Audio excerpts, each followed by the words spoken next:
Late at night on May 15, 2008, outside the gates of Huaqing High School, Su Ran, having just finished his evening self-study session, began his solitary walk home.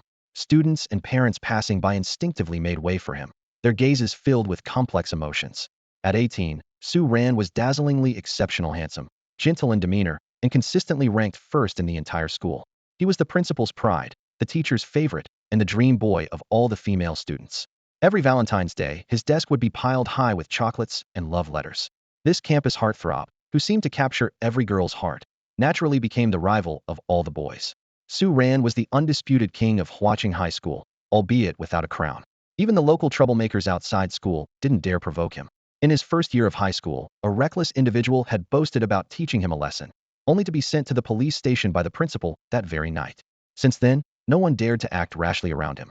The only consolation his classmates found was Su Ran's tragic background. His parents had passed away in a car accident when he was in middle school, leaving him alone. With the college entrance exams approaching, they knew it wouldn't be long before they were free of this overwhelmingly brilliant peer, which brought them a sense of quiet relief. Su Ran was well aware of his unpopularity. 3 years of school life had passed without him forming a single genuine friendship. But he didn't mind. After all, he had lived over 20 years in another world and often felt out of sync with his peers. Even in the liveliest of settings, there was always an unbridgeable gap between him and this world.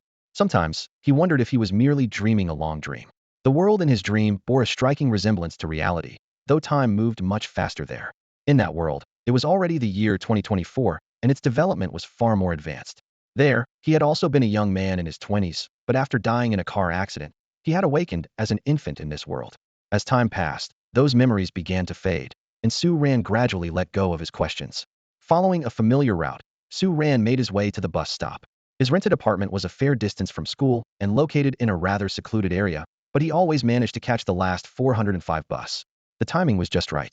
As he reached the stop, the 405 bus pulled up. After boarding and depositing his fare, Su Ran was about to head to his usual seat when he abruptly stopped in his tracks. Someone was already sitting there. The person was dressed in a black hoodie, wore a mask, and kept their head lowered, their body huddled into a tight ball and trembling slightly. Everything about this individual screamed suspicion. Su Ran only glanced briefly before choosing to avoid the strange figure, moving instead to a seat further back. It was best to keep a safe distance from someone so obviously abnormal. The ride home took 7 stops, about half an hour. Su Ran closed his eyes, listening to music and feeling the breeze against his face in the quiet night, savoring this rare moment of peace.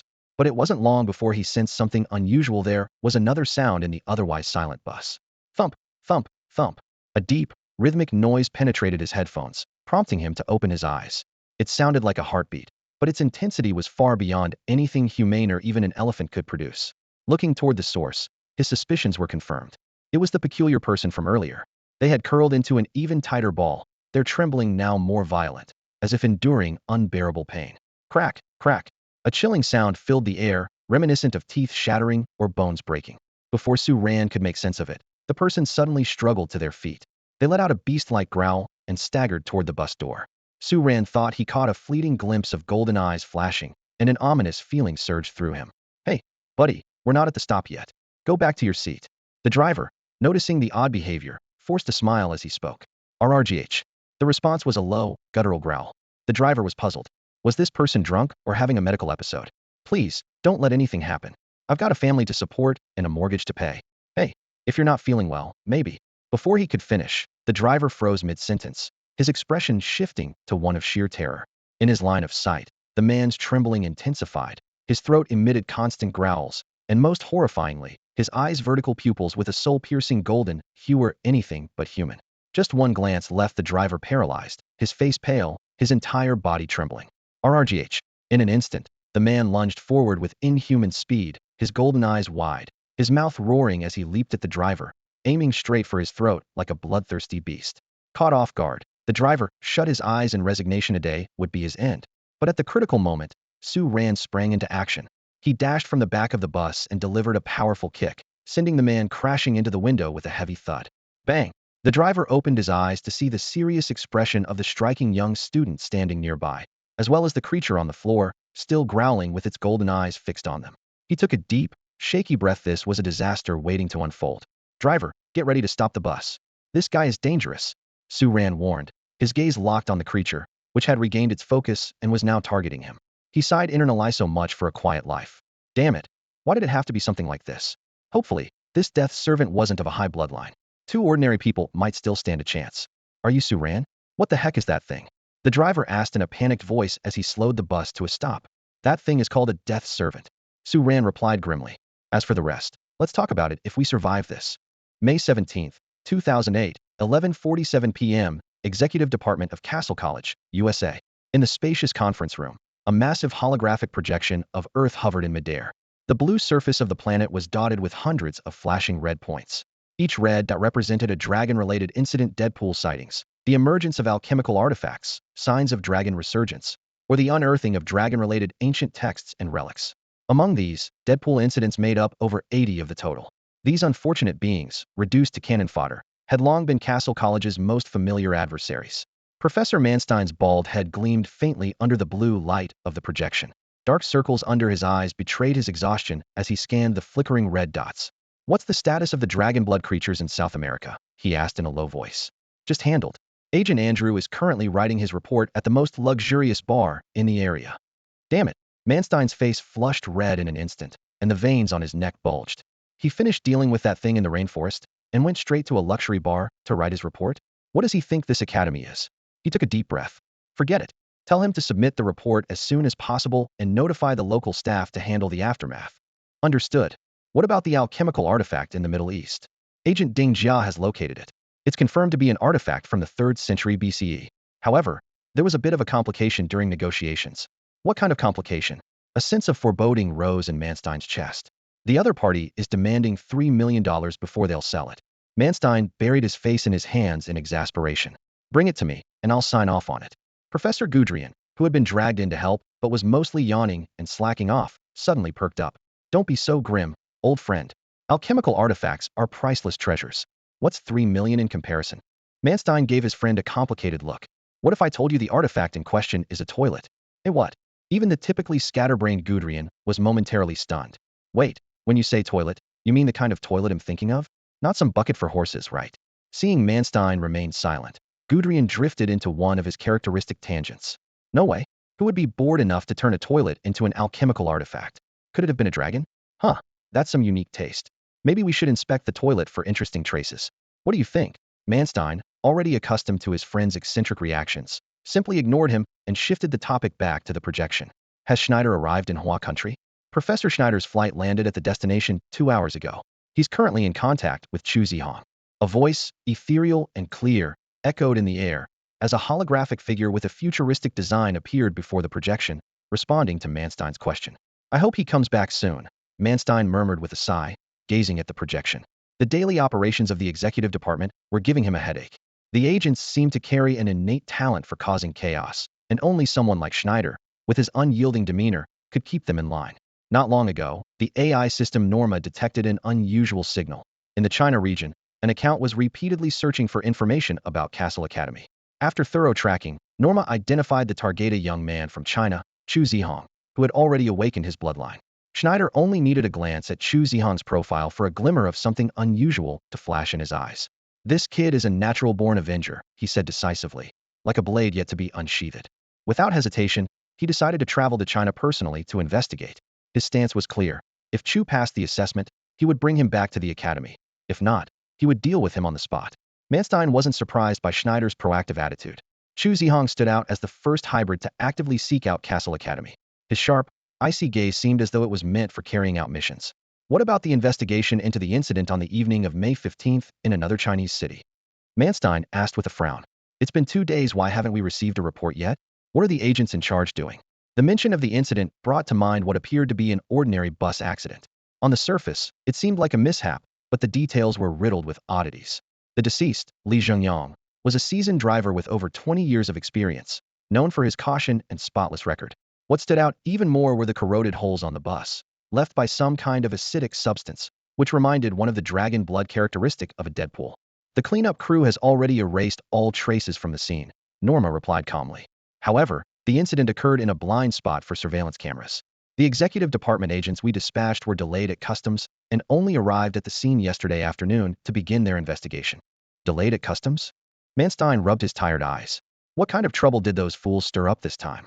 Their pet was classified as an invasive alien species, Norma explained. A dispute arose between the agents and customs officials, leading to their temporary detainment. Manstein was momentarily speechless. These so-called dragon-slaying elites, how did they always manage to bungle things in such ridiculous ways? How did Schneider even tolerate them? Forget it, he said, waving his hand dismissively. Focus all efforts on the mission. Investigate all of Li Jingyang's personal connections and analyze every surveillance recording in the vicinity. We must confirm the status of that Deadpool. If it's still alive, it could spell disaster for the entire city. Guderian stepped forward with a somewhat relieved smile on his face. Manstein, don't overthink it. Maybe the local dragon-slaying families have already taken care of it. Manstein rubbed his temples, glancing at his academically accomplished but often scatterbrained friend. He couldn't help but think to himself, no wonder you've never made it to tenured professor. Stop indulging in such unrealistic fantasies. Manstein said sternly. If those dragon-slaying families had intervened, all the clues would have been wiped clean by now. They're just a bunch of stubborn, antiquated relics. All they care about is hiding in their fortresses for self-preservation, with no regard for the outside world. Sure, the incident in this city has been suppressed, but it definitely wasn't their doing. If anything, they might have noticed our involvement and decided to dump the mess onto us instead. Guderian blinked and, for once, showed a rare expression of agreement. You're right. Even if they knew about the prophecy of the Black King's eventual return, they'd probably laugh it off as a joke. Or maybe it's just plain mutual distrust, Manstein replied, shaking his head.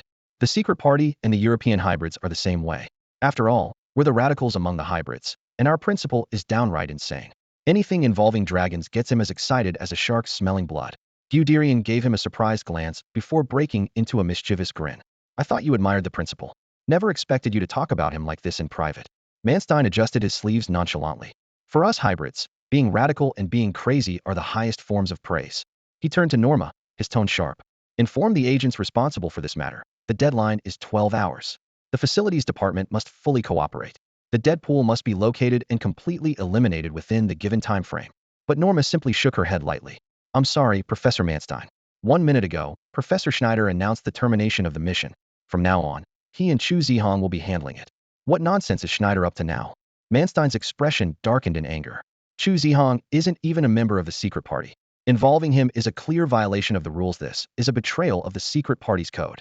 Chu Zhihang passed his evaluation 2 minutes ago and has officially become a student of Cassell College, Norma replied calmly.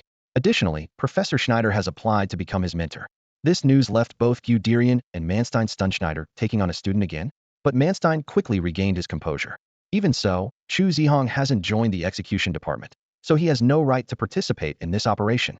Professor Schneider said that the execution department has always been lenient toward exceptional individuals. What kind of international joke is this? Manstein let out a bitter laugh, his anger growing. The execution department? Lenient? Those two words don't even belong in the same sentence. Has Schneider completely lost his mind? I'm taking this to the principal. The principal has already approved Professor Schneider's decision and has warmly congratulated him on taking on a student again. Manstein was momentarily speechless, then muttered indignantly. So I'm the only one following the rules, huh? This Cassell College is just. Seeing his friend's furrowed brow, Guderian racked his brain to offer some comfort. It's fine, Manstein. With Schneider involved, plus those two in the facilities team, dealing with a Deadpool should be. You're not helping. Manstein rolled his eyes. Schneider is nothing but a liability. Chu Zhihang is just a brand new student, and the facilities team is barely better than ordinary people. They don't even have heavy weapons. With that lineup, going after a Deadpool? It's a long shot. On the afternoon of May 18, 2008, the northern cemetery was shrouded in a fine, drizzling rain. Su Ran stood alone at the front of the graveyard, his expression solemn as he gazed at the crowd paying their respects. 100 meters behind him, several unusual figures appeared silently. Leading them was a tall, gaunt foreign man. He was dragging a medical cart, his face obscured by a black mask, with an oxygen tube extending from it to a steel cylinder on the cart. His neck was riddled with dark red scars, and each breath was accompanied by a deep, raspy sound, reminiscent of a damaged bellows. His iron-gray eyes gleamed with a piercing sharpness, sending chills down one's spine. Beside this enigmatic figure stood a strikingly handsome, young Chinese boy, around 17 or 18 years old. Although his appearance contrasted starkly with the foreign man, his detached demeanor and cold, penetrating gaze mirrored his mentor's perfectly. Ignoring their physical differences, the apprentice and mentor exuded a similar aura, almost akin to that of a father and son. Behind them stood 4 or 5 towering foreign men, each nearly 2 meters tall, clad in floral shirts. They surveyed their surroundings with a vigilant intensity, their postures and wary gazes resembling that of bank robbers poised to strike. However, they carried no visible weapons. "That's Li Xingyang's grave," the tall man spoke, his voice as sharp and chilling as the Siberian wind. The rasp of his breathing made the burly men behind him instinctively shrink back. Yet the boy remained unfazed, his composure clearly earning his mentor's approval. Li Xingyang, born August 25, 1962, died around 11 p.m. on May 15, 2008, the boy stated in a calm, measured tone. Bus driver for Huacheng Public Transport Group Company, Limited, operating Route 405 for 21 years, with 15 of those years dedicated to this specific route. His work record was commendable, with only a few complaints regarding his service attitude. The mentor nodded and pulled out a stack of photographs, handing them to the boy. "These are the site photos collected by the investigation team. We've already conducted a field inspection. Based on these photos, we should be able to uncover some clues. I want to hear your thoughts." The boy took the photos and examined them closely. After a moment, he looked toward the figure ahead and spoke with certainty. "Judging by the brake marks, Li Xingyang successfully stopped the bus. This rules out a simple traffic accident." He pointed to the details in the photos and continued his analysis. "These corroded pits and claw marks, if they weren't caused by a mythical creature, then the only other possibility is that they were made by a death servant." "The death servant is missing," the mentor added calmly. "That doesn't make sense," the boy frowned. "Creatures like that, driven purely by bloodlust, wouldn't deliberately hide." His eyes suddenly lit up with realization. "There's only one explanation: this death servant has already been eliminated. There must have been someone else on the bus. It was that man who took down the Deadpool." The man's voice carried a hint of amazement. "It was because of his presence that Li Xingyang managed to stop the bus." His gaze shifted towards the solitary figure ahead. The last bus of Route 405 was usually nearly empty, and that figure Su Ran had rarely missed this ride in the past 3 years. Now, he wasn't on the bus but appeared here instead. This was no coincidence. "Since we've come this far, there's no need to test you any further," the man said to his student with certainty in his tone. "To take down a Deadpool, that man must be a hybrid." He continued, "Norma has already investigated. His parents died in a car accident several years ago. Like you, he was an uncrowned king of high school, another hybrid who stumbled into the real world by chance. Based on our calculations, he must have awakened his bloodline after encountering the Deadpool on the night of the 15th and subsequently eliminated it." The man's expression grew serious. "Simply defeating a Deadpool is nothing remarkable, but to accomplish it right after awakening his bloodline is no small feat. I used spirit vision to observe him earlier. Has no weapons, no professional training, yet he managed to achieve this level of capability." The student nodded in agreement. "He's much stronger than I am. For someone to kill a Deadpool with bare hands during their first experience with spirit vision, that performance far surpasses my initial encounter." He understood well if Su Ran had no formal training, there was only one explanation. His bloodline level was exceptionally high, far above his own. "Let's go and ask him how he dealt with that Deadpool," the man decided, pushing a small cart as he approached the isolated figure. His student followed closely, with several burly men trailing behind without hesitation. When they reached Su Ran, the man spoke in his distinct tone. "I am von Schneider, a professor at an international university. It's a pleasure to meet you." He extended his hand, his gaze sharp as a blade, a tactic he often used to break through others' psychological defenses. Su Ran seemed unsurprised by Schneider's appearance. He withdrew his gaze, turned to meet Schneider's eyes directly, and casually shook his hand. "Su Ran," he replied simply. Immediately after, Chu Zhihang also extended his hand. Su Ran shook it with equal politeness. Professor Schneider and Chu Zhihang, the authoritative figure of Cassell Academy's executive department, the other the future right-hand man of the Tokyo Host Trio, and concurrently the president of Lionheart Society. Together, they represented the most reliable power among Cassell Academy's professors and students. Their presence confirmed to Su Ran that he had indeed crossed into the world of Dragon Raja. From the moment he encountered the Deadpool, Su Ran had a premonition that he would eventually meet the characters from the original story. He had even prepared himself for the mysterious little devil to come knocking on his door. However, he hadn't expected his first encounter to be with this teacher-student duo. Raindrops pattered down, and the three of them sank into silence. It wasn't until the figures of Li Xingyang's family disappeared into the rain and the school staff held umbrellas over them that the silence was finally broken. Schneider began speaking in his signature raspy voice. "You don't seem surprised by our arrival?" Chu Zhihang, hearing this, turned his expressionless gaze towards Su Ran. The usually cold-faced young man, nicknamed the poker-faced witch by others, now displayed a rare look of curiosity. Su Ran sighed softly, adjusting his breathing. He had already prepared his response. "I'm almost 18. Until that day, I'd never even heard of such creatures, let alone seen one. But since I encountered it, that means they do exist. And if something like that exists but is unknown to the public, there can only be one explanation: some kind of force or organization must be controlling it all from the shadows." He paused, his eyes scanning the group before him. I figured they'd come looking for me either to have me sign a confidentiality agreement or to recruit me. I just didn't expect the ones coming would represent an international academy. That was unexpected. Schneider nodded approvingly. This kid is calm. He's got potential. Then he asked, that dead servant, did you deal with it using a word spirit? A word spirit? Su Ran feigned confusion as he looked at Schneider. Chu Zhihang immediately explained. It's a unique power hidden in our bloodline. Once your lineage awakens and your golden eyes are activated, there's a good chance you'll also awaken a word spirit. You can think of it as a kind of superpower. Su Ran shook his head and replied flatly. I killed it with a crowbar I found on the bus. That statement left both Schneider and Chu Zhihang momentarily speechless. If they hadn't already confirmed the dead servant was indeed eliminated, and given Su Ran's earnest tone, they would have thought he was joking. A newly awakened hybrid, defeating a dead servant without using a word spirit and armed with nothing but a crowbar? It sounded utterly absurd. I'm telling the truth, Su Ran said calmly. He closed his eyes, and when he opened them again, his dazzling golden slit pupils lit up, radiating a faint golden glow that signified an extraordinary lineage. The brightness of those golden eyes even made Schneider take notice. Judging by the intensity, this kid was at least in a grade bloodline. And Cassell Academy only recruited a handful of a grade hybrids each year. This year, they had already found 2 in China alone. As for Scrade, that was a rarity that hadn't appeared in years. The only ones at that level in the entire academy were the principal and the watchman. If an Scrade suddenly emerged from a place like this, they would need to thoroughly investigate their background. At the same time, a mechanical notification rang in Su Ran's mind. Ding, Golden Eyes activated again. Golden Eyes Mastery 1. Current level, LV1. Keep up the good work. On a panel invisible to ordinary people, his personal stats were clearly displayed. Name, Su Ran. Age, 18. Bloodline, a grade upgradable. Word Spirit, not yet awakened. Skills, Golden Eyes LV.1 upgradable. Eidetic Memory LV.2 upgradable. Erudition LV.2 upgradable. Critical Strike LV.1 upgradable. Agility LV.1 upgradable. Recovery LV.1 upgradable.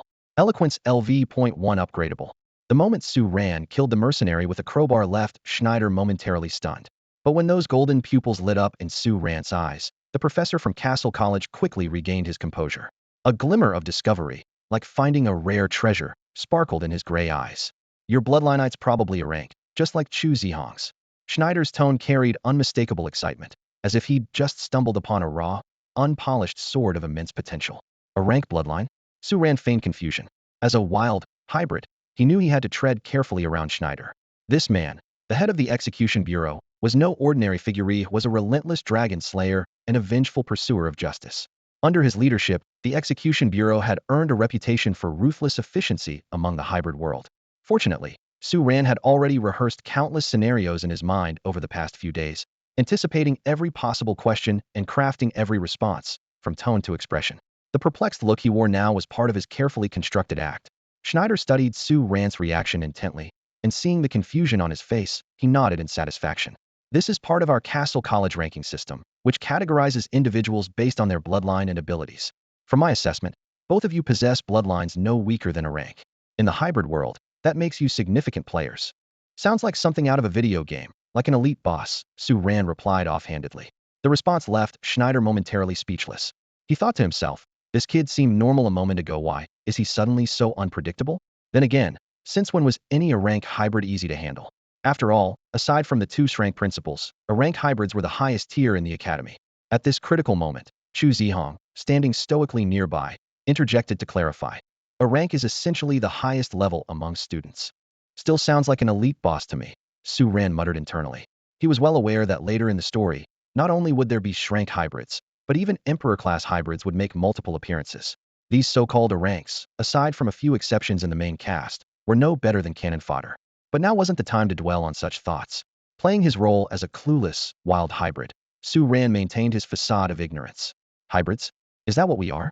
Mixed with what kind of blood? There are indeed quite a few creatures with vertical pupils. Chu Zhihang's gaze shifted slightly, and his tone carried a rare hint of interest as he looked at Su Ran. Felines, lizards, snakes, most of them are nocturnal animals or reptiles. Have you ever observed a Deadpool? He continued. Judging by the pattern of those scales, it's almost certain they exhibit reptilian traits. Most likely snakes or perhaps dragons. Su Ran frowned deeply. He didn't say anything, but the instinctive rejection was written all over his face. Chu Zhihang noticed his reaction and gave him a look of understanding. After all, when he had deduced the same truth from Odin's conversation with his father, he had gone through a similar shock. No one wanted to admit they shared the same origin as those monsters, but the truth was often hard to accept. Schneider, watching the two young men already engrossed in their discussion, couldn't help but interrupt. This will all be explained in detail during your orientation. There will be professionals to guide you through it. Professor Schneider, can't you handle our orientation? Su Ran asked immediately. Schneider shook his head. Technically, I could, but it's not part of my responsibilities. I'm the head of the executive department, and my purpose in coming to Hua country this time is solely to evaluate whether Chu Zhihang qualifies for admission. As for you, he gave Su Ran a meaningful look. You're more of an unexpected case. Besides, I'm missing some necessary materials. Although both of them had experienced spirit vision and awakened their bloodlines, Schneider was unwilling to disclose too much before Su Ran officially confirmed his admission to Cassell Academy. Su Ran, however, picked up on Schneider's subtle hint and curled his lips into a smile. So, Professor, if I decide to join Cassell, would you be willing to conduct our orientation? In principle, no. Schneider began, but Su Ran quickly interrupted him. But there are exceptions to every rule, right? Schneider's expression remained neutral as he nodded. Orientation is a required process, but as a professor of the academy, I can certainly introduce students to the basics of the hybrid world. Great, I'm in. Su Ran responded decisively. To him, Cassell Academy was the central stage of the Dragon Saga. How could he participate in the main storyline without getting in? And how could he stop the Black King without being part of it? While the 2012 apocalypse in his previous world was a joke, in this world, the awakening of the super dragon lurking in the Arctic would bring a very real end of days. Having gone through so much to arrive here, becoming a hybrid with a golden finger to boot, how could Su Ran simply resign himself to fate? Besides, he wanted to try changing some of the regrettable events in the original story. For years should be enough. A happy ending might be cliché, but it's still better than a tragedy, Su Ran thought to himself, a flicker of determination flashing in his eyes. This world is dark enough as it is, so why not add a little light to it? To achieve this goal, Cassell Academy was undoubtedly the best choice. Despite the deep waters within the academy, the power struggles among the board members, and the enigmatic presence of beings like the Dragon Kings and Lu Mingze, all factions maintained a delicate unity in pursuit of the ultimate goal, slaying dragons. Su Ran's plan was straightforward. Join Cassell Academy, follow the main storyline, steadily grow stronger, and unite the forces of the secret party to remedy the regrets left in the original story. The ultimate goal was singular: gather all the strength available and completely annihilate the Black King. Once that was accomplished, he could retire in peace and live a quiet life. When Su Ran gave his crisp and decisive answer, Schneider wasn't surprised, though he still looked at him with a hint of curiosity. Don't you want to learn more about the academy before making such a decision? It seems a bit rash. There's no need, Su Ran replied, shaking his head and meeting Schneider's gaze directly. An organization like yours wouldn't let someone sign a confidentiality agreement and then just walk away. Honestly, you don't feel like a professor to me at all. You're more like a ruthless soldierer, to be precise, a warrior. You carry the heavy scent of iron and blood. Chu Zhihang nodded silently on the side, but as he glanced at Schneider's battered body, he couldn't help but wonder, can someone like this still be called a warrior? Schneider was unfazed by their remarks. He simply said calmly, you're certainly intelligent and rational, but rest assured, we're a school, not a terrorist organization. Even if you refuse to join, the most we would do is erase or alter your memory. Like in Men in Black. Su Ran quipped. Just ordinary hypnosis, Schneider clarified. Though, for someone with awakened bloodlines, there is some risk.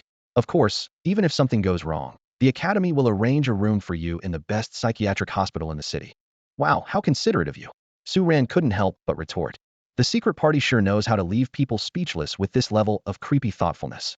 I guess my instincts were right, joining is the smartest decision. Schneider didn't respond. In his eyes, joining the academy was far more dangerous than erasing memories. Cassell trained warriors capable of standing against dragonkind. Most graduates would join the execution department, traveling the world to carry out missions, a job where death was always a possibility. Otherwise, the enrollment forms wouldn't specifically include a section for body disposal preferences. May I ask why you chose to join Cassell Academy? Schneider asked, fixing his gaze on Su Ran. After the Deadpool incident, you should understand that this path doesn't guarantee safety. At the same time, Schneider's eyes shifted to observe Chu Zhihang. From Chu's eyes, he read pure hatred and unyielding determination, a soul that wouldn't rest until its goal was achieved. For Chu Zhihang, danger was irrelevant. In essence, they were similar people, though Chu Zhihang was even more singular in his purpose. This era had long since changed, and the secret party was no longer the noble organization that once fought for humanity's survival. Now, it was driven by interests and fear. But Chu Zhihang's reason for drawing his blade remained so pure that it was almost moving. And you, Su Ran, Schneider turned back to him. What drives you forward? Su Ran fell silent for a moment, thoughtfully considering the question before replying. I don't want to live an aimless life. I want to uncover the truth about this world and I want to answer one question. What question? Schneider and Chu Zhihang both looked at him. Su Ran smiled faintly. Can fate really be changed? The two were momentarily stunned. They didn't fully understand, but they could sense the sincerity in his words. After a brief pause, Schneider spoke. I hope you'll find your answer soon. Yeah, I hope so too. Su Ran shrugged, a light smile still lingering on his face. Then, welcome to the world of hybrids, Su Ran. After finalizing the decision to head to Cassell Academy, Schneider's expression turned solemn. Sitting across from the two, he detailed the bloody and dark history of the hybrids. Later, he accompanied Su Ran to the site where the Deadpool was buried. Once Schneider confirmed with his own eyes that Su Ran had spoken the truth, he immediately signaled the school maintenance team, waiting nearby, to handle the corpse. In the director of the executive department, so I can't stay away from the academy for too long, Schneider said, standing by the Humvee, his gaze sweeping over the two of them. This mission will be credited to both of you, especially you, Su Ran. Your performance was impressive. He opened the car door and added, make sure to check your admission notices and report to school on time. They'll see you both at Cassell. As Schneider and the maintenance team's Humvee disappeared from sight, Su Ran turned to Chu Zhihang and casually waved. Well, we'll be off too. See you at the academy. He paused, as if something had just occurred to him, and added, how about we travel together? It's always good to have company when you're in a foreign land. Chu Zhihang recalled Schneider mentioning that there were very few Chinese students at Cassell Academy. After a brief moment of thought, he nodded in agreement. Sure, let's stay in touch by phone. After seeing Chu Zhihang off, Su Ran filled the pit by himself. The system notification chimed in at the right moment, indicating that his digging proficiency had leveled up again. What an achievement, he muttered with a self-deprecating smile. Now that he had established a connection with Cassell Academy, all he needed to do was wait for the right moment. With a whole year before Lu Mingfei's enrollment, Su Ran had ample time to level up, develop useful skills, and, most importantly, awaken his own word spirit. Only by becoming stronger could he face the challenges ahead. After tidying up the site, Su Ran jogged back to his rented apartment. Not only did this minimize leaving traces, but it also helped boost his agility proficiency. His goal was to max out his agility stat, ideally reaching a level where he could defy time itself, or even reverse it, akin to the alchemical feats of the Kingdom of Time. At that point, dealing with the Black King, or even the defective Dragon Kings would be no more than a trivial task. Back in his apartment, Su Ran took a quick shower before lying on his bed, organizing the storyline of the Dragon world to prepare for future actions. The four monarchs and the White King, despite their illustrious reputations, were mere remnants discarded by time, pawns manipulated by scheming masterminds without even realizing it. To deal with them, one only needed to follow the established plotline. However, to address the regrets and missed opportunities, some extra effort would be required, though it was nothing insurmountable. Su Ran smirked coldly at the thought. These so-called powerful beings were nothing more than puppets awakened by human hands, marching toward their doom according to scripts devised by shrewd manipulators. The most ironic part was that they remained oblivious to being used, even until the very end. Even enigmatic figures like Odin and Lu Mingze were merely pawns of the Black King. In the face of this ultimate boss, their struggles were as insignificant as those of ants, unworthy of the Black King's attention.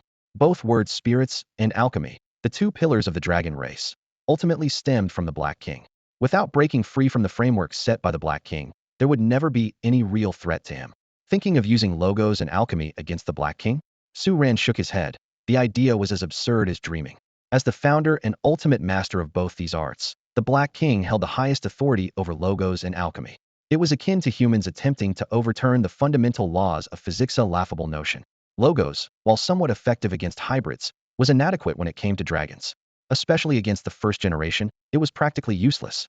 The only notable exception might be someone like Rhine, who wielded Minika's logos, a power nearing the ultimate logos. But even then, it would only work if the Dragon King didn't flee. As for alchemy, Su Ran knew very little about this field, aside from the fact that it later gave rise to the 7 great alchemical kingdoms. This technique, pioneered by the Black King himself, was unlikely to have any significant effect on him. After all, even fully formed Dragon Kings could only master 1 or 2 branches of alchemy. The Black King, as the progenitor of dragons, likely commanded the entire power of all 7 alchemical kingdoms. Against the Black King, all logos and alchemy would fail. With just a glance, he could make hybrids kneel and beg for mercy, even grant them instant death. He was a complete and utter monster.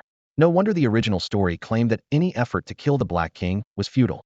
The only ones who could end him were either a new Black King or himself. Though he had never awakened after his death, his resurrection was inevitable, neither early nor delayed, and certainly not preventable. He was the embodiment of fate itself. Faced with such an overwhelming existence, Su Ran had once considered surrendering. But the thought of the Black King's infamous cruelty throughout dragon history and the possibility of him destroying the entire world quickly dispelled that notion. Besides, Su Ran had one trump card, the skill upgrade cheat granted by his system. Though this cheat was a bit peculiar, requiring him to grind proficiency to level up skills, it still offered a glimmer of hope, didn't it? After all, even something as basic as shadowboxing could, through maxed out proficiency, reach the level of a martial arts grandmaster. What couldn't be achieved?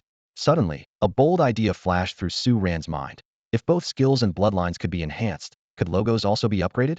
And if alchemy could be learned and improved through proficiency, perhaps he could even break through the limits set by the Black King. The thought made Su Ran's excitement surge. This seemingly ordinary system actually held infinite possibilities. Over the past few days, even simple actions like digging a hole or eating a meal had increased his proficiency. This meant that anything could contribute to his growth. If he could truly max out every skill, Su Ran drew a sharp breath. Wouldn't that make me an even bigger boss than the Black King? He quickly corrected himself. No, no, I'm the protagonist here.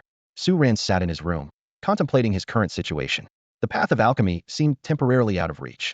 Even the renowned alchemy master and vice principal of Cassell Academy, known as the Watchman, had only scratched the surface of this field. It wasn't due to any lack of ability on the Watchman's part, but rather because alchemy itself required a solid foundation, chiefly mastery of the dragon script. However, to date, humanity had deciphered only a handful of dragon script characters. Under such circumstances, attempting to master alchemy was akin to a child learning to read, trying to research controlled nuclear fusion. On second thought, the fact that the Watchman could create practical alchemical matrices with such limited knowledge of dragon script was truly remarkable. Su Ran calculated that if he could gain access to the academy and learn some basics of dragon script and alchemy from the Watchman, he could undoubtedly make rapid progress with the help of his system. In comparison, Yinling seemed like a more accessible option. This power, derived from dragon bloodlines, could typically be mastered naturally upon awakening one's bloodline. Su Ran could feel the dormant Yinling within him. What he lacked was the trigger to activate it. This gave him some relief. While there were mixed blood individuals without Yinling, there were often unusual cases, such as Nono and Lu Mingfei, whose backgrounds were either complicated or whose abilities were lackluster. Not only did Su Ran confirm he possessed Yinling, but it wasn't a self-destructive type, like Mainik's mutual destruction Yinling. This was already a solid starting point. The problem now was that he had no idea how to awaken this power. When he had asked Schneider about it earlier, Schneider had mentioned that the awakening might occur during the orientation or the 3E bloodline rating test, when spiritual visions could be triggered.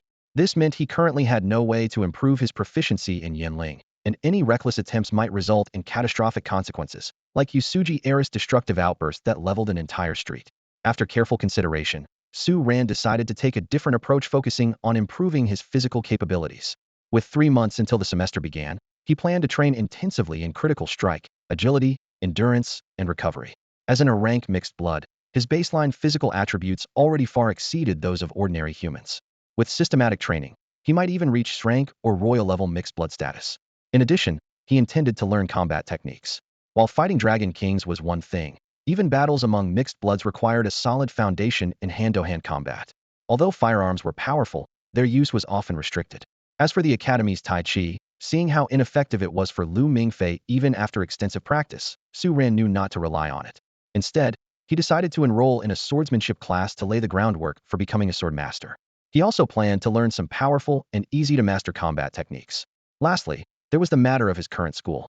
Since he had been admitted to Cassell Academy early, he no longer needed to take the college entrance exams. However, over the years, the principal and teachers had invested considerable effort in preparing him to excel and bring honor to the school. Su Ran felt it wouldn't be right to leave without a word. At the very least, he planned to wait until he received his official acceptance letter from Cassell Academy and present it to the school. After all, in this day and age, being admitted early to a top-tier private international university was a greater honor for a school than achieving high scores in the college entrance exams. Thinking about all this, Su Ran couldn't help but chuckle wryly. There was no shortage of things to keep him busy in the coming months. After receiving the admission letter from Cassell Academy, Su Ran returned to Huaqing High School. As he stood in the principal's office and informed the principal and his homeroom teacher that he had been accepted early by an elite private school in the United States and would not be taking the college entrance exam, the office fell into a sudden, dead silence. The principal's usually smug, round face immediately collapsed, as if a bucket of cold water had been poured over his head. The homeroom teacher instinctively gripped the edge of the desk, her face turning pale. To them, this news was more devastating than losing a loved one. After all, Su Ran was the golden emblem of Huaqing High School. In every city or provincial competition, He would always bring home the championship, allowing the short, beer-bellied principal to strut proudly at various events. Whenever principals from other schools inquired about the secret to Huachang High's success, the principal would always take out a cigarette with an air of mystery, squint his eyes, and say, "You know Su Ran. Every city and provincial competition champion in recent years has come from our school." At moments like these, the other principals would either awkwardly light his cigarette, hoping for mercy in the next competition, or storm off in frustration, their faces red with anger, leaving the principal laughing smugly behind. This sense of superiority wasn't limited to the school leadership. Even Huaching High students walked the streets with a sense of pride. Whenever they encountered students from other schools bragging, they would retort, "Your school is great. Then why haven't you won a single championship in years?" These conversations always ended with the other students leaving in frustration, while the laughter of Huaching High students echoed in the air. When it came to Su Ran, the boys at Huaching High had the most complicated feelings.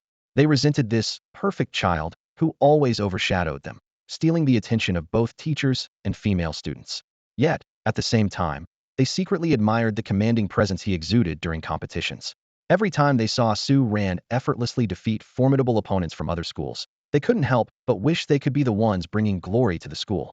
Everyone knew that Su Ran would eventually leave Huaching High, but in their minds, he was supposed to create an unprecedented legend in the college entrance exams, bringing unparalleled prestige to the school. He was supposed to give the principal another reason to hold his head high and elevate Huaching High's reputation to new heights. But now, that long-awaited script had been completely disrupted. The principal sat in his leather chair, torn between mourning the honor that was slipping away and genuinely worrying about Su Ran's future. As someone who had been in the education field for many years, he was all too familiar with the schemes of some questionable foreign universities' admission for a price. What worried him even more was the safety of living abroad, with its unpredictable environment. Though the principal often came across as vain and image-conscious, at this moment, he sincerely embraced his role as an educator. In his view, a principal should be responsible for every student, not necessarily ensuring they achieve greatness, but at the very least, keeping them safe and secure. The principal, though adjusting the level of concern based on students' academic performance, would never neglect any student. At this moment, faced with Su Ran, an exemplary student in both character and academics, he wished he could adopt the boy as his own. If not for concerns about his family's opinions, he might have already done so. After listening to Su Ran's explanation, the principal dropped his usual smile, replacing it with a serious expression. He clasped his hands on the desk and looked intently at Su Ran. "This Cassell Academido, you know much about it?" The homeroom teacher, who had been silent until now, finally spoke up, her voice filled with concern. "Yes, Su Ran, if it's truly a good place, we wouldn't stop you. But we're worried you might be deceived. You need to verify this school carefully." Seeing the concern in their eyes, Su Ran felt a warmth in his heart. He respectfully took out the admission letter from his bag and handed it to them. "Principal, teacher, please don't worry. I've already done thorough research." He began explaining in detail. Cassell Academy was founded in 1901. It's a private university located in the outskirts of Chicago, Illinois, in the United States. It has a partnership with the University of Chicago and holds a series of intercollegiate competitions annually on Lake Michigan, including equestrian, rowing, hot air ballooning, and swimming events. The two schools also have extensive academic exchanges. The Academy's primary research focus is on ancient reptiles, and most importantly, they guarantee job placement after graduation. The principal and homeroom teacher carefully examined the admission letter while simultaneously checking the Cassell Academy's official website on their computer. After verifying the information, they nodded, though their expressions remained complex. "The website does look professional," the principal said with a frown. "But why can't I find any admission or application channels?" "That's because Cassell Academy is a private elite school," Su Ran explained. "Students are either recommended internally or specially recruited by the school from around the world." The principal and the homeroom teacher exchanged a helpless glance. "These foreigners sure know how to play the game," the principal remarked. "Turning research on ancient reptiles into an elite school and even guaranteeing job placements."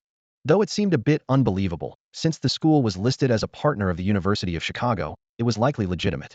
Knowing that Su Ran had secured such a promising opportunity, both the principal and the homeroom teacher breathed a sigh of relief. However, when they heard that the school term started in September, the principal's eyes lit up. There were still a few months until the college entrance exams. If Su Ran could participate, wouldn't it bring glory to both the school and Cassell Academy? Seeing the familiar smile on the principal's face, Su Ran immediately guessed his thoughts. Normally, he would have been happy to help this principal who had always supported him fulfill his wish, especially since the college entrance exams were not a challenge for him. But now, with his schedule packed and even a 2-week buffer period planned, he could only offer an apologetic refusal to the principal's expectations. "Principal, I still need to handle my passport, overseas procedures, and other preparations for studying abroad. I'm afraid I won't have time to take the college entrance examination. Su Ran quickly spoke, his tone firm yet polite, cutting off the principal just as he was about to speak. The principal was momentarily taken aback, his gaze lingering on Su Ran's determined expression before nodding in understanding. The homeroom teacher, however, jumped in first. All right then, take this time to prepare well. And when you have the chance, remember to visit us. Watching High School will always welcome you. The principal couldn't help but glance sideways at the teacher, a faint smile of helplessness tugging at the corners of his mouth. Ahem, I believe it's my role to speak on behalf of the school, he said, before turning to Su Ran with a gentle tone. Su Ran, safe travels. Come back and visit when you can. No matter how good it is abroad, it's still a foreign place. If you find you can't adjust, just come back. Thank you, principal. Thank you, teacher. I will. Su Ran nodded solemnly, though a flicker of complexity passed through his eyes. He knew very well that stepping into Cassell College would mean officially entering the world of mixed bloods. It was a one-way path, a lifelong contract with the secret party, with no return unless through death or the risk of being reduced to a mindless state through brainwashing. As he walked out of the principal's office, Su Ran noticed that both sides of the hallway were lined with younger students who had come upon hearing the news. They stood silently, parting to create a path leading to the school gate. Sunlight streamed through the corridor windows, illuminating the path paved with admiring gazes. Senior Su Ran, are you really leaving? A timid female voice broke the silence. Su Ran turned to see a girl with sun-kissed skin nervously watching him. Her delicate oval face and bright, watery eyes were tinged with a blush, and she stood with determined posture, meeting his gaze. The surrounding students held their breath. The boys worried about a potential confession scene, while the girls looked on with a mix of envy and regret for not speaking up first. Though he had little impression of this junior, Su Ran offered a warm smile.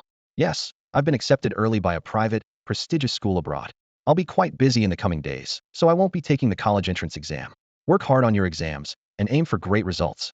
With that, he waved goodbye to everyone and turned to leave with calm, steady steps. Behind him, a few muffled sobs could be heard. Some emotional girls had already teared up, but no one spoke up to ask him to stay. They all understood that with Su Ran's brilliance, this might very well be the last time they saw him. No one had expected this farewell to come so soon, but fate often works in mysterious ways. As they watched his figure grow smaller in the distance, everyone silently bid him farewell in their hearts. Senior, safe travels. After leaving school, Su Ran chose a kendo dojo in the city to begin formal training. He enrolled in a 2-month course, practicing twice a week for over 2 hours each session, with the goal of completing his foundational training by mid-July. Sitting on the wooden floor of the dojo, Su Ran couldn't help but think about the legendary kendo masters. While the dojo's instructors were professional, they were clearly no match for figures like Angers or Yusuji Yu, and perhaps not even on par with Inuyama He, the famed sword saint, despite him seemingly being relegated to sparring partner for Yuan Jisheng. But this was the reality. Su Ran didn't have the privileges of Angers or Chu Zhihang, not even a personalized weapon to call his own. Still, Su Ran wasn't discouraged. He understood that every master swordsman started from scratch. Instead of envying others' head starts, he focused on steadily catching up. Besides, with the system's assistance, he could clearly track his progress. After his first day of training, Su Ran's system interface displayed a new skill. Swordsmanship LV.1 upgradable. Current level, LV.0. Current proficiency, 595-1000. Current rating, beginner. Seeing this progress, Su Ran felt a surge of delight. One more training session, and he would master the skill. Although the proficiency requirement for the next level would likely be higher, he still had plenty of time. Over the next 2 months, Su Ran established a consistent training routine, bi-weekly kendo classes, morning runs to improve agility, and evening weightlifting sessions to build strength. At the same time, he stayed on top of preparing his paperwork for studying abroad. By July, Su Ran's hard work paid off. His swordsmanship had reached LV.3, with a rating of proficient, and all aspects of his physical abilities had also improved to LV.3, an impressive level among hybrids. In addition to swordsmanship, Su Ran also taught himself Bajiquan and Xingyiquan. Without access to a skilled master, he relied on instructional videos for self-study. But he wasn't worried after all. Didn't Chu Zhihang hone his exceptional swordsmanship starting at a youth center? As a rank hybrid with the system's support, Su Ran was full of confidence in himself. His decision proved to be the right one. After months of dedicated effort, Su Ran had achieved LV.1 in both Bajiquan and Xingyiquan. Though the levels were still low, he knew that as long as he kept accumulating experience, mastery was only a matter of time. August arrived quickly, but a phone call disrupted Su Ran's training schedule. Su Ran, it's me. On the other end of the line was Chu Zhihang's voice. Is there something you need? Su Ran asked directly, skipping the pleasantries. He knew Chu Zhihang's straightforward nature all too well, always to the point. never wasting time on small talk. How are your arrangements for going abroad coming along? Everything's sorted. My luggage is packed and ready. Chu Zhihang replied calmly. Why do you ask? It's time to leave. Although there's still some time before the semester starts, I spoke to Schneider, and he said we can report to the school early. I wanted to hear your thoughts. Su Ran looked at Chu Zhihang, his mind racing. A few years ago, Chu Zhihang's father, Chu Tianjiao, had gone missing after staying behind during a battle. Since then, Chu Zhihang had been searching for clues about his father. He chose to join Cassell College because Chu Tianjiao had once mentioned it, believing the school held the key to uncovering his father's whereabouts. This cold but warm-hearted senior. Su Ran thought to himself with a sigh. He almost blurted out the truth about Odin and Chu Tianjiao, but quickly suppressed the urge. Chu Zhihang carried Odin's mark and was being watched by Xiaomi and Lu Mingze. With his current strength, revealing the truth would only lead to disaster. There was still over a year before the story would unfold, and for now, the most important thing was helping Chu Zhihang overcome his stubborn personality that had caused him to miss out on both Xiaomi and Su Shi. All right then, Su Ran nodded. I'm ready on my end. We can leave anytime. Where should we meet? Chu Zhihang was silent for a moment, as if waiting for some unseen guidance, before replying. Come to my place. My mom wants to meet you. Huh? Su Ran was momentarily stunned. Why did this feel like he was about to meet his future mother-in-law? But he quickly pieced it together. Su Xiaoyan, Chu Zhihang's mother. Despite her carefree personality and lack of domestic skills, spending her days shopping and attending parties with friends, her concern for her son was genuine. She had read every email Chu Zhihang had sent her, even if she often forgot to reply. Inviting him over now was likely her way of ensuring her only son had someone to rely on while studying abroad. This is exactly the typical mindset of Chinese parents. Chu Zhihang noticed that Su Ran hadn't responded for a while and assumed that he might have some inconvenience. Su Ran gently shook his head, thinking that visiting Chu Zhihang's home wouldn't take much time. Besides, he held deep respect for Chu Zhihang's mother, who in the future would manage to resist Odin's attempt to erase Chu Zhihang's word spirit and alchemy purely through the power of maternal love. At the same time, Su Ran found himself intrigued by Chu Zhihang's hometown. This remote, coastal third-tier city had somehow managed to house Odin's Nibelungen and someone as extraordinary as Lu Mingfei, while also allowing a super hybrid like Chu Tianjiao to conceal his identity and lie low for over a decade. The city's peculiarity was further highlighted by the suspected appearance of the Black Kings. Agit's unusual nature was undeniable. Does Annie have any favorite gifts? I can't just show up empty-handed, can I? Su Ran asked cautiously. On the other end of the call, Chu Zhihang rarely looked troubled. He certainly knew what his mother liked, but those gifts were not cheap. Given Su Ran's financial situation, buying such gifts would likely leave him struggling for the days to come. As Chu Zhihang pondered how to tactfully decline, a gentle voice interrupted him. He Xiaosu. Su Xiaoyan's voice came through the phone. Auntie's already at this age. What gifts could I possibly want? I just want to meet you. No need to be so formal. Your surname is Su, and mine is Su too. If we trace back a few generations, we're practically family. All right. Auntie, he'll shamelessly show up empty-handed then. Su Ran replied with a smile. Haha, what a good kid. Su Xiaoyan laughed heartily. Come tomorrow. He'll show off my skills and personally cook a farewell meal for you too. The moment she said this, both Chu Zhihang and Su Ran fell silent. They were all too aware of Su Xiaoyan's culinary skills. A single thought crossed both their minds simultaneously. Perhaps this meeting shouldn't take place at home. Chu Zhihang worried that Su Ran might not be able to handle his mother's exceptional cooking. If he found it inedible on the spot, it would undoubtedly hurt her feelings. Su Ran, on the other hand, felt a bit uneasy. If even Chu Zhihang couldn't stomach the dark cuisine, how would he, a first-timer with the same bloodline, avoid making things awkward? Mom, that's too much trouble. Chu Zhihang tried to salvage the situation. Oh, it's no trouble at all.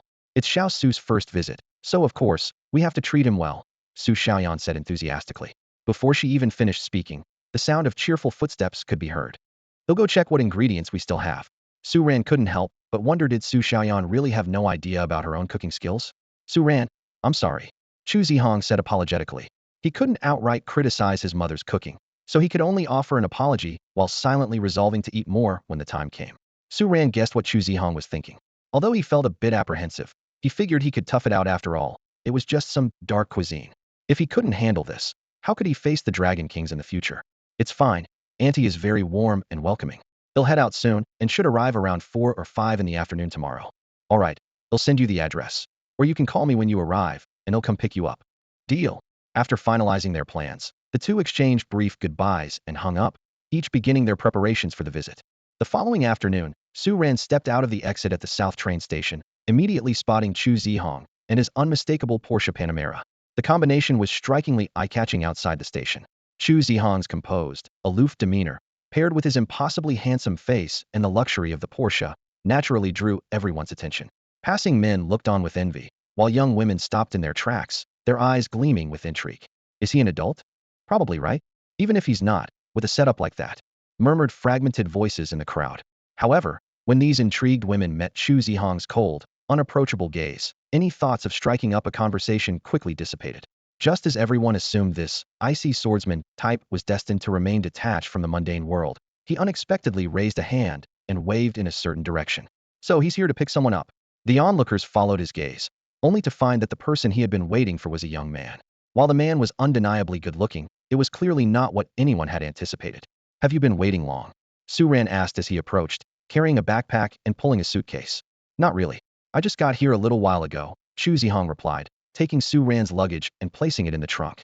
He then got into the driver's seat and said, "Let's go. My mom has already started cooking. The food should be ready by the time we get home." Su Ran, perceptive as always, noticed a subtle change in Chu Zhihang's expression. Your face is telling me this isn't as straightforward as it sounds.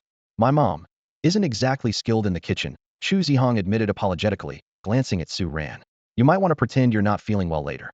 Come on, it's her kind gesture, can't waste it no matter what, Su Ran said with a laugh. Who knows? Maybe she'll surprise us and outdo herself this time. Chu Zhihang remained silent at that. The idea of his mother surpassing expectations in the kitchen? That was clearly a stretch of imagination he found hard to believe. Chu Zhihang acknowledged Su Ran's skills in shopping and throwing parties, but when it came to cooking, his brow furrowed slightly. From his observations over this period, he was well aware that Su Xiaoyan lacked talent in the culinary arts. When Su Ran offered some comforting words, he merely nodded lightly and refrained from continuing the tapish, felt that Su Ran had already politely declined, and pressing further would seem impolite. The car fell into a brief silence. Both of them realized that, although they were destined to fight side by side in the future, their understanding of each other at this point was limited to the basics: name, gender, age, and address. While they were fated to become comrades who could entrust their lives to each other, that was a matter for the future. For now, they were still in the somewhat awkward early stage of acquaintance. It was Su Ran who eventually broke the silence. He turned to look at Chu Zhihang, who was focused on driving. Did you book the plane tickets? Yes, I booked them together with yours. It's a 7 p.m. flight tonight, Chu Zhihang replied succinctly, his eyes fixed on the road ahead. Thanks. You're welcome. What's the time difference between Chicago and here again? Su Ran continued, trying to keep the conversation going. Chu Zhihang explained methodically, Chicago is in the central time zone, which is UTC minus 6 hours. Our country is in the UTC plus 8 hours time zone, so there's a 13-hour difference. After a brief pause, he added, to be precise, Chicago is 13 hours behind us. Su Ran nodded. He already knew this information, but to avoid the silence returning, he followed up, so when we arrive, it'll be around 7 or 8 p.m. in Chicago? That should be the case, barring any unexpected delays, Chu Zhihang replied while skillfully steering the car. I've already contacted Schneider. Once we land in Chicago, we can head straight to the train station. There's a dedicated subway line from there that goes directly to Cassell Academy. Impressed by Chu Zhihang's thorough preparations, Su Ran couldn't help but silently commend him. Even though he was aware of these details, he had to admit Chu Zhihang's efficiency was admirable. The courses at the academy are all dragon-related. Schneider recommended I choose the mechanical engineering department. Do you have any thoughts? Chu Zhihang asked. Su Ran pondered for a moment before replying. What are the available courses again? Can you give me a quick overview? Chu Zhihang immediately began listing them with ease. The academy offers courses like magical mechanical design, alchemical chemistry, linguistics of words of power, Tai Chi practicum, ancient Norse language, and dragon genealogy. The main departments include aerospace engineering, alchemy, mechanical engineering, combat, dragon history, journalism, information technology, mathematics, and physics, among others. You can find detailed information through Norma on your phone. I suggest you pick a major that is both practical and aligns with your interests. As Su Ran listened to Chu Zhihang's comprehensive explanation, he couldn't help but think to himself, if Cassell were an ordinary university, Chu Zhihang would definitely make an excellent admissions ambassador. I'll give it some serious thought, Su Ran replied. While he already had an idea in mind, he deliberately avoided sharing it to prevent the conversation from ending awkwardly. At that moment, he sincerely wished that someone like the sarcastic Lu Mingfei or that self-proclaimed golden retriever loser, Fingal, were there. At least then, they wouldn't be stuck in this uncomfortable silence. Chu Zhihang and Su Ran remained silent throughout the drive. Neither of them was particularly talkative, making the atmosphere inevitably a bit awkward. The quietness was a stark contrast to the usual lively energy when the two more boisterous friends were around, at least with them. Even meaningless chatter could break the silence and prevent moments like this. Thankfully, The situation didn't last long. The car soon stopped in front of Chu Zhihang's house, and a graceful, elegant woman stepped out quickly to greet them. This was Su Xiaoyan, Chu Zhihang's mother. She exuded a gentle and pure charm, her bright smile radiating warmth. Zhihang, she dashed forward and, without giving him a chance to react, pulled his head into her arms. Her face was filled with pride, as though her son had just accomplished something monumental. Hee, my Zhihang, is amazing so quick to bring your classmate home. Su Ran stood off to the side, watching the scene unfold. He couldn't help but think that if he weren't here as an outsider, this affectionate mother might really follow the original novel's description and smother her son with kisses. With such an innocent and cheerful personality, it was no wonder both Chu Zhihang and his father were so dedicated to protecting her. Hello, Auntie. Su Ran greeted politely as soon as Chu Zhihang managed to free himself from his mother's embrace. Su Xiaoyan gave Su Ran a once-over, her eyes lighting up with delight. You must be Xiao Su, right? You're just as handsome as my Zhihang. Coming from a mother, such praise was undoubtedly the highest compliment. Auntie, you flatter me. Mom, we still need to catch a flight. Maybe. Chu Zhihang chimed in at the right moment, gently reminding her. Oh, right. Su Xiaoyan suddenly clapped her forehead, as if she'd just remembered. Come on in. I've prepared dumplings, pork, and chive filling. She beamed as she ushered them inside. Before a long journey, you must eat dumplings for good luck. You won't find dumplings this authentic in America, so eat as much as you want, there's plenty. After seating them at the dining table, Su Xiaoyan cheerfully bounced into the kitchen and soon returned with 2 large bowls of dumplings. She placed them in front of the 2 young men, looking at them expectantly. Su Ran and Chu Zhihang glanced down at the dumplings, which had somehow turned an unappealing shade of black, and froze. Zhihang, are these really dumplings? How did she even manage to cook them like this? And does she seriously think they're edible? Ahem, Su Xiaoyan coughed awkwardly, noticing their hesitation. She offered an apologetic smile. They might not look great, but I promise they taste fine. I followed the recipe carefully. Go on, eat up, they won't taste as good once they're cold. Well, here goes nothing. No way a little culinary disaster can defeat or rank hybrids. The 2 exchanged a glance, sighed in unison, and resolutely picked up their chopsticks. They each grabbed a dumpling and popped it into their mouths in one go, bracing themselves. The moment they bit down, they understood the true meaning of the phrase, beautiful women are the best liars. The taste was far from fine, it was charred pork drowning in chive juice, wrapped in a half-cooked doughy shell. This was no ordinary challenge, it was a test of survival. Who would have thought Su Xiaoyan had a talent for making food like this? Su Ran stared blankly at the oddly colored dumplings in front of him. Turning his head, he noticed Chu Zhihang's equally frozen expression, and a strange sense of comfort welled up within him. At least he wasn't facing this culinary challenge alone. Standing by the dining table, Su Xiaoyan looked at them with eyes sparkling with anticipation. Under her expectant gaze, the 2 had no choice but to steel themselves and put the misshapen dumplings into their mouths. Each bite felt like a test of endurance, but unwilling to dampen her enthusiasm, they silently cleared the entire plate. Delicious. Let me cook another batch for you. Su Xiaoyan exclaimed excitedly. No, that's enough. They both cried out in unison, terrified she might actually continue her culinary experiments. Su Xiaoyan said with a mischievous glint in her eye. Since you've eaten Auntie's dumplings, you'll have to help Annie out, okay?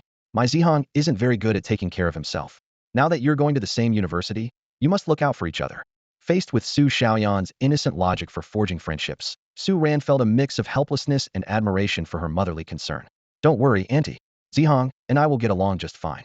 If he ever finds a girl he likes, he'll be the first to let you know.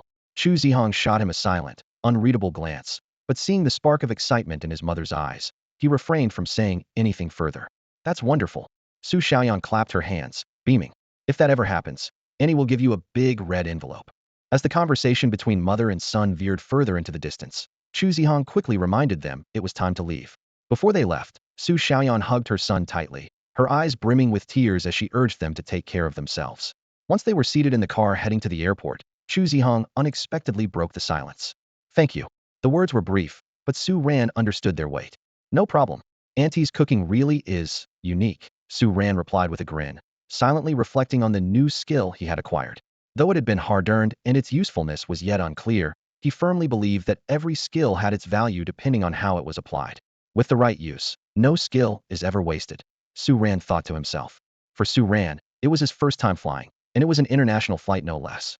Standing in the airport terminal, he observed everything around him familiar, yet foreign, and realized there wasn't much difference between this and the airports of later generations. With Chu Zhihang leading the way, the 2 quickly completed all the boarding procedures. When checking in their luggage, Su Ran's attention was drawn to an elongated tennis bag. As a reader of the original story, he knew exactly what was inside. The alchemical weapon Mesa, left to Chu Zhihang by his father, Chu Tianjiao. What amused him was how easily this weapon passed through security with just a certificate from Cassell College. Clearly, airport security in 2008 wasn't as stringent as it could have been. Su Ran thought to himself that he, too, would need to acquire an alchemical weapon in the future. Otherwise, he wouldn't even qualify to play in this world. Once they boarded the plane, the long journey of over 10 hours stretched ahead of them. Chu Zhihang pulled out a book on Norse mythology from his bag and began reading quietly. Su Ran glanced at the book but politely declined when Chu Zhihang offered to share it. He knew Chu Zhihang wasn't reading it out of interest, but was instead searching for clues about Odin. As a pragmatist, Su Ran understood the existence of Odin, possibly a fully evolved dragon king, but he didn't believe mythology would provide much practical information. Instead of sitting here reading, you might as well get some sleep, Su Ran said, reclining his seat and closing his eyes. Even though they'd arrive in Chicago around 7 or 8 p.m. local time, which might mess with his sleep schedule, he decided rest was the better option. 2 hours later, even Chu Zhihang had to admit that his research had yielded little new insight. Without a deeper understanding of dragon history, even the sharpest mind would struggle to extract meaningful information from these myths. He put the book away and closed his eyes to rest as well. The plane pierced through the night sky, following its designated route to Chicago. After the long flight, they finally arrived at O'Hare International Airport. When they stepped out of the terminal, the local time read 7:35 p.m.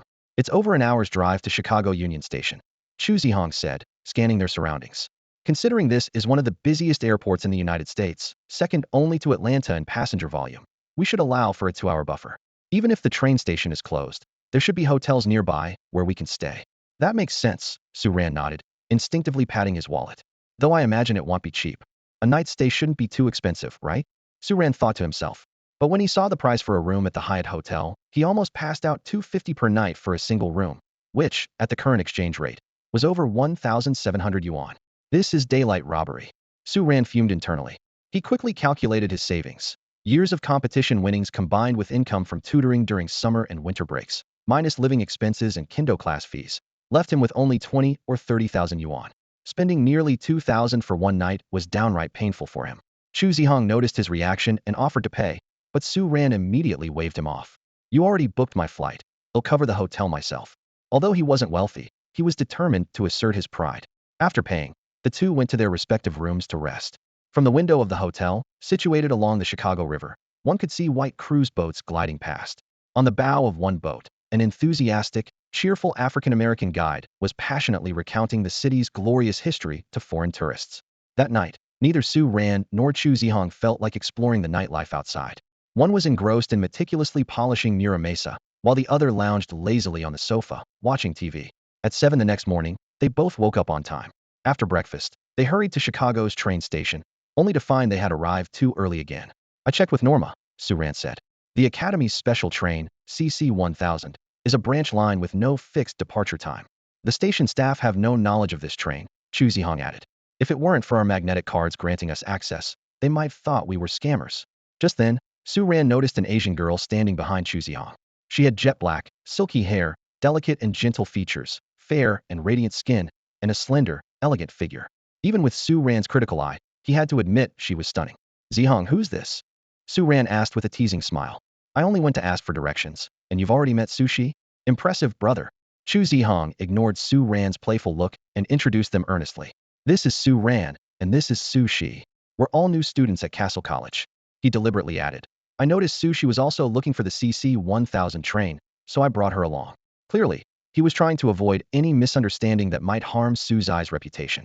Su Ran glanced at Chu Zhihang's serious expression and couldn't help but sigh internally. How could this guy not notice the way Sushi was looking at him? It was clearly more than ordinary interest. Hello, I'm Sushi, the girl said softly. Sushi also noticed Su Ran's slightly teasing gaze. Her ears turned a faint shade of red. Despite feeling shy on the inside, she maintained a poised and graceful demeanor as she extended her hand toward him. This was the first time she had ever felt attracted to a boy, and yet within less than 10 minutes of meeting him, his friend had already seen through her feelings. This left her feeling both nervous and embarrassed. Well, another Su family member, Su Ran said with a warm smile. Just like my mother and Chu Zhihang's mother, both from the Su family. Chu Zhihang's mother is also a Su. Sushi blinked in surprise. What a coincidence. Nice to meet you, Miss Sushi. I'm Su Ran, he replied politely. As one of Chu Zhihang's trusted allies and an important member of the Lionheart Society, Su Ran looked at the girl before him with genuine goodwill. In his mind, He was already scheming. Perhaps he could match these two up. After all, Aunt Sue was eagerly waiting for grandchildren. If it worked out, there would definitely be a nice red envelope in it for him. As for that strongest next generation being representing Lustwell, they'd deal with her when she appeared. Surely, as a dragon, human concepts wouldn't affect her too much, right? Just as the three were about to continue their conversation, the crisp sound of a bell, accompanied by the whistle of a train, reached their ears. A sleek black train, adorned with silver-white vine patterns, slowly pulled into the platform. A conductor dressed in a dark green uniform put away a small golden bell. The three turned their heads toward the sound and confirmed the train's number, CC 1000. The station's announcement echoed, "Express CC 1000 has arrived. Passengers, please board promptly." This feels just like Harry Potter, Suran thought to himself. The three of them filed in, swiping their magnetic cards at the ticket machine. As the green light lit up, the machine emitted a crisp beep sound. "Welcome, a class freshman Suran. Welcome, a class freshman Chu Zhihang. Welcome, a class freshman Su Shi." The conductor's eyes widened in surprise. A class freshman on the same train was certainly a rare occurrence. Quickly collecting himself, he nodded politely and said, "Welcome aboard. Please find your seats." The three of them carried their luggage into the train car, which began to move shortly after.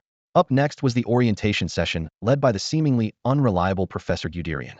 This broad-shouldered, elderly man, with thick glasses, messy white hair, a shabby suit, and baggy pants, gave off a distinctly disheveled vibe. However, for Su Shi, Su Ran, and Chu Zhihang were already well-versed in the world of hybrids and dragons, she was unlikely to be as bewildering as he had been for someone like Lu Mingfei, who had known nothing of this world. The enrollment orientation was surprisingly brief. Professor Guderian didn't even take out the alchemical oil painting before announcing its conclusion. Su Ran felt a tinge of regret, as he hadn't been able to use the painting to enter the spiritual vision state and awaken his word spirit. However, he quickly let it go. After all, the 3E exam was an inevitable milestone that everyone had to face. Afterward, the three of them solemnly signed their names on a blood pact inscribed with Latin phrases. This contract officially marked their entry into the secret party. Unless their 3E exam results were unsatisfactory or their bloodline grade fell below the admission standard, this identity would stay with them for life. Once the signing ceremony ended, Professor Guderian visibly exhaled in relief, a radiant smile spreading across his face. His eyes sparkled as he looked at the three of them, revealing his true intentions. According to Academy rules, every student must choose a mentor upon enrollment. "What do you think about having me as yours?" Internally, Guderian was growing anxious. At present, he only had one student under his wing, a certain Fingal who had been lingering in the academy for 7 years and had now fallen to a grade, essentially a failure. In Cassell Academy, Fingal's status was no better than that of a mule. As a professor, Guderian needed to successfully mentor at least one graduate to qualify for tenure. Fingal had already let him down, so the 3A-grade freshmen before him were his last hope. If he could persuade even one of them to become his student, his path to tenure would be secure. However, the trio fell into silence at his proposal. Chu Zhihang was the first to decline politely. "Apologies, Professor. Professor Schneider is already my mentor." He felt that Guderian's overly eccentric personality might make it difficult for him to adapt to such a mentor. Guderian sighed inwardly and didn't press the issue. As the head of the executive department, Schneider had personally traveled to China to assess Chu Zhihang's level of sincerity. Guderian dared not challenge. Su Shi also shook her head. Though she knew it might come across as impolite, she simply couldn't trust that this seemingly unreliable professor would successfully guide her toward graduation. Seeing 2 rejections in a row, Guderian was on the verge of tears. All he could do was turn his hopeful gaze to Su Ran, looking at him with a pitiful expression. Su Ran fell into deep thought. He had a decent impression of Guderian. Despite his eccentric demeanor, the professor genuinely had expertise. Moreover, as Fingal and Lu Mingfei's mentor, Guderian was closer to the core of the story compared to figures like Schneider or Manstein. However, 2 concerns held Su Ran back. First, he didn't want to specialize in a humanities-focused field as a hybrid, since Guderian's expertise in dragon genealogy was far less practical compared to alchemy. Second, getting too close to Lu Mingfei before gaining sufficient strength might attract the attention of Lu Mingze. That little psychopath might take extreme measures against any potential threats.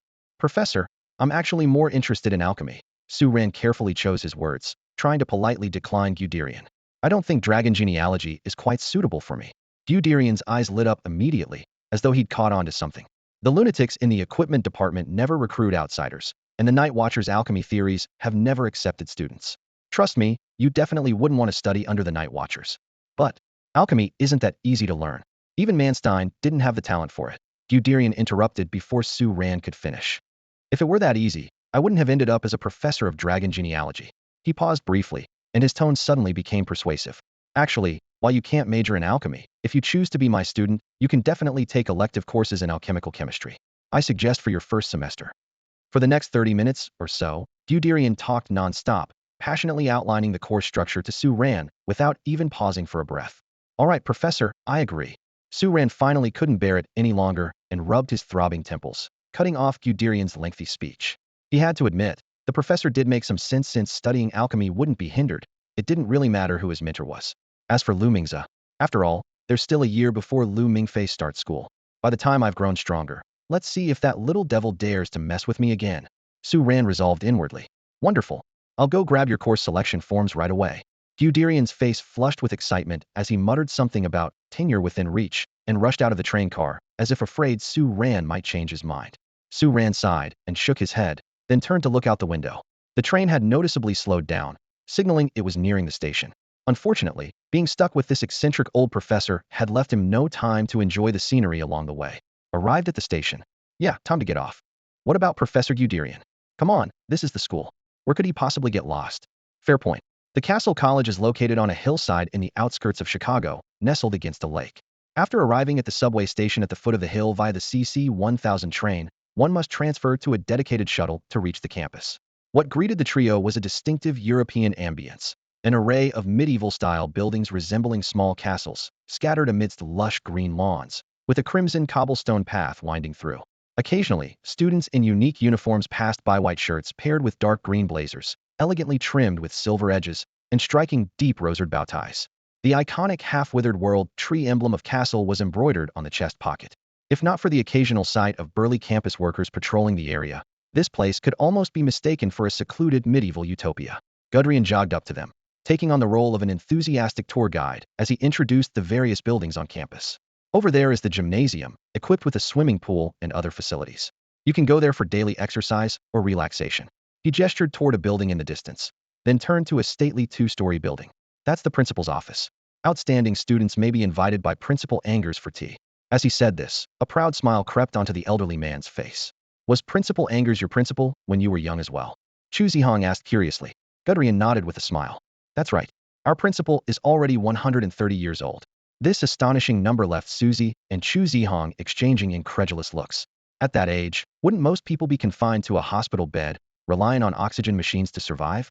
Su Ran silently observed everything. In his view, Angers was far more than just long-lived. This living legend among hybrids was still active on the front lines of dragon slaying.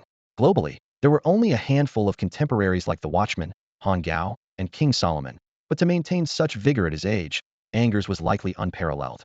Not to mention his bloodline, which was even more enigmatic than royal blood. Noticing their astonishment, Guderian continued to reveal more. Our principal is the strongest strength fighter in the academy and has personally slain a second-generation class dragon. Even at his age, he still fights on the front lines. At this point, the elderly man suddenly shifted the tone of the conversation. And, well, he's also quite the romantic. On every trip, he manages to encounter beautiful noble women and spend enchanting evenings with them. The trio was momentarily speechless, and Suzy silently cursed in her heart. Is such a playboy really fit to be a principal? Chu Zhihang's expression turned complicated as he silently pondered the unusual behavior of powerful hybrids. Both that man and Principal Angers seemed to share a similarly unrestrained personality. Su Ran, however, couldn't help but exclaim, the principal is truly impressive. At 130 years old, he's still full of energy. What's even more remarkable is that he retains the charm of a playboy, constantly catching the attention of elegant women. No wonder Lu Mingfei calls him the ultimate old man. Absolutely. Guderian chimed in immediately, his eyes gleaming with admiration. If I could live to 130 and be as popular as the principal, I'd die happy. Su Ran coughed lightly, subtly reminding his mentor to mind the setting. Guderian caught on quickly and shifted the topic. Hybrids living to the principal's age are indeed rare. But more importantly, right now, I'm more concerned about when I'll be promoted to a tenured professor. He then cast a meaningful glance at Su Ran. You all arrived early, which means you can pick your dorms first, Guderian said, steering the conversation back on track. These are double rooms. Zhihang and Su Ran can share one. Initially, I considered pairing Su Ran with his senior, but given that guy's lifestyle, I thought better of it. Sushi will have to stay with the other girls. Sushi smiled and nodded. I can get along with anyone. One important thing to note, Guderian added with a serious expression, Zone 1 has co-ed housing, so you all need to be extra careful. After all, hybrids are easily influenced by dragon blood, and with everyone being so good-looking. The three exchanged glances, puzzled. They thought Chinese people were known for their composure. How could they act irrationally? Gudrian continued, don't underestimate this. There have been cases of girls sneaking into guys' rooms and even guys sneaking into other guys' rooms. The three were stunned, not expecting campus life abroad to be so open. By the way, after school starts, there will be a free day. The Lionheart Society might clash with the student union again. Their disputes have been escalating over the years, so as newcomers, it's best for you to stay out of it and avoid getting tangled with Manstein. Lionheart Society and the student union? Suran asked. They're the two biggest organizations on campus. You can find information about them on the Watchman Forum, but I wouldn't recommend joining the student union. That's Caesar. Gudrian frowned at the mention of the eldest son of the Gattuso family. Though he's outstanding academically, he's notorious for breaking school rules, skipping classes, and arguing with teachers. Anyway, let's get you settled into your dorms first. After getting the three situated, Gudrian reminded them before leaving. The 3E exam is what truly matters, but with your bloodline, just stay calm and you'll be fine. Once their mentor left, Su Ran and Chu Zhihang tidied up their room, had dinner at the cafeteria, and, after washing up, fell into an exhausted sleep. This marked their first night at the academy. Su Ran and Chu Zhihang were both highly disciplined individuals. Despite facing a 13-hour time difference, their impressive ability to adapt and self-hypnotize allowed them to get proper rest on the plane and at the hotel, ensuring a peaceful night. Their biological clocks were astonishingly precise by 6 o'clock the next morning. Both had woken up almost simultaneously. Chu Zhihang wasted no time and headed straight to the library to search for clues about Odin. Su Ran, on the other hand, chose a different way to start his day morning exercise. He had already mapped out his route the day before, starting from the mid-slope of the mountain to the summit and back again. The length of this winding mountain road perfectly matched the physical activity he had set for himself. At this hour, Cassell Academy was still unusually quiet, even though some students had returned early. As a prestigious institution gathering elite students from around the world, the academy boasted first-class facilities. However, the peculiar lifestyle habits brought about by the dragon-blooded constitution had created a stark contrast to typical routines elsewhere. Looking across the sprawling campus, apart from the diligent maintenance crew, there were only a handful of students who weren't hungover or rushing around to make up for failed classes, barely a dozen in total. What amused Su Ran was that even these few awake individuals seemed groggy and lethargic. Observing these so-called elites, or rather cannon fodder, idly wasting their days away, Su Ran couldn't help but inwardly scoff. Ignoring their puzzled stares, he began his unshakable daily training routine. However, as he jogged along the winding mountain road, an unexpected realization struck him. The intensity of this workout, which would hardly leave any hybrid panting, felt as effortless as a casual stroll for him. Glancing up at the skill panel in his mind, his eyes landed on Agility LV.3, and he couldn't help but let out a wry smile. He had anticipated a significant boost in speed upon reaching LV.3, but he hadn't expected it to be this overwhelming. This level of exertion wasn't even enough to count as a warm-up. Yet, being at Cassell Academy, where Norma's surveillance was omnipresent, going all out would undoubtedly draw attention. If Angers and the others discovered that his physical capabilities far exceeded those of an rank hybrid, they would surely start questioning his true identity. Unlike Lu Mingfei, who had the devilish Lu Mingzi backing him, Su Ran had no such safety net. Even if Headmaster Angers chose to trust him for the sake of dragon slaying, the meddling board members, whom Su Ran privately cursed as shameless bastards, would never let him off the hook. Being too strong is a problem in itself. Su Ran mused as he continued his ineffective training at a leisurely pace. He realized he needed to master the blood rage technique as soon as possible. That way, he could attribute his extraordinary physical abilities to the effects of blood rage. Although the technique was considered taboo within the secret party, it seemed like the perfect cover for his secret. As he carried on with his marginally productive morning routine, Su Ran's thoughts had already shifted to planning his next steps. The board members would need to be handled cautiously, and as for Angers, as long as he could prove he wasn't a dragon or seeking to replace the dragons, Angers might actually become a valuable ally. This still wasn't enough to ensure safety, Su Ran thought, his brows furrowing slightly. He adjusted his breathing as he analyzed the current situation needed to establish a connection with the Night Watchers as soon as possible. Gaining their favor would grant him access to the top-tier alchemy techniques among the hybrids. With practice, he could upgrade his alchemy skills and eventually become an alchemy master of the secret party. Slowing his pace, a faint, almost imperceptible smile appeared on his lips. By then, even if his use of the blood-boiling technique or the ambiguity of his lineage were exposed, as long as there was no concrete evidence proving he was a dragon, the secret party elders and the school board wouldn't dare act rashly. This was a game of balancing risks and benefits. As long as he demonstrated irreplaceable value, the secret party wouldn't openly oppose him. As for any covert schemes, he was confident his strength was enough to handle them. Su Ran came to a stop and gazed at the distant mountains, his thoughts continuing to churn. Resorting to brute force to overturn the table? That would be the most foolish choice. Despite the secret party's renowned status in the hybrid world, their power was still far behind that of the Dragon Kings and the Lords of the Dark Side. Yet, these powerful entities hadn't chosen to destroy the secret party but instead adopted strategies of weakening and infiltration. There was a reason for that. The secret party, as the banner of dragon slayers, had roots that ran too deep. Destroying it would only plunge the hybrid world into panic, forcing them to unite for self-preservation. What could possibly be gained from that? The cost-benefit analysis simply didn't add up. It was wiser to leverage their influence rather than become a target for all. Wasn't I supposed to follow the hot-blooded path of sweeping everything before me? Su Ran mocked himself with a wry smile. How did I end up becoming a scheming mastermind instead? He sighed, ready to wrap up his morning exercise. Just then, the deafening roar of an engine suddenly echoed from the mountain road. With the heightened senses granted by his bloodline, Su Ran instantly pinpointed the Sauersea red Ferrari hurtling up the mountain road at an astonishing speed, its tires screeching sharply against the asphalt. That must be going at least 100 miles an hour. Su Ran swiftly stepped to the side of the road, inwardly cursing the lunatic racing so recklessly this early in the morning. He usually couldn't care less about such matters. Anyone old enough to get a driver's license was old enough to take responsibility for their actions. As the Ferrari roared past, Su Ran couldn't help but glance at the driver's seat. What he saw was a cascade of fiery red hair and a bright, youthful face. The girl wore a fitted, cream-colored short-sleeved shirt, a baseball cap on her head, and a silver four-leaf clover pendant dangling from her ear, catching the morning sunlight with a dazzling glimmer. From her facial features, it was clear she was an Asian girl. When she noticed someone jogging on the mountain path leading to Cassell College, a flicker of surprise crossed her face, and she even forgot to chew her bubble gum. The moment their eyes met, they quickly looked away. Chen Madong soon returned to her usual self and resumed blowing her bubble gum. However, that brief glance left her on alert. With her unique ability, it was the first time she had encountered someone she couldn't see through at all, as if there was a faint, intangible barrier obscuring him, making him enigmatic. Her intuition told her that there was something unusual about this person, but she shook her head to dismiss the thought and focused on driving. Still, to avoid encountering someone walking along the winding mountain road again, she instinctively slowed down the car. As the red Ferrari disappeared into the distance, Su Ran stood there, lost in thought. An Asian girl with red hair, wearing clover-shaped earrings, and a penchant for speeding wasn't that Chen Madong, the girl Lu Mingfei had a not-so-secret crush on? The thought that he'd run into this legendary figure on only his second day at Cassell College brought a smile of amusement to his face. From his memory, she was supposed to have enrolled in 2008. Caesar was now a sophomore, while he, Chu Zhihang, Chen Madong who preferred to be called Nono, and Su Shi were all freshmen. It was only a matter of time before their paths crossed more often.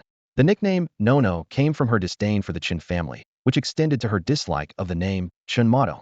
In the original story, Nono was a pivotal character. Not only was she the senior that Lu Mingfei admired, but she was also the key person for whom he was willing to risk his life. Moreover, she was Caesar's fiancée. As a rank hybrid without any unique language abilities, her existence was already extraordinary. Even more intriguing was the fact that she had been specifically chosen by the Gattuso family to be the bride of Caesar, the so-called hybrid emperor. The rise of the Gattuso family was equally shrouded in mystery. After the Summer Lament incident, they had quickly ascended to the upper echelons of the secret society, transforming from obscurity to dominance. It was highly likely that Pompey, a figure associated with their family, was none other than Odin, the king of sky and wind. Choosing Nono as Caesar's bride was undoubtedly a calculated move given the Gattuso family's ambition to rule the hybrid world. It was unlikely that they were simply respecting Caesar's personal preferences. If Pompey truly was Odin, even if Caesar was his son, he wouldn't simply allow him complete freedom. The Chen family was equally enigmatic. Both Usugi Arii and Nono shared Chen family blood, and their appearances were strikingly similar. Usugi Arii, in particular, was the vessel for the White King. If Pompey was indeed Odin, why would he first designate Nono as the bride and later seek to eliminate her? Su Ran rubbed his temples and cursed under his breath. Thinking about all this is such a headache. Damn the author, why didn't they resolve these plot holes? Mindless action would be so much easier. Ultimately, he decided to shelve these questions for now. With so little information at hand, he figured that since he was now part of this world, he would inevitably experience the events of the original story firsthand. Perhaps had uncovered some overlooked clues along the way. With that thought, he shook his head and jogged back toward the school. Su Ran leisurely returned to school. After grabbing breakfast in the cafeteria, he headed straight back to his dorm. Since the semester hadn't started yet, there weren't any classes to attend even if he wanted to. As he pushed open the door to the dorm, he was surprised to see Chu Zhihang was already back, intently typing away on his laptop. Writing an email to your mom? Su Ran asked casually. Without looking up, Chu Zhihang shook his head. I write emails at night. I've calculated the time difference. He turned slightly to explain. I'm looking up information about the 3E exam on the Night Watcher discussion board. After a brief pause, he added, the Night Watcher discussion board is a BBS link to the school's official website.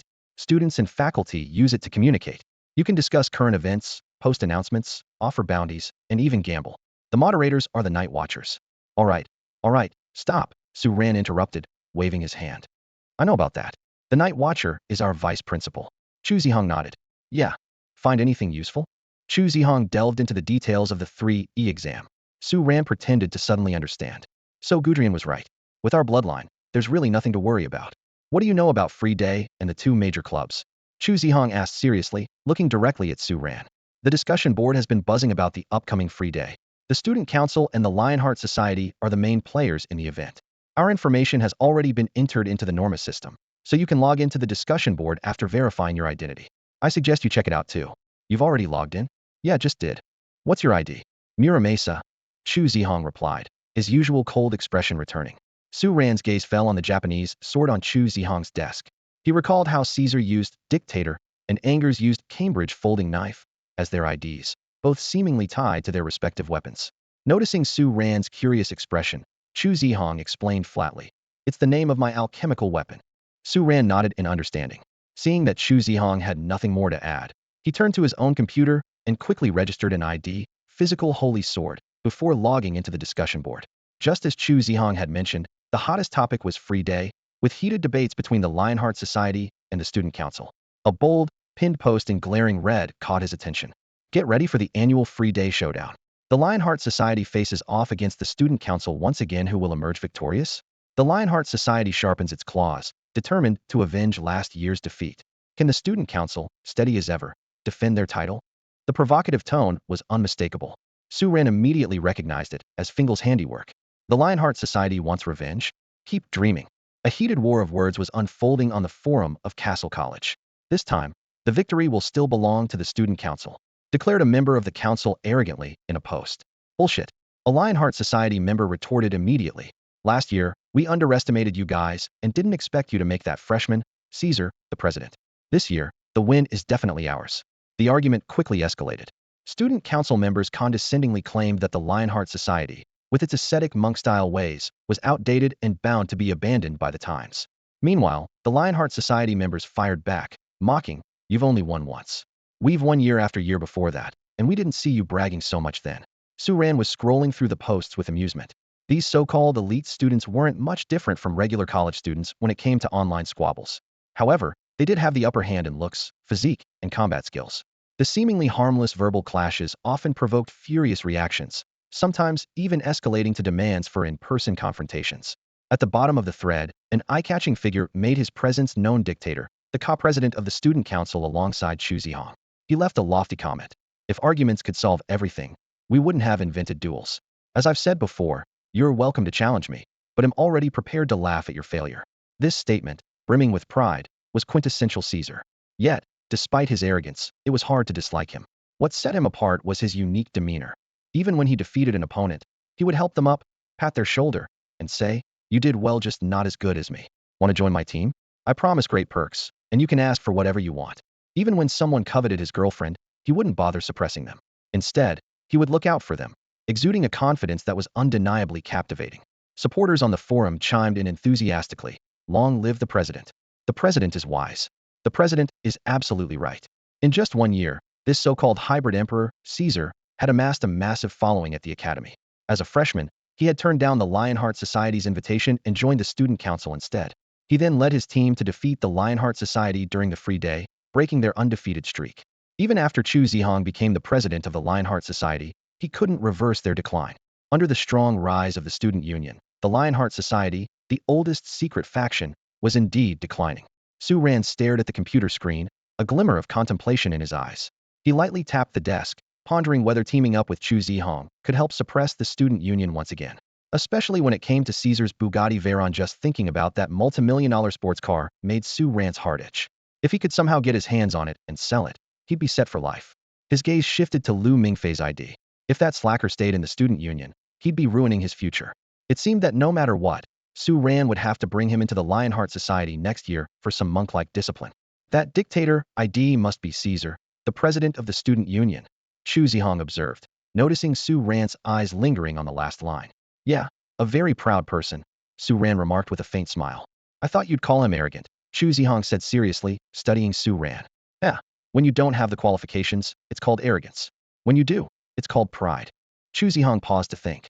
I don't think those two words mean the same. Ahem. Su Ran quickly changed the subject. Forget it, let's not debate this. I'm planning to join the Lionheart Society. What about you? Got any thoughts? Chu Zhihang raised an eyebrow in mild surprise. I thought someone like you wouldn't be interested in joining a club. Why not? I love club activities. Su Ran replied with a grin, though Chu Zhihang clearly saw through the insincerity. As a sharp observer, he knew Su Ran shared his own reserved nature, reluctant to form deep connections. In fact, Su Ran's sorrow of the blood might run even deeper than his own. Our rank bloodlines already make us stand out at the academy, Chu Zhihang said calmly. The Lionheart Society wants to regain its honor, so they approached me in the library. For certain reasons, I've already agreed. He glanced at Su Ran. You must have been out training in the morning, so you missed them. That's probably it, Su Ran nodded. But since I plan to join anyway, missing it doesn't matter. Let's sign up this afternoon. With that, Su Ran's attention returned to the Night Watchers discussion board. That broke Fingel was definitely setting up another betting pool. What a great chance to make a fortune. The Lionheart Society's odds of winning were indeed lower than the student unions, but that made it the perfect high-risk, high-reward opportunity. At that thought, Su Ran turned to Chu Zhihang, who was engrossed in his book, a sly gleam in his eyes. Hey, old Chu, you short on cash? Chu Zhihang was never short on money. Faced with Fingel's bet, he readily pulled out 500 after Su Ran's persuasion, placing his wager on the Lionheart Society's victory. In contrast, Su Ran carefully calculated his expenses and, after some hesitation, reluctantly put down 300. This amount can be earned back quickly, Su Ran calculated to himself. That guy Fingel wouldn't miss the chance to make money during the 3E exam. He recalled Fingel's pitiful state in the original story, scraping by on borrowed money, and couldn't help but smile. That guy, who always mooched sauerkraut and braised pork knuckle in the cafeteria, probably wouldn't complain about being a little poorer. The two glanced around and noticed the stark disparity in the betting scene across the academy. The crowd betting on the student union was bustling, while those supporting the Lionheart Society were few and far between, aside from its own members. This scene vividly illustrated the Lionheart Society's current decline. But things are different now, Su Ran thought to himself. With the restrictions imposed by the Night Watchers rules, no one could use their word spirits, leaving the competition to pure physical strength. Although Caesar, with his exceptional family upbringing, excelled in swordsmanship, horsemanship, and marksmanship, against Chu Zhihang, young swordmaster of the Youth Palace, was merely a rank hybrid with keen hearing.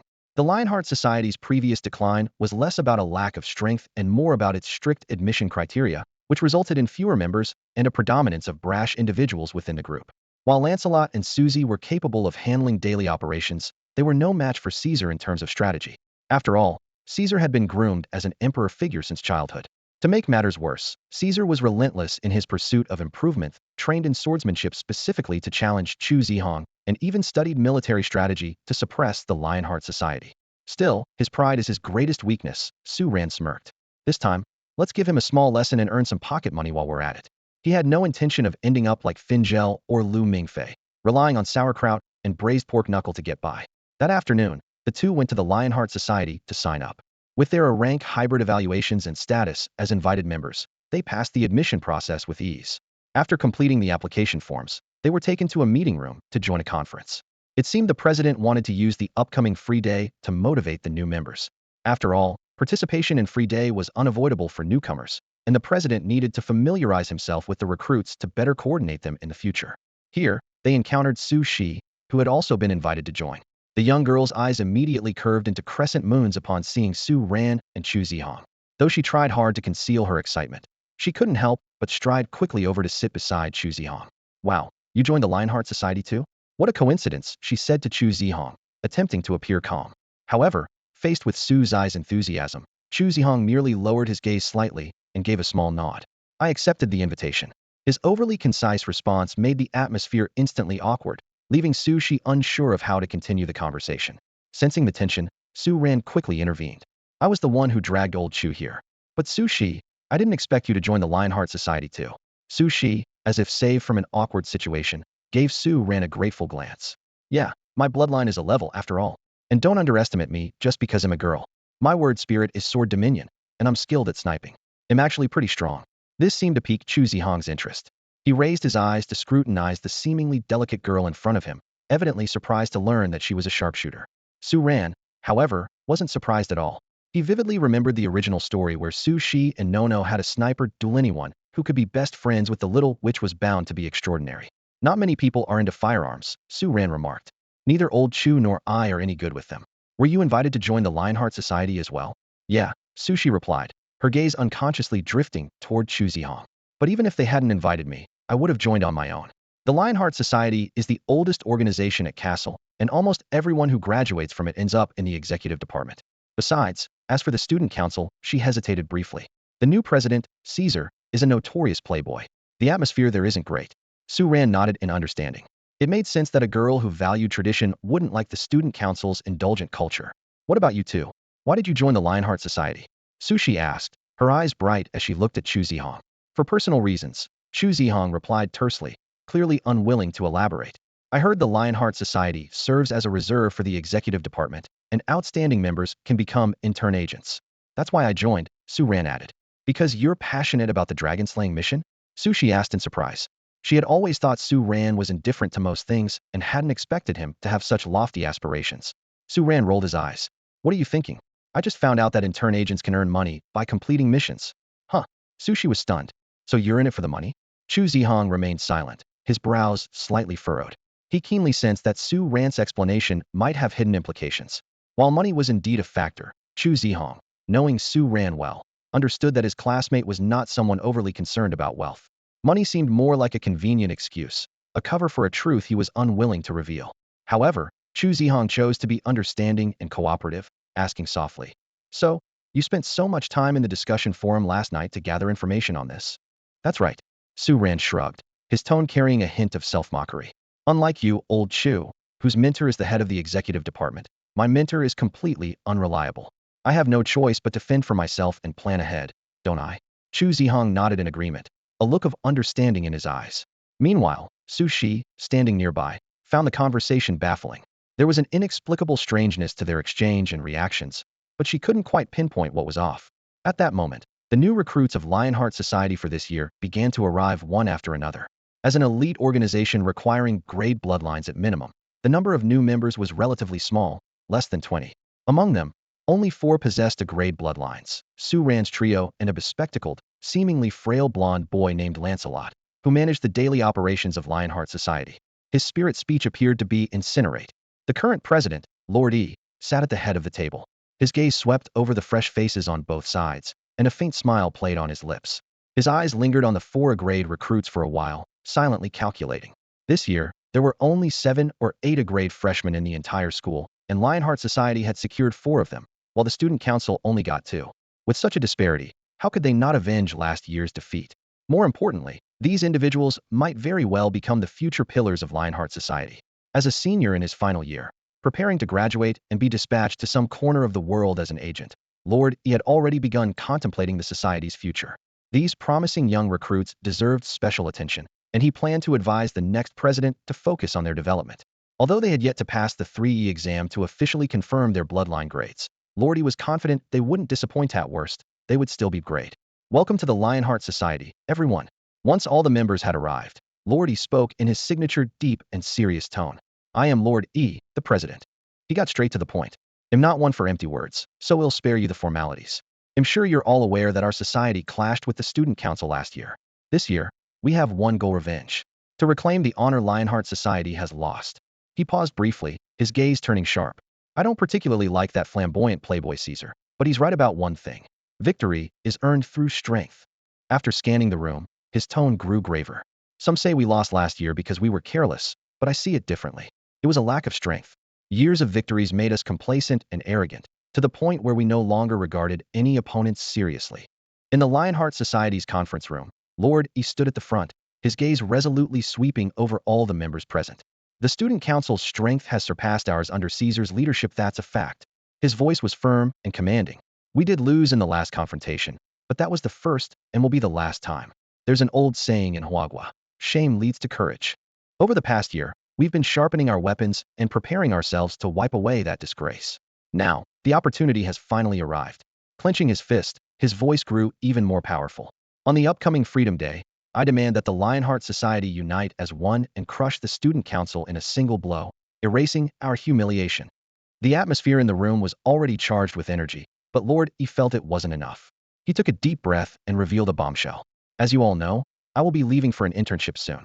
Regarding the matter of my successor as president of the Lionheart Society, I have decided that the one who performs the best on Freedom Day will take over. What do you all think? This statement immediately caused a stir in the room. The officers of the Lionheart Society raised their hands one after another to express their approval. No objections. Agreed. Many of them were also about to graduate, and the tradition of meritocracy had always been a cornerstone of the Lionheart Society. Lord E nodded in satisfaction. The position of president was a highly coveted honor for any hybrid, and this announcement would undoubtedly ignite everyone's fighting spirit. At that moment, a calm voice came from the freshmen's seating area. Does that mean anyone in the Lionheart Society can become president? All eyes turned toward the speaker, Chu Zhihang. He looked steadily at Lord E, awaiting his response. As long as they are a member of the Lionheart Society, regardless of their year, they can become president if they perform exceptionally well. Lord E replied, clearly impressed by the straightforwardness of this freshman. Chu Zhihang gave a slight nod, no longer saying anything. In his mind, he was already calculating. If I can become president, I should be able to get my hands on that refining technique that enhances bloodlines. At this moment, another freshman, Su Ran, raised his hand to speak. President, there are only a few days left until Freedom Day. What preparations should we focus on? Good question, Lord E replied. In the coming days, everyone should conserve their energy. Freshmen, in particular, should familiarize themselves with the campus environment and weapon operations. If you have any questions, feel free to ask your seniors. Su Ran pressed further. When will the battle plan be finalized? Should we assign specific personnel to oversee weapon training and terrain familiarization? And shouldn't we prioritize training for team cohesion among the freshmen? This series of professional questions made Lord E look at Su Ran in a new light. This freshman was clearly not someone who relied solely on brute force, but was a genuine tactician. While most members of the Lionheart Society favored strong, aggressive strategies due to their bloodline advantages, having someone who excelled in tactics was exactly what they needed. Well said, Lord E responded sincerely. These details are indeed something I overlooked. Su Ran is it. I will assign specific individuals to handle these matters. If you have any other suggestions, feel free to share them. As long as they're reasonable, I will adopt them. While the Lionheart Society convened an emergency meeting, the members of the student council were leading a completely different kind of life. With their president, Caesar, still vacationing in Europe, the council was essentially leaderless. Unlike the Lionheart Society, which embraced a life of austerity, the student council indulged in carefree enjoyment during what was supposed to be their study retreat. This wasn't out of disdain for the Lionheart Society, but stemmed from a clear directive from Caesar himself. He'll be back in 3 days, right on schedule. Until then, just relax. Leave the Lionheart Society to me. The members of the student council took his words to heart. With the boss handling things, what's there to worry about? The Lionheart Society is nothing more than a defeated rival. As they reveled in their leisure, they couldn't help but remark, the boss is so considerate. Even from thousands of miles away, he's thinking of us. He's probably meditating atop the Alps right now. In reality, Caesar was skiing in the Swiss Alps with a group of young women from Europe's old noble families. Each of these ladies was impeccably dressed, flaunting their elegant figures, their fair skin glowing under the sunlight. While Caesar maintained his signature gentle smile, inwardly, he was utterly bored with them. These women were always so compliant, smiling even when Caesar openly invited others to dine with him in their presence. Their insincere demeanor disgusted him, but compared to other, even duller activities, this at least offered some form of diversion. Skiing alone? Tedious. Hunting? Overdone. Returning to school? Even worse. With a private jet at his disposal, he could return whenever he wanted. Speaking of Cassell Academy, aside from his respected headmaster, Ange, the rest of the people there were utterly unremarkable. He had expected the academy to be a gathering place for elites, but it had turned out to be a disappointment. The only thing that had piqued Caesar's interest was the intense Day of Liberty tournament. It was far more exhilarating than skiing or hunting. However, the Lionheart Society's lackluster performance had let him down. He had intentionally chosen the overlooked student council to compete against them, only to find that his opponents were embarrassingly weak. I hope this year, you'll manage to surprise me, Caesar thought as he gazed at the distant snowy peaks. Otherwise, he'll die of boredom. Caesar stood at the edge of the snowy field, absent-mindedly giving skiing tips to the noble young ladies nearby. Yet his gaze kept drifting toward the Atlantic, his thoughts seemingly elsewhere. Meanwhile, Su Ran, having just finished a meeting, returned to the dormitory. Immersed in his alchemy textbook, he was attempting to unravel the mysteries of alchemy when Chu Zhihang's voice suddenly interrupted his focus. Su Ran, are you planning to compete for the position of Lionheart Society president? Chu Zhihang's tone carried a hint of hesitation. Su Ran looked up, a playful smile tugging at the corners of his lips. Why? Are you hoping I'll step aside and let you take the position? No, Chu Zhihang replied firmly. I'll earn it through my own efforts. I have reasons why I must become the president of the Lionheart Society. I'm sorry, you really are an odd one, Su Ran said, scratching his head in a casual tone. But then his expression grew serious. But that's exactly who you are, Chu Zhihang. Chu Zhihang nodded in acknowledgement, and Su Ran continued. There's no need to apologize. You don't owe anyone that. Stop worrying so much about others. I'll try. Chu Zhihang responded earnestly. Su Ran sighed, tilting his head back to stare at the ceiling. If the cold-faced, poker-playing weirdo could change, then he wouldn't be the unyielding killing machine we know. The dormitory fell into a brief silence. Chu Zhihang focused on meticulously polishing his katana, Muramesa, preparing for the upcoming free day. Su Ran remained in his position, staring at the ceiling with wide-open eyes, clearly not asleep. I'm not interested in becoming the president of the Lionheart Society, Su Ran suddenly said after a moment. But I am very interested in the bloodline refinement technology you're after. Chu Zhihang froze mid-motion, staring at Su Ran in disbelief. How do you know about that? He went on to explain in detail. It's a forbidden technology of the Lionheart Society, originating from ancient times. It can enhance a user's bloodline at a certain cost, greatly boosting combat power. In the days of primitive technology, this was the ultimate weapon for dragon slayers against dragons and revenants. But due to its severe drawbacks, the technology was banned by the secret party. Although the first generation of the Lionheart Society managed to recreate it, it was ultimately sealed away again for being too dangerous, and now only exists in ancient archives of the society. Chu Zhihang pondered silently. This was a secret Schneider had hinted at. How could Su Ran possibly know about it? Could it be Guderian? That seemed unlikely. Don't bother asking, Su Ran said bluntly. When you become the president, you have to share that technology with me. Deal. Chu Zhihang lowered his gaze and thought for a long moment before shaking his head. All power comes with a price. That technology is power gained through a deal with the devil, and the user will inevitably pay a heavy cost. I'm sorry, but I can't give it to you. Su Ran seemed unsurprised by this answer. If I want to find out, there's no way you can stop me. And if you refuse, I can make sure you never get it either. Chu Zhihang was momentarily at a loss for words, staring in disbelief at Su Ran, who had transformed in an instant from a polite, model student into someone resembling a street thug. Su Ran, however, seemed completely unfazed and continued. The principles behind this technology really intrigue me. Who knows? It might actually solve the hidden dangers within it. Chu Zhihang remained silent for a moment, his brows furrowing slightly. In his view, this ancient technology, possibly dating back to before the Common Era, had been studied by countless people, and yet its risks persisted. Just as he was about to speak, Su Ran interrupted. How do you know no one succeeded? Su Ran's eyes gleamed with a cunning light. Would anyone who succeeded be foolish enough to announce it to the world? Look at the behavior of the board of directors. Look at those historical records. When it comes to profit, all that talk of heroism is nothing but a joke. His tone grew sharper. The history of hybrids was filthy from the start. From the moment humans were forced to merge with the undead, everything became tainted. Fighting for humanity? It's nothing but hatred, fear, and self-interest. When he brought up the secret party, his voice carried a trace of mockery. The most radical and violent factions of the secret party, all the major families, must be conducting their own research in private.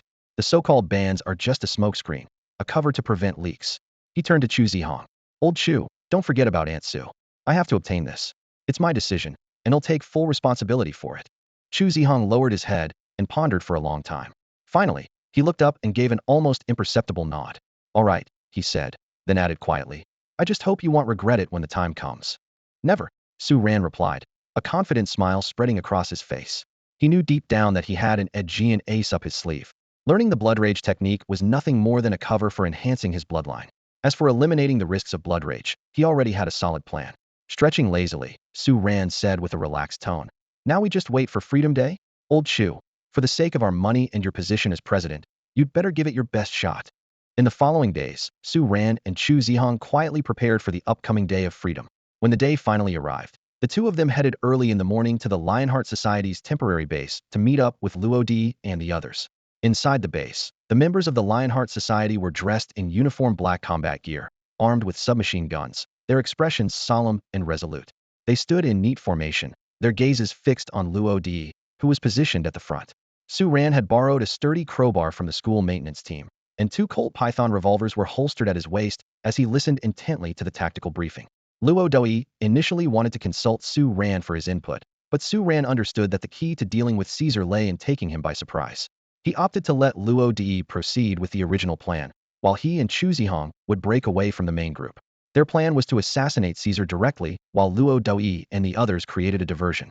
After weighing the options, Luo Doi concluded that this two-pronged strategy was feasible. It could disrupt the student council's plans while increasing their chances of success. Furthermore, even if the two freshmen failed, the losses would remain within a manageable range. Impressed by their boldness, he agreed to their request. Standing silently nearby, Chu Zhihang held his blade, Muramesa, and expressed his agreement with the straightforward plan. His sole focus would be wielding his sword. All right, it's settled then. Luo Di began issuing orders. Team A, led by Safas, will stay behind to guard the base. Team B, led by Lena, will advance from the left dormitory building toward the student council's base. Team C will follow me in a frontal assault. Snipers will take up high positions to support Team B, while the rest will act freely. He clenched his fist and shouted, "For reclaiming our honor, for avenging our grievances, victory is ours." Yes, the crowd responded in unison before splitting into their assigned teams. In no time, the large base was left with only Team A and a few freshmen, totaling about 11 or 12 people. Although Cassell Academy had over 700 students, the Lionheart Society was a gathering of elites, numbering only around 50, truly the best of the best. The 9 members of Team A, tasked with guarding the base, were led by Vice President Safas, and a rank hybrid from the Middle East who had always been Luo Di's trusted aide. He glanced at Su Ran with a calm demeanor and asked succinctly, "What's your plan?" "We need to wait until the fighting starts," Su Ran replied. "I just hope you all can hold out for a while longer." Su Ran tilted his head slightly, listening intently. After confirming there were no gunshots, he shrugged helplessly. Standing nearby, Safas immediately showed a look of displeasure, his sharp gaze locking onto Su Ran. In his eyes, the student council was nothing more than a group relying on sheer numbers and firepower. If it weren't for the restrictions of the rules, he believed he could single-handedly take down every member except Caesar. However, he chose to suppress his dissatisfaction for now. There was no need to lose his temper with his juniors over such trivial matters. Meanwhile, back at the student council stronghold, Caesar had meticulously completed his tactical arrangements.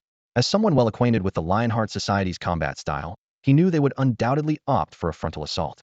Without hesitation, he assigned 20 members to fortify the dormitory area, both to intercept incoming enemies and to launch a counterattack if no threats emerged. Additionally, he set up sentries along the paths both groups were likely to take, while the remaining members were stationed around the stronghold to rest and prepare for battle, ready to provide support at a moment's notice. Caesar decided to personally oversee the operations from the stronghold. In his view, if the Lionheart Society couldn't even break through to confront him directly, they weren't worth his personal effort. This was both a reflection of his pride and his commitment to maintaining control over the situation, ensuring he could coordinate support as needed. Once the preparations were complete, Caesar stood atop a high vantage point and delivered an impassioned speech to the members of the student council. His natural charisma as a leader shone brilliantly in that moment, his voice resonating with strength and determination. "Since the Lionheart Society has come prepared, we will face them with our full might. Let them witness firsthand that their era has come to an end, and the ones to bring about that end are us. Our names will be etched into history, immortalized like the heroes of legend, celebrated for generations to come." His words ignited the crowd like a spark to dry tinder. The members of the student council erupted with enthusiasm, eager to charge into battle immediately. Seeing their morale soaring, Caesar nodded in satisfaction and added, "Stick to the plan. Once we achieve swift victory, I've already reserved a banquet at Norton Hall to celebrate. Tonight, we'll revel in the joy of triumph together."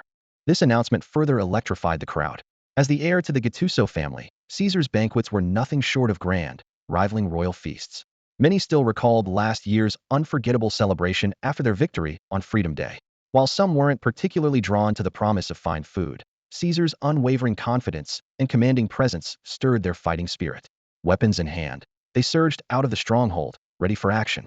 Watching his subordinates' overwhelming morale, Caesar nodded with satisfaction. "Bring it on. Let me see how much progress your Lionheart Society has made over the past year." As these words faded into the air, a confrontation between the Lionheart Society and the student council erupted on the outskirts of the dormitory area. Two teams, both aiming to ambush the other's base, unexpectedly crossed paths. A furious shout shattered the morning calm, followed by a barrage of gunfire, marking the official start of Freedom Day. For the dormitory residents, this annual spectacle was nothing new.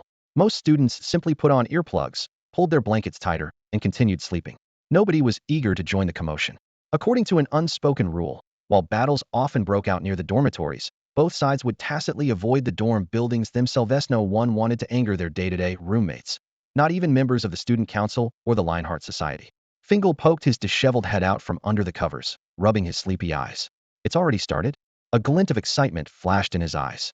Ha ha ha, I'm going to make a fortune this time. Thinking about the bets he'd placed, he wriggled around in bed like a caterpillar wrapped in its cocoon. Meanwhile, the battle updates were relayed through a walkie-talkie to the student council base.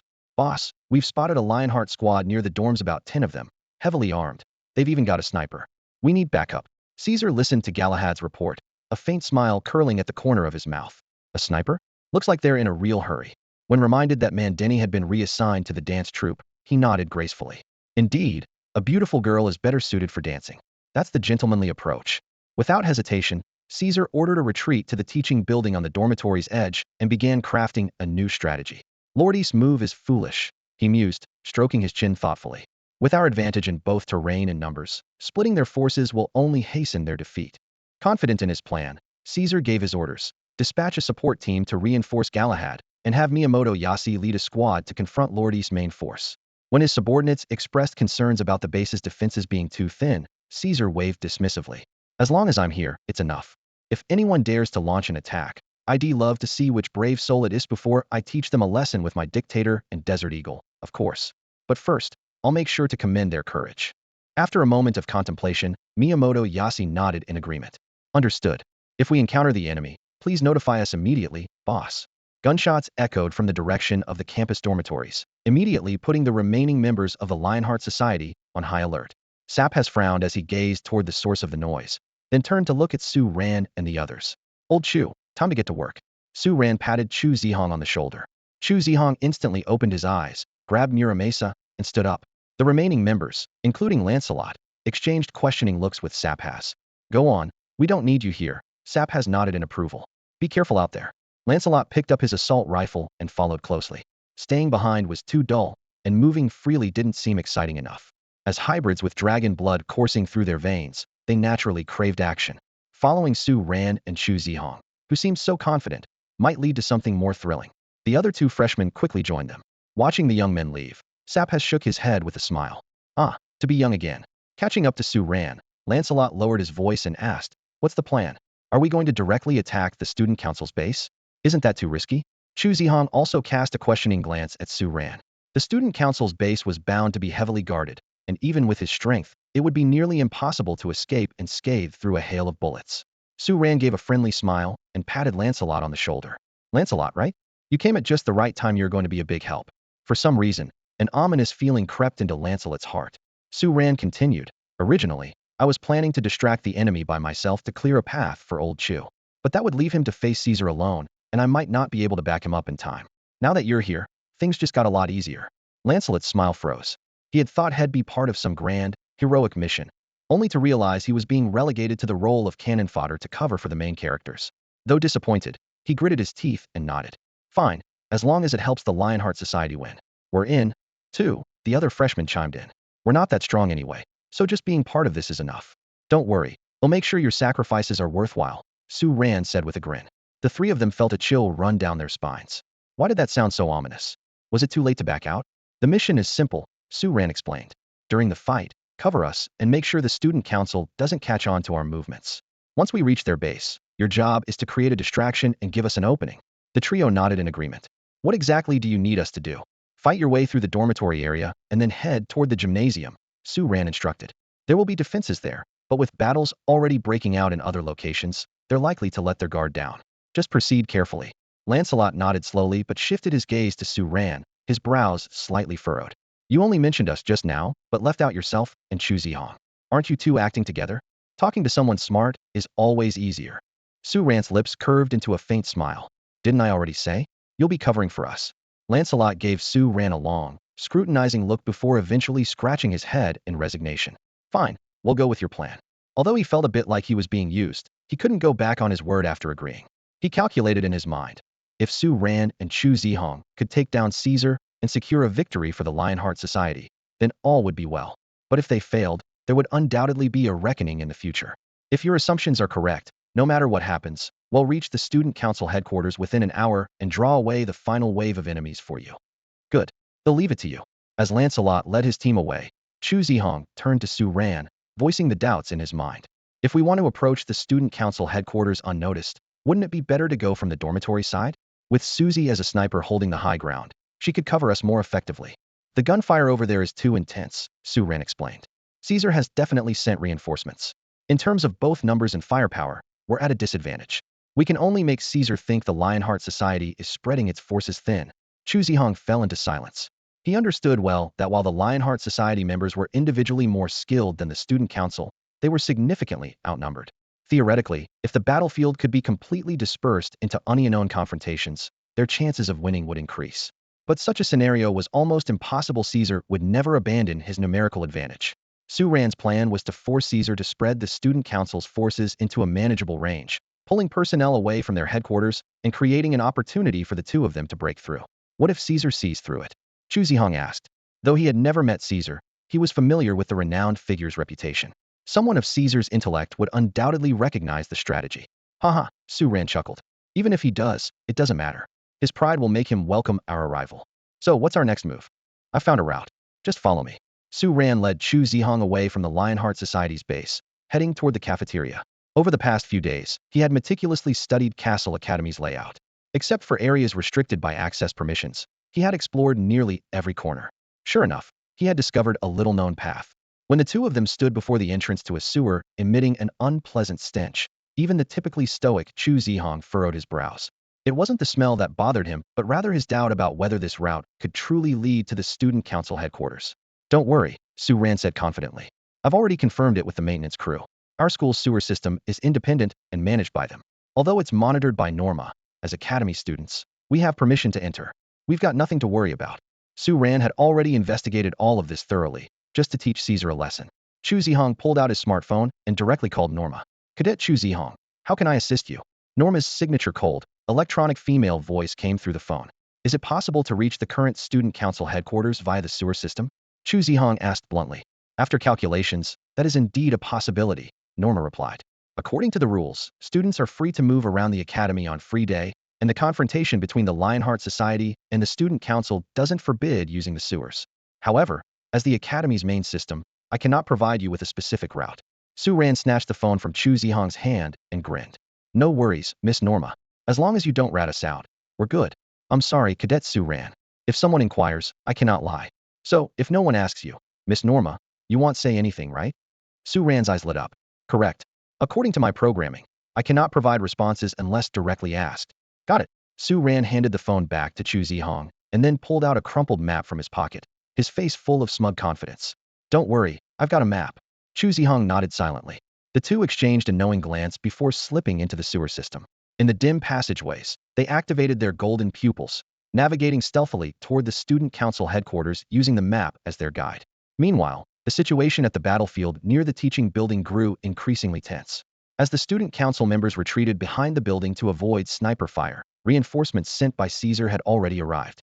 The Lionheart Society, already at a numerical disadvantage, quickly found themselves in a dire struggle. Requesting backup, Team B's leader, Lina, had already called for help multiple times over the radio. But the fighting on the main battlefield was even fiercer. Lord I was charging through the battlefield with a submachine gun, nearly breaking through the Odin Square defenses. Fortunately, Miyamoto Yo arrived with reinforcements just in time to temporarily stabilize the situation. President, how's it going on your side? Lina ducked behind a tree to avoid a burst of bullets and inquired over the radio. Bang, bang, bang. Amidst the gunfire, Lord I's voice came through intermittently. We're managing for now, but if this drags on, it'll be trouble. How much longer can you hold out over there? Should I come to support you? These guys here are only defending passively. Absolutely not. Lord I finished a round of suppressive fire and crouched down, panting. If you pull back, the Student Council members here will follow and relocate. But a gunshot interrupted Lina mid-sentence. If we keep grinding like this, losing is only a matter of time. Should we retreat to the headquarters, or have SAP has bring reinforcements? No need. Just focus on your task. We're not necessarily going to lose. Lord I's tone carried confidence in the new recruit, sir. Perhaps it was just sheer stubbornness, unwilling to admit defeat. TCH, fine. You're the president, so you call the shots. Thanks, Lina, for always tolerating my stubbornness. Ahem, president, vice president. One of the Lionheart Society members finally couldn't hold back anymore. This is a public channel. Could you two tone it down a bit? Do you think we don't exist? Exactly, yo. Hey, Half. Shut up. Lina, now utterly embarrassed, roared into the public channel. Her outburst immediately silenced everyone. Lord I awkwardly scratched his chin. All right, everyone, stay sharp. I've got a backup plan ready. As the vice president silenced the others' complaints with authority, The two companions exchanged a meaningful glance. Who would have thought the vice president and the president have that kind of relationship? One of them murmured, "Oh, come on. It's been obvious for a while now that there's something unusual between them," the other chimed in. Lancelot sighed and pinched the bridge of his nose. Seriously? Is this really the time to focus on that? The two quickly shelved their gossip and turned their attention back to the matter at hand. So what's the plan now? Do we follow Su Ran's instructions or head back to support the president and the others? Lancelot glanced at the gymnasium looming just ahead, determination flickering in his eyes. Gritting his teeth, he said, "We stick to Su Ran's plan. Even if we go back to help the president, the best-case scenario is just temporarily stabilizing the situation." Faced with the choice between caution and boldness, he didn't hesitate to choose the latter. A little risk? So what? When are hybrids not risking their lives? Instead of tiptoeing around, let's go all in. Lancelot hefted his assault rifle and charged toward the gymnasium. The two others exchanged a glance before following close behind. Inside the gymnasium, the student council squad consisted of just 5 members. They were lounging around, relaxed and off guard. After all, the main forces of the Lionheart Society had already made their move, and they assumed the rest were simply defending their base. Confident that no enemies would attack, they were content to finish their shift and wait for orders to join the final assault, then enjoy the victory party afterward. Rat-a-tat-tat. Lancelot kicked the door open, his weapon blazing as it spewed fire without mercy. One of the student council members, caught off guard while smoking, was hit instantly and collapsed, motionless after being struck by the Frigga rounds. Enemy attack. Move. Crap, a grenade. Run. Crouched low, Lancelot advanced cautiously while a teammate behind him lobbed a smoke grenade. Mistaking it for a live grenade, the panicked student council members leapt from the bleachers, scrambling for safety. At that moment, another teammate who had been lying in wait outside seized the opportunity, darting in and taking precise shots. One unlucky member, midair during their escape, was struck by a Frigga round and lost consciousness instantly, crashing heavily to the ground with a dull thud. Although the fall from a height of just a few meters wasn't enough to cause serious injury to hybrids, it clearly knocked the wind out of them. From breaching the door to taking down the enemies, the entire operation lasted only 30 seconds. Lancelot's team, leveraging the element of surprise and seamless coordination, had already neutralized 2 enemies, evening the numbers on both sides. As the smoke grenade began to obscure the battlefield, visibility dropped to near zero. Both sides continued firing in the general direction of their opponents, while simultaneously relaying updates. "Boss, we've got a Lionheart Society ambush team here at the gymnasium. We suspect there might be others infiltrating from different directions." "Got it. Do you need backup?" "Boss, we're fine for now." "All right. I'll send another team to strengthen the patrols. If you can't hold your ground, retreat." A crisp command came through the walkie-talkie. "President, our squad is advancing toward the student council base. We're currently engaged in combat at the gymnasium." Another voice urgently reported. "Do you need reinforcements?" "Not for now. The plan is underway. Stay safe out there." The conversation ended, and Caesar stood in the office of the student council base, lost in thought. The sounds of battle from the gymnasium echoed faintly in the distance, but his focus was elsewhere. Either the Lionheart Society was collectively making a foolish move, or they had a more sinister plan in mind. His instincts told him the assault on the gymnasium was just a diversion. The real threat was closing in. A faint smirk appeared on Caesar's lips. "No matter how many come, I won't back down. If the Lionheart Society truly dares to confront me face-to-face, it might actually be entertaining." He picked up the walkie-talkie again. "Send reinforcements to the gymnasium and step up the patrols. Galahad, stop playing defense and launch a counterattack immediately. Once you crush the enemy, head straight for the Lionheart Society's base. I have a feeling they've played all their cards." "Understood, boss." After issuing his commands, Caesar walked over to his desk, retrieved a bottle of fine red wine from a chilled bucket, and set out a few glasses. He planned to toast his enemy's bravery when they arrived right before mocking them mercilessly. But from which direction would the enemy come? The gymnasium? The dormitories? The plaza? Or some overlooked corner? Just then, a loud crash shattered the silence. Caesar's expression relaxed. "So it's here." Heavy footsteps echoed closer and closer. "Who are you? Where did you?" Bang! Bang! 2 gunshots rang out, followed by the dull thud of a heavy blow and the sound of a body hitting the floor. The guards downstairs had already been neutralized. Caesar analyzed the sounds. Large-caliber revolver shots, and that strange blunt impact noise. The class hybrid guarding downstairs isn't weak, yet they were taken out so quickly. It seems the enemy is no ordinary group. He noticed another set of footsteps approaching. 2 people, entering through the sewers, then splitting upon to clear the guards, the other coming straight for me. Bold plan, but not exactly foolproof. Setting down the wine, Caesar turned to face the door. A black-haired young man with a cold expression and a sword in his arms appeared in the doorway. Caesar studied him with interest. Chu Zhihang didn't speak immediately. Instead, he silently activated his golden pupils. His gaze fell on the prepared wine glasses on the desk, and his expression grew solemn. As Su Ran said, "You're exactly the type. Even though you anticipated we'd come looking for trouble, your arrogance won't let you take us seriously. You stayed here, intending to defeat us just to show off how strong you are." Caesar frowned at the remark. This kid had a real knack for being unpleasant, painting him as some immature child causing trouble just to show off. "I was going to treat you to a drink, but you're just too damn annoying. Forget it." Caesar sneered coldly, casually tossing his desert eagle aside. His golden eyes glimmered as his fingers slowly brushed over the hunting knife, dictator, at his waist. With a swift turn, he assumed a combat stance, his gaze locking onto his opponent. From his earlier observations, Caesar had already deduced that the other man only carried a katana. He disdained the idea of using a firearm to win. Knocking his opponent unconscious would be far too easy, and Caesar had no interest in dealing with an unresponsive foe. In this moment, all he wanted was to exact retribution with his fists and blade, leaving a lasting mark on this infuriating adversary. Chu Zhihang, expressionless, drew Muramasa, the blade gleaming coldly under the light. The tension in the cramped room thickened instantly. While a shorter blade might have had the advantage in such a confined space, Chu Zhihang's masterful swordsmanship was not to be underestimated. To Caesar's surprise, Chu Zhihang didn't attempt to move to a more open area or adopt a defensive stance.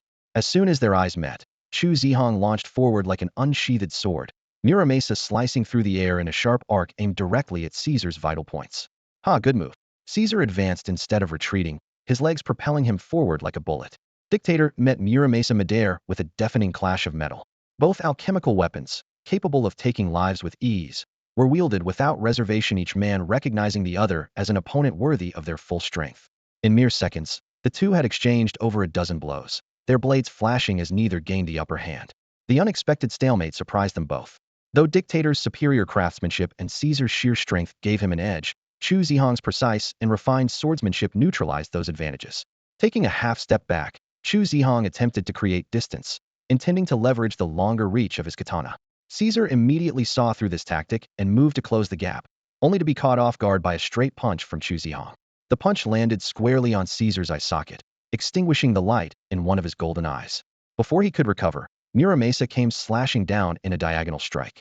Caesar barely managed to block with Dictator, retaliating with a left hook that Chu Zhihang deftly dodged by ducking. Muramasa followed up with a relentless series of strikes, forcing Caesar to retreat step by step. Sparks flew, and the sharp clang of colliding metal echoed through the air. Seething with rage, Caesar spotted an opening and unleashed a powerful left hook. The punch connected solidly with Chu Zhihang's chest, driving him back and creating some breathing room.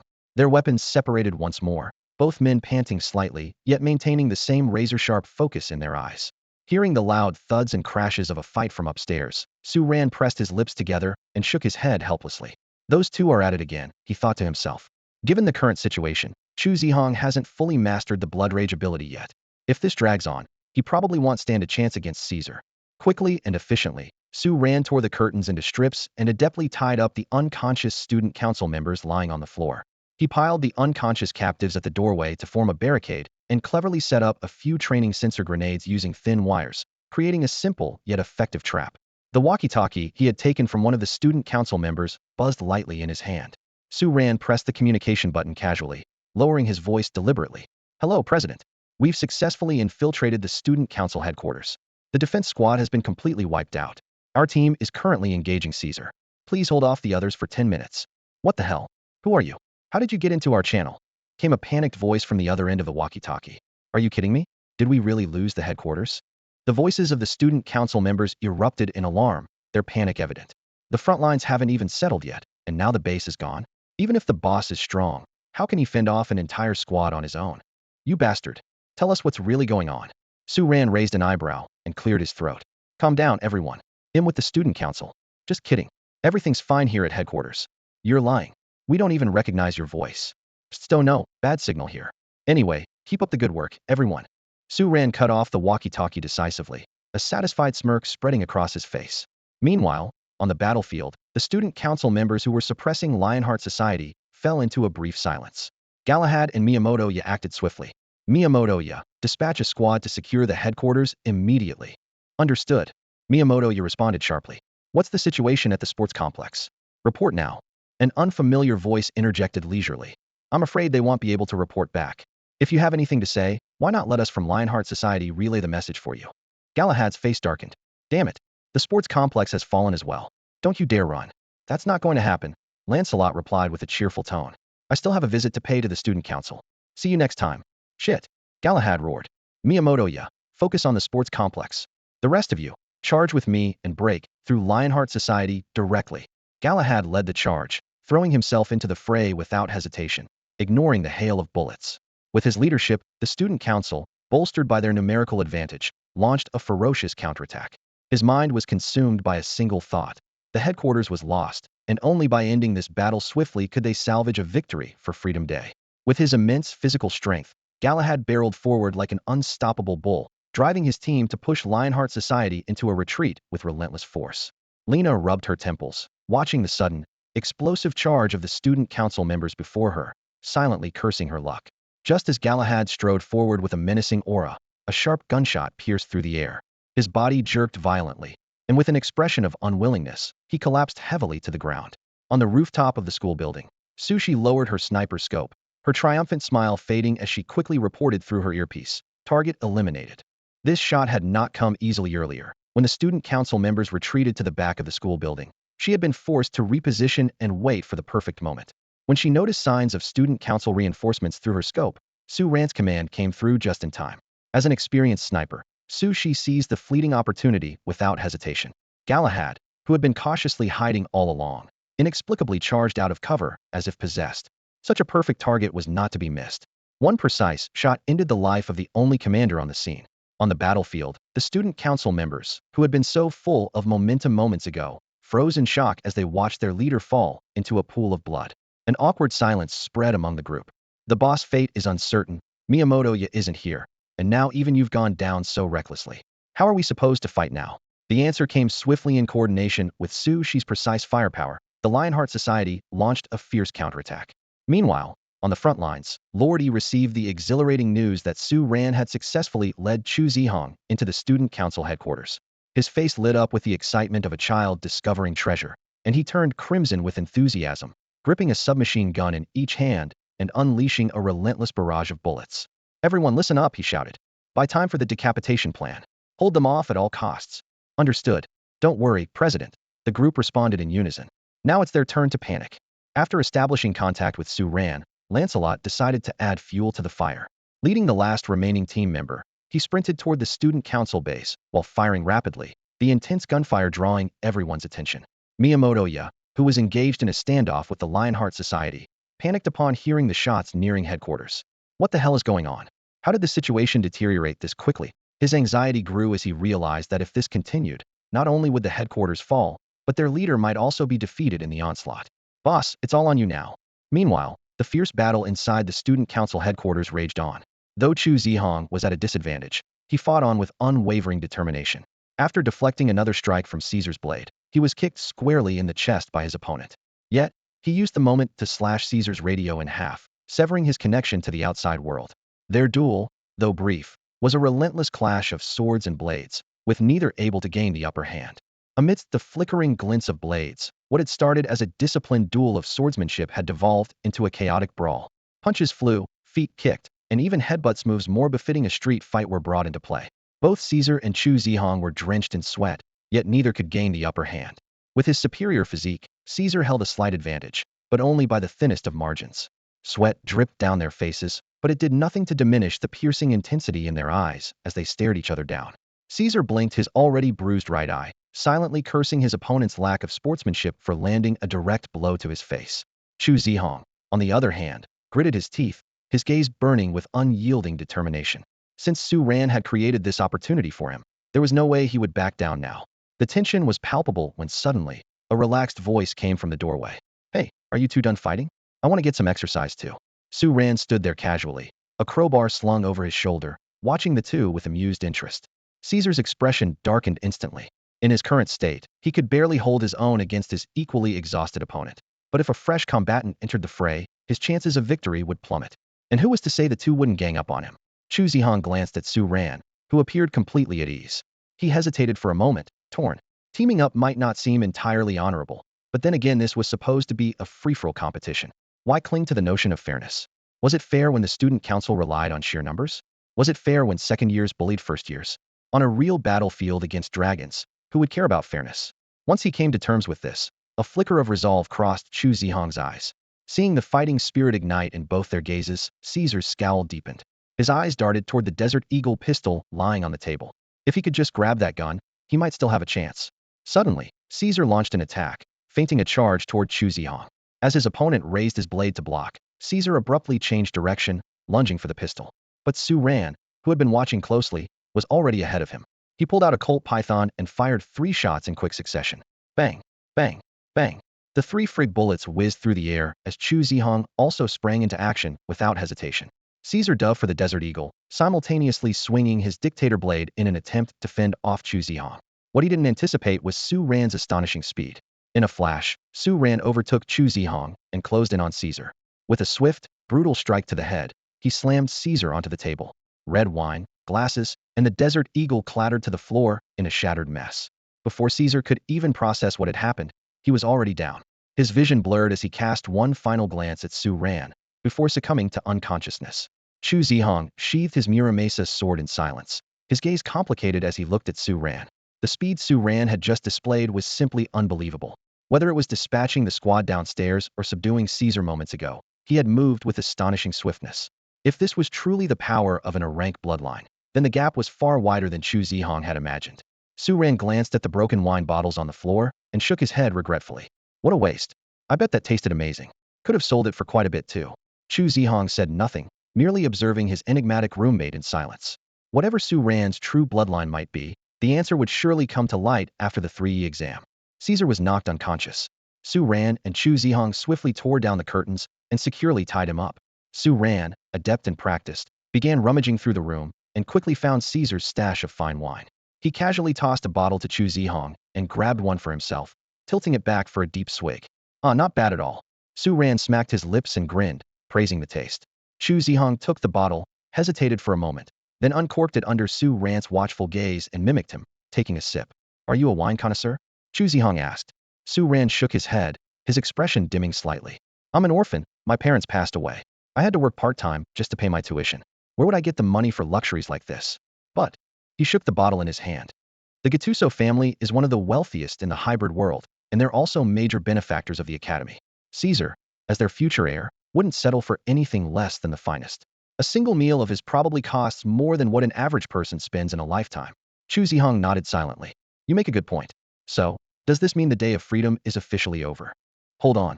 Su Ran took another swig of wine, then suddenly pulled out a revolver and fired 2 shots at the unconscious Caesar. Seeing Chu Zhihang's shocked expression, he explained nonchalantly. Just in case he pulls a trick. Better safe than sorry. Chu Zhihang turned his gaze away, quietly taking another sip of wine. He was now certain Su Ran wasn't just cunning. He must have set up contingencies elsewhere. Boom. A loud explosion erupted from downstairs, followed by a chorus of angry shouting. Was that a training grenade? Chu Zhihang's face twitched as he pieced it together, already suspecting Su Ran's handiwork. Su Ran nodded in satisfaction and spoke into his communicator. Norma, Chu Zhihang and I have taken down Caesar and wiped out the student council's headquarters. By the rules, that means the Lionheart Society wins, right? Norma's voice came through both their phones simultaneously. Situation confirmed. This free-day confrontation ends with a victory for the Lionheart Society.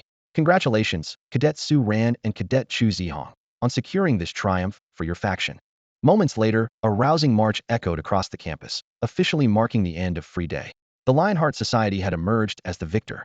Victory calls for a drink. Su Ran raised his bottle and gestured to Chu Zhihang. Come on, cheers. Chu Zhihang clinked his bottle against Su Ran's. Thank you.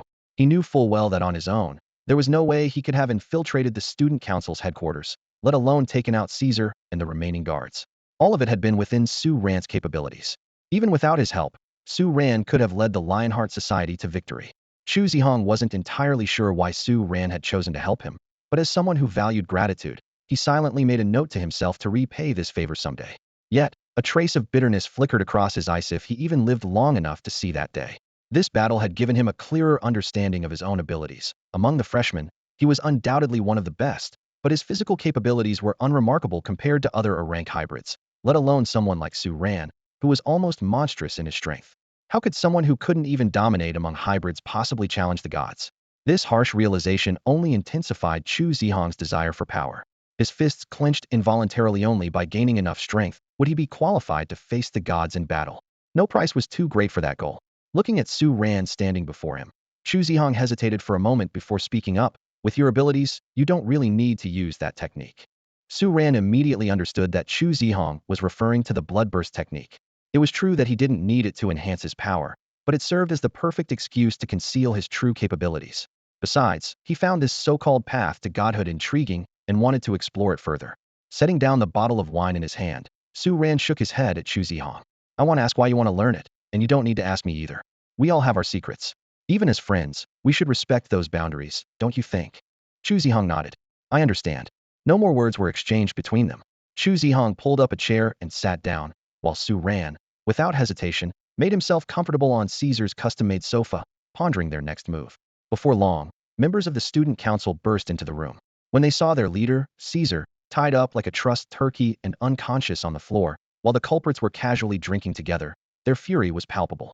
However, after taking in Caesar's pitiful state, they knew full well they were no match for these two. Not daring to utter a single threat, they silently untied Caesar, carried him out, and hurried off to find the school's medical team. Just then, a voice crackled through the walkie-talkie. It was Lord Yi's excited tone. Su Ran, Chu Zhihang, you really defeated Caesar. Well done. The Lionheart Society has finally avenged its humiliation. Come back quickly, we're throwing a victory party tonight. President, after such a big achievement, what kind of reward are we talking about? Su Ran teased. Lord Yi sounded a bit awkward. Haha, well, I'm not exactly as rich as Caesar's family, so keep your expectations in check.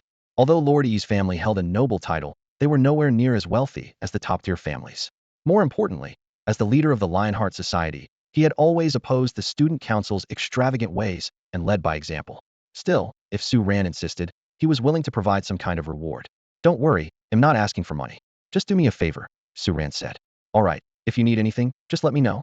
See you at the cafeteria tonight for the celebration dinner. Luodai said before hanging up the phone. It seems Luodai wants you to take over as president of the Lionheart Society, Chu Zhihang calmly analyzed. But I have no interest in being any kind of president, Su Ran replied impatiently, shrugging his shoulders.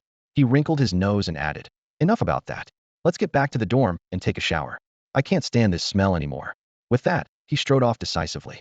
Chu Zhihang sniffed his own clothes, shook his head helplessly, and followed. Meanwhile, the student council members carried the unconscious Caesar to the school medical team. Even after administering the antidote for the anesthetic, Caesar showed no signs of waking up. Galahad and Miyamoto grew anxious and grabbed the doctor by the collar. What's going on? Why isn't the boss awake yet? Did you not give him enough of the antidote? The medical staff exchanged uneasy glances. Impossible. The dosage was precise. After conducting a thorough check, they quickly concluded, the anesthetic effect of the Freya bullet has indeed worn off, but he was already unconscious before that. It's a natural coma caused by a mild concussion, and there's nothing more we can do. With that, the medical team left, leaving behind a group of student council members with grim expressions. Those two bastards, someone muttered through gritted teeth. They actually shot him twice more after he was already unconscious. Utterly despicable. Galahad clenched his fists. We will avenge this. Even though they took the boss down together, I'm sure in an unknown fight, the boss wouldn't lose to either of them. We'll find our chance to settle this. What do we do now? Miyamoto asked, looking at the still unconscious Caesar. They'll take the boss back to his dorm. You handle the situation at Norton Hall, move all the student council's belongings out, and withdraw our people. The Lionheart Society will probably come to take over in the next few days. We need to be prepared before the boss wakes up. We can't let them think we're sore losers. Got it. He'll handle it right away, Miyamoto replied before hurrying off. Norton Hall, transformed by Caesar's extravagant taste, was a testament to his opulence swirled from his paintings, exquisite carpets, national treasure-level sculptures flown in from Italy, and a wine cellar stocked with the most prestigious vintages. Managing these priceless items during Caesar's coma, even with the help of the school's maintenance team, would be an overwhelmingly challenging task. That evening, the entire Lionheart Society gathered for a lively celebration banquet. The Norton Hall was brightly lit, and the clinking of glasses echoed with the joy of victory. As everyone raised their glasses in merriment, Lord Yi, dressed in formal attire, stood up and gently tapped his glass. The hall fell silent instantly, and all eyes turned to the outgoing president. Surveying the room, he calmly announced his decision to intern in Peru after the start of his senior year and his intention to select a new president to succeed him. When the topic of electing a new president was brought up, everyone's gaze instinctively turned to Su Ran. However, Su Ran smiled faintly, politely declined, and instead nominated Chu Zhihang. Ultimately, Lord Yi solemnly announced that Chu Zhihang would become the new president of the Lionheart Society. This decision was unprecedented in the history of the Lionheart Societe freshmen taking the helm of the academy's oldest club. However, everyone present had witnessed Chu Zhihang's intense battle against Caesar, a duel of equals that had already proven his strength. The Lionheart Society had always upheld the principle of meritocracy, and Chu Zhihang's abilities far exceeded those of most members present, making the appointment indisputable. After assuming the role of president, Chu Zhihang maintained his usual stoic demeanor. His inaugural speech was brief but powerful, concluding with, "I will work hard alongside all of you." Although the new president exuded a cold and stern aura, for the members of the Lionheart Society, having a capable leader was all that mattered. Soon after, the banquet officially began.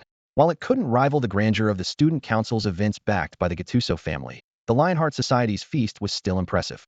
The chefs of Cassell Academy showcased their culinary skills, preparing exquisite dishes for these noble descendants from around the globe. Meanwhile, on the other side of the academy, Caesar, who had just awakened from unconsciousness, learned about the outcome of Free Day from Norma. This marked the first defeat of his life, the first time he had been knocked to the ground. Yet, Caesar was undeterred, attributing it to his own complacency. At this moment, his primary concern was soothing the morale of his subordinates. Norma, Caesar instructed immediately, send a message to all student council members. 8 p.m. tonight, Norton Hall, formal attire required. Although it wasn't a victory banquet, since the ingredients were already prepared, he decided to go ahead with the event. Before long, Galahad and the others received Caesar's invitation. The student council members, initially disheartened by their defeat, were moved by their president's composure upon reading the message. Even in the face of failure, Caesar maintained the elegance and poise befitting a noble. The student council members quickly dressed up and headed to Norton Hall. To them, attending an event hosted by their president was a great honor. If nothing unexpected happens, this will likely be the last opportunity of the year to host a banquet at Norton Hall. Although the student council members had faced a setback, their eyes still shone with hope. With Caesar around, they firmly believed this was only a temporary defeat. One day, they would reclaim victory and erase today's humiliation. However, at this very moment, it was someone else who had truly fallen into despair. In a dorm room as messy as a dog's kennel, Fingel's burly figure was hunched over in front of a computer, his eyes glued to the latest updates in the Watchman discussion forum. His face was as pale as paper, and 2 streams of hot tears uncontrollably rolled down his cheeks. "This doesn't make any sense," he muttered, his voice trembling. "How could the Lionheart Society win? How could you win? Why did you have to win?" He suddenly grabbed his hair in frustration. "I bet $1,000. Not only did I lose my principal, but now I owe $30,000. Empty wine bottles were scattered across the desk, a box of French foie gras left only scraps, and the expensive steak had been reduced to greasy packaging paper. Fingel stared at the remnants of these luxuries, wishing he could slap himself a few times. Already drowning in debt, he had spent years shamelessly borrowing money to get by from senior students and colleagues in the journalism department, to professors, and even the department heads. This time, the gambling money had been borrowed from the Templar Knights after much pestering. Fingel knew very well that the Templar Knights were not to be trifled with. If he couldn't repay the debt, he might actually end up being sold off to Africa as a labor mule. Suddenly, as if struck by inspiration, Fingel jolted up from his chair, his eyes gleaming with a sly light. "Wait, of course. I haven't approached this year's new freshman yet." He rubbed his hands together. "As for paying it back? When have I ever? Let's just call it a life lesson for these naive kids." His eyes sparkled even brighter. "Wait, isn't the 3E exam coming up soon? That could be my chance to turn the tables." Clenching his fist, he seemed to catch a glimmer of hope. "I need to investigate who the rising stars are this year. If I play my cards right, I won't have to go to Africa as a mule. Hang in there, Fingel." Fingel took a deep breath, forcing himself to focus. His fingers moved swiftly across the keyboard as he scanned the latest topics in the Night Watchers discussion forum.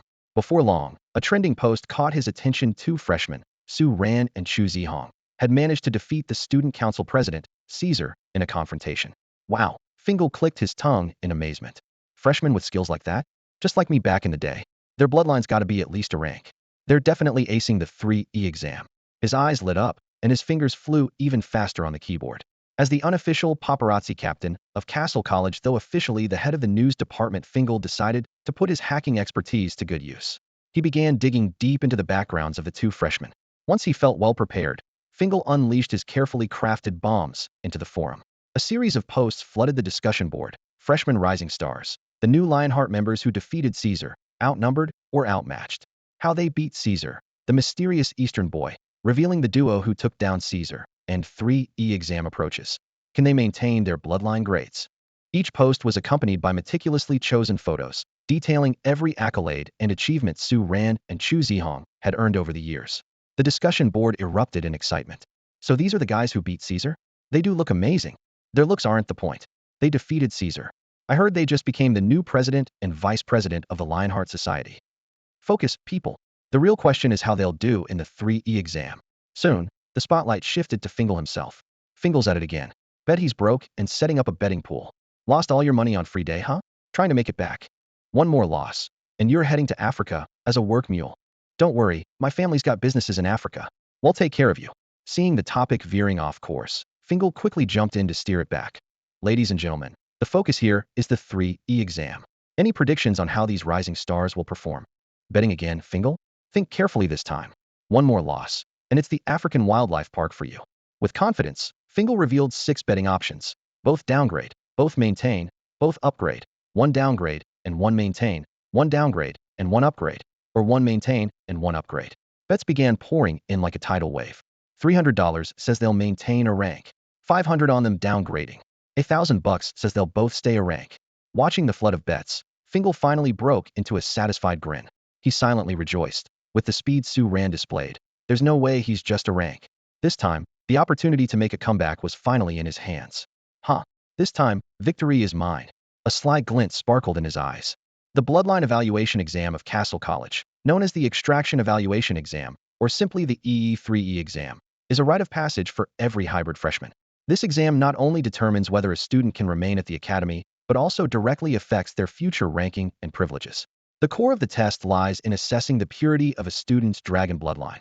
The purer the bloodline, the stronger the resonance when encountering dragon script, allowing the true meaning of the text to naturally emerge in their mind.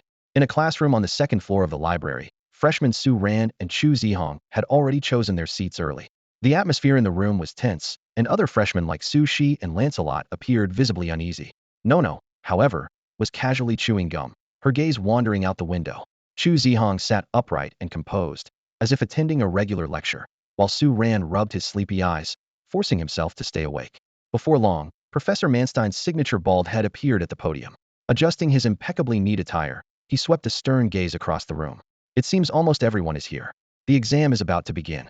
Let me first emphasize the rules of the examination. His voice was cold and resolute. Anyone caught cheating will be disqualified entirely. The entire classroom is under surveillance with no blind spots. Trusting yourself is your best option. You never truly know the capabilities of those around you. Even if you are all geniuses, better talents than you have failed here. Every cheating method you can imagine has already been tried, and those who attempted them were expelled. As the exam officially commenced, the atmosphere in the classroom shifted dramatically. Black curtains silently slid out from the carved wooden window panels, sealing every window tightly. The wall lamps flickered to life, and a few upperclassmen, who were short on credits, walked down the aisles distributing exam materials to each freshman, or more accurately, they handed out a few sheets of plain A4 paper and a sharpened pencil. Aside from Su Ran, who seemed prepared, the other freshmen looked confused, anticipating an explanation from Manstein. However, the professor merely shrugged. As you can see, this is your exam paper. Do your best to answer. With that, he left the classroom with his assistants, leaving the bewildered freshmen staring at one another. Just as everyone was still puzzling over how to respond to this enigmatic blank paper, the classroom's audio system suddenly came to life. To everyone's surprise, instead of hearing exam instructions, an intense rock song began to play. The taste of Cassell Academy was astonishingly consistent. Su Ran stared at the test paper before him, utterly uninterested in this so-called let it be. But it didn't matter to him. He firmly believed that the dragon blood coursing through his veins would naturally reveal the hidden dragon script within. Summoning the power of his lineage was a breeze for him. After all, he was nothing like that useless Lu Mingfei. Suddenly, the atmosphere in the classroom shifted dramatically. Not far away, Chu Zhihang was the first to show signs of abnormality. His gaze became vacant as he mechanically picked up his pen and began scribbling on the paper. Then, chaos erupted throughout the classroom. A short-haired Asian girl burst into uncontrollable laughter, nearly collapsing in her seat. Beside her, a European boy clasped his hands together and started praying. Others were clutching their heads, crying in despair. One person went so far as to pound on the windows frantically, appearing as though they might leap out at any moment. The most outrageous scene, however, was a stunning woman with a curvaceous figure who suddenly began performing a striptease right at her desk. Watching the scene of utter madness unfold before him, Su Ran couldn't help but wonder, were the classroom cameras still running? If this was recorded, these people would undoubtedly face social death. Just as he got lost in his thoughts, all the noise in the classroom abruptly ceased. Su Ran's heart tightened. He slowly lifted his head, only to find that the world around him had completely transformed. A desolate wasteland stretched out before him, dominated by a colossal ash tree that pierced the heavens. Around it, countless majestic dragons soared and circled. Atop the tree's canopy coiled a massive black dragon that sent chills down his spine. It was jet black like ink, its fearsome dragon head radiating an aura of supreme authority. Its golden eyes, brighter than the sun, glared with an intensity that could pierce souls. Immense wings extended from the treetop all the way to the ground. In an instant, Su Ran recognized its identity. The first emperor of the world, the oldest and most savage ruler Nidhogg, the Black King. Perched atop the world tree, it gazed down upon its subjects with a commanding presence, surrounded by an uncountable number of dragons. It held its head high with unshakable pride, as if nothing in existence was worthy enough to make it bow. Staring at this awe-inspiring black dragon, Su Ran's heart churned with shock and disbelief.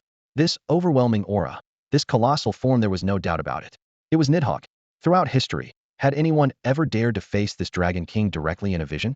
Even Lu Mingfei had never experienced such a sight. This couldn't possibly be a good sign. To encounter the ultimate boss right at the start of the journey, wasn't this plot progression way too fast? Su Ran tried to reassure himself that this was merely a vision, that Nidhogg hadn't truly been resurrected. However, in the very next moment, the black dragon suddenly opened its half-closed golden eyes, its vertical pupils locking directly onto him. In an instant, an overwhelming and suffocating pressure surged toward him like a tidal wave. Even though Su Ran told himself again and again that this was just an illusion, the oppressive aura was so terrifyingly real that his golden eyes involuntarily lit up.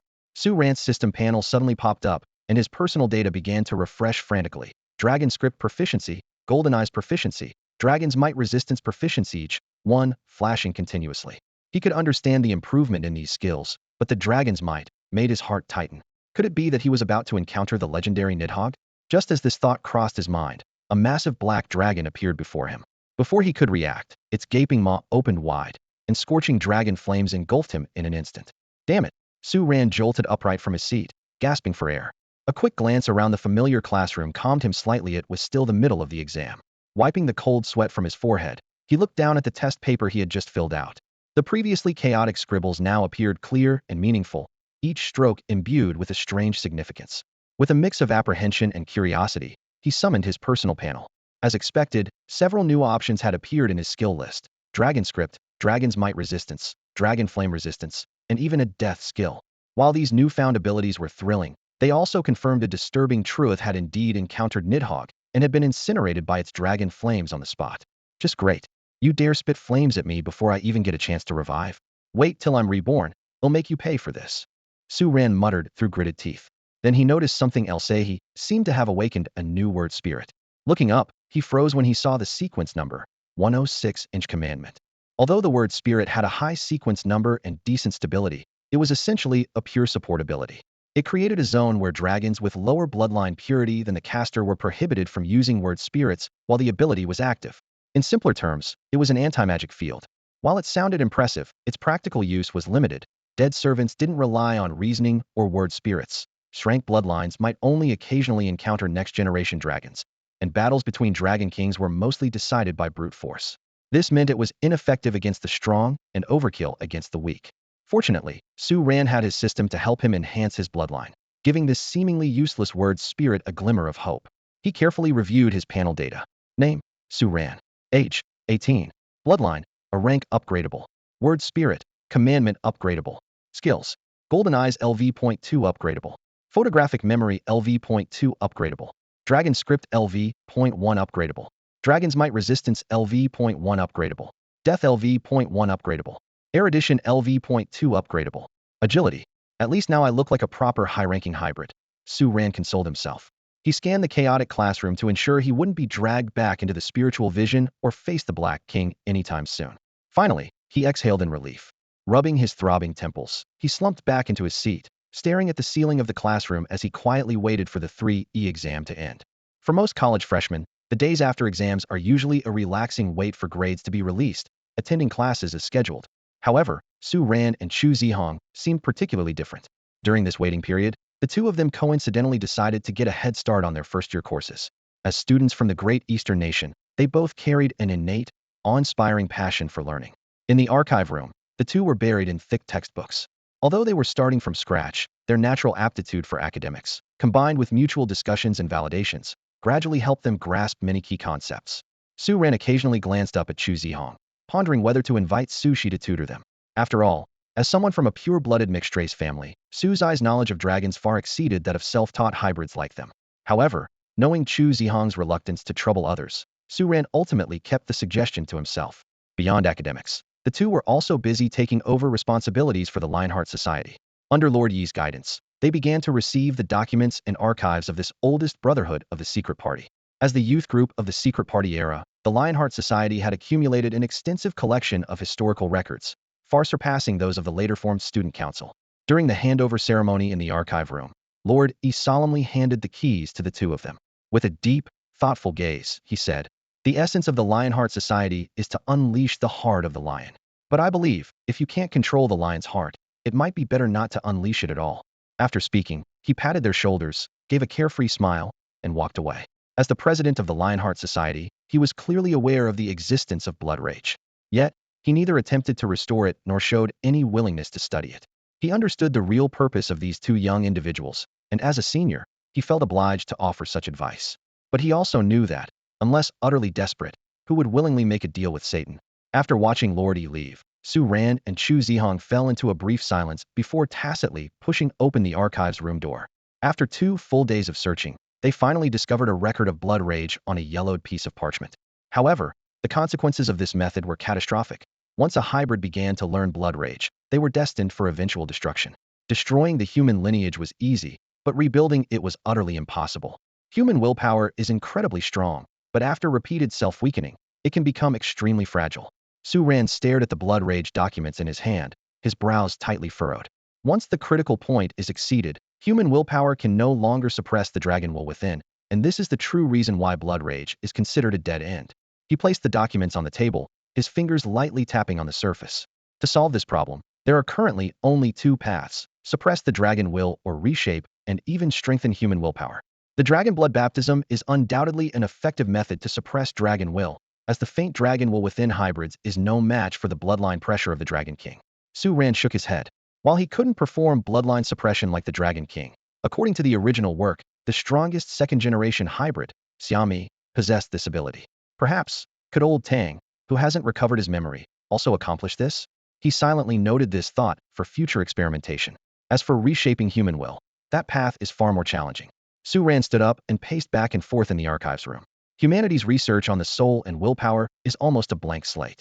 Even the White King's bloodline descendants, known for their mastery of mental control, the Shikiba clan and the Fierce Ghost group, had no understanding in this area.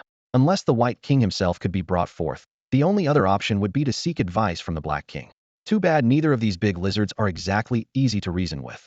Su Ran muttered with a self-deprecating smile. Looks like I'll have to rely on alchemy after all. Beside him, Chu Zhihang maintained his usual composure. But Su Ran noticed his tightly clenched fists, the knuckles already turning white, revealing that his inner turmoil wasn't as calm as his exterior. The two worked through the night, reconstructing the blood rage technique from the files and meticulously documenting its usage before finally leaving the archive room. That very night, the results of their 3 exams were released. Both had achieved an A grade. They secured their respective ranks, which was undoubtedly good news. Riding this wave of success, Su Ran made another profit in the forum discussions. As a key contributor to the Lionheart Society's victory, he was granted a special privilege. The first girl he pursued in the academy could not refuse him and had to maintain a relationship with him for at least 3 months. However, instead of using this privilege himself, Su Ran sold it to a new student from Arabia for 100,000. Both parties were satisfied with the deal, each believing they'd gotten the better end of the bargain. No matter which world it is, a rabbit's best trading partner is always a camel. Su Ran thought to himself with amusement. Before the semester started, he had already accumulated nearly 150,000 in wealth, enough to comfortably cover a year's expenses if spent wisely. However, unlike Su Ran's gains, Fingel had gone bankrupt once again. He had bet on the prediction that one would advance and the other would remain, but failed despite having insider knowledge. Su Ran's speed during free day had far surpassed the standard for a grade hybrids. After consulting Eva for detailed comparisons and reviewing the data, Fingel was convinced that Su Ran's physical capabilities had already reached grade standards. Though puzzled by the sudden appearance of an grade hybrid, the evidence was undeniable.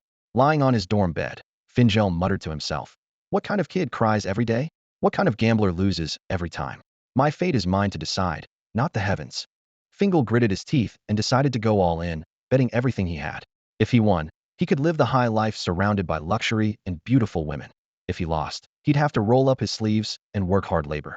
He wanted to boldly proclaim that he was gambling his entire future, but the words caught in his throat and kept shrinking. 10 years became 3, and finally, he settled on just 1 year. However, when the new results were announced, Fingal completely broke down. He stared blankly at the data on the screen, his eyes gradually reddening as if someone had doused him with a bucket of ice water. Suddenly, he snapped back to reality and let out a heart-wrenching cry to the heavens. No, this can't be real. This result can't be mine. He jumped up from his seat like a madman, shouting at the top of his lungs. There's something wrong with that guy. He must have cheated. I'm going to make him take a blood test. EVA watched the man spiraling into madness and fell into contemplation. Was his outburst really just about money? Considering the debt he had racked up and the fact that he might be sent to Africa by the Templar Order if he left campus, his reaction wasn't entirely unreasonable. But deeper down, it was likely his suspicion of Su Ran's bloodline that truly unsettled him. As Cassell College's supercomputer, EVA had already noticed Su Ran's anomalies. Whether it was the speed he displayed during free day that surpassed even other A-grade hybrids, or the early awakening of his spirit vision during the 3E exam, it was clear this young man was different from ordinary A-grade hybrids. Fingal forced himself to calm down, sat back in front of the computer, and asked seriously, EVA, can you confirm if Su Ran is really just an A-grade bloodline? Based on the answers he submitted on his tests, he is indeed A-grade. A-grade? Fingal ruffled his already messy hair in frustration. Has the school noticed anything unusual about him? Not yet. Do me a favor. That's against the rules. Fingal lowered his voice, speaking in his usual, gentle tone. You've never said no to me before, EVA. Please. Angers and the others won't care about this. EVA was silent for a moment before reluctantly replying. Even so, it won't change anything. Su Ran's abnormal bloodline will be discovered sooner or later. Angers might not care, but the board of directors is a different story. With you around, how could the board possibly notice him? Fingal's voice became even softer. I think I've spoiled you too much, EVA sighed. I can't imagine what else you'll ask me to do in the future. I knew you wouldn't let me down. Fingal smiled, then grew serious again. Do you know why I want to help him cover this up? Why? Because I want to confirm something myself first. In the meantime, I'll need you to keep an eye on him for me.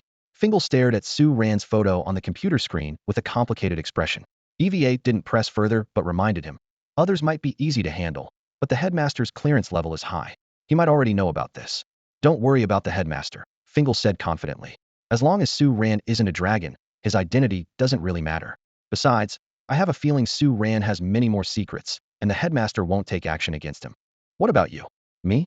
If even the headmaster, the most resolute dragon slayer, accepts him, what do I have to worry about? Fair point. He'll process this data for you. Get some rest, and don't forget to drink milk. Fingal's expression immediately collapsed, reverting to the defeated, scruffy mess he always was. I'm so broke I'm about to pawn my pants. Where would I get the money for milk? Rest? If I don't hustle and find some gig online, I'm going to starve to death. After the results of the 3E examination were announced, Su Ran officially began his campus life at Cassell Academy. Compared to his university days in his previous life, the pace here was surprisingly more relaxed. He'd only needed to complete his credits on time, and there was hardly any sign of the so-called overachievers. Sitting in the classroom, Su Ran glanced around and couldn't help but smile. The students and faculty at this academy all carried a certain air of individuality. The hybrid students were rebellious by nature, and the professors, many of whom hailed from prestigious institutions like Harvard and Cambridge, all exhibited unique, eccentric traits. The most striking example was his mentor, Professor Guderian. Every time Su Ran thought of this professor, he couldn't help but agree with the decision to send both Guderian and Manstein to a psychiatric hospital years ago. The equipment department was even more entertaining, with the occasional sound of explosions becoming a regular part of the campus ambience. If it weren't for the abundance of stunningly beautiful women scattered throughout the academy, adding a touch of visual delight to the otherwise chaotic atmosphere, Su Ran might have genuinely believed he had wandered into a large-scale mental institution. However, he understood that for these hybrids, whose very blood carried a violent nature, maintaining the current level of order within the academy was already a significant achievement. At this moment, Su Ran was seated in a tiered lecture hall, his gaze fixed on the elegant elderly man standing at the podium. Hilbert Jean Angers, the principal of Cassell Academy, with his silver-white hair, impeccably tailored black suit, and a neatly folded white pocket square in his left chest pocket, exuded an aura of aristocratic sophistication in every gesture. The monocle perched on his right eye added a scholarly touch, yet his weathered face seemed to conceal countless untold stories and forgotten graves. As the banner of the secret party, the most resolute dragon slayer, and the most relentless avenger, This seemingly genteel and charming old gentleman was, in truth, an unrepentant rogue. Beyond scheming in his office on how to annihilate dragon kings, traveling the world for chance encounters with noble women, and devising ways to extract funding from the board of trustees, he occasionally took on the role of a professor, teaching dragon genealogy. Unbeknownst to Angers, one of the students sitting below had already seen through his true nature. At this moment, he was speaking in his distinctively refined tone, narrating the history of dragons to the class. The academic community recognizes that the leader of the ancient Eurasian Huns, Attila, originally belonged to a nomadic tribe recorded in ancient texts as part of the nomadic peoples. Ancient Rome was a melting pot of cultures, formed by three major groups: the Etruscans, the Sabines, and the Greeks.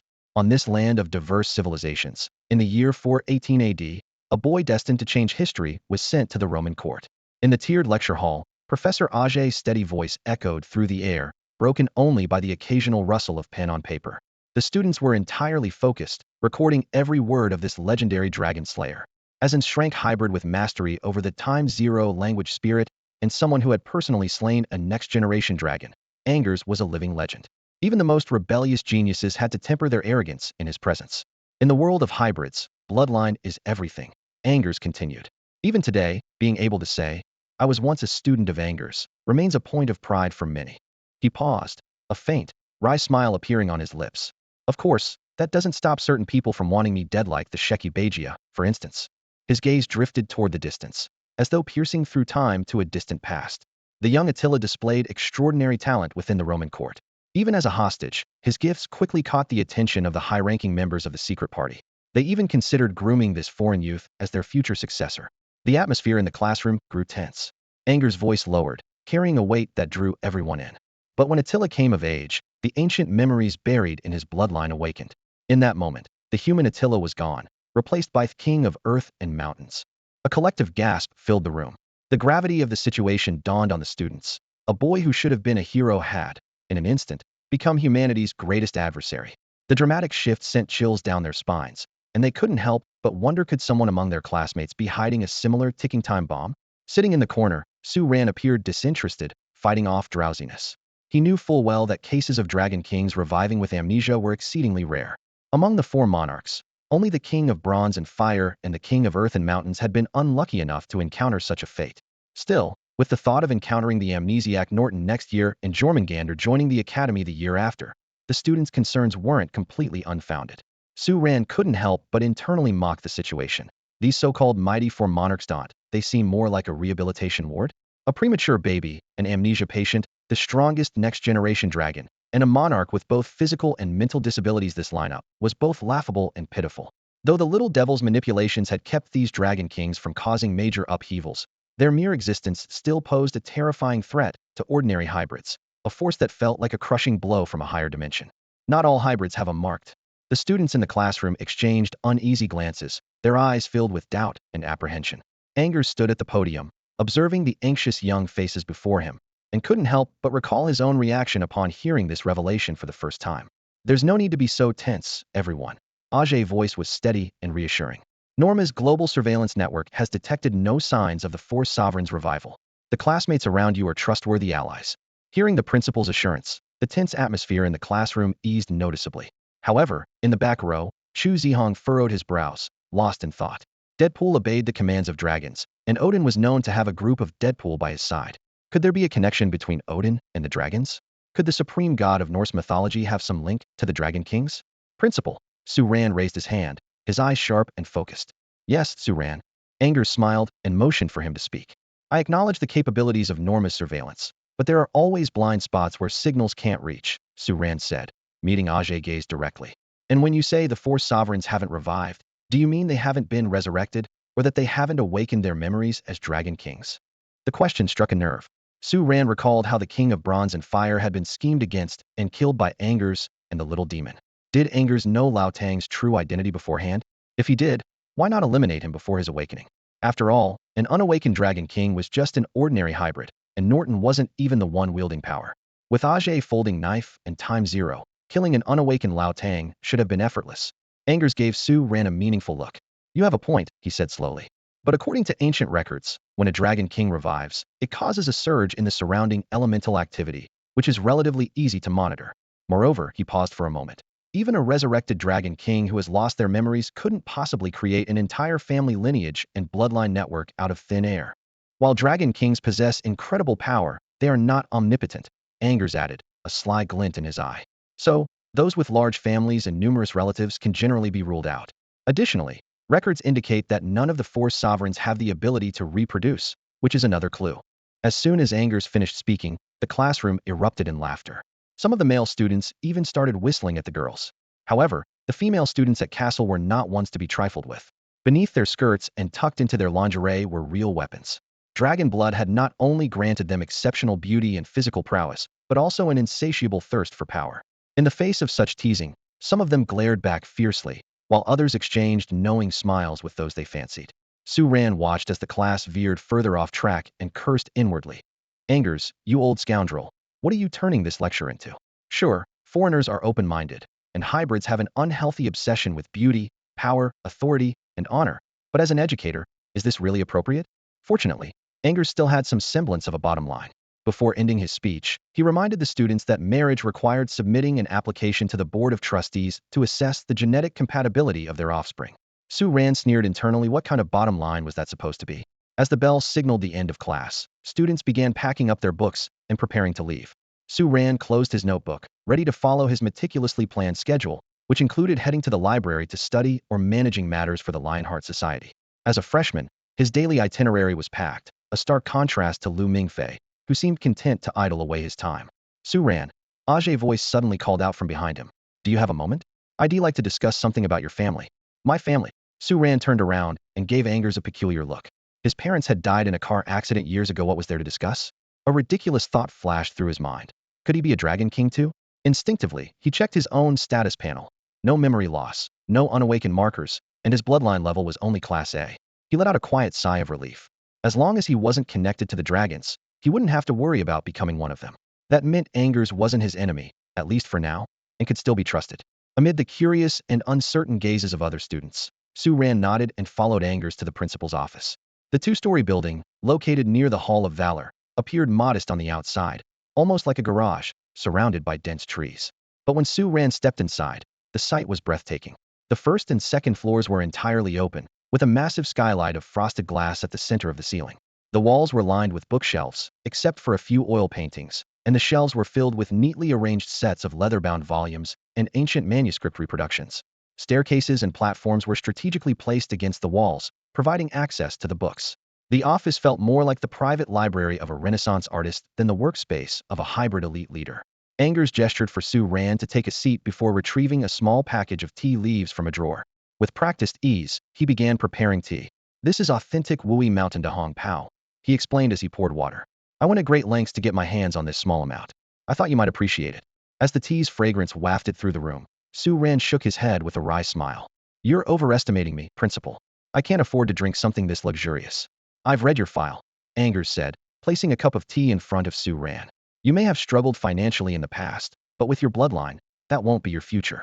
Young people should experience new things while they can. Waiting until you're older makes it much harder to adapt. He removed his monocle, his tone tinged with melancholy. The world changes too quickly.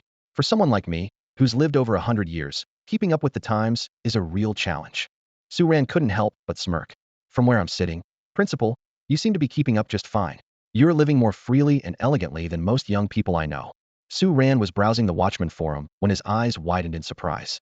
The screen was filled with countless posts, all revolving around Angers' romantic escapades. Watching the northern lights in the Arctic with Madame Selena, vacationing in Hawaii with Mrs. Walker from the Allen family, and those ambiguous stories from Las Vegas. He couldn't help but steal a glance at Ange beside him, sighing internally. This man, over 130 years old, truly lived up to the title of a playboy. A different female companion for every trip, many of whom were married socialites. What was it with these older hybrids and their flamboyant lifestyles? If not for Anges' formidable strength and his exceptional status within the secret party, he would have long been hunted down by the husbands wearing those figurative green hats. As Su Ran silently criticized him in his mind, Ange cleared his throat, breaking the younger man's train of thought. The usually dignified headmaster, who maintained the image of an educator before his students, seemed momentarily flustered. I thought I had already ordered those posts to be deleted from the discussion board. I heard someone's offering a hefty sum on the forum for any juicy gossip about you, especially if it's backed with evidence. So, those posts have resurfaced. Ange was momentarily speechless. He picked up his teacup, took a sip, and pretended to be indifferent. People are actually willing to pay for that? Well, it's all just baseless rumors anyway. He seemed determined to brush it off. Those enchanting nights were nothing more than chance encounters. Most of those hybrids were spies sent by other factions. And as for ordinary humans, how could they possibly track my whereabouts? Su Ran quietly lowered his head, his mind already calculating. If I sold this information to those socialites, I could probably make a fortune. Headmaster, you may be a shameless playboy, but I still have to thank you. Ench suddenly shivered, a vague sense of dread washing over him. Headmaster, Su Ran quickly changed the subject. You said you wanted to talk to me about my family. Does it have something to do with my parents' car accident? Relieved by the shift in conversation, Ench let out a subtle sigh. He shook his head before adopting a more serious tone. Your parents' car accident was indeed an accident at least. Norma found no irregularities. But yes, I didn't want to speak with you about your family. It's important. Go ahead. I'm listening. Your parents were actually hybrids as well. Su Ran was momentarily surprised, but quickly accepted the revelation. After all, he wasn't a dragon, nor did he have a mysterious background like Lu Mingfei. It wasn't entirely unexpected that his parents were hybrids. Ench continued. Your father, Su Xian, and your mother, Yi Weiwei, were both branch hybrids from prominent Chinese hybrid families. Your father came from a branch of the Su family, while your mother was from the main lineage of the Yi family. He spread his hands in a gesture of inevitability. As you might have guessed, it's the classic story of a wealthy heiress rebelling against an arranged marriage and eloping with a poor young man. Once Su Ran had processed this information, he said earnestly, they must have truly loved each other. Su Ran tugged at the corner of his mouth, unsure of how to respond. So, my parents were deeply in love, but what does that have to do with me now? After hearing her parents' love story, Su Ran felt so embarrassed that she almost wanted to dig a 3-bedroom apartment into the floor with her toes. It wasn't that she thought there was anything wrong with their elopement after all. Without it, she wouldn't be here. But thinking about how they eventually passed away in a car accident left a complicated feeling in her heart. Your maternal grandfather contacted me a few days ago, Principal Angers said calmly, seated behind his desk. And Su Ran blinked. Don't tell me it's like one of those TV dramas where he wants me to drop out and go back to inherit the family business?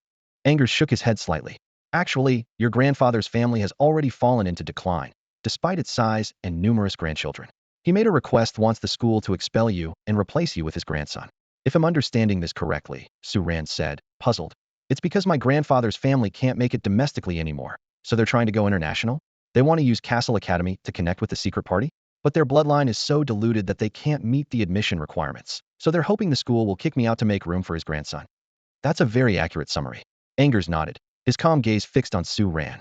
I've already told him that Cassell Academy has never expelled a student who passed the 3E exam, nor do we admit students with less than a Clevel bloodline. However, he seems adamant. He even wrote you a letter. With that, Angers pulled a letter from his desk drawer and handed it to Su Ran. I haven't read it, but I can more or less guess what he wants to say. As a principal, do you usually get involved in things like this? Su Ran asked while opening the letter. Angers smiled kindly. I'm an educator, after all. Isn't it my duty to care for each and every student? Besides, no matter what they're planning, you have the right to know. So, after reading it, do you have anything you'd like to say? Su Ran read through the letter with a grin, then shook her head and commented, a toad pretending to be a frog ugly and still playing tricks. Can I ask Norma to help me send a reply? Of course. Assisting everyone at the academy is Norma's responsibility. As soon as he finished speaking, Norma's voice echoed in the office. Good afternoon, student Su Ran. How can I assist you? Send a message to Mr. Yi Shenglan. Screw you. Get lost. Understood. Would you like this message scheduled? Let him receive it first thing in the morning when he wakes up. Understood. Angers watched Su Ran, who was still smiling, and shook his head with amusement. I take it that's a no then. Principal, I'm strictly adhering to school regulations here. Su Ran grinned. Rest assured, Angers said warmly. Once you're part of this academy, they'll always be the strongest shield for every student here. Anyone who wants to harm my students will pay the price. Su Ran knew deep down that Angers was both a vengeful man and a calculating madman. His life's mission was to eliminate all dragons, even at the cost of his own life. How could someone like him truly care about the students? Of course, if a student had value could be trained as an elite dragon slayer of the new era and wouldn't aspire to become a new dragon, then Angers would indeed act as their protector. Seems like my value is something you hold in high regard, Principal. Even though I try not to view things purely through a utilitarian lens, there are some realities that can't be ignored, Angers said with a satisfied smile. I'm glad you've managed to stay so composed. It's a rare quality. I hope you'll continue to maintain it. Su Ran nodded. I will. So, shall we move on to the next topic? I assume this isn't the only reason you called me here. Hearing this, Angers chuckled again. Talking to smart people is always such a breeze. So, Headmaster, Is there anything else you wanted to discuss with me? Su Ran lifted the delicate teacup, taking a light sip as he calmly observed the headmaster, Angers, seated across from him. Sunlight streamed through the floor-to-ceiling windows of the office, casting a faint glint off Angers' signature monocle. A slightly awkward smile appeared on Angers' face. It's not exactly a problem. I'm just curious about your experience during the spirit vision. From the surveillance, I noticed you remained exceptionally calm and woke up in half the time it usually takes others. This is the first time something like this has ever happened. Su Ran was well aware that Angers' curiosity hinted at a deeper motive. His speed, surpassing that of even A-level hybrids, combined with his unusual performance during the 3E exam and the sudden involvement of the Yi family, had undoubtedly prompted Angers to investigate him. But all of this was within Su Ran's expectations. Headmaster. Su Ran set down the teacup with a deliberately flustered expression, his face full of grievance. You're not suspecting me of being a Dragon King, are you? You just helped me find my family. How could you doubt me like this? That doesn't align with the principles you teach in class. Angers removed his monocle and carefully wiped the lens, letting out a helpless chuckle. Rest assured, Su Ran. The Academy has detected no signs of a Dragon King awakening. Besides, with the arrogance of dragonkind, they've always regarded hybrids as mere ants, resorting solely to brute force to deal with us. Su Ran nodded in agreement outwardly, but inwardly, he contemplated. The headmaster's understanding of dragons is far too shallow. They're not only masters of brute strength, but also cunning strategists. Take Attila, for instance. There's a good chance he hasn't lost his memory at all, and is using this as a ploy to infiltrate the secret party. Jormungandr, after all, is notorious for altering memories to fabricate familial ties. Then, Su Ran smoothly shifted the conversation, a trace of dissatisfaction flashing in his eyes. Why are you so interested in my spirit vision? The Academy has never required us to document such experiences. Angers adjusted his monocle back onto his face, his gaze cutting through Su Ran like an X-ray, purely out of curiosity. All right, Su Ran said nonchalantly. I saw a dragon. It spewed dragon fire at me, and I died in the flames before waking up. He deliberately omitted the fact that the dragon was Nidhogg, as such a deduction wouldn't be expected from an ordinary student. Angers locked eyes with Su Ran for a long moment. Seeing the unyielding determination in the young man's gaze, he finally accepted the explanation for now. A dragon, huh? That does sound like a plausible spirit vision. It seems the issue lies not in the vision itself, but in a deeper, bloodline matter. He paused abruptly, then called out, Norma. Yes, Headmaster Angers. What are your instructions? The indicator lights on the surveillance equipment went out one by one, plunging Principal Ajay's office into an unusual tranquility. All right, all the surveillance systems are off. They'll automatically reactivate in 2 hours. Angers spread his hands with a smile, his gaze landing on Su Ran. Child, this conversation will not reach anyone else's ears. We can talk freely now. The principal's uncharacteristic seriousness made Su Ran instinctively sit up straight. Inside the office, sunlight streamed through the floor-to-ceiling windows, casting a mysterious glow over their conversation. Flamel has assessed your situation, Angers said, folding his hands on the desk. He believes there are 2 possibilities. First, your bloodline may not have fully awakened, or perhaps it surpasses the grade entirely. This would explain why your spiritual vision is incomplete and why you recover from it so quickly. It also accounts for the extraordinary physical abilities you've displayed, far beyond those of an grade hybrid. Angers paused, his piercing gaze fixed on Su Ran. The second possibility is even more astonishing. You might possess an unprecedentedly stable bloodline, surpassing that of any hybrid in history. Su Ran stroked his chin, lost in thought. Flamel, that reclusive figure who spent his days holed up in the attic with outdated adult magazines, seemed unremarkable on the surface. Yet within the secret party, his status was unparalleled. As a renowned alchemist and vice principal of Cassell College, he wielded his word spirit disciplinito, shield the entire campus, ensuring its security. While students dismissed him as a lecherous old man, the truth was that Flamel's bloodline exceeded even Ajay in strength, earning him great renown in the hybrid world. But why would someone like him take an interest in Su Ran? After all, aside from urging Angers to host swimsuit contests or doting on his son, Manchtain, Flamel rarely concerned himself with anything else. Su Ran's gaze shifted back to Angers. And what do you think, Principal? Ajay's face lit up with his usual kindly smile. Me? Naturally, I'm delighted. The millennia-long mission of dragon slaying is about to gain an exceptional successor. That calls for a grand celebration. Though I'm advanced in years, as a senior member of the Lionheart Society and the principal of this academy, it's only fitting that I celebrate this momentous occasion. Su Ran didn't even bother lifting his eyelids, his tone laced with sarcasm.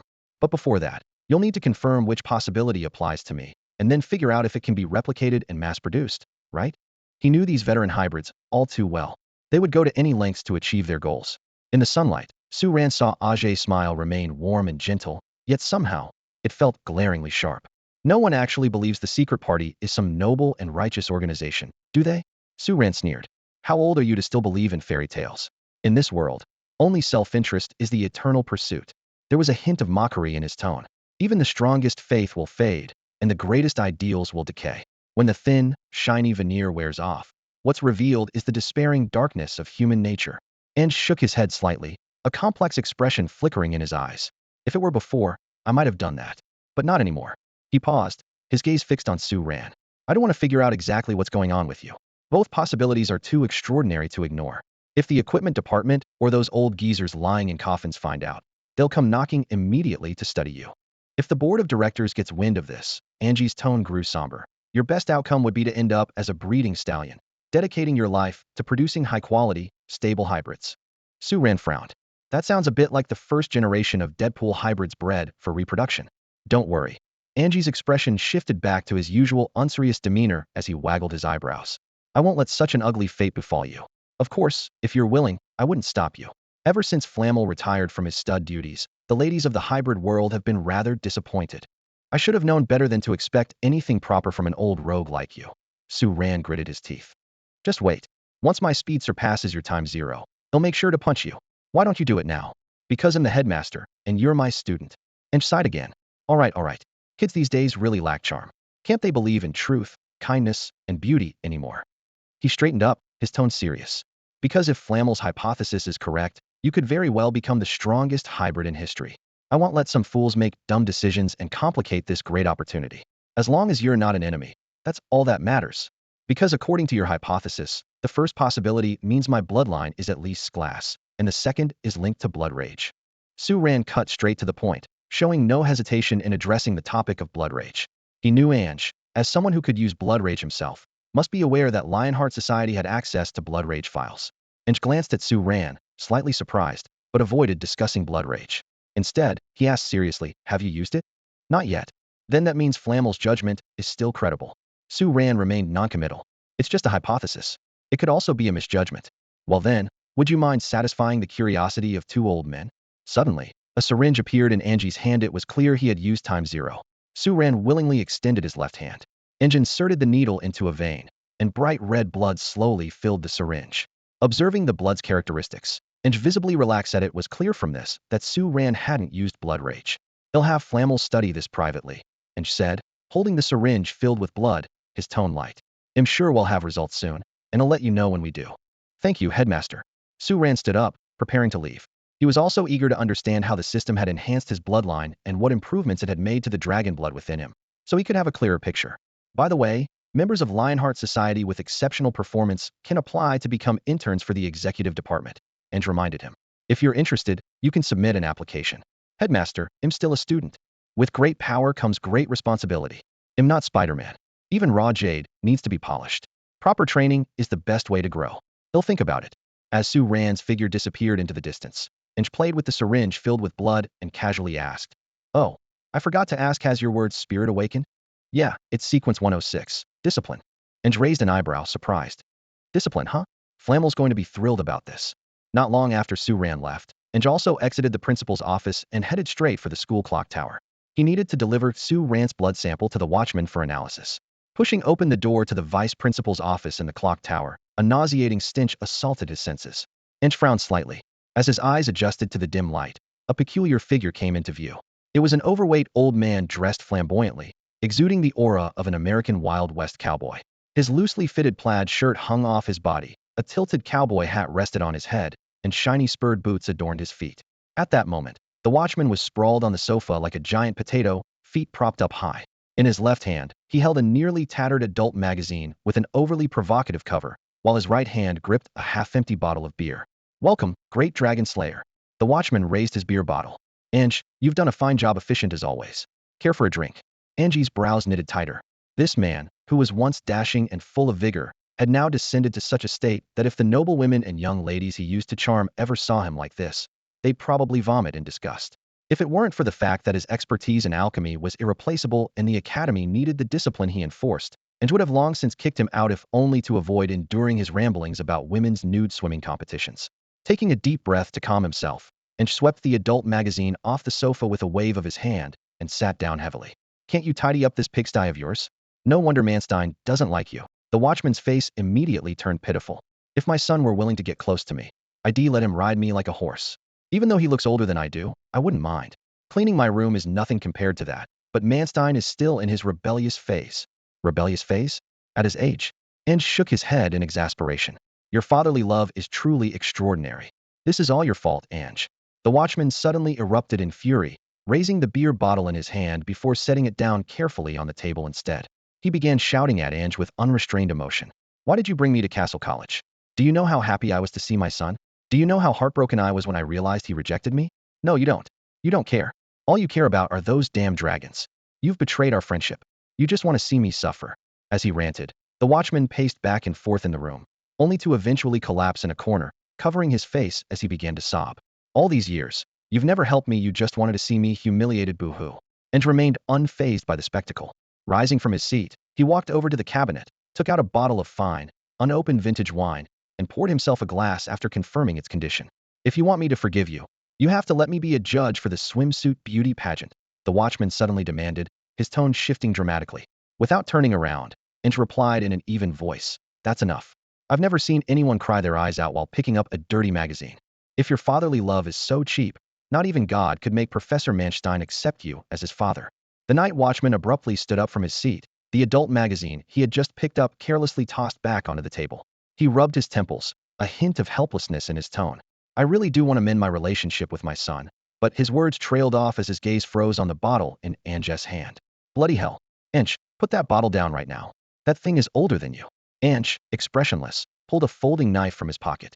The motion caused the night watchman to halt his lunge mid-stride, though he continued to glare at Ange with a look of grievance, grinding his teeth. I don't care between Manstein and that bottle of wine. You owe me compensation for emotional damages. Otherwise, I'm quitting. Ange raised the bottle, took a small sip, and immediately furrowed his brows. You've stored it wrong. This stuff's gone bad. Such a waste of good wine. What? The night watchman looked as though he'd been struck by lightning. He snatched the bottle out of Ange's hand and took a swig, only to spit it out with a loud paw. He pointed an accusatory finger at Ange, furious. This is all your fault. If it weren't for you, my wine wouldn't have gone bad. You absolutely have to compensate me. Watching the scene unfold, Ange silently cursed in his mind, though this was indeed something the night watchman might do. He couldn't help but think, what the hell does this have to do with me? If I hadn't tasted it, would the wine magically have stayed fresh? Schrodinger's wine? Fine, they'll replace the wine for you, Ange said with a sigh. But I can't help you with Manstein. I don't have any kids, so I have no experience in this area. True, you're a lifelong bachelor. You'll never know what it's like to have a child. The night watchman nodded in agreement, then abruptly changed the subject. But I remember, while you're not as popular with women as I am, you're not doing too badly either. Just last month, you met two lovely ladies on a yacht, didn't you? How come there's been no news since then? He suddenly gave Ange a pitying look. You're not having issues, are you? No worries, I used to know a few old Chinese doctors who specialized in this kind of thing. Not sure if they're still alive, though at your age, it might be tricky. Not everyone ages as gracefully as I do. After all, a vein throbbed on Angie's forehead, but in the end, he merely unclenched his fists and shot the night watchman a peculiar look, deciding it wasn't worth arguing with someone so oblivious. He pulled a red test tube from his pocket and handed it to the night watchman. This is Su Ran's blood sample. Get the analysis done as soon as possible. If your theory is correct, this could be a huge breakthrough for our dragon-slaying efforts. The night watchman took the test tube, squinting at it closely. A satisfied smile spread across his face. This blood is beautiful. Looks like it hasn't been used for a blood burst yet. He'll examine it later to see if there are any traces of alchemy. If not, then this kid really is a treasure. You seem pretty confident in your judgment, Ange said, raising an eyebrow. The night watchman shot him a disdainful look. Who do you think I am? I'm the great alchemist Flammel. Dragon blood is a precious alchemical material. The moment I saw this blood, I had a gut feeling about it. There's no point explaining it to someone like you who knows nothing about alchemy.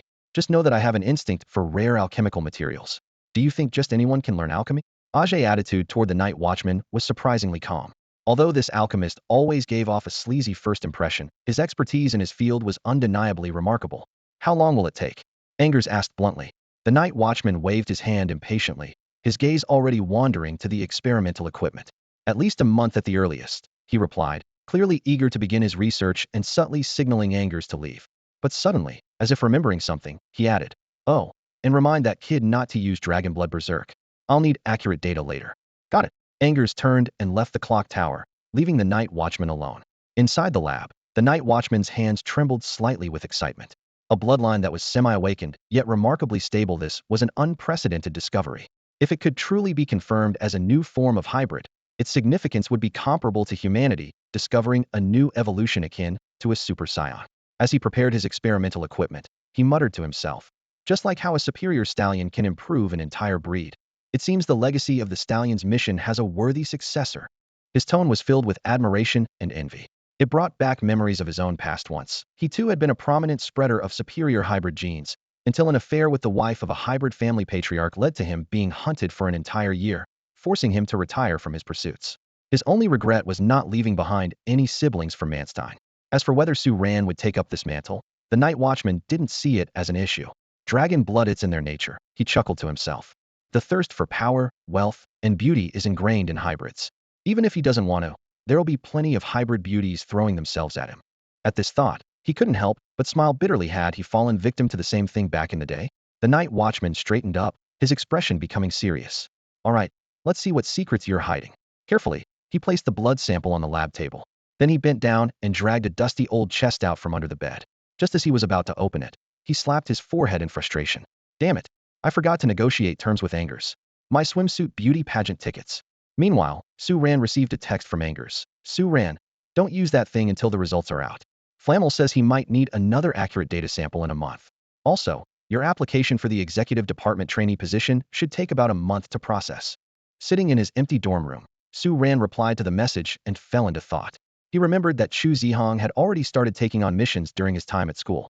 Known for mastering the forbidden dragonblood berserk technique and his ruthless mission style, Chu Zhihang had become a lone wolf in the executive department, standing out in a division where teamwork was mandatory.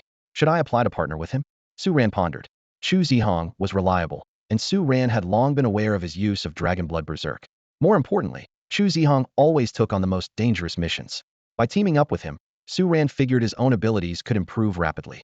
In the following month, Su Ran's university life settled into a predictable routine. Each day, he shuttled between the lecture halls, the Lionheart Society, his dormitory, and the cafeteria. In his spare time, apart from sticking to his daily exercise routine, he delved into the study of alchemy. However, whether due to a lack of talent or some other reason, he was unable to make any progress in alchemy. His personal interface didn't even display any related skills. As the vice president of the Lionheart Society, Su Ran essentially shouldered all the responsibilities of the president. The nominal president, Chu Zhihang, rarely involved himself in the society's affairs, mirroring how Lancelot led the Lionheart Society in the original story. Chu Zhihang seldom showed up unless his presence was required to intimidate others. Lately, he had been fully immersed in his research on the blood burst phenomenon, while also working tirelessly to apply for a position as an operative in the executive department, leaving him stretched thin. This is even busier than senior year in high school. Su Ran couldn't help but complain to himself. Am I attending a fake university? In the original story, Lu Mingfei and the others didn't seem to take classes this seriously. One day, after finishing Professor Manstein's course on word spirits, Su Ran dragged his tired body toward the dormitory area. Suddenly, there was a rustling sound from the bushes nearby, and a tall figure leapt out. Need help, Junior? The man greeted him enthusiastically in fluent Chinese. You're heading to the cafeteria, right? I heard they've just hired an amazing chef there. The food's incredible, big portions, delicious, and cheap. I can show you the way. Standing in front of Su Ran was a young man with a bear-like physique. His handsome face was covered with a scruffy beard, and his bright, candle-like eyes were filled with anticipation. He wore a dark green plaid shirt and baggy, worn-out pants that looked like they hadn't been washed in ages. Su Ran scrutinized the man carefully, already certain of his identity. Fingal. In Cassell Academy, a place teeming with aristocratic elites, there was only one mixed blood who would present himself in such a disheveled, almost vagrant-like manner. It had to be Fingal. No one offers help for no reason. He's definitely up to something. Su Ran thought warily. This guy must have some kind of ulterior motive. Better test the waters first. No need. I can find my way, Su Ran replied with a polite smile, declining the offer. Don't be like that, Junior.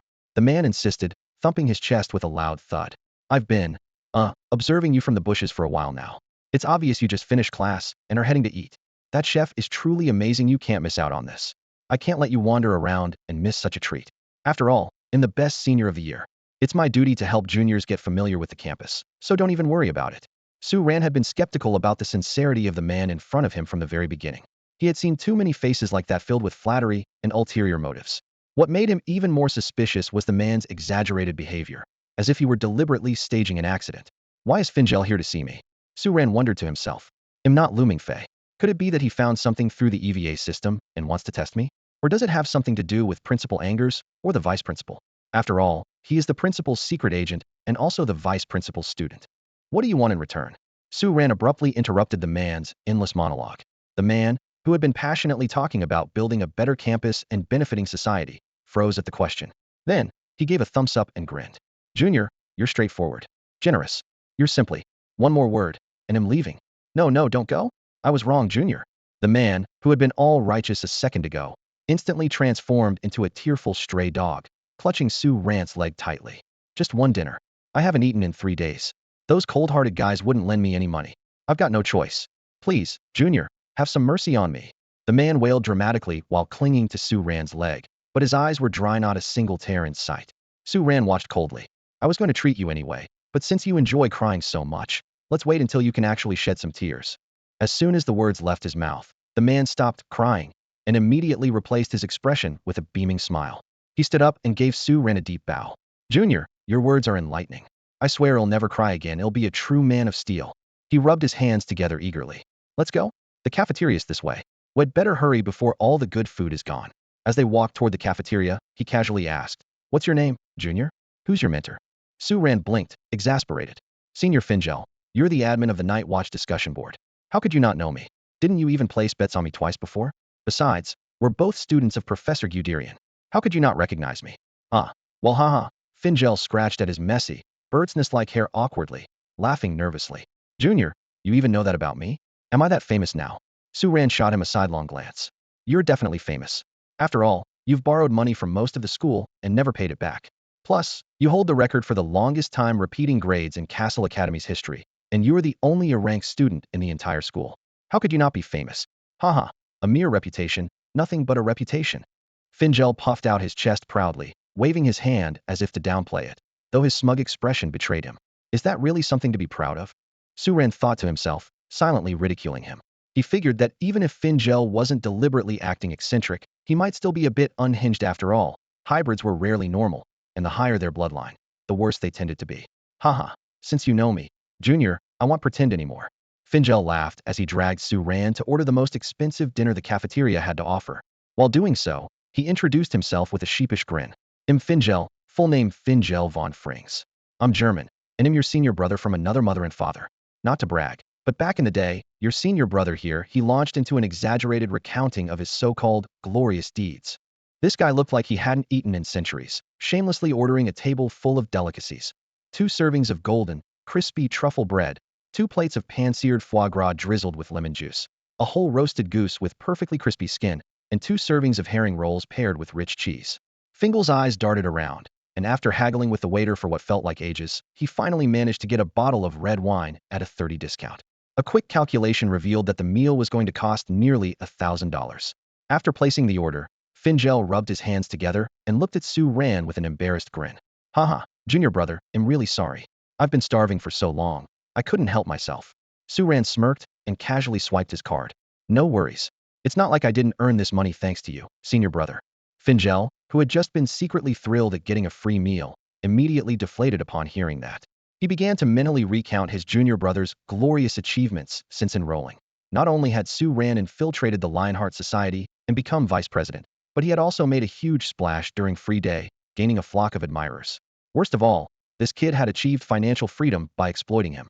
All this in just 1 month. Aside from not having wooed a certain girl yet, Su Ran was practically living the dream. Meanwhile, Finjel's own miserable semester seemed to have been entirely thanks to this junior brother. The more he thought about it, the more bitter he felt. Ugh, damn normies should just drop dead, he muttered under his breath. What was that, senior brother?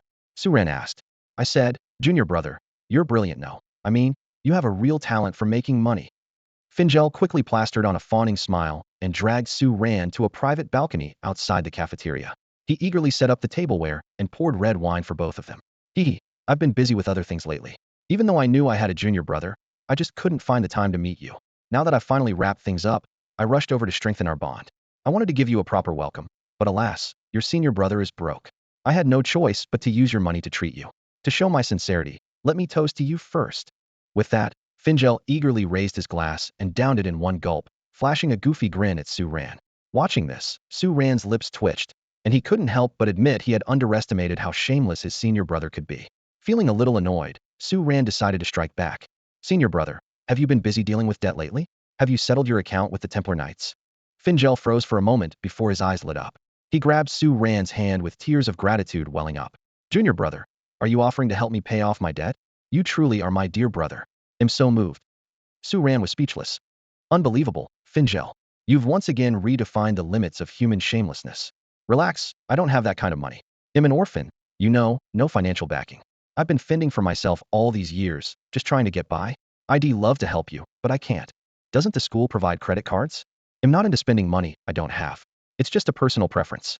Well, it seems like us brothers are all just pitiful souls struggling to survive. Finjel forced out a few glistening tears, his face exaggeratedly filled with sympathy. But don't worry, junior brother. From now on, I've got your back. If I have a burger, you'll at least get a fry. Su Ran's lips twitched slightly, and he gave a helpless smile. Thanks a lot, senior brother. We're brothers in the same sect. No need for formalities. Cheers. Finjel raised his glass and clinked it lightly against Su Ran's before devouring his food like a starving wolf. In contrast, Su Ran maintained an elegant pace, savoring his dinner with slow and deliberate bites. Before long, dinner was over. Finjel licked his plate clean while burping, his greedy demeanor making it hard to watch. Su Ran glanced at him, feeling speechless at his lack of decorum. I never thought my first dinner with someone would be with a man and one like you, no less.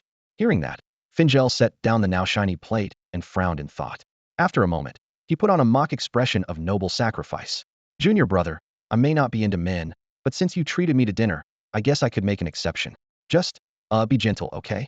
Su Ran instinctively tensed, gripping the dinner knife in his hand, and slowly drove it into the solid wooden table. The sound of the blade sinking into the wood instantly froze Finjel mid-joke. He laughed nervously, waving his hands. Just kidding. Just kidding. Don't be mad, junior brother. I'm sure you'll find a girlfriend who looks like an international supermodel. Su Ran shot him a cold glare. Senior brother, if there's nothing else, I'll be heading back now. Sure. I just came to check on you today. Finjel suddenly smacked his forehead. Wait, damn it. The vice principal told me to bring you to the clock tower, and I totally forgot. I'll go meet with the vice principal myself, Su Ran said as he stood. If you go now, you might get scolded. You should head back and rest early. Fair enough. I do need to lay low for a bit. Take care, junior brother.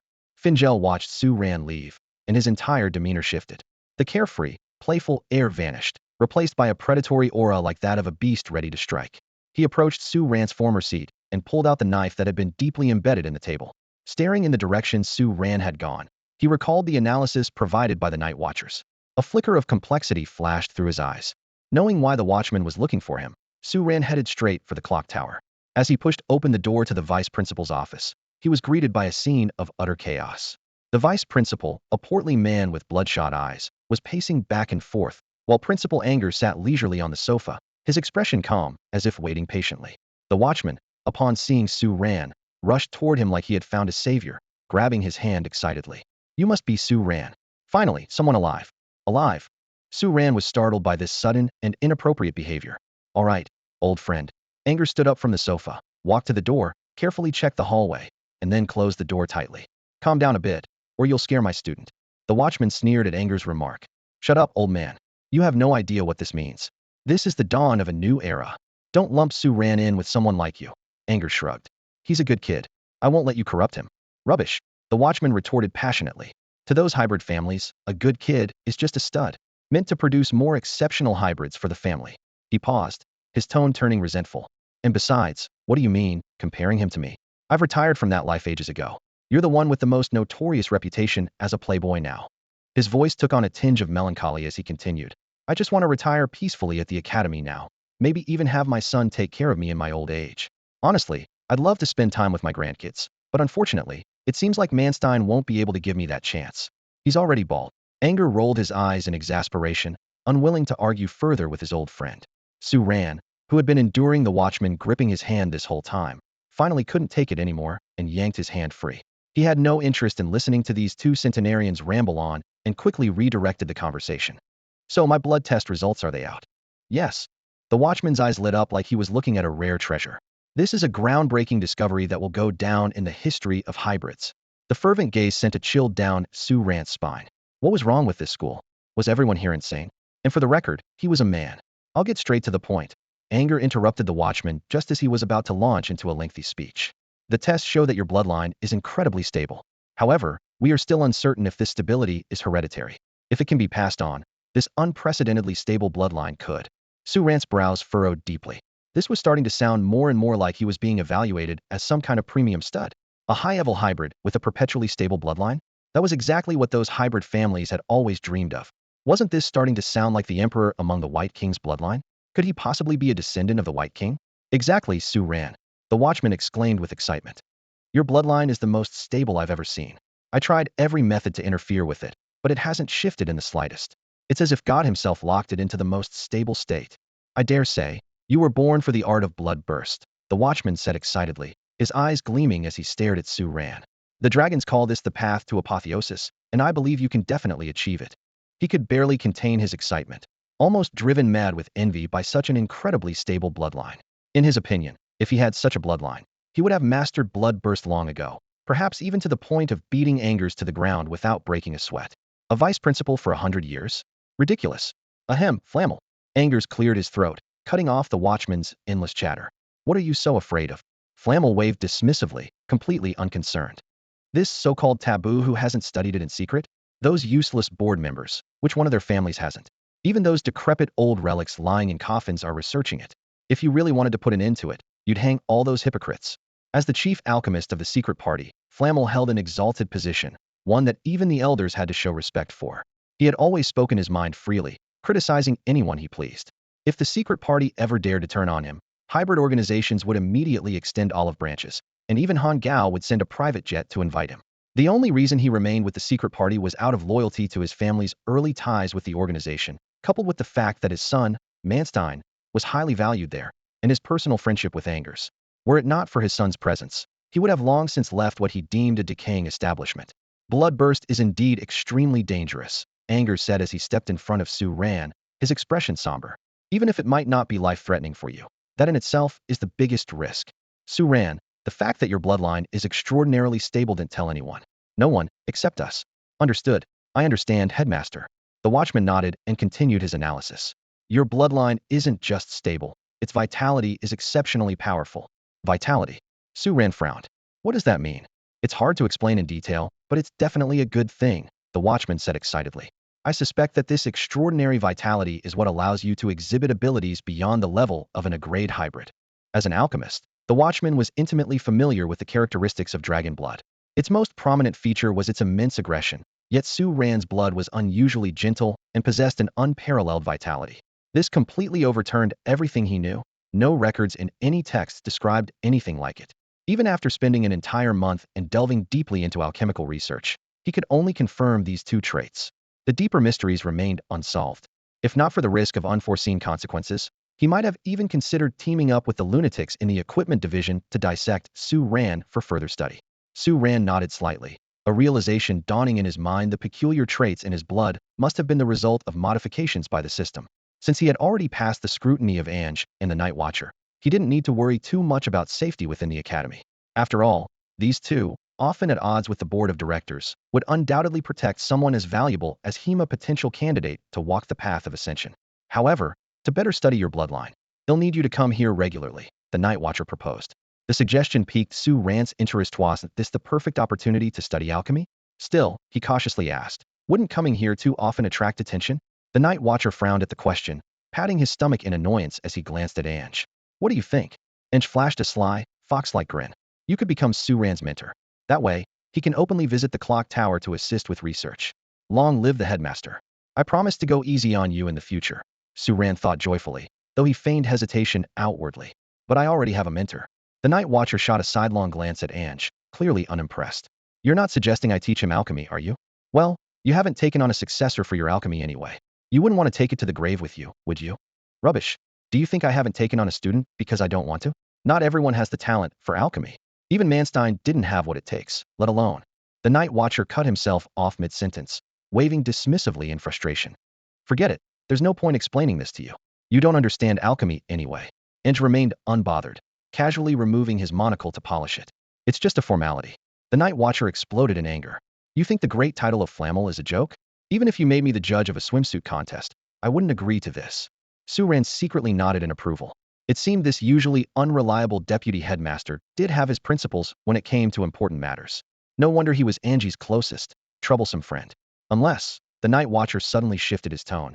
You agree to host one every semester and help my son settle down. I give up. Su Ran sighed helplessly. I shouldn't have expected anything from you old rogues. Ange let out a long sigh. Flammel, you know the board of directors has a lot of issues with me. Their accusations never cease. Not all accusations are baseless, the night watcher muttered under his breath. At least your public-funded travels and endless flirting are true. If they find out we're using resources for this, they'll definitely face impeachment. They might not be able to oust me, but being constantly hounded is tiresome. Why not just let Su Ran take the title temporarily, and later claim he lacked the talent? The night watcher rolled his eyes. How could I take him as a student if he lacks talent? That doesn't make any sense. Ench grinned slyly. Because his word spirit is the same as yours. If Su Ran becomes your student, you'll have a legitimate reason to leave the academy and explore the world outside. A double-layered disguise? Su Ran suddenly understood. As expected of Ange. Su Ran, is it true? Your word spirit is discipline. The night watcher perked up in excitement. Yes. Fantastic.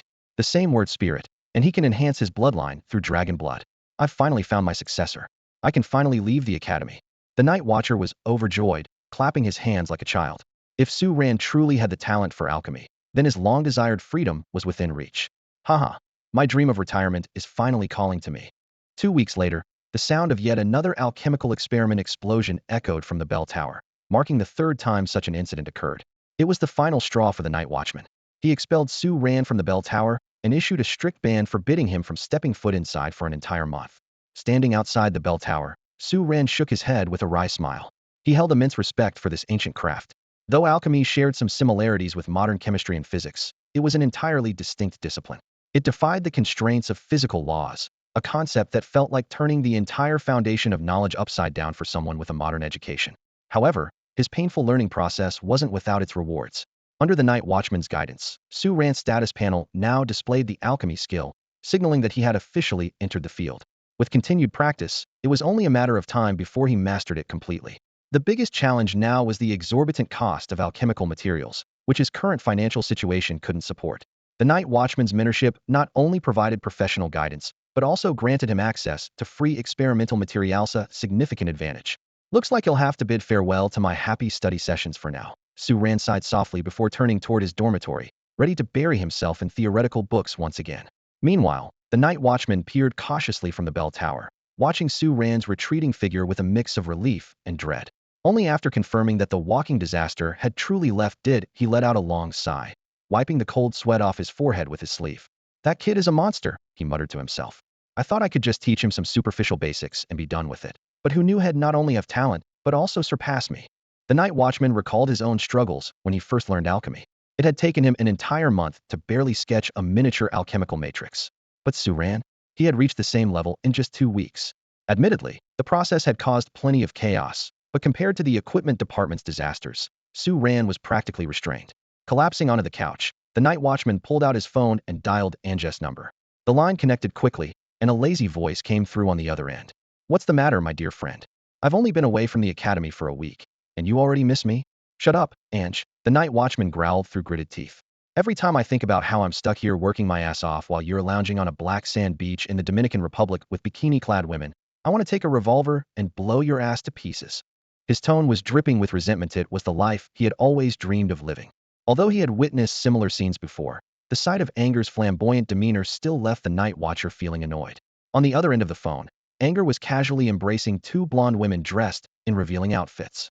Their silvery laughter occasionally rang out. Anger, you son of a... The night watcher growled through gritted teeth. Relax, old friend, Anger chuckled. There's really nothing to be upset about. Surely you didn't call just to check on my lifestyle, did you? Hearing the night watcher's furious reaction only lifted Anger's mood further. He deliberately pulled the 2 alluring women closer, eliciting another round of delightful laughter. The sound traveled through the phone, making the night watcher's face grow even darker. Anger, one day I'm going to pull your oxygen tube out, the night watcher roared. After a brief pause to regain composure, he spoke in a more serious tone. Anger, let's get down to business. Understood. Anger's expression turned more composed as he gently released the women from his embrace.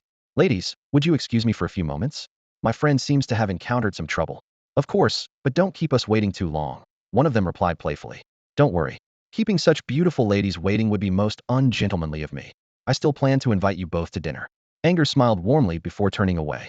As he turned, his demeanor shifted entirely, transforming from a charming playboy to a cold and calculating figure.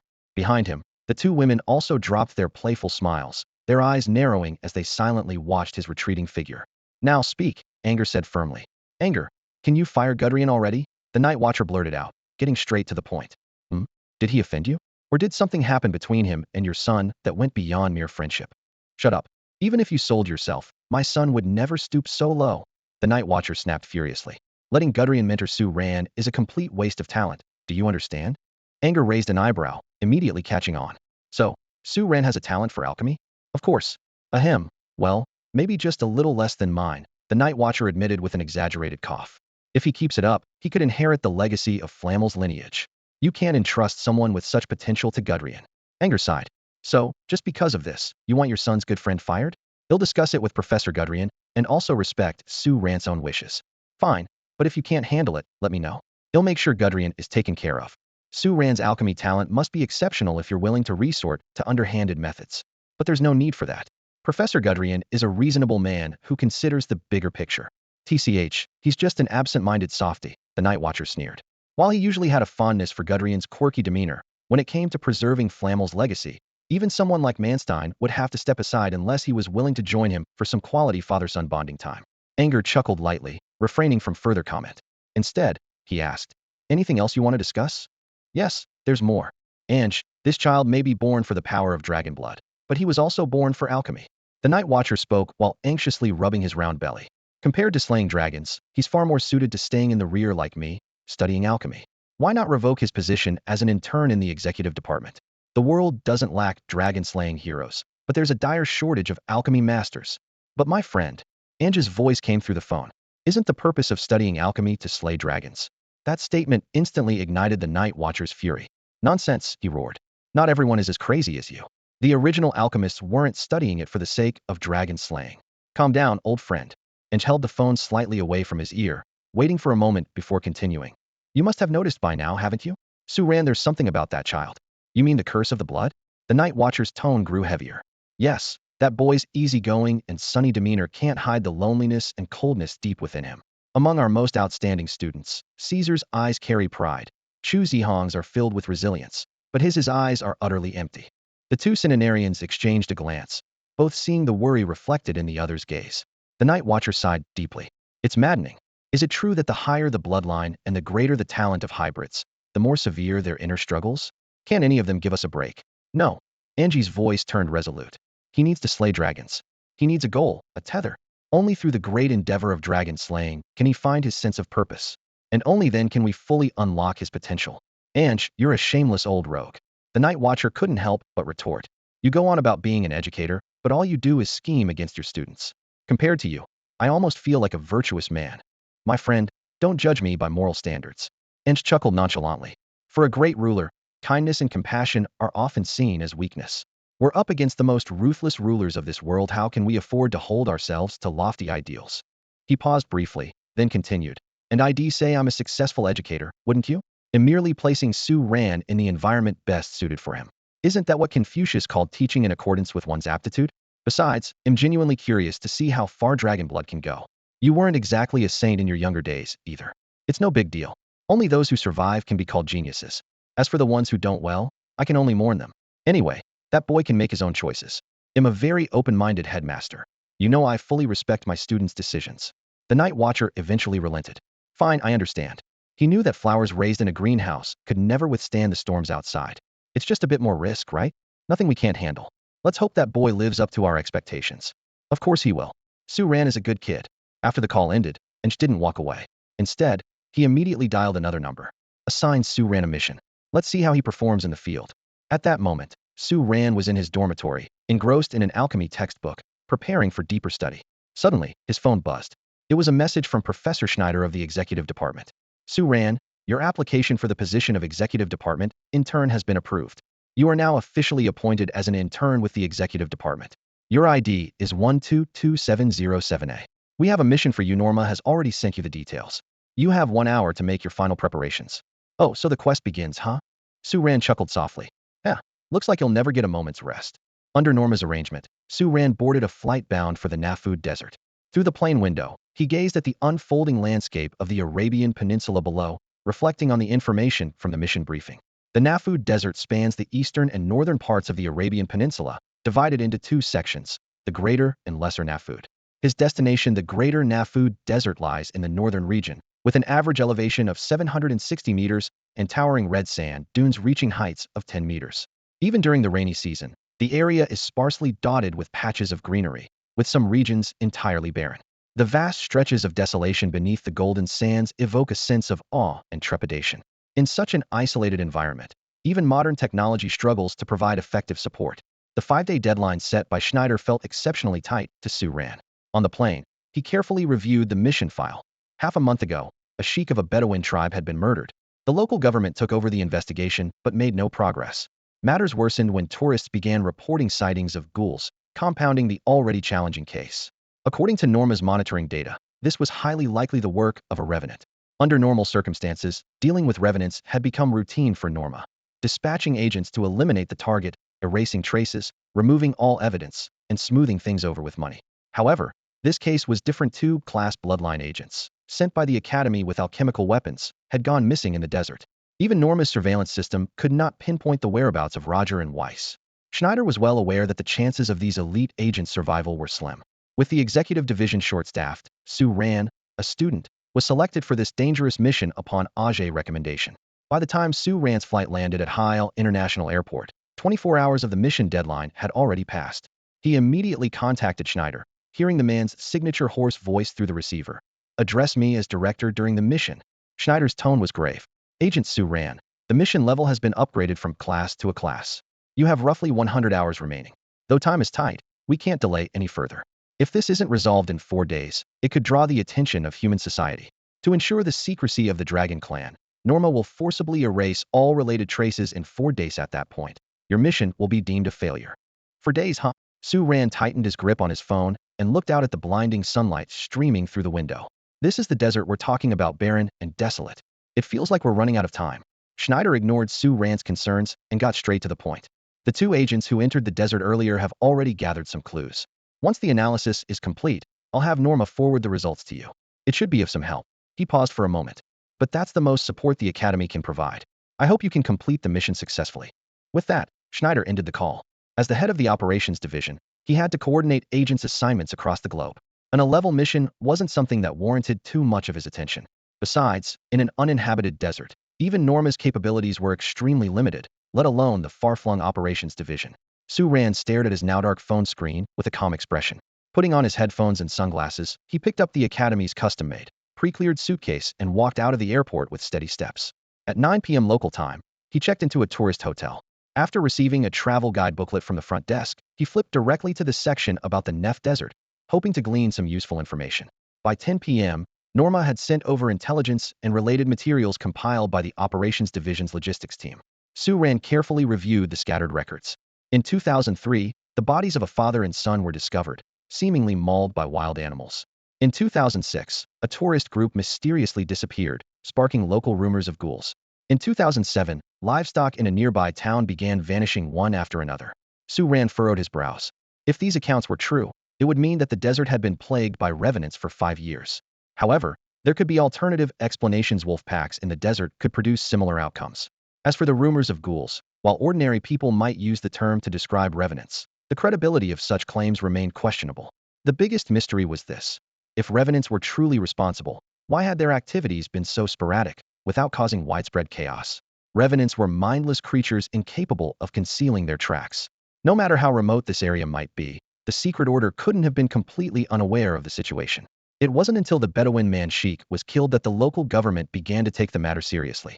After organizing his thoughts, Su Ran jotted down these questions and decided to investigate the locations in chronological order.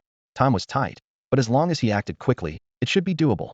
The next morning, he purchased a camera and spent 2 hours familiarizing himself with its functions. Then, leading a rented camel, he bribed his way into a tourist group heading toward a desert town. The bearded tour guide pocketed the 500 and scrutinized the young man before him, a bespectacled Asian with an air of sophistication, cradling a camera and glancing around curiously. He looked every bit like a novice. "Hey, young man from the East. Why are you heading into the desert? Why is no one accompanying you? It's too dangerous to be alone.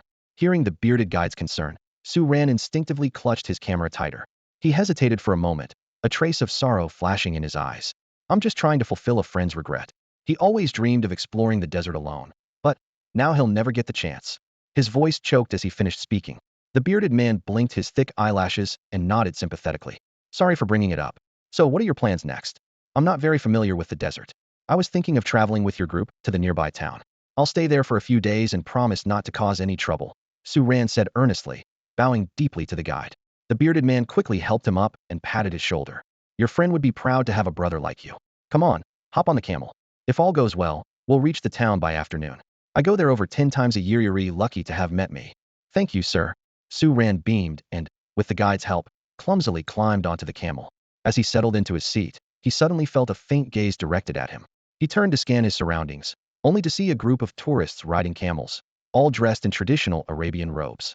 Most of the women wore headscarves and veils. Among them, one graceful woman stood out, her elegant figure barely concealed by her loose black robe, as she was surrounded by several men vying for her attention. Hey buddy, the bearded guide suddenly gave Su Ran a hearty slap on the back, making him wince in pain. That one, she's veiled. Don't even think about some international romance. It's all a scam. No, I just felt like someone was watching me. Su Ran waved his hands in defense. I'm here to fulfill my friend's wish, not for anything else. The bearded man nodded in approval and leaned closer, lowering his voice. See those guys fawning over her? They're all sons of local big shots. I'm just looking out for you. Seeing Su Ran's understanding nod, he added with a sly grin. But once we're in town, I'll take you to a great spot to have some fun. How about it? Su Ran couldn't help thinking that this sounded suspiciously like something shady. Was this really a legitimate tour group? Still, he maintained a polite smile. Thanks for looking out for me, guide brother. Satisfied, the bearded man waved and walked away, while Su Ran smiled back. Yet deep down, a sense of foreboding had begun to rise. This mission, it seemed, would be far from simple. At 4 in the afternoon, the tour bus slowly rolled into the small town of Igea.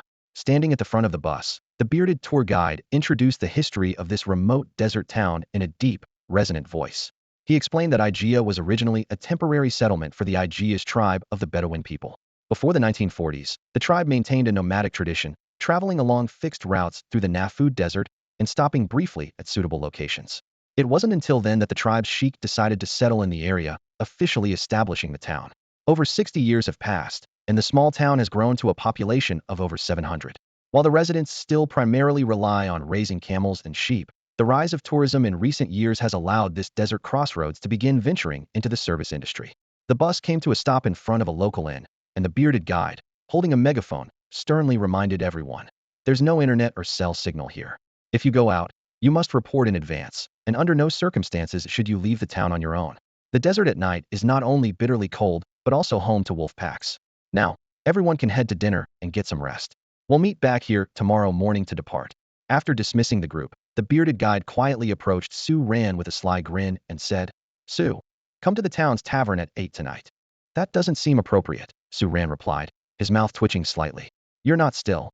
The bearded guide paused, then waved dismissively. Never mind. You Asians are so reserved.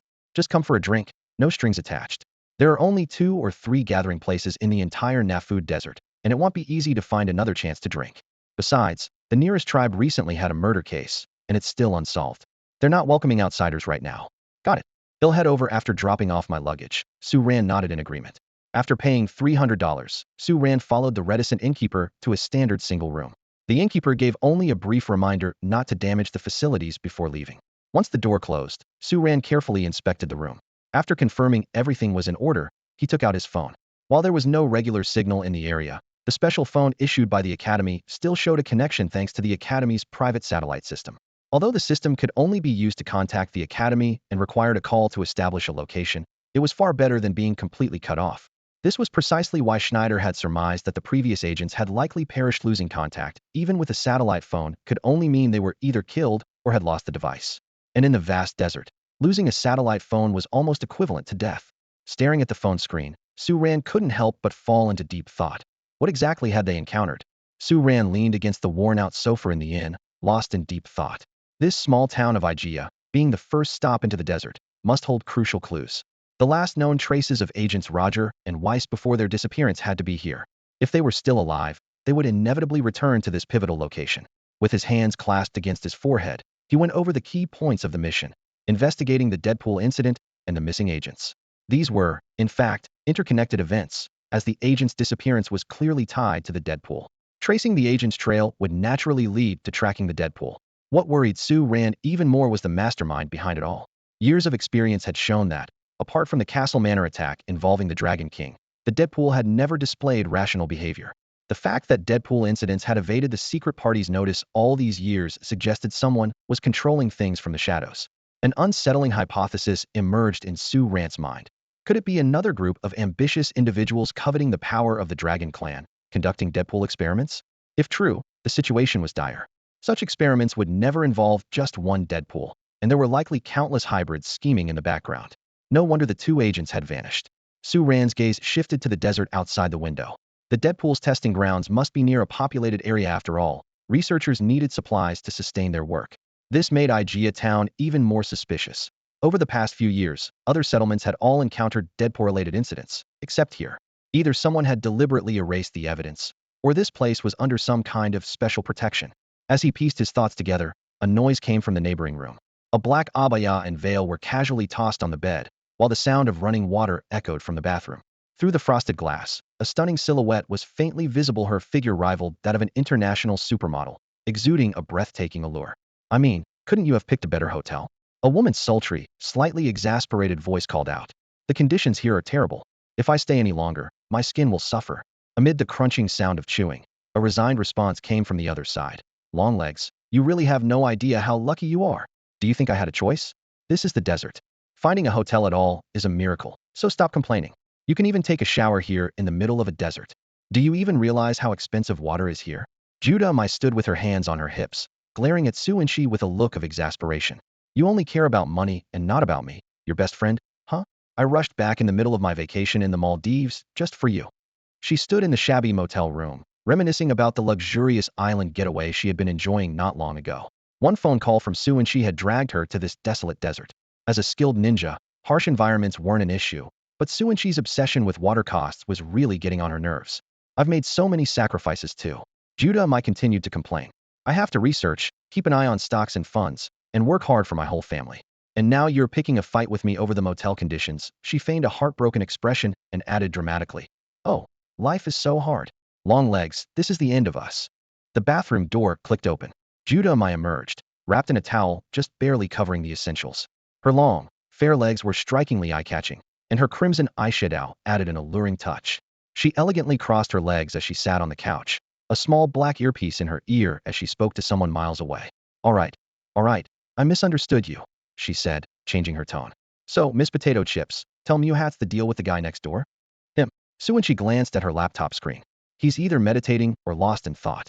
After checking the room, he's been sitting on the couch staring into space. Sure, he's good looking, but he seems so dull. The boss said he's interesting and told us to keep an eye on him. But is he really worth the attention? Well, we're just employees. If the boss says jump, we ask how high, Judah Mai shrugged. Observing him is easier than babysitting someone. At least he's better than that little bunny, right? Way better. Su and Shi immediately retorted. He was the star of Huaqing High School for 3 years and made a name for himself at Cassell Academy. He even defeated Caesar on free day and is now the vice president of the Lionheart Society and a Night Watcher student. He's in a whole different league from that little nobody bunny. Judah Mai raised an eyebrow. TSK. If I didn't know he's a hybrid, and that Cassell Academy is basically a madhouse, I'd really think he's just a model student. Longlegs, you need to be extra careful on this mission, Su and Shi said with a more serious tone. I can't help you much in that place, and judging from the boss' attitude, this mission might not be simple. Don't worry, Potato Chips. Judah Mai tossed her sleek black hair and replied casually. If there's danger, I'll just run. I'm only here to observe him, not play babysitter. I'm all for heroes saving beauties rather than beauties saving heroes. Exactly, keep that in mind, Su and Shi nodded. We're just here to watch the show, not risk our lives for anyone unimportant. By the way, didn't you have that Arabian prince as an ex-boyfriend? If things get dicey, should I call him to come play hero? Huh, no need, Judah Mai scoffed coldly. By the time he gets here, I'd probably be long gone. That guy's just a rich fool who only cared about my looks. Not interested. If you're into him, I can pass him on to you. No. Su and Shi waved her hands frantically. Men aren't my thing. I'd rather focus on my career. Money smells way better than they do anyway. Good luck to you. At 8 in the evening, Su Ran left the inn right on time and followed the bearded tour guide to the town's only entertainment venue, small tavern. Despite only serving non-alcoholic beverages, it remained the liveliest spot in town. Under the dim yellow lights, elegantly dressed Arab women moved gracefully among the patrons, serving tea and refreshments. The bearded guide brazenly wrapped his arm around one of the women, while Su Ran chose a seat by the window, quietly observing the night-lit town through the glass. As a spy disguised as a photographer, Su Ran understood that such bustling places were ideal for gathering intelligence. Sipping his drink slowly, he skillfully deflected the advances of a sultry woman who approached him, steering the conversation toward topics of interest. "Miss," he asked with feigned shyness, "do you know of any places nearby that are good for photography? Perhaps a desert sunset, a starry sky, or an oasis? I want to fulfill a friend's wish." To make his cover more convincing, he toned down the confident demeanor he usually exhibited at the academy, opting instead for a hint of youthful awkwardness. The seductive woman beside him froze for a moment at his question, a trace of disappointment flickering in her eyes. Her slender fingers brushed lightly across Su Ran's cheek as she replied in slightly halting speech. "Am I not more beautiful than those landscapes? You can take photos anytime, but a beauty shouldn't be overlooked." Su Ran immediately put on an embarrassed expression, turning his flushed face away as he stammered. No, it's not that, it's just, I really have something more important to do right now." "Huh." The woman laughed softly, her smile radiant. "I was just teasing you. But I'm afraid our little remote town doesn't have much in the way of unique scenery. You'd probably have to venture deeper into the desert." Su Ran first feigned disappointment, then quickly perked up and said, "You're right. There must be something worthwhile deeper in the desert."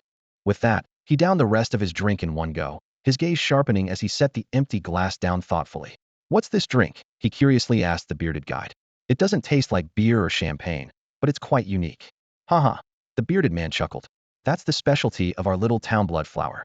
You won't find it anywhere else. If it weren't for this signature drink, we wouldn't have much to attract visitors here." Su Ran nodded in agreement, then stood and walked over to the bar. Behind it stood a burly man, nearly 6'3" and weighing around 300 pounds. "Boss," Su Ran said, "how much is a bottle of blood flower? I'd like to take a few back for my family and friends to try."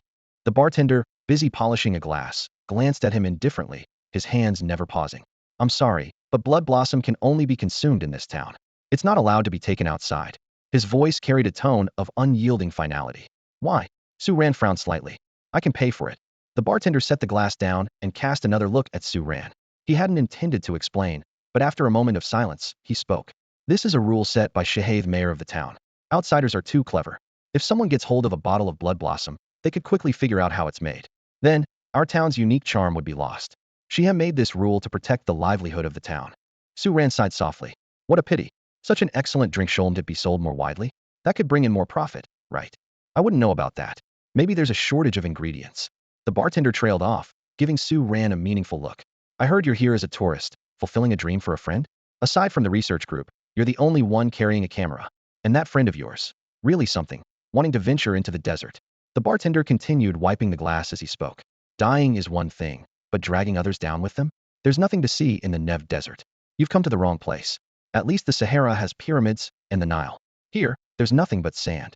You should leave while you can." Su Ran tilted his head back to stare at the ceiling, a trace of sorrow flickering in his eyes. He loved photography and traveling, always dreamed of conquering uncharted places. The desert was his first goal. He said he wanted to cross the desert, take photos, and collect sand as proof. But his voice trailed off, growing quieter. He disappeared before he could fulfill that dream. She was a woman? The bartender's eyes widened in surprise as he looked at Su Ran with a complex expression. "Was she your girlfriend?" That question seemed to strike a nerve. Su Ran immediately deflated, his shoulders slumping like a dejected puppy. He turned his head to avoid the bartender's gaze, forcing a bitter smile. "No, I wasn't. She wasn't." His voice carried a grief so palpable, it felt almost tangible. The scene was reminiscent of the classic themes often found in Mingfei novels. A boy harboring a silent crush on a girl for years, never confessing his feelings, only to lose her forever and be left trying to fulfill her last wishes as a way to cope with his longing. Though the bartender felt disdain for such indecisiveness, what good is regret now? Why didn't you act sooner? He chose not to voice his thoughts aloud, out of courtesy for the guest. The tavern owner silently poured a glass of wine for the young man and gently slid it across the counter to him. "On the house. Men shouldn't shed tears. Drink up and get some sleep. Tomorrow, just snap a few photos, grab a handful of sand, and leave." Su Ran took the glass without a word, his head lowered, and downed it in one go. The liquid burned as it went down his throat. Rising unsteadily, he left the tavern, his steps slightly wobbly. Standing under the pitch-black night sky, he let out a long sigh before staggering back to the inn. However, as soon as he entered his room, the drunken haze and melancholy in his eyes vanished instantly, replaced by a sharp, determined glint. This visit to the tavern had yielded significant information. His next target for investigation was clear the town mayor, the sheik of this tribe. Su Ran was almost certain this man knew something. But now, with too many eyes around, it wasn't the right time to act. He would wait until the dead of night. He carefully inspected the room and his suitcase, then washed up briefly before lying down on the bed. In the room next door, Judah Mai had finally rid herself of the group of overly eager Arab noble youths, some of whom had even suggested getting to know her better that very night. She removed her veil, her slender fingers brushing against her cheek. Picking up her phone, she spoke with a teasing tone. Sometimes I really envy you, potato chips. No one bothers you, and you spend all day with your computer. Look, it may cover up my face and figure completely, and I still can't escape this damned charm. There was a brief silence on the other end of the line before Su Inx's exasperated voice came through. Long legs. You're dead. What makes you think I'm any worse? I've got the looks, the figure, and I'm richer than both of you combined. I'm the queen here, okay? Believe it or not, they'll pack you up and send you off to warm someone's bed. Huh, really? Compared to whom? Judah Mai chuckled lightly. Your face, your aura, your chest, waist, legs, they don't come close to mine. And your demeanor and looks don't hold a candle to Sanson. Aside from money, what else do you have to flaunt? This was the kind of banter Judah Mai enjoyed most with Su and Shi. It was their unique way of bonding. Su and Shi was momentarily at a loss for words. She wanted to retort, but couldn't find an opening. Indeed, compared to this sultry elder sister and the adorable younger one, she seemed to fall just a bit short. Ugh, life is so unfair. Call me your majesty, and I'll teach you all my beauty secrets when we get back. Deal. But can I still eat chips? Of course not. And you'll have to exercise too. Forget it. A strategist doesn't need to fight on the front lines. I'm not cut out for all that effort. Weighing the choices between becoming more beautiful and staying lazy, Su and Shi quickly made her decision, guided by the laws of nature. Judah Mai was speechless. If she hadn't seen this heiress true appearance with her own eyes and even soaked in a hot spring together, she might have doubted whether this was a real woman. Who could imagine a woman who didn't care about her looks? Let's drop this topic. Su and Shi quickly diverted the conversation. Long legs, you've been observing Su Ran, haven't you? What's your impression? Judah Mai recalled Su Ran's behavior at the tavern and let out a cold laugh. That kid is a pathological liar and a master actor. Are you sure he's a model student? To me, he's a wolf in sheep's clothing, full of cunning and deceit. Su and Shi stared at the screen, where Su Ran appeared to be peacefully asleep, and was momentarily stunned. Huh? He's that suspicious? Tell me more, I'll help you analyze it. I have a feeling this guy is going to make his move tonight. At 2:30, Judah Mai finally saw Su Ran make his move. Frustrated, she tied her long waist-length hair into a high ponytail, a slight frown on her face. Is this kid part turtle, or what? Took him this long to act, and now I have to pull another all-nighter. Stop complaining, long legs, came Su and Shi's lazy voice through the communicator. I'm pulling an all-nighter too, you know? Ugh, just get to work already, I need to catch up on some sleep. With that, she hung up without hesitation. What a workaholic, Judah Mai muttered with a soft sigh as she quickly changed into her black, form-fitting combat suit. Two Japanese swords hung on either side of her thighs, the scabbards perfectly strapped to her legs without making a sound. Swiftly, she approached the edge of the balcony and leapt down like a silent black feather. For a ninja like her, infiltrating at this level was as effortless as breathing. However, the moment her feet touched the ground, her entire body froze. Her hands instinctively moved to the hilts of her swords, her alluring, almond-shaped eyes narrowing slightly. She had been discovered. Standing before her was Su Ran, coldly staring at her. His golden eyes glimmered faintly but exuded no discernible aura. Those eyes shouldn't have been enough to intimidate Judah Mai, an elite among a ranked hybrids who had even encountered beings as powerful as her boss. Yet locking eyes with this boy filled her with an unprecedented sense of threat, as though she stood before an ancient dragon ready to tear its prey to shreds. From the moment she received the alert from her communicator to the time she prepared herself and jumped off the balcony, no more than a minute had passed. Yet Su Ran not only beat her to this spot, but also managed to remain completely undetected. Her instincts kicked in, her body tensing as her fingers gripped the sword hilts. Although her tracking mission had failed, she wasn't afraid her boss presence guaranteed she wouldn't die. However, the chance to continue her observation mission was clearly gone. Su Ran's gaze traveled over the woman before him, whose figure could rival that of an international supermodel. Her seductive eyes, accentuated by crimson eyeshadow, her seemingly endless legs, and her professional ninja attire made her identity unmistakable. Judah Mai, one of Lu Mingfei's so-called nanny squad.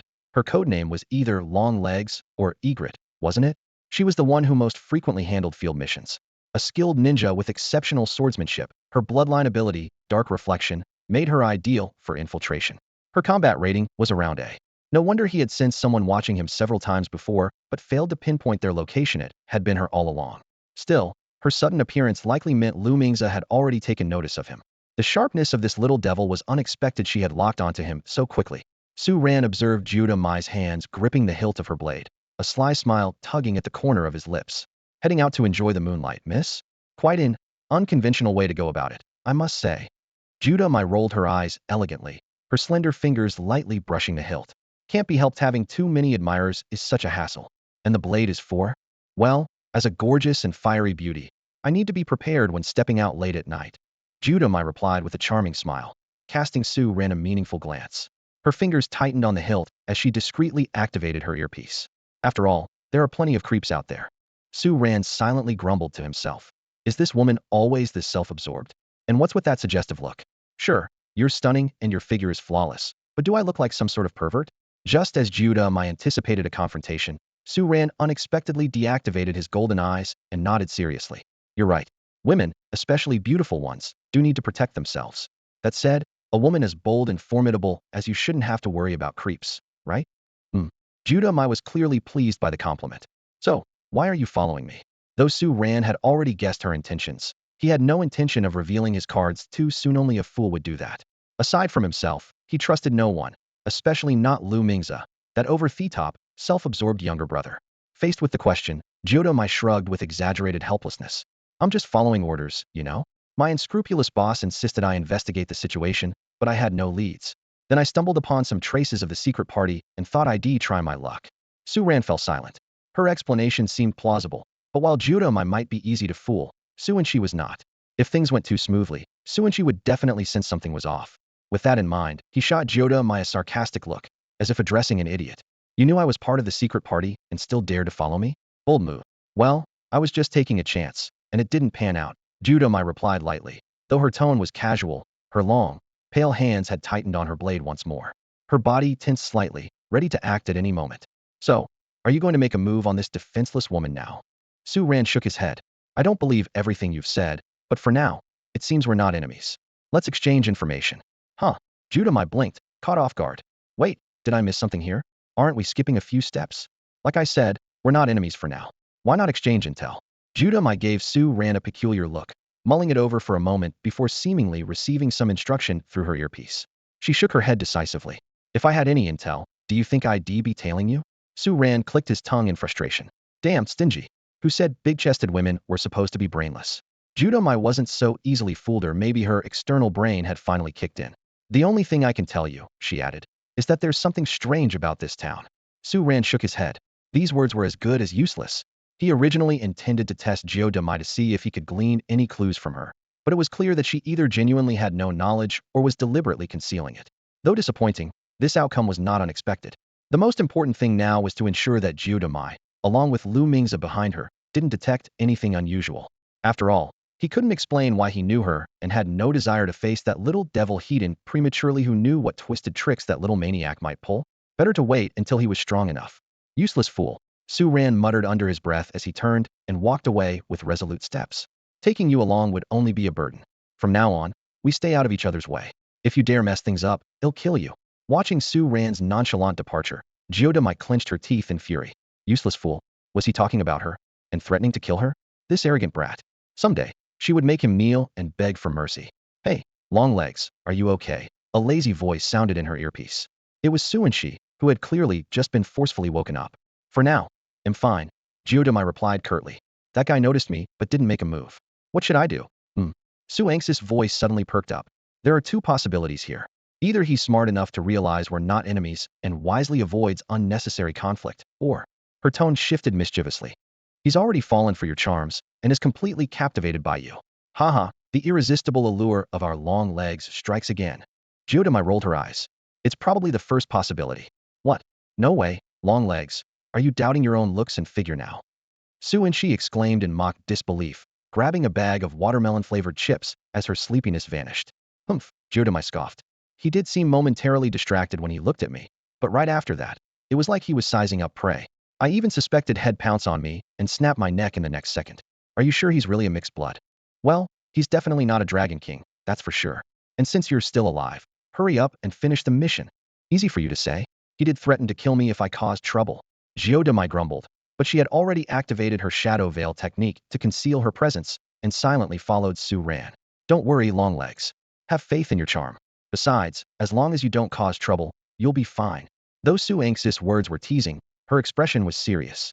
She knew that as long as Su Ran remained rational, he wouldn't harm a potential ally. Jiodamai trailed Su Ran to the town's only tavern, where she watched him deftly remove the boards from a window and slip inside with practiced ease. His skillful movements were akin to those of a seasoned burglar. She couldn't help but inwardly mock. Is Cassell Academy even a legitimate school? After a moment's hesitation, Jiodamai approached the window. With her incredible flexibility, she easily slipped inside. Activating her golden eyes to adjust to the darkness, she carefully examined the tavern's layout. A question arose in her mind. Why was Su Ran investigating the tavern? Shouldn't the biggest suspect be the town mayor, who had yet to make an appearance? Wouldn't it be more efficient to investigate the mayor's residence? Huh? Where did he go? Scanning the room and finding no trace of Su Ran, Jiodamai felt a headache coming on. What on earth was this guy up to? Check the spot where he was drinking the last time he was in the tavern. At the critical moment, Su Anxis' reliable voice chimed in with a suggestion.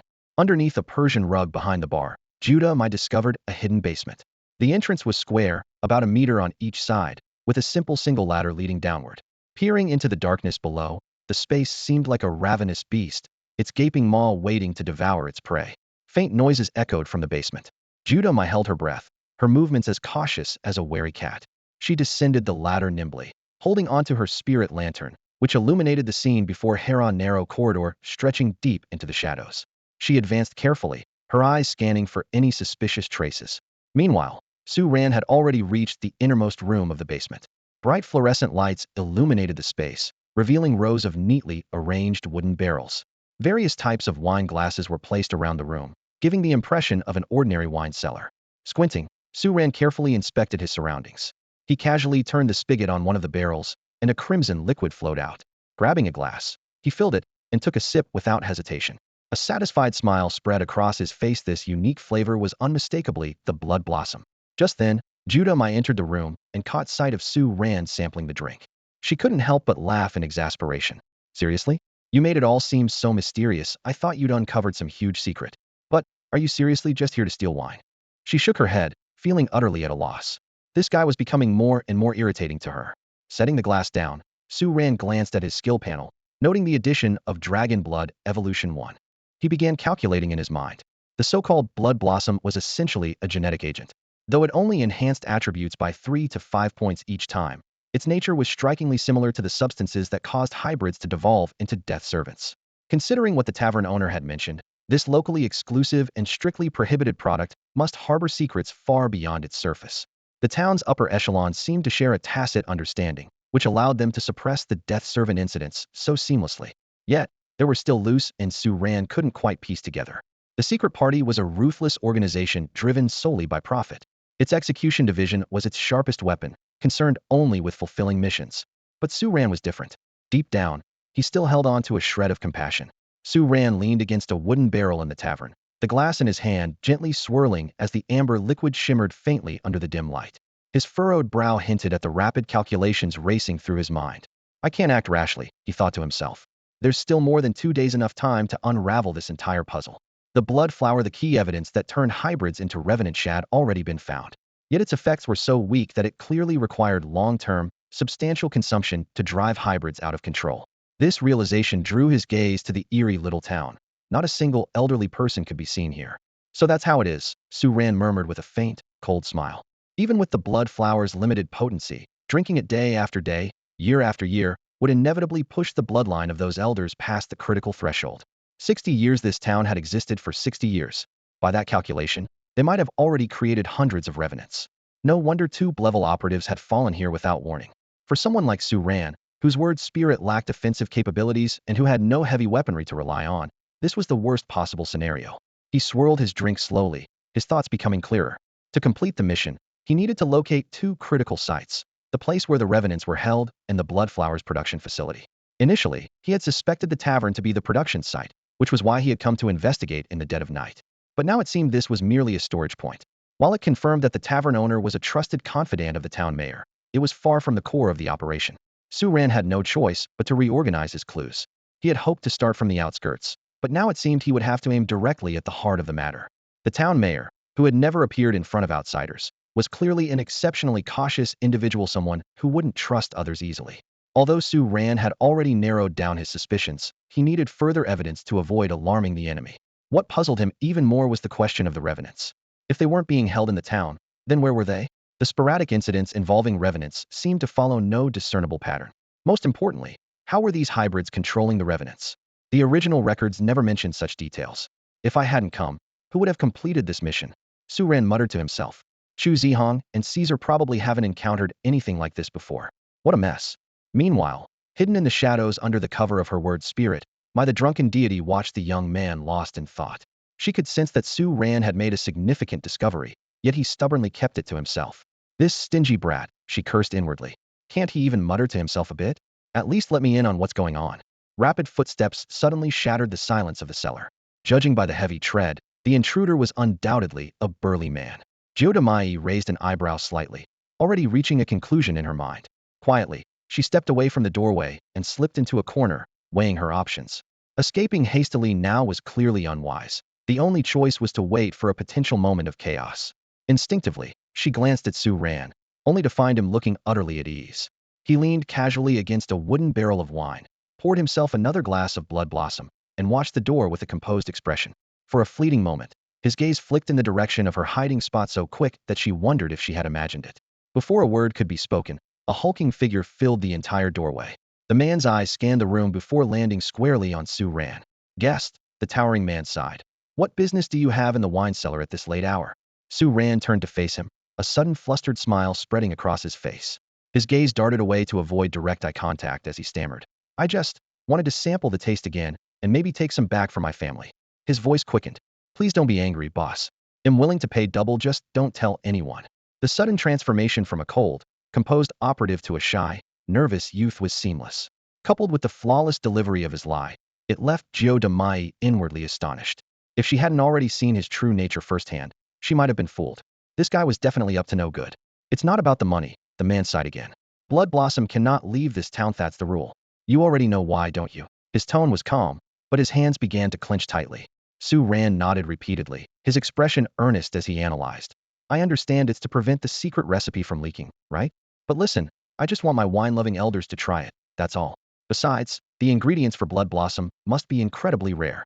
Even if I had ill intentions, I couldn't replicate it without the raw materials. The man silently scrutinized the boy in front of him, examining him from head to toe.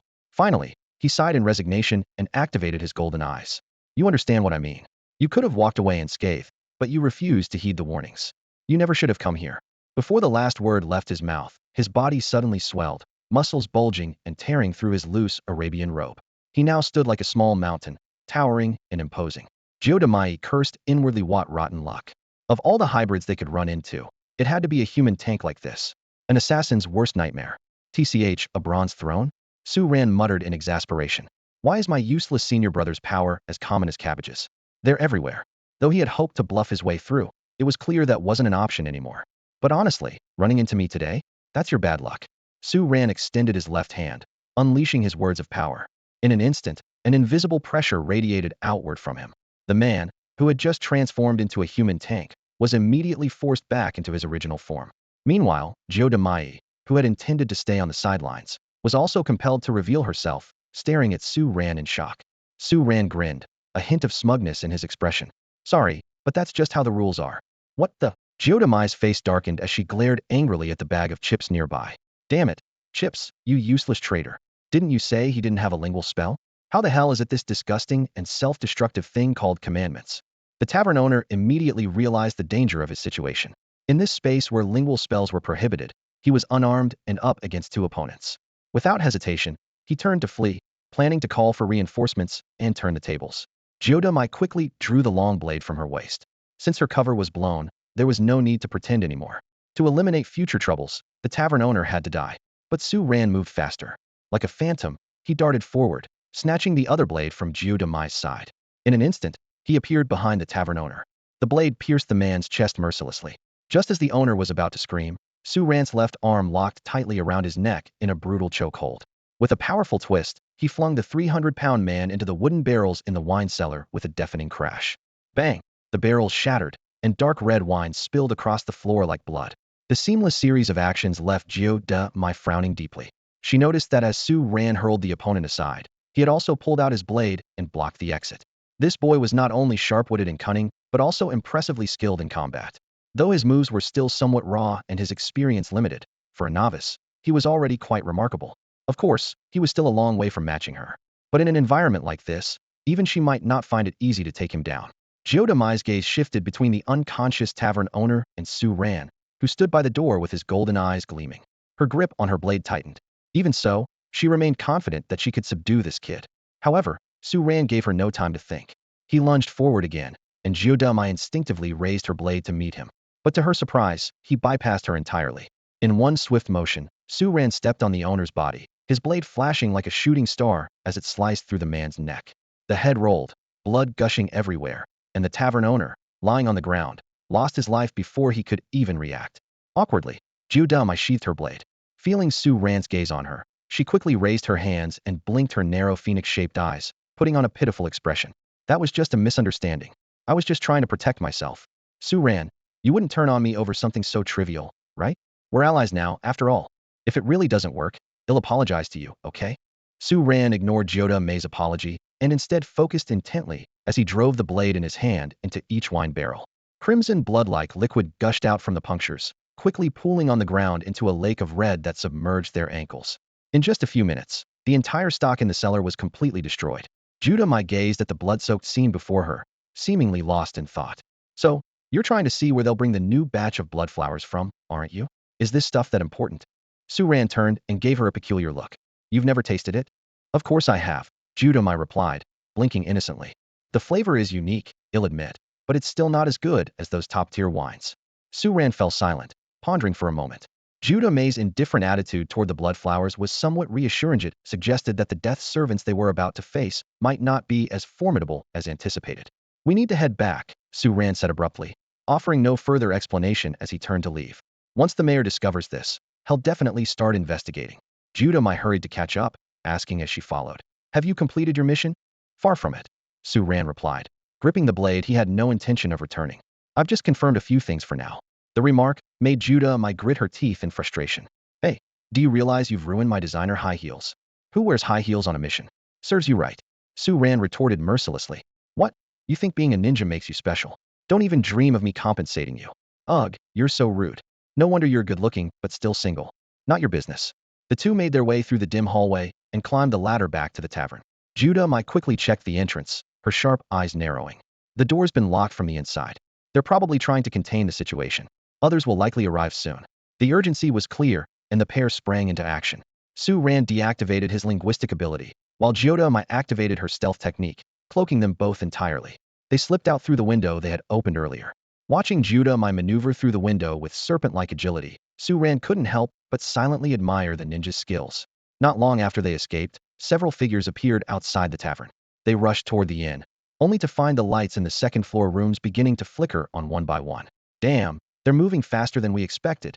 As the tension in the air thickened, Su Ran suddenly grabbed Jiu Zhihang's arm, pulling her to a stop. The unexpected gesture left her frozen in place, momentarily stunned. Su Ran didn't have time to think. With a burst of strength, he threw Jiu Zhihang toward the small balcony. Clenching the knife between his teeth, he swiftly climbed up the drainpipe, using both hands and feet.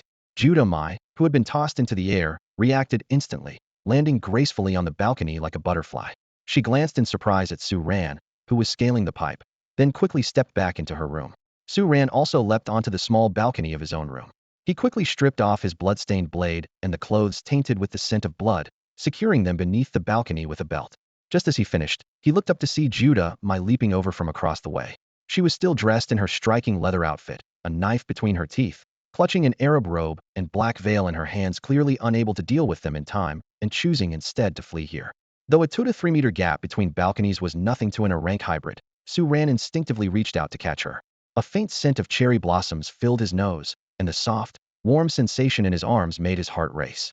Jiu Zhihang blinked, about to speak, but Su Ran had already set her down with practiced ease, his expression calm as he asked in a low voice, "What's the plan now?" Jiu Zhihang shot him a flirtatious glare. Ever since meeting this guy, Nothing had gone smoothly for her. Even a minor task nearly ended in disaster, and now she had to rely on him, truly frustrating. She lifted Su Ran's chin with a delicate finger, a hint of allure flashing in her cold, striking eyes. Her cherry-red lips parted as she leaned in seductively and teased. "Tell me, handsome, would you be willing to share a bed with your big sister tonight?" As she spoke, she leaned her entire body against him. Faced with such an enticing invitation from a stunningly beautiful, cold yet captivating woman, few could resist. Even Su Ran, usually composed and aloof, was momentarily distracted. But remembering who Jiodamai was and the dangerous situation they were in, he quickly snapped out of it. Without a word, Su Ran scooped her up in his arms and strode into the room. Jiodamai, cradled against his solid, muscular frame, felt the heat radiating through his clothes. Her cheeks flushed, and her curvaceous body stiffened slightly in embarrassment. Su Ran placed her on the bed, tossing aside the black robe and veil she had brought with her. Without hesitation, he pulled her into the covers. Jiodamai froze for a moment, but upon meeting Su Ran's calm gaze, she understood his intent. After a brief hesitation, she bit her lip, glaring at him with a mix of shyness and annoyance. Then, to Su Ran's astonishment, she quickly removed her leather jacket, leaving only her undergarments, and slipped back into his arms. Her shapely figure trembled slightly, one hand still tightly gripping her katana. With her face flushed crimson, she turned her head away, silently cursing her predicament. "This is the worst luck I've ever had." Though flustered, she refused to show weakness. "My name's Jiodamai," she said with forced confidence, her tone teasing. "I just adore handsome young men like you. Don't be nervous, it's perfectly normal to have a reaction to a rare beauty like me. If you really want to spend the night with me, well, I might just allow it. I've got plenty of experience. You won't be disappointed." Su Ran's arm naturally wrapped around her slender waist. His face remained emotionless as he replied. "Then could you stop trembling, big sister? And while you're at it, put down that damn knife." Jiodamai stopped talking, but instead, she pinched Su Ran hard out of spite. Her fingers carried some force, leaving a faint red mark on Su Ran's arm. "This is just a normal self-defense reaction for girls," she pouted and defended herself. Su Ran gasped sharply from the pain and instinctively pulled her closer, his voice carrying a hint of threat.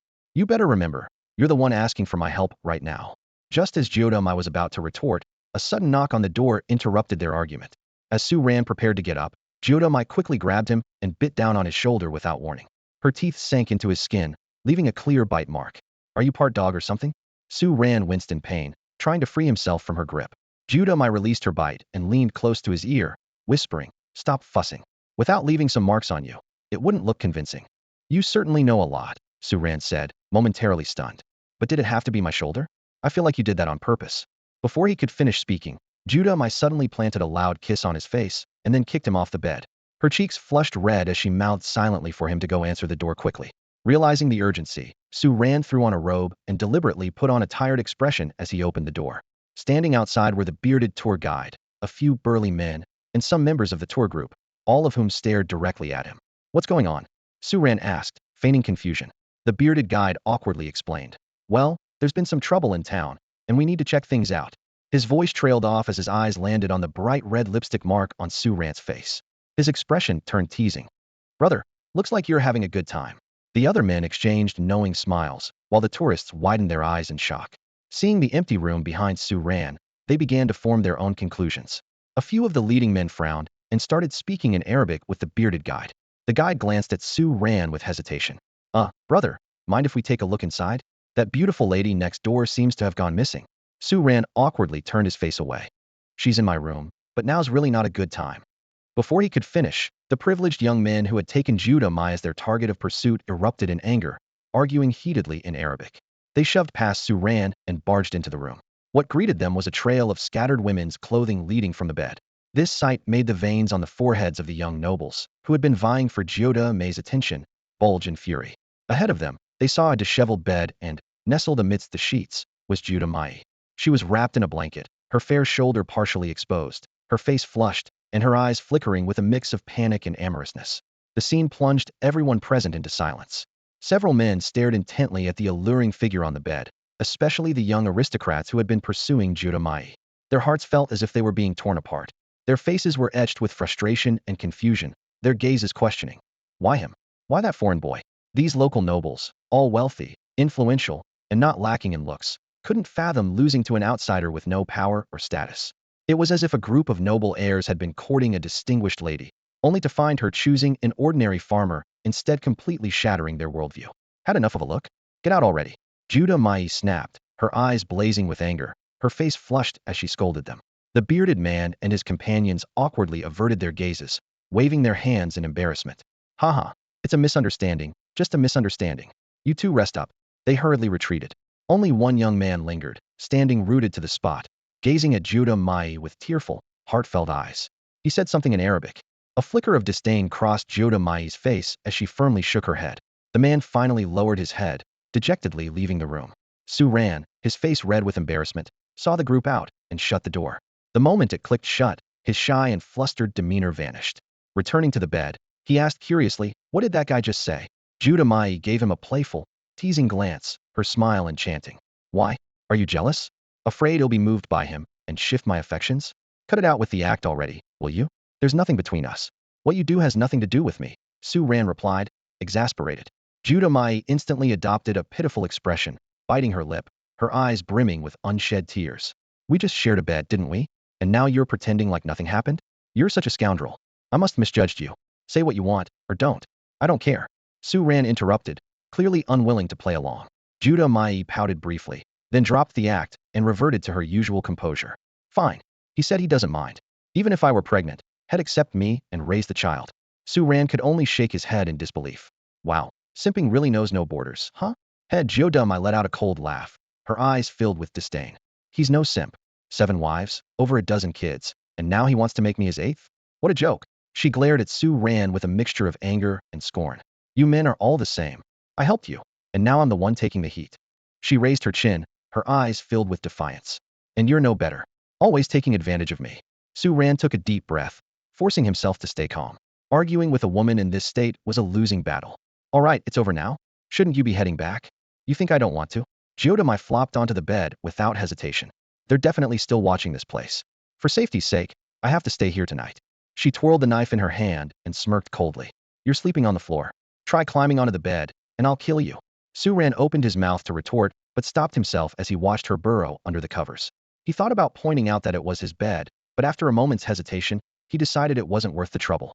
Silently, he moved to the sofa and sat down, his mind already shifting to analyze the current situation. The blood flower had been destroyed, and the mastermind behind it would undoubtedly take action. Following this lead could not only reveal the production side of the blood flower, but might also expose the person pulling the strings. Considering the recent murder of Shi and the presence of noble heirs among the travel group, the perpetrators would likely avoid acting recklessly in the short term.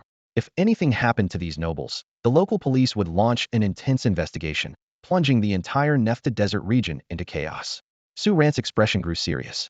The mastermind's next moves would be constrained by several factors. They couldn't harm the members of the travel group, nor could they allow the blood flower's secret to leak.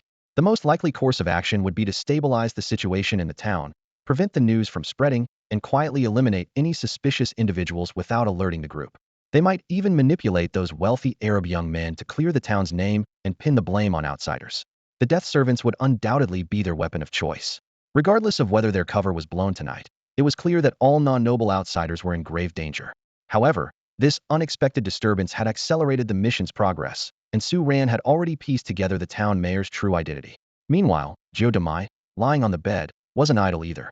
Having figured out Su Ran's personality, she felt more at ease, though she was still annoyed at his apparent indifference to her charm. Pulling a small earpiece from her undergarment, she began complaining to Su and Shi, the shootin' on the other end of the line thousands of miles away. "You lazy chip-eating slob, what's your excuse this time? Even in such an urgent situation, you're not helping.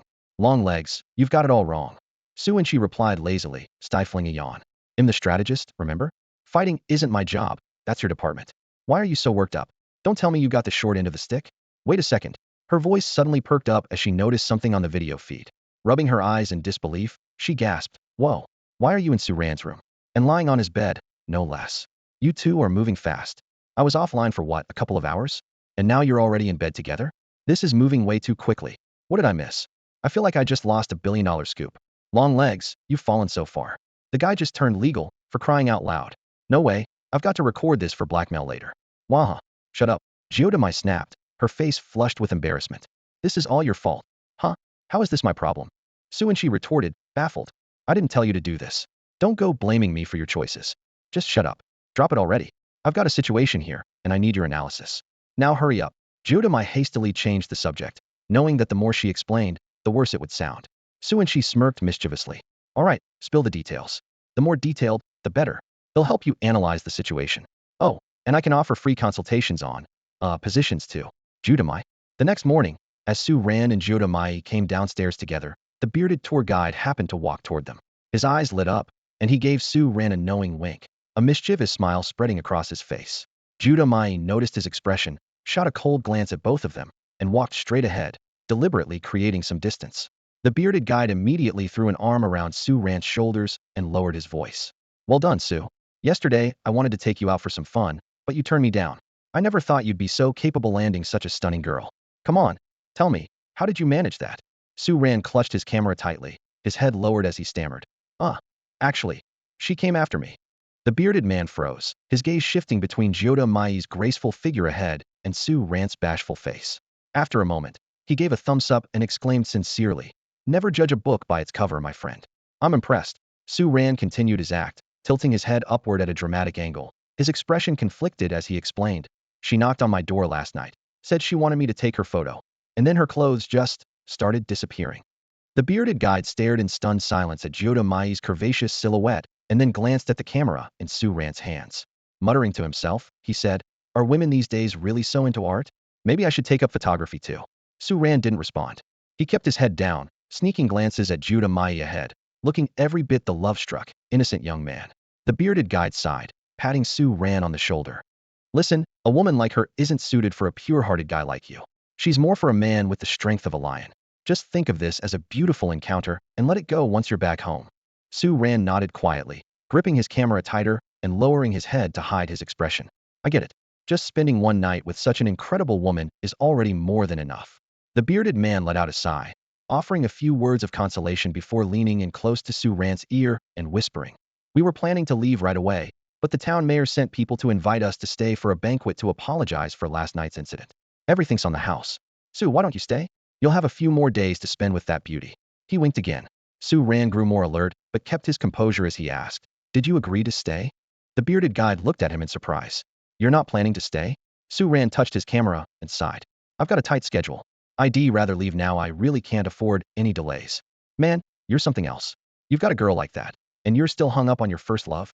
The bearded man shook his head in disbelief. "Fine, if you insist on leaving, I won't stop you. But are you sure you'll be safe traveling alone?" Su Ran nodded silently. "He'll be fine. I've got a map. Actually, you could have found a guide in town." The bearded man said enthusiastically as he grabbed Su Ran's arm and pulled him forward. A warm smile spread across his face. "Never mind, I'll find you a guide myself. But you still need to have breakfast. You might as well take the chance to say goodbye to that pretty lady." The bearded man led Su Ran straight to the restaurant, unapologetically pushing aside a few people who were trying to get Mia Joda's attention. He shoved Su Ran into a seat, gave him a knowing wink that seemed to say, "This is as far as I can help you, brother," and turned to leave. Su Ran continued his act as the shy, innocent young man, keeping his head down, occasionally sneaking glances at Mia Joda, only to quickly look away, his fingers fidgeting with the utensils on the table. His flawless performance left Mia Joda somewhat impressed.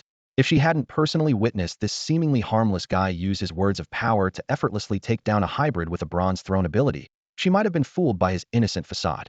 "Have you ever considered a career in acting?" Mia Joda asked casually, taking small bites of her pita bread. Her red lips curved slightly, and there was a playful glint in her eyes. Su Ran poured himself a glass of crimson bloom, feigning shyness as he replied, "The entertainment industry is too messy and boring. Compared to that, I much prefer this kind of life where I can travel on someone else's dime." Mia Joda's gaze lingered on the vivid red liquid in his glass, her brows furrowing slightly. "That stuff is suspicious." "I know," Su Ran said calmly with a small nod. "But I don't care. My mission is almost complete. How about yours?" Hearing this, Mia Joda leaned her chin on her right hand while holding half a pita bread in her left, scrutinizing Su Ran with a thoughtful look. "What's the matter? Don't want to leave your big sister?" Her teasing words made Su Ran's veins pop in irritation. This woman, with her complete disregard for boundaries, was utterly insufferable. But he took a deep breath and forced himself to stay composed. He couldn't afford to provoke her now. A true man knows when to endure. He would tolerate it for now. Seeing his silence, Mia Joda dropped her playful tone. "My mission is almost done too. Want to take a guess at what it is?" Su Ran shot her a glare, though he already had a good idea. She was undoubtedly sent by Lu Mingzi to observe him. That overly controlling and eccentric little tyrant, connected to both Angers and the board of directors, was bound to take notice of him sooner or later. For a wild card like Su Ran to appear on his chessboard, There was no way Lu Mingze wouldn't send someone to investigate his stance. If he determined Su Ran to be a threat, that little devil would surely try to eliminate him. Su Ran had just assumed these events would unfold after Lu Mingfei enrolled, not expecting Lu Mingze to act so quickly. "Why are you people paying attention to me?" he asked bluntly. Mia Jioda showed no sign of surprise at his direct question. After last night's in-depth analysis with Su and she had already concluded one thing. This seemingly naive young man was, without a doubt, incredibly sharp. Mai Jioda's lips curved slightly upward after hearing Shupian's words. To her, figuring out the other person's intentions was as easy as eating a meal or drinking water. She raised her gaze to Su Ran, a hint of teasing glimmering in her eyes. "Do you really want to know?" Su Ran didn't answer right away. He focused on finishing his breakfast, his movements brisk and efficient. After wiping his mouth, he stood up and met Mai Jioda's gaze with calm eyes. "I do want to know, but I trust you'll tell me eventually. So I'm not in a hurry." He paused for a moment before adding, "Just a friendly reminder, I'd better leave this town as soon as possible." With that, Su Ran turned and headed back to the inn. Not long after, he reappeared downstairs with his suitcase in hand. After waiting briefly, a bearded man arrived with two middle-aged Arab men. "Brother, these guys are local herders. They raise sheep and camels," the bearded man whispered to Su Ran. "They know this terrain like the back of their hand. I've arranged for them to take you to the next gathering point. But it'll cost you $500. He hesitated, then added awkwardly, "Yeah, they're asking a bit much, but they're the only ones willing to come. Everyone else wants to stay for the town's feast." Su Ran pulled out his wallet and counted his cash, realizing he only had $400 left. He looked at the bearded man with a hint of embarrassment. The man's expression turned odd, clearly surprised that this young man who had spent the previous evening in the company of a beautiful woman and wore a branded camera around his neck was now down to just this small amount of money. The bearded man turned to negotiate with the two Arabs. After a brief exchange, he turned back to Su Ran. "They said $300 will do, but they'll only take you halfway. You'll need to figure out the rest of the journey yourself, including preparing your own map and supplies." A glint of understanding flashed in Su Ran's eyes, further confirming his suspicions. He nodded briefly. "That works." The deal struck. The two guides mounted their camels, carrying water and provisions, and escorted Su Ran out of the town. The bearded man walked with them to the edge of the town, waving as they left. "Su, take care of yourself. And don't forget to bring me some great photos when you're back." Su Ran simply waved silently in response. The guides proved to be highly skilled. Even in the vast, featureless desert, they navigated with ease. They flanked Su Ran, one in front and one behind, keeping him in the middle, and said almost nothing the entire way. For hours later, they arrived at an oasis. The guides led Su Ran into the oasis and headed straight for a small sandy hill. After confirming the location, they knelt down and began bowing, muttering prayers under their breath as Su Ran watched. With a sigh, Su Ran opened his suitcase and pulled out two alchemical Colt Python revolvers, calmly loading them. "I thought you'd hidden the undead somewhere. Turns out you just buried them right here." Before he finished speaking, the two kneeling men suddenly raised their heads. Their eyes had turned a chilling shade of gold, and their faces contorted into ghastly, demonic expressions. At that moment, a withered hand emerged from the sandy hill, followed by a second, a third. Countless skeletal hands clawed their way out, forming a grotesque, endless sea of decay. Simultaneously, an eerie, guttural wailing echoed from beneath the ground, like the anguished roars of devils from the depths of hell. The sound was so harrowing it made one's skin crawl. Su Ran held a modified Colt Python alchemy revolver in each hand, their golden barrels gleaming dangerously under the sunlight. Bang, bang, bang. 3 sharp gunshots echoed across the desert. The equipment department, officially known as Vadelheim, was a special division dedicated to integrating alchemy with modern technology. This group of eccentric scientists, nicknamed the Bomb Maniacs Asylum by students and faculty alike, was both infuriating and undeniably brilliant when it came to weapons development. As they proudly claimed, "We've never received complaints from users because anyone with issues was blown to bits." With his superior physical abilities surpassing even those of an rank bloodline, Su Ran handled the dual revolvers with ease. The first bullet pierced cleanly through a guide's forehead, killing him instantly. The second guide managed to narrowly dodge the second shot, only to be struck by the third. The modified bullet tore through his thigh, exploding within the flesh and painting the air with a grotesque spray of blood and a chilling scream. Despite being of a mere Brank bloodline, the power of dragon blood granted the guide remarkable resilience. Su Ran didn't immediately fire again. He wanted to see whether these maniacs, who arrogantly claimed they could control the undead, would ultimately fall victim to their own creations. Besides, he didn't have the luxury of reloading. Suddenly, swarms of undead began crawling out from the dunes. Their skeletal forms were draped in tattered white cloth, their emaciated bodies contorted grotesquely. From their shattered throats came beast-like growls. In the Arab region, These ghastly creatures were known as ghouls, a name that perfectly matched their skeletal, horrifying appearance. The moment these legendary horrors emerged, their glowing eyes locked onto Su Ran. Ignoring the corpses and wounded on the ground, they scrambled toward him like wild animals, using both hands and feet. Seeing this, Su Ran's gaze sharpened as a realization struck him. He raised his revolvers once more. Bang! Bang! One shot blew apart a ghoul's skull, while the other ended the life of the still smirking, injured guide. Having confirmed his hypothesis, there was no reason to let him live any longer. Although the threat posed by the ghouls seemed greater, these undead servants were ultimately no more than mindless beasts. Su Ran knew all too well that the truly lethal danger came from the guide, who was also a hybrid like him. To prevent any unforeseen developments, he pulled the trigger without hesitation. The wounded guide never anticipated that Su Ran would waste a bullet on him at this moment. He was killed instantly, unable to react in time. Even in death, his face bore the same twisted grin as the ghoulish undead. The guide's death did nothing to shift the battle. Dozens of ghouls charged forward relentlessly, their sharp claws scraping deep marks into the sandy ground, accompanied by blood-curdling howls. When the distance closed to just 3 or 4 meters, the ravenous creatures leaped forward like moths to a flame, mindlessly throwing themselves at their target. To their crazed, unseeing eyes, the world was divided into two categories: the untouchable sovereign and food to be devoured. Su Ran, without question, had been relegated to the latter. Su Ran quickly scanned his surroundings, estimating roughly 30 to 40 ghouls. Through his bloodline perception, he identified that most of these undead were crank, with a few reaching hardly high in terms of bloodline level. For an ordinary rank hybrid, such a swarm would pose a considerable threat. To make matters worse, his word spirit lacked offensive capabilities, and the ammunition in his dual revolvers was running dangerously low. Yet Su Ran's expression remained stoic and unwavering. Without hesitation, he slipped on his knuckle dusters and delivered a devastating punch to the nearest ghoul. With his physical prowess surpassing that of a typical rank hybrid, combined with skills like Bejequent at LV.2, critical strike at LV.3, agility at LV.3, and recovery at LV.2, the impact of his strike obliterated the ghoul's skull in an instant. The sheer force sent the corpse hurtling backward, knocking over several other ghouls in its path. Blood and brain matter splattered across the ground in a grotesque display. However, even such a shocking attack failed to deter the mindless beasts.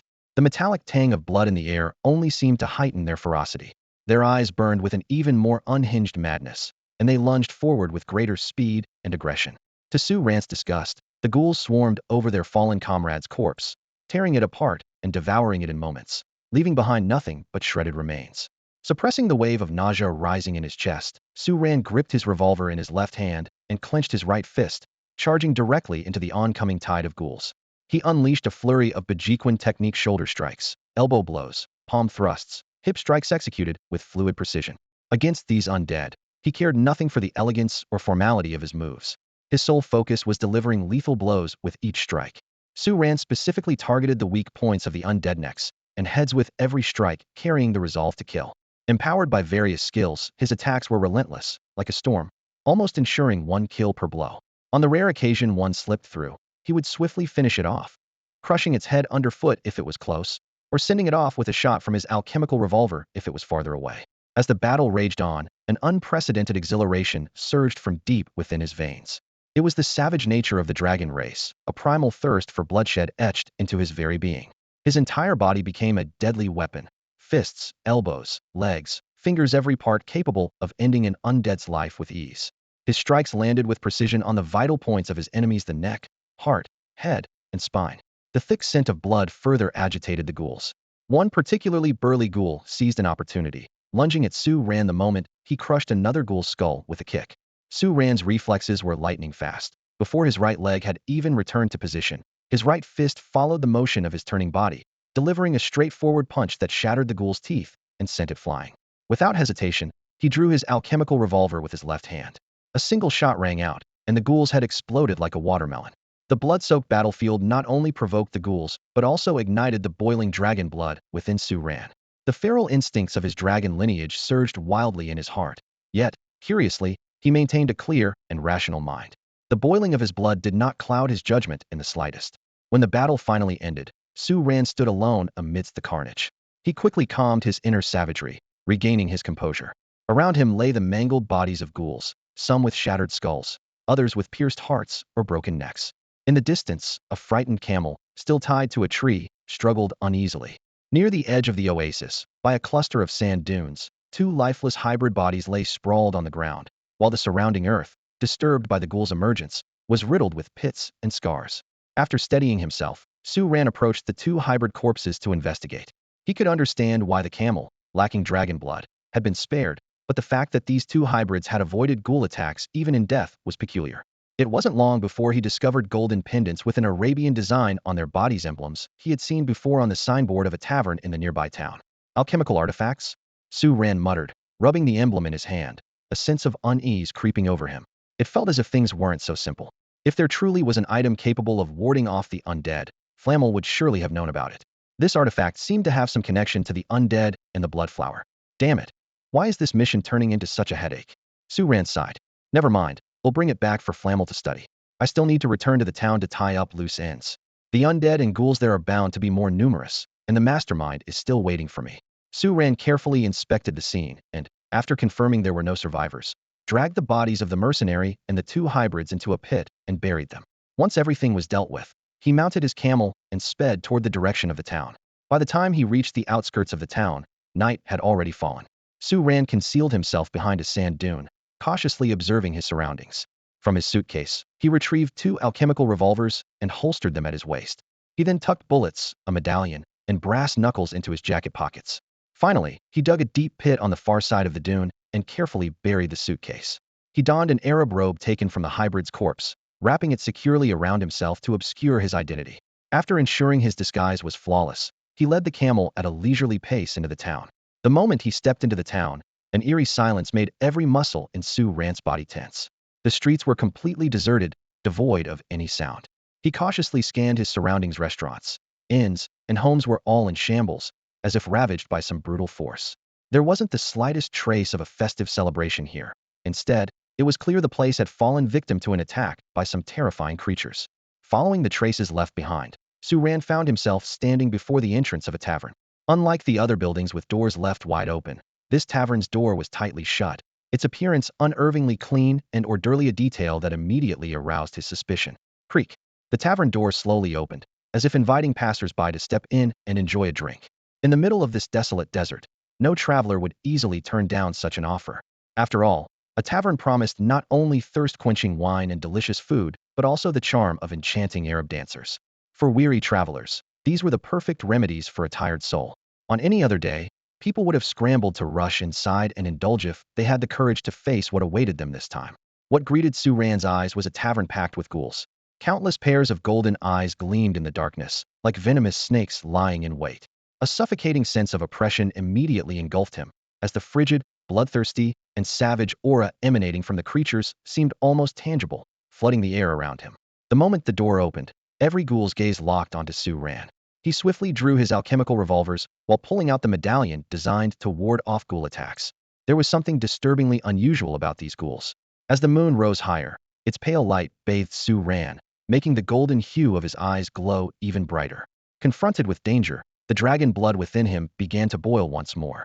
A feral roar tore through the night, echoing like a signal. Instantly, all the ghouls erupted into chaos. Some charged forward with hunched, contorted movements, while others crawled on all fours like wild beasts, closing in on him. They burst out of the tavern's entrance with an overwhelming ferocity, like a pack of deranged beasts. These ghouls, driven mad with a thirst for blood, couldn't all fit through the doorway. Some smashed straight through the tavern walls, using their own bodies to create a new exit, swarming out in a frenzy. Su Ran frowned slightly, but his movements were precise and unhesitating. The alchemical revolver in his hand, already loaded, was raised steadily. He aimed at the lead ghoul and pulled the trigger. Bang! The deafening gunshot tore through the night, and the bullet struck its mark with precision, sending the shriveled body flying under the massive impact. But more ghouls surged forward, a relentless tide moving with terrifying speed. As the first shot echoed, they had already surrounded Su Ran. Dozens of withered, twisted figures lunged at him, claws outstretched and fangs bared, intent on tearing their prey to shreds. Amid the tightening circle, Su Ran moved like a shadow, swift and elusive. His right fist shot out, shattering the skull of a ghoul lunging at his leg. The revolver fired again, the bullet piercing the neck of another attacker. A swift kick followed, sending yet another ghoul flying. In the confined space, every motion he made was precise and lethal. The air was filled with the cacophony of gunfire, guttural roars, and the sickening sound of bones breaking under unrelenting force. Under the pale moonlight, the scene unfolded like a mythic tableau, a warrior of striking presence, locked in combat with a horde of fiends. The grotesque, gaunt figures of the ghouls seemed to have crawled from the depths of hell, their horrifying forms serving only to amplify the warrior's aura of unyielding purity. On a distant rooftop, Jiodamai lay prone, peering through binoculars as she closely monitored the battle. She muttered to Suanshi, who was beside her, "Potato chips. Can we at least get a heads up for these dangerous missions next time? I need to mentally prepare." She shuddered at the sight of the dense swarm of ghouls in the distance. "Without heavy firepower, I'd be toast if it were me down there. If I'd known, I'd have shipped a whole arsenal over," Suanshi replied lazily. Who would have thought this godforsaken place, barely a dot on the map, could be this deadly? Never underestimate tradition, huh? Jiodamai nodded in agreement. "I thought this town just had a ghost problem. Turns out, it's full of monsters." Although high-ranking hybrids are rare, this group of people managed to combine level and lower bloodlines with tribal-era techniques to achieve mass production of death servants. Such an incredible scene left everyone present utterly astonished. "Longlegs, didn't you sleep with him before? They say a one-night relationship lasts 100 days. Shouldn't you rush out to save your little lover now?" Suanshi teased with a mischievous smile, her face showing a classic gossipy expression. Hearing this, Jiodamai's face immediately darkened. She could almost picture the infuriatingly smug grin on the potato chip girl's face. "What nonsense are you spouting? Why would I save him? I've always been like a butterfly flitting through a garden, never lingering on a single flower. Do you think I'd hang myself on one tree?" "Oh really? From the video, you seemed quite proactive," Suanshi said, her sentence unfinished as she noticed Jiodamai's veins popping and her expression darkening to the point of dripping water. "That damn potato chip. Delete the video right now, or I swear I'll strip you and pose you in all 18 positions when we get back." "Hee, just kidding. Why so worked up?" Suanshi laughed even harder, clearly unbothered. "With the leverage in my hands, you dare threaten me? Just wait and see how I deal with you later. Oh, and I better make a few extra backups of the video." Seeing Jiodamai suddenly go silent, Suanshi asked curiously, "Huh? Longlegs, why aren't you saying anything?" It turned out Jiodamai's attention had shifted entirely to the battlefield. Despite Su Ran displaying strength surpassing even a-level hybrids, his lack of proper equipment was proving to be a critical weakness. The alchemical revolver packed a punch, but ammunition was scarce. While his tiger claws paired with Bajiquan could take down enemies in one hit, the relentless assault of ghoul death servants was gradually wearing him down. More and more ghouls lunged at him, forcing Su Ran to split his focus. He had to kill the newly attacking death servants while finding time to deal with those already biting into him. As time passed, the pile of ghoul corpses grew higher, but Su Ran's movements visibly slowed. His heavy breaths signaled his waning stamina, and even his signature golden eyes began to dim. Jiodamai frowned at the sight. Is this kid really going to die here? Should I save him? At that moment, a beast-like roar erupted, and the remaining 2 or 3 dozen ghouls swarmed him, engulfing Su Ran in an instant. Jiodamai reflexively leaped into action, but froze when a voice came through her earpiece. It was Lu Ming's voice. "Boss, what are your orders?" "Just a friendly reminder to my lovely subordinates. Don't be too naive around men. Be careful not to get deceived," Lu Ming said with a hint of exasperation in his tone. If he could die that easily, would he even be worthy of my attention or worth me personally observing? Jiodamai suddenly understood, her face darkening. "So that bastard is acting again. Glad you figured it out. Watch carefully. See what he's truly capable of, and just what kind of person he really is. Since you're here, boss, why don't you watch for yourself?" Jiodamai, in her current mood, would have loved to launch a rocket straight at Su Ran. Something's come up on my end, and I can't get away. Every family has its own troubles, you know. If I started talking about it, it'd just be a tale of endless sorrow. So, I'll leave it to you, good luck." Jiodamai wanted to say something more, but Lu Ming's figure vanished like a ghost in the blink of an eye. Before she could even open her mouth, Suanshi's anxious voice came through her earpiece. Longlegs, do you copy? Answer me." Suanshi's tone was filled with worry. "You're not dead, are you? Don't do anything impulsive. You don't have heavy firepower support right now." There was a moment of silence on the earpiece. Suanshi grew increasingly uneasy, her fingers typing rapidly on the keyboard. She knew Jiodamai's personality all too well and feared that this woman might actually do something reckless for Su Ran. That kid Su Ran is clever. He wouldn't act so recklessly.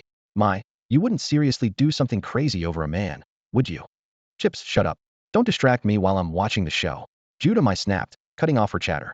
As if she were some clueless rookie who didn't know when to back down, there was no way she'd throw herself into a death trap without thinking. "Phew, as long as you're not dead," Suanshi sighed in relief, her fingers flying across the keyboard. "Turn on your phone's camera. Let me see what's happening on the scene too." In no time, Jiodamai's phone was remotely accessed and switched to live stream mode. Meanwhile, Su Inchi casually copied all the photos from Mai's phone, including some private snapshots. She secretly calculated, if things ever went south for her, these photos might fetch a decent price. As Judah Mai glanced at her suddenly lit phone screen, a faint sense of unease crept into her heart. Under the moonlight, as soft as flowing water, a few figures silently emerged from the tavern, pausing in the shadows cast by the signboard. Their golden eyes gleamed coldly in the darkness, first scanning the ground littered with ghoul corpses, then shifting their gaze to the remaining ghouls huddled together in the distance. Their expressions grew increasingly grave. Clearly, Su Ran's displayed power far exceeded their expectations, slaughtering hundreds of ghouls alone, leaving only 20 or 30 behind. It was unprecedented. The battlefield was a scene of carnage that chilled the soul. Severed limbs and shattered remains were strewn everywhere, with exploded skulls and bullet-riddled bodies in abundance. Red, white, and green fluids mixed on the ground, creating a macabre tableau that resembled not a battle between humans and monsters, but the aftermath of a savage beast's rampage. 5 figures dressed in Arabian robes stepped out of the shadows, halting 2 meters away from the ghoul cluster. One of them continued forward, extending a hand as if to disperse the creatures. In their eyes, a hybrid as powerful as Su Ran was far too valuable to be left to the ghouls. Turning him to their side would be the ideal outcome. He approached slowly, his hand gradually reaching out toward the horde of ghouls, beginning to chant the first line of the draconic incantation. But all of a sudden, he froze in place. Amid the writhing mass of flesh and gore, he caught sight of a pair of eyes that stood out. They weren't the usual golden eyes of a ghoul, brimming with savagery and madness. Instead, they were icy, piercing, and steeped in loneliness. Just one glance was enough to send chills down his spine. The realization struck him like a bolt of lightning, and despite having the upper hand, his instincts screamed at him to turn and flee. But it was already too late. Boom. A deafening sound erupted as Su Ran, who had been under siege by the ghouls, finally fought back. His fist shot out like a bolt of lightning, punching straight through the chest of a ghoul that had leapt onto him. The creature's golden eyes instantly dimmed, its light extinguished, and this was only the beginning. In the blink of an eye, the tide of the battle shifted completely. The once ferocious horde of ghouls was sent flying one after another. Each fallen ghoul bore a fatal wound, necks snapped, skulls crushed, hearts obliterated. Not a single one could rise again. The sudden reversal left the 5 onlookers in stunned silence. Su and Shi, observing through the surveillance camera, and Judah Mai, watching from a distance, both couldn't help but gasp. A single thought crossed their minds simultaneously. Is this guy even human? Su Ran stood before them, his body drenched in blood. Beneath his tattered clothes, his skin was marred with ghastly wounds, deep bite marks, claw gashes that exposed bone, and patches of flesh torn away, with blood still pouring from the injuries. Such grievous wounds would have rendered even a high-level hybrid unconscious, yet he remained standing, radiating vitality. His golden eyes gleamed with an unsettling, dazzling light. Long legs, just what kind of monster did you bring back? Su Inchi muttered to herself, eyes glued to the screen. Judah Mai didn't respond, but after a quick mental assessment, she arrived at a disheartening conclusion: she probably wasn't a match for this kid. Su Ran tilted his head back, gazing at the cold moonlight, and exhaled a long breath. He casually tore off the remains of his shredded clothes and tossed them aside. Turning to the group, he frowned in annoyance. You're going to reimburse me for these clothes, right? I paid for them, you know. Tour guide, or should I call you she, her, perhaps, Mayor? Under the moonlight, the bearded guide leading the group of 5 remained composed, showing no signs of panic after being exposed. A warm smile lingered on his lips as he locked eyes with Su Ran, his gaze calm and steady. Su, honestly, I quite admire you. Your acting skills are almost on par with mine. Su Ran chuckled lightly at his words. You're too kind. My clumsy acting is nowhere near your level. I suppose my 2 seniors were also deceived by you, weren't they? The bearded man nodded nonchalantly, a glint of cruelty flashing in his eyes. They did figure it out in the end, but by then, it was already too late. His expression suddenly twisted, and his voice dripped with malice. Do you want to know how they died? I turned one of them into a death servant and made him tear the other apart with his bare hands. Then, while he was still partially conscious, I dissected him for experiments. He let out a chilling laugh. In all these years, I've never encountered a hybrid with such resilience and willpower. Truly excellent material, though still a notch below you. His greedy eyes scanned Su Ran, as if appraising a rare and valuable specimen. Su Ran remained unfazed, shaking his head. Psychopaths like you should really get some treatment. Did you think that would provoke me? I barely know them, I've never even met them. I'll avenge them, but not out of hatred. It's simply my mission to eliminate people like you. That's all. Before his words fully settled, Su Ran's golden eyes suddenly flared with brilliance. His level 3 healing ability activated in an instant. The gushing blood ceased, torn flesh regenerated visibly, and the deep claw marks that exposed bone vanished in moments. Apart from the bloodstains covering his body, there was no trace of the severe injuries he had sustained. Everyone present stared in stunned silence at the unbelievable sight. Seizing their moment of shock, Su Ran charged toward the bearded man with lightning speed. The piercing glow of his golden eyes made the man momentarily freeze, a chill running down his spine. Faced with Su Ran's fierce assault, he instinctively grabbed a nearby companion and used him as a shield. Bang!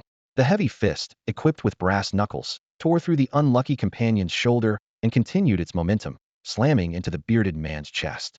A sickening crack echoed as the man felt his shoulder blade shatter. The excruciating pain widened his eyes as he was sent flying by the sheer force of the blow. Su Ran, slightly disappointed that the punch hadn't finished him off, swiftly shifted his focus. Without hesitation, he pivoted and charged toward the remaining three. With his full power unleashed, Su Ran transformed into a fleeting shadow, moving at supersonic speed and appearing beside his enemies in an instant. His movements were fluid and seamless, chaining techniques like top elbow strikes and swinging punches with precision. Each strike, bolstered by critical hits and agility-based skills, became lethally effective. Before him, the ghouls and hybrids seemed utterly powerless.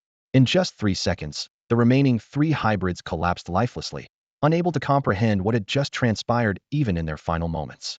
After dispatching the minions, Su Ran's gaze locked onto the boss he had just sent flying. The bearded man was now slumped awkwardly against the tavern wall, his body battered and askew from the violent impact. Su Ran's overwhelming strength had clearly instilled fear in him, and a flicker of disbelief crossed his eyes. Even as a fellow hybrid, the gap between their abilities was so vast that it defied reason. In this critical moment, the bearded man wasted no time pondering such futile questions. He quickly pulled out a blood-red crystal, no larger than a thumbnail, from his pocket and swallowed it without hesitation. This sudden act caused Su Ran, who was about to approach, to momentarily freeze in his tracks.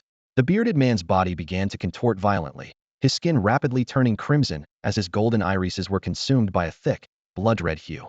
Blood oozed from his 7 orifices, and his agonized screams were bone-chilling.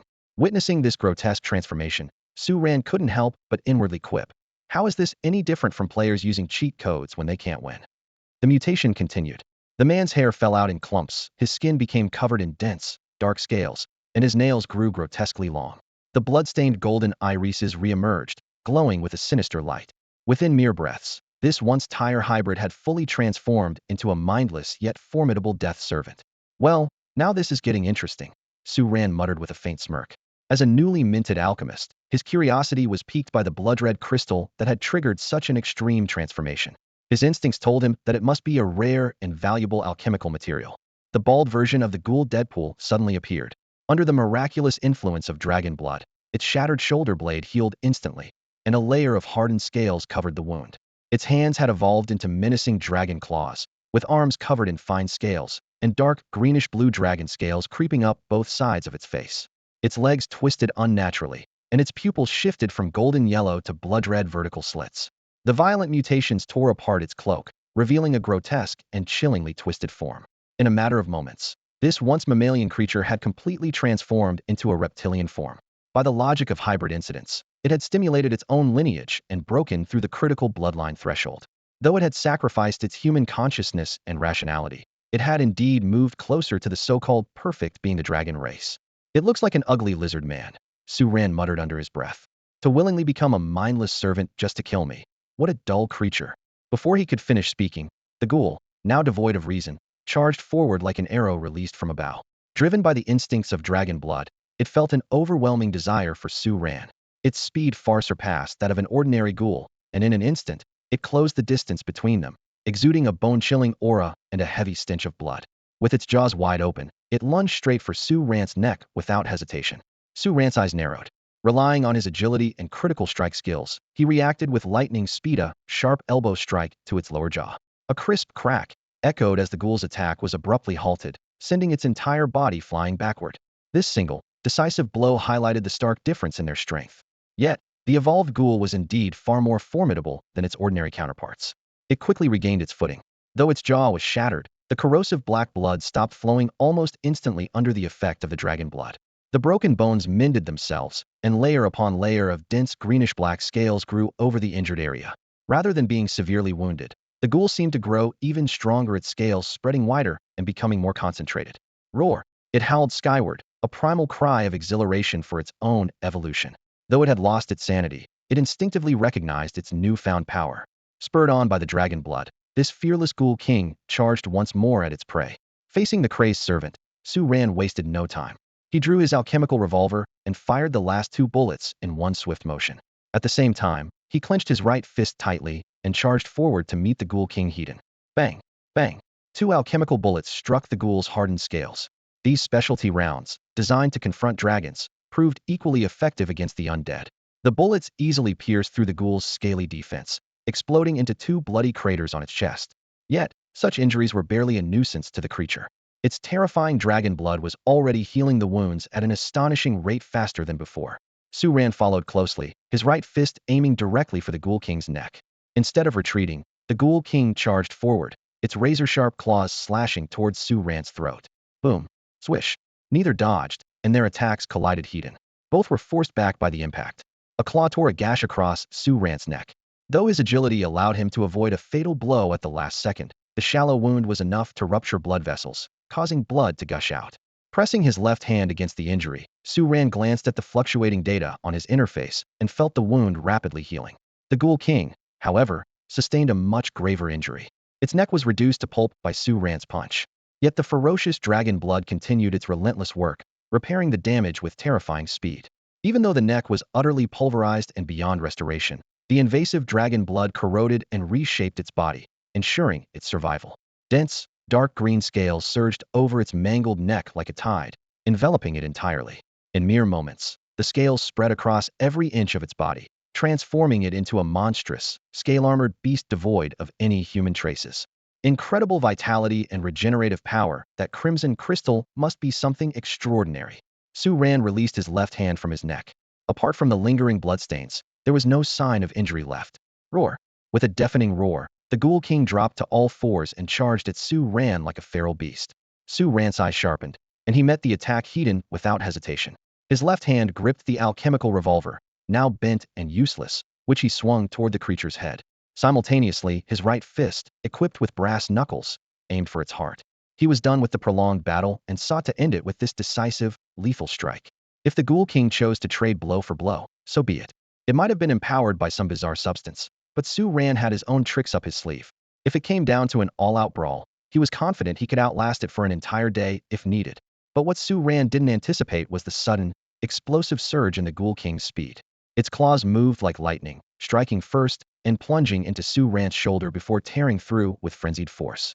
Su Ran could hear the sickening sound of claws scraping against his bones. In that moment, he finally understood the true meaning of excruciating pain. The agony momentarily froze his movements, disrupting his offensive momentum. "You've got to be kidding me. You're the one cheating here, aren't you?" he growled through gritted teeth.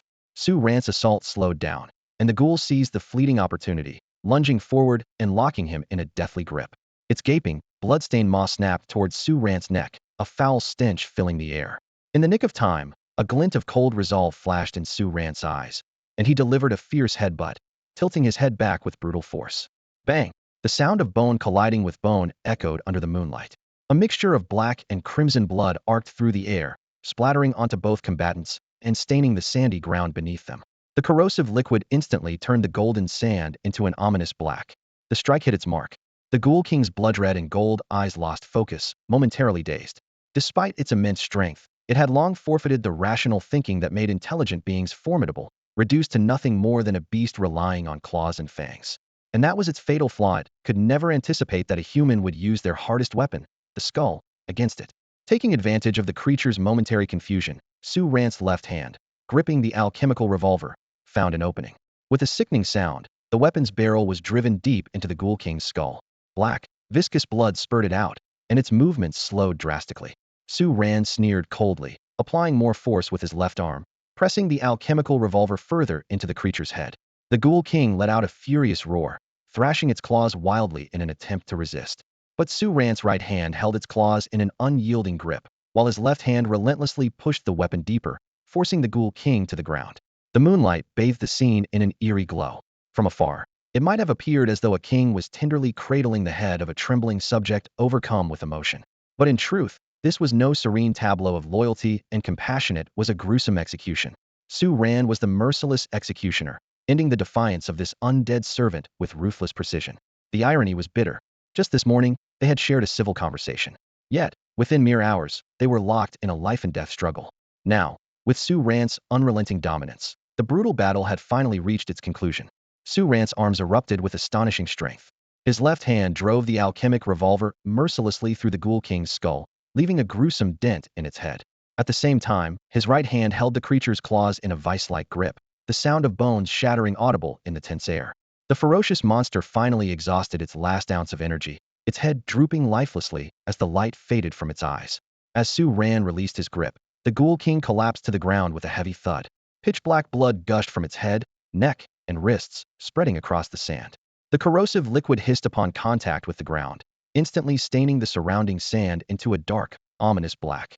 Without hesitation, Su Ran kicked the corpse over, grabbed its legs, and began dragging the massive body toward the tavern. His expression remained calm, as if he were merely hauling the carcass of a stray dog, not the powerful adversary he had just fought to the death moments ago. After all, there were still other troubles awaiting him back at the tavern. From a distance, Judah Mai, who had been silently observing, and Su Inshi, who was watching the live stream on her phone, both fell into a stunned silence. This sudden appearance of the ghoul, with its terrifying regenerative abilities and unyielding vitality, was clearly far beyond the level of an ordinary rank revenant. Long legs. Su Inshi muttered, swallowing hard. She even forgot about her favorite potato chips. The brutal, bone-crunching battle had left an indelible impression on her. This level of combat was something rarely witnessed. Judah Mai shook her head, her brows furrowed in deep thought. That creature's defenses were extraordinary, and its combat ability seemed to escalate the longer it fought. How could this resemble the behavior of an ordinary rank revenant? What puzzled her even more was Su Ran himself. Despite the revenant's astounding vitality and regenerative power, he had managed to achieve an overwhelming victory. Could this really be the capability of an rank hybrid? The idea that he might be a dragon king who had already awakened his memories seemed far more plausible. Su Ran swiftly extracted the red crystal from the body of the Ghoul King with clean and efficient movements. He then grabbed the Ghoul King's corpse, along with the bar counter, and dragged them to block the exit of the underground wine cellar, effectively cutting off any possible escape route. After completing this task, he left the small town, retrieved a buried suitcase, and used a satellite phone to submit a detailed mission report to Norma. Meanwhile, at the executive department of Cassell Academy, the clock pointed to 5:25 p.m. Professor Schneider, the head of the department, stood in the command center surrounded by dozens of flickering monitors. The administrative staff focused intently on the screens, swiftly organizing and categorizing the mission reports transmitted by the Norma system, with critical intelligence delivered directly to Schneider for review. Director, Agent Andre has discovered a 16th-century shipwreck near the Cape of Good Hope, suspected to contain alchemical artifacts, but he lacks professional salvage equipment, one staff member urgently reported.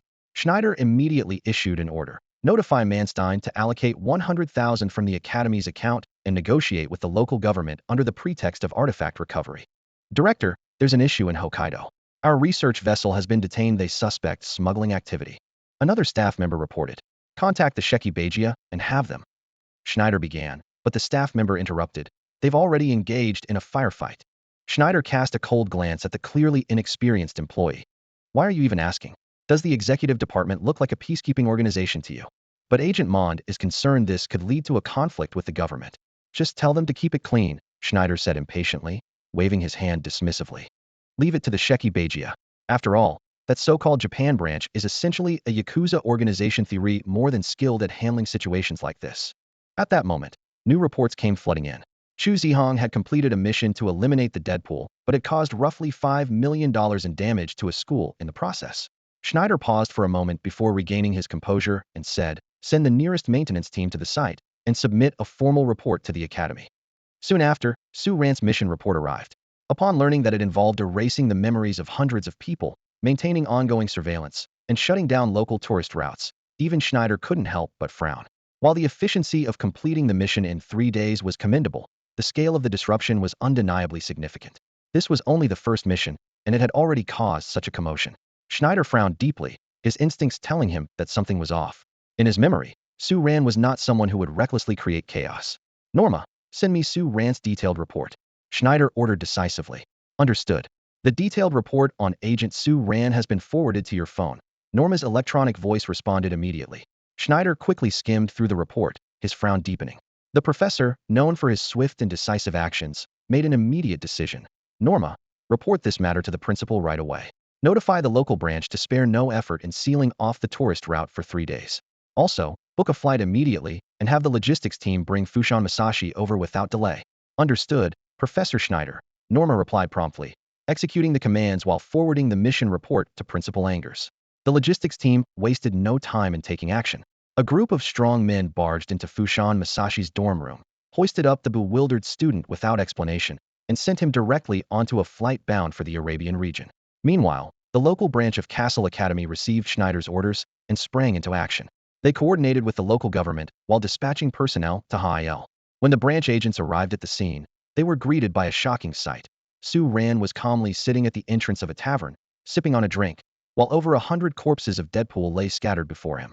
The gruesome scene was so horrifying that even these seasoned agents couldn't help but gasp in astonishment. The Deadpool's bodies were in a horrifying state, and even these experienced veterans felt a wave of nausea.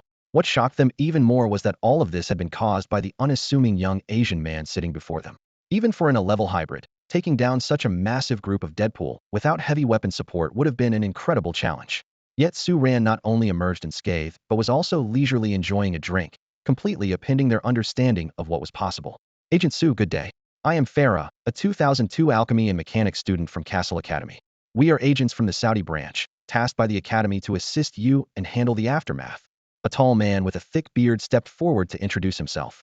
This B-level hybrid was the temporary leader of the operation, as the branch's only A-level agent was currently preoccupied with friendly negotiations with Somali pirates and unable to leave. Technically speaking, although Su Ran was the designated officer for this mission, Farah, as his senior, shouldn't have felt nervous in his presence. However, witnessing the brutal battlefield firsthand deeply shook him. As a hybrid with dragon blood himself, he was well aware of the dragon's innate pride, their love for strength, and their combative nature. At this moment, Su Ran's overwhelming power, commanding demeanor, and undeniable presence as a dominant figure completely overwhelmed the senior from the class of 2002, leaving him in awe. Farah's demeanor shifted entirely. Gone was any semblance of seniority. Instead, he resembled an awestruck fan meeting his idol. He tried to maintain a composed exterior, but his eyes betrayed his admiration. He bowed slightly, his head instinctively lowering, his entire posture radiating nervous energy. Su Ran stood up with a calm smile, extending his hand toward Farah. I've been waiting for you all. You got here pretty quickly. The death servants in the town are all gathered here, and there's another group in a different location. I've marked it on the map. As he spoke, he pulled a map from his coat and handed it to Farah. Don't worry, Officer Su. We'll handle everything properly. Farah nodded fervently, his excitement making him look like a subordinate entrusted with a critical mission. The body of the strongest Ghoul King is inside. You'll need to deal with it yourselves. The townspeople and tourists are being held in the wine cellar. Most of the residents here are hybrids with low-level bloodlines, and they're the real trouble. When will the Academy's support team arrive? Officer, the Academy's support team left at the same time as us. They're on the fastest flight available and should arrive within 7 or 8 hours. If you have other matters to attend to, you can leave now. Well, take care of everything here. As Farah spoke, his colleagues behind him exchanged knowing glances, their eyes sparkling with mischief. Everyone understood the unspoken truth. Officers like Su Ran, who frequently risked their lives battling death servants and dragons, often needed to blow off steam after a mission. Some sought companionship, others hit the bars, and a few even went to confession in churches. Even the cold-faced Director Schneider allowed officers a period to relax after missions. Now, the group behind Farah was grinning suggestively, their gazes filled with playful curiosity as they sized up Su Ran. They exchanged winks and smirks, as though already speculating on how this formidable junior would unwind. The scene made Su Ran break out in a cold sweat. Internally, he couldn't help but complain. Could these guys be any more obvious? I can't believe even the execution department at Cassell Academy has so many jokers. What a headache. Suppressing his urge to retort, he forced a faint smile. Well, thank you, seniors. I do have some matters to handle back at the Academy. No problem at all. We get it. Farah and the others nodded solemnly, but their eyes were brimming with teasing implications. No need to explain. Been there, done that. Su Ran gave them a helpless glance, deciding it was best not to say more. He picked up the suitcase at his feet, mounted a camel in one swift motion, and hurriedly left the town. Su Ran opened his eyes and found himself by the seaside. Warm sunlight bathed his body, which was clad in nothing but a pair of beach shorts, as he lounged on a comfortable beach chair. He frowned slightly. By all accounts, he should have been on a plane heading back to school, catching up on sleep at 30,000 feet. How had he suddenly ended up on this unfamiliar beach? However, when his gaze fell upon the peculiar figure standing nearby, everything seemed to make sense. It was a boy with an extraordinary presence, his pale golden eyes captivating anyone who looked at them. He was dressed impeccably in a black tuxedo, a pristine white bow tie perfectly fastened at his neck. His entire demeanor exuded a noble elegance far beyond his years. His delicate face, caught somewhere between boyish and girlish features, radiated purity, and every movement he made was light and graceful, as though untouched by the dust of the mortal world. The white square-toed shoes on his feet were polished to a dazzling shine, hinting at his exceptional status. At this moment, however, this noble figure resembled a dutiful attendant. He stood beside Su Ran with a silver tray in hand, upon which rested a steak and a glass of red wine. A faint smile graced his lips as he awaited Su Ran's reaction. Damn it, that little devil, Lu Mingze, has actually invaded my dream, Su Ran muttered inwardly. Outwardly, he maintained a calm demeanor. I need to figure out how to deal with this guy. Lu Mingze leaned forward slightly and began to introduce the delicacies he had meticulously prepared. This is an 82 La fight, renowned for its unique floral and fruity aromas and its smooth texture. It's often hailed as the queen of wines. This particular vintage is a rare gem hardly found on the market anymore. He added with pride. Even in my collection, this is considered a masterpiece. As for this Kobe steak, he continued, while I don't have much affection for Japan, I must admit this is a culinary delight. Look at the marbling, like delicate snowflakes. Every piece is a perfect work of art. Most importantly, he said, a hint of a mysterious smile playing on his lips, this was prepared by one of my girls herself.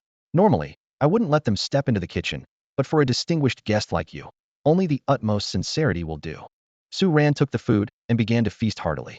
As he savored the exquisite flavors, he muttered under his breath, I can't even tell if this is lunch or dinner, but I guess details like that don't matter in a dream. What a waste of time, but damn, this steak really is incredible.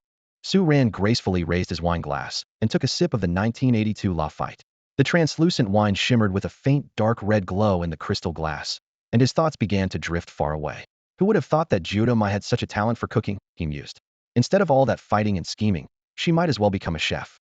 Even if she retires or loses her job one day, she could still make a living with those skills.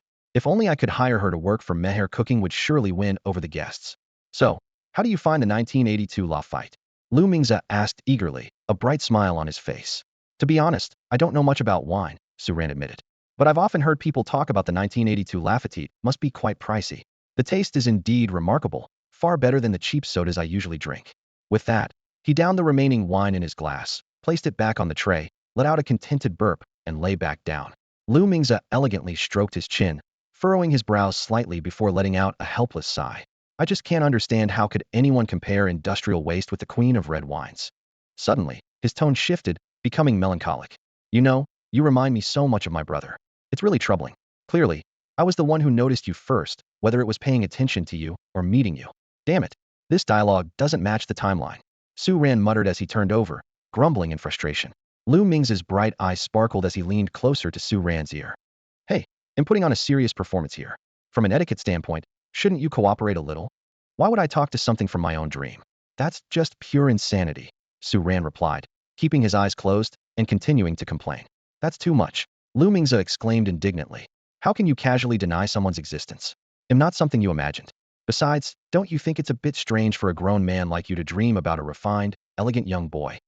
Su Ran suddenly sat upright. What the hell? Then why aren't you leaving already? Lu Mingze smiled, his golden eyes gleaming with a mysterious light. Staying here is, of course, to cooperate with you. Cooperate with me? Yeah. Deep down, you should already know I'm not just a figment of your dream. After all, you've seen the Black Emperor. Lu Mingze spread his hands as he explained.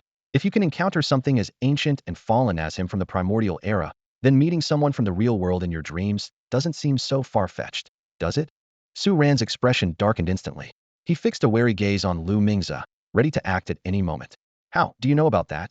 Take a guess. Guess your ass. Forget it if you're not telling me. Su Ran lay back down, though curiosity about how Lu Mingze knew of his encounter with the Black King gnawed at him. Still, he wasn't about to let this brat lead him by the nose. After all, he wasn't anyone's lapdog. Lu Mingze stood beside the beach chair, a faint, helpless smile on his face. He leaned forward slightly, his gaze falling on Su Ran, who was lounging on the chair. Well, what can I say? Since I'm the one taking the initiative, I have to show some sincerity to our dear client. Lu Mingze stroked his chin in mock contemplation for a moment before continuing. It's because you bear the mark left by him. Huh. Su Ran was just about to respond, but then frowned suddenly. No, actually, what surprises me more is, why does this whole setup feel so familiar? Ignoring Su Ran's sarcastic remark, Lu Mingze carried on with his explanation. Before he perished, He had already written his destiny. His return was predestined, neither delayed nor advanced, and certainly not stopped. There was a trace of reverence in his tone. He was the most ancient emperor, ruling the entire planet in the name of a god. He is destiny. Until he awakens, he can rest peacefully, for everything has already been set in motion. Lu Ming's voice softened.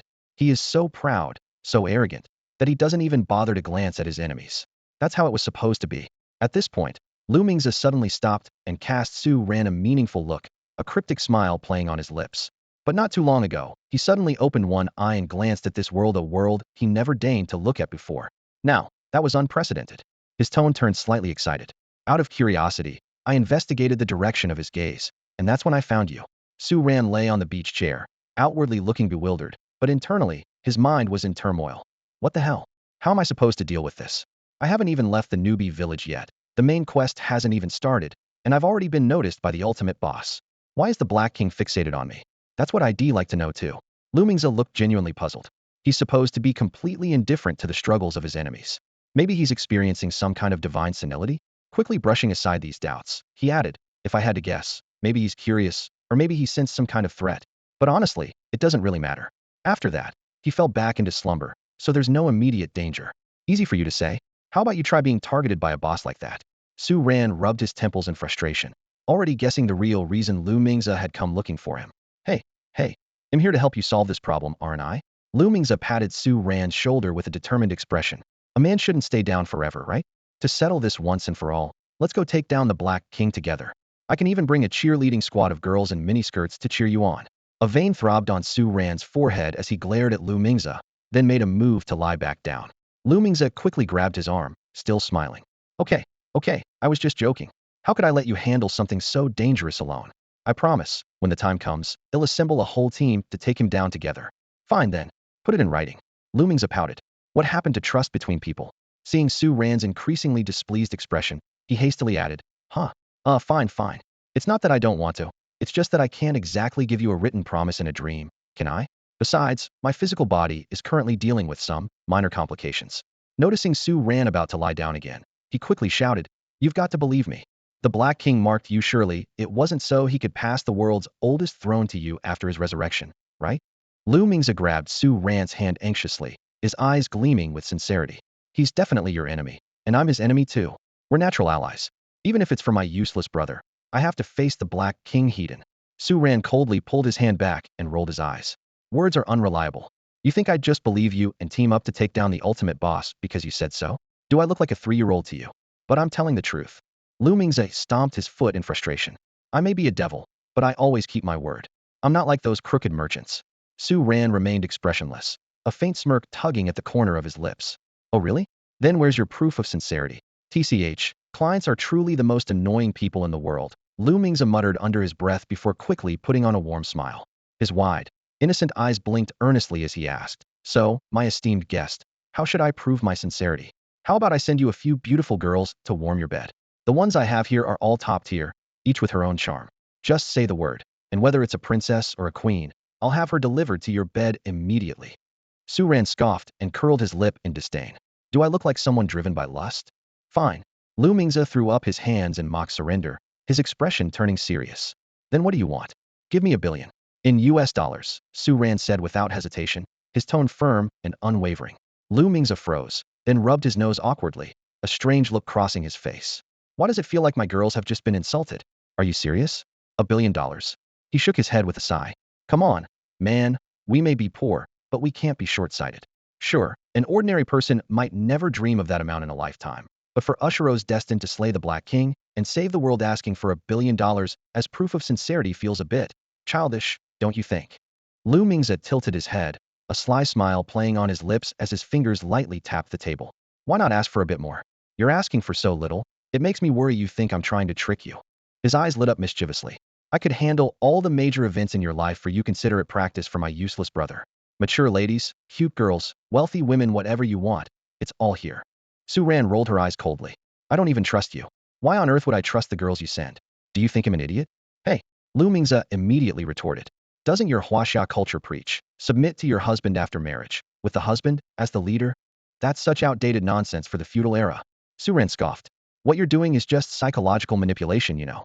And if you understand Huaxia culture so well, You should know the story behind the honey trap, right? Su Ran calculated silently. Though he and Lu Mingze might end up joining forces against the Black King, who said having a common enemy made them allies. It was like the Dragon King, also an enemy of the Black King, yet still at odds with others. And this mysterious figure in front of him? Unless Su Ran had completely lost his mind, there was no way he'd fully trust this little demon. This ultimate brother-obsessed maniac probably only truly cared about Lu Mingfei. Hearing this, Lu Mingze's expression turned wounded as he gave Su Ran a long, melancholy look. Ah, my first time opening my heart, hoping to win someone over with sincerity, only for my intentions to be misunderstood. Truly, the bright moon shines in vain over a ditch. I can tell you've got some serious misconceptions about me. Sure, I'm a demon, but I'm a diligent, honest businessman. His tone was so plaintive, so full of grievance, that he resembled a wronged housewife. Su Ran couldn't help feeling speechless. Who would have thought this little devil was such a drama queen? His acting skills were on par with Su Ran's own. Internally, Su Ran gave him a 9 out of 10, but outwardly, he coolly quipped, if a demon's words could be trusted, the world would have gone mad already. Besides, isn't it better for you if I ask for less? The fact that you're so eager is what's really suspicious. As he spoke, he cast a skeptical sidelong glance at Lu Mingze. Lu Mingze sighed and rubbed his forehead in exasperation. All right. The customer is always right, isn't that how it goes? Even if you reject my goodwill, I still have to meet your demands. He shrugged. $1 billion it is, consider it a welcome gift from me, a gesture to kickstart our future collaboration. It's fine if you don't trust me now. I'm just here to say hello today. We've got plenty of time to get to know each other better, and I believe we'll eventually face that final battlefield together. As he raised his right hand, ready to snap his fingers, Su Ran suddenly grabbed his arm. Wait. Lu Mingze looked at Su Ran with a puzzled expression. Didn't we already settle this? Are you backing out now? Do you know anything about the red crystal I got earlier? Oh. Lu Mingze lowered his hand, his interest piqued. He studied Su Ran with a curious gaze. Why do you think I know? Because you mentioned sensing the Black King's gaze and managed to track me down. You even slipped into my dreams unnoticed. Su Ran stared directly into Lu Mingze's eyes. The abilities you've shown are far too extraordinary. All of this proves you're anything but simple. Su Ran gazed at Lu Mingze standing before him, calculating in his mind. Although he couldn't pinpoint the exact identity of the other party, one thing was certain: this mysterious figure's power far surpassed that of the 4 monarchs, even surpassing the White King by a margin.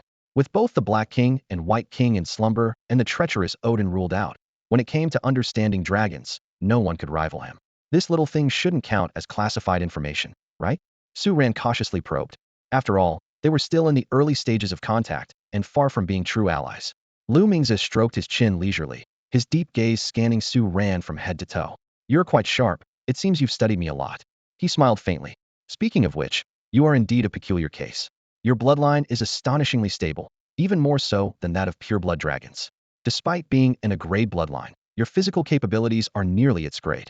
Moreover, as a hybrid, your talent in alchemy is exceptionally remarkable. Mid-sentence, Lu Mingze suddenly paused, his piercing gaze locking onto Su Ran. Now that you're asking about this, could it be related to the abnormalities in your own body? It's somewhat related, Su Ran admitted with a blink. It's not exactly a secret, Lu Mingze said as he flipped his palm, conjuring a red crystal out of thin air, identical to the one Su Ran had extracted from the Ghoul King. This thing was called primordial blood in ancient times. It was created by Norton using alchemy to enhance bloodlines. The raw material is the blood of ancient dragons, inspired by the dragon's ability to gain power by devouring their own kind. Su Ran took the crystal and examined it carefully. So how effective is it? A failed product, Lu Mingze said dismissively, spreading his hands. For the 4 monarchs to further enhance their power, simply devouring lower-level dragons isn't enough. Using this to boost their subordinates' bloodlines isn't reliable either. While the effects are decent, it's far too prone to backfiring. This was probably one of Norton's early experiments when he first delved into alchemy. Honestly, I didn't expect such a thing to still exist. That said, although Norton is often hailed as the one most resembling the Black King, he's actually quite weak, Lu Mingze added, crossing his arms with an unmistakable tone of contempt. Su Ran sighed inwardly. Norton might not be among the strongest in terms of raw power, but he was undeniably the greatest alchemist. Dismissing him so harshly in his area of expertise seemed a bit excessive. Then again, considering Norton's infamous temper and how he leaned into his own flaws, perhaps it wasn't entirely unwarranted. Norton's strength was of little importance to Su Ran at this moment. His attention was entirely fixed on the vial of ancient blood in his hand. His gaze locked onto the blood-filled container, and his mind raced, calculating the potential benefits of consuming it. Enhancing bloodline, but with instability? Su Ran chuckled softly, a glint of determination flashing in his eyes. For someone with his unique physique, So-called instability was nothing more than a trivial concern. After all, he had personally witnessed a brank hybrid ghoul king ascend to an SS rank existence in an instant after consuming this very substance. Such a monumental leap in bloodline was nothing short of a divine gift to him, a priceless experience enhancer. Mr. Norton, you're quite the generous man. Su Ran's lips curved into a faint smile. Lu Mingze, observing Su Ran's serious expression, furrowed his brows in astonishment. Interesting. You seem to have a lot of faith in your constitution. But do you realize this is ancient blood that even the eldritch dragons avoided? You saw what became of that ghoul king after he consumed it. He continued with a grave tone. I know your bloodline stability is remarkable, but that's under normal circumstances. This stuff was refined from the blood of an ancient dragon. Dragon blood isn't just highly corrosive, it's also extremely toxic. Even though the ancient dragon has been dead for millennia, alchemy might have preserved the blood's vitality. The moment it enters your body, its properties could reactivate, potentially disrupting the stability of your bloodline entirely. The best case scenario? You might end up as insane as those ancient dragons. Worst case? You'll become a mindless death servant. Lu Mingze paused before adding. You have the option to walk the path of divinity, don't you? Sure, it's slower compared to the immediate effects of this blood, but it's far safer. Su Ran nodded in agreement. You're right. I'm just considering it as a contingency. After all, who knows what might come first, an emergency or tomorrow? If I ever need a rapid boost in my bloodline, this could be my answer. Lu Mingze shook his head and refrained from arguing further. Do as you wish. I've said all I can. The rest is beyond my concern. With a snap of his fingers, his figure began to fade, eventually vanishing entirely. His voice lingered in the air as he departed. Our first meeting went well enough. At least we left a good impression on each other. The money will be transferred to your account soon. Looking forward to our next encounter. The beach returned to its tranquil state, yet the dreamscape did not collapse with Lu Mingze's departure. Su Ran snapped his fingers, and the sun in the sky rapidly descended, replaced by a crescent moon that shot upward like an arrow, illuminating the night. He transformed the vial of ancient blood into a pair of sunglasses and casually put them on. Reclining on a beach chair, he basked leisurely in the moonlight. Just then, a notification appeared on his interface. A new skill, Dreamscape LV.1, upgradable. Lu Mingze is quite a generous guy too, Su Ran thought. First meeting, and he gives me money, answers my questions, and even gifts me a new skill. Although the Dreamscape skill was currently at LV.1 and likely limited to affecting only himself, lacking the ability to intrude into others' dreams like Lu Mingze could, it was already a significant boon for Su Ran. In the Dreamscape, he could truly act with no constraints. His future alchemy experiments would also become far more convenient, no more worrying about blowing up his lab or the vice principal's clock tower. Suddenly, an intriguing idea crossed Su Ran's mind. What would happen if I went to sleep within a dream? $100 million? Su and she clutched her phone tightly, staring blankly at the screen as though she could feel her heart bleeding. She couldn't help but scream internally. These greedy capitalists. Do they even understand what $100 million means? Sure, it's not a huge amount for the company, but just handing it out as a casual gift? Sitting on the leather sofa in her office, she unconsciously began counting on her fingers. $100 million, how many bags of chips could that buy? Sure, I make money easily, but every penny is hard-earned. Now, without even negotiating anything, we're just giving it away to that brat Su Ran. While she was mentally calculating, Lu Mingze's voice came through the phone. Unshi, are you thinking something rather disrespectful right now? His tone was calm and emotionless, but it still sent a chill down Su Ang's spine. Even though she knew her boss couldn't see her, she quickly forced a flattering smile. Not at all, boss. I was just mourning the loss of this money. All right, he'll believe you for now. Lu Mingze replied with a light-hearted tone. Don't forget the story of buying a horse's bones with gold. This $100 million is nothing. It will be well worth it in the future. After all, you're my most trusted black swan of fortune. Su and she smirked inwardly. Trusted black swan of fortune when I'm useful, but just an accountant maid when I'm not. She was long past the age of being motivated by empty compliments. Suddenly, her eyes lit up as she glanced at Jiu Demai, who was sitting across from her. Boss, we don't necessarily have to send money. Why not just send over some long legs? With her figure and face, she's worth way more than $100 million. Plus, if we save all the money this spendthrift burns on makeup, clothes, and jewelry. Before she could finish, she noticed Jiu Demai silently picking up a fruit knife. A cold shiver ran down Su Ang's spine, and she quickly flashed an ingratiating smile. Haha, great minds think alike. Lu Mingze laughed. I actually suggested that idea before, but he didn't seem interested. I couldn't force it on him. What? Su and she looked at Jiu Demai in disbelief. Su Ran doesn't like women? How could he turn down a goddess like her? Could there be something wrong with him physically? Not just that, Lu Mingze added. At the time, I even offered him a choice between a rich lady, a lowly, and a mature beauty. He turned them all down. That was the last straw for Su and she. Anger flared up inside her. What the hell? Rejecting long legs is one thing, but he dares to reject me too? I could bury him alive with money. Are you perhaps overestimating your own charm? Su and she raised an eyebrow as she glanced across the table, her tone laced with a hint of mockery. Judah chimed in almost immediately, both women rolling their eyes in unison, clearly unimpressed by the confident remark. Lu Mingze, however, remained unfazed, letting out a small chuckle. Even the boss's little sweetheart has to grow up someday. Though we didn't strike a deal right away, this is still a promising start. He casually swiped open his phone screen. Transfer the money. The show is just beginning, and the cast isn't even fully assembled, yet no need to rush. He paused, a flicker of amusement crossing his eyes. I'm curious to see how far he can go without any external interference. Before he finished speaking, the call had already ended, leaving the two women staring at each other in silence.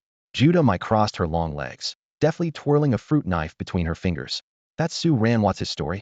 The boss just handed him $1 billion at their first meeting. Even a little bunny wouldn't get such treatment. How would I know? Who am I supposed to ask? Su and she shrugged. No sooner had she spoken than Judah turned to her with a cold smile. And who was it just now calling me a reckless spender? Don't come any closer. I'll handle it myself.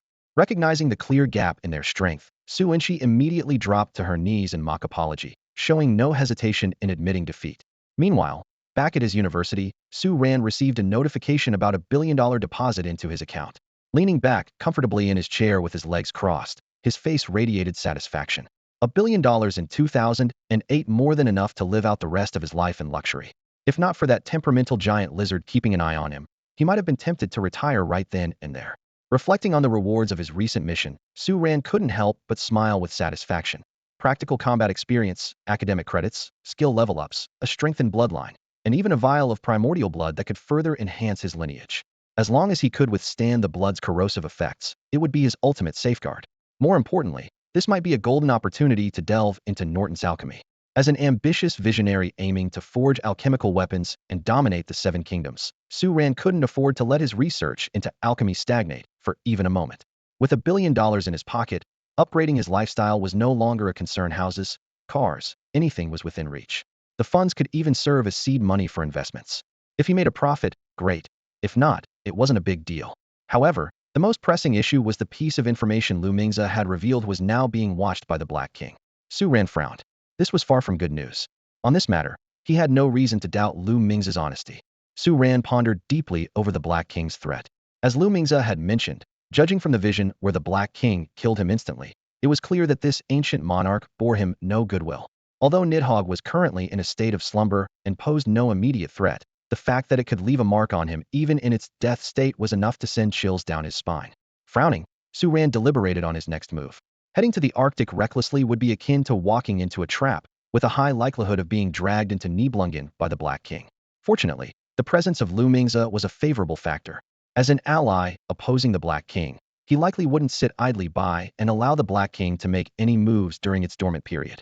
Even if the Black King could temporarily awaken, Lu Mingze's abilities should be sufficient to handle the situation.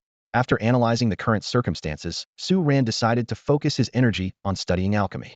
His progress in enhancing his bloodline and physical condition was already on the right track and no longer required as much attention.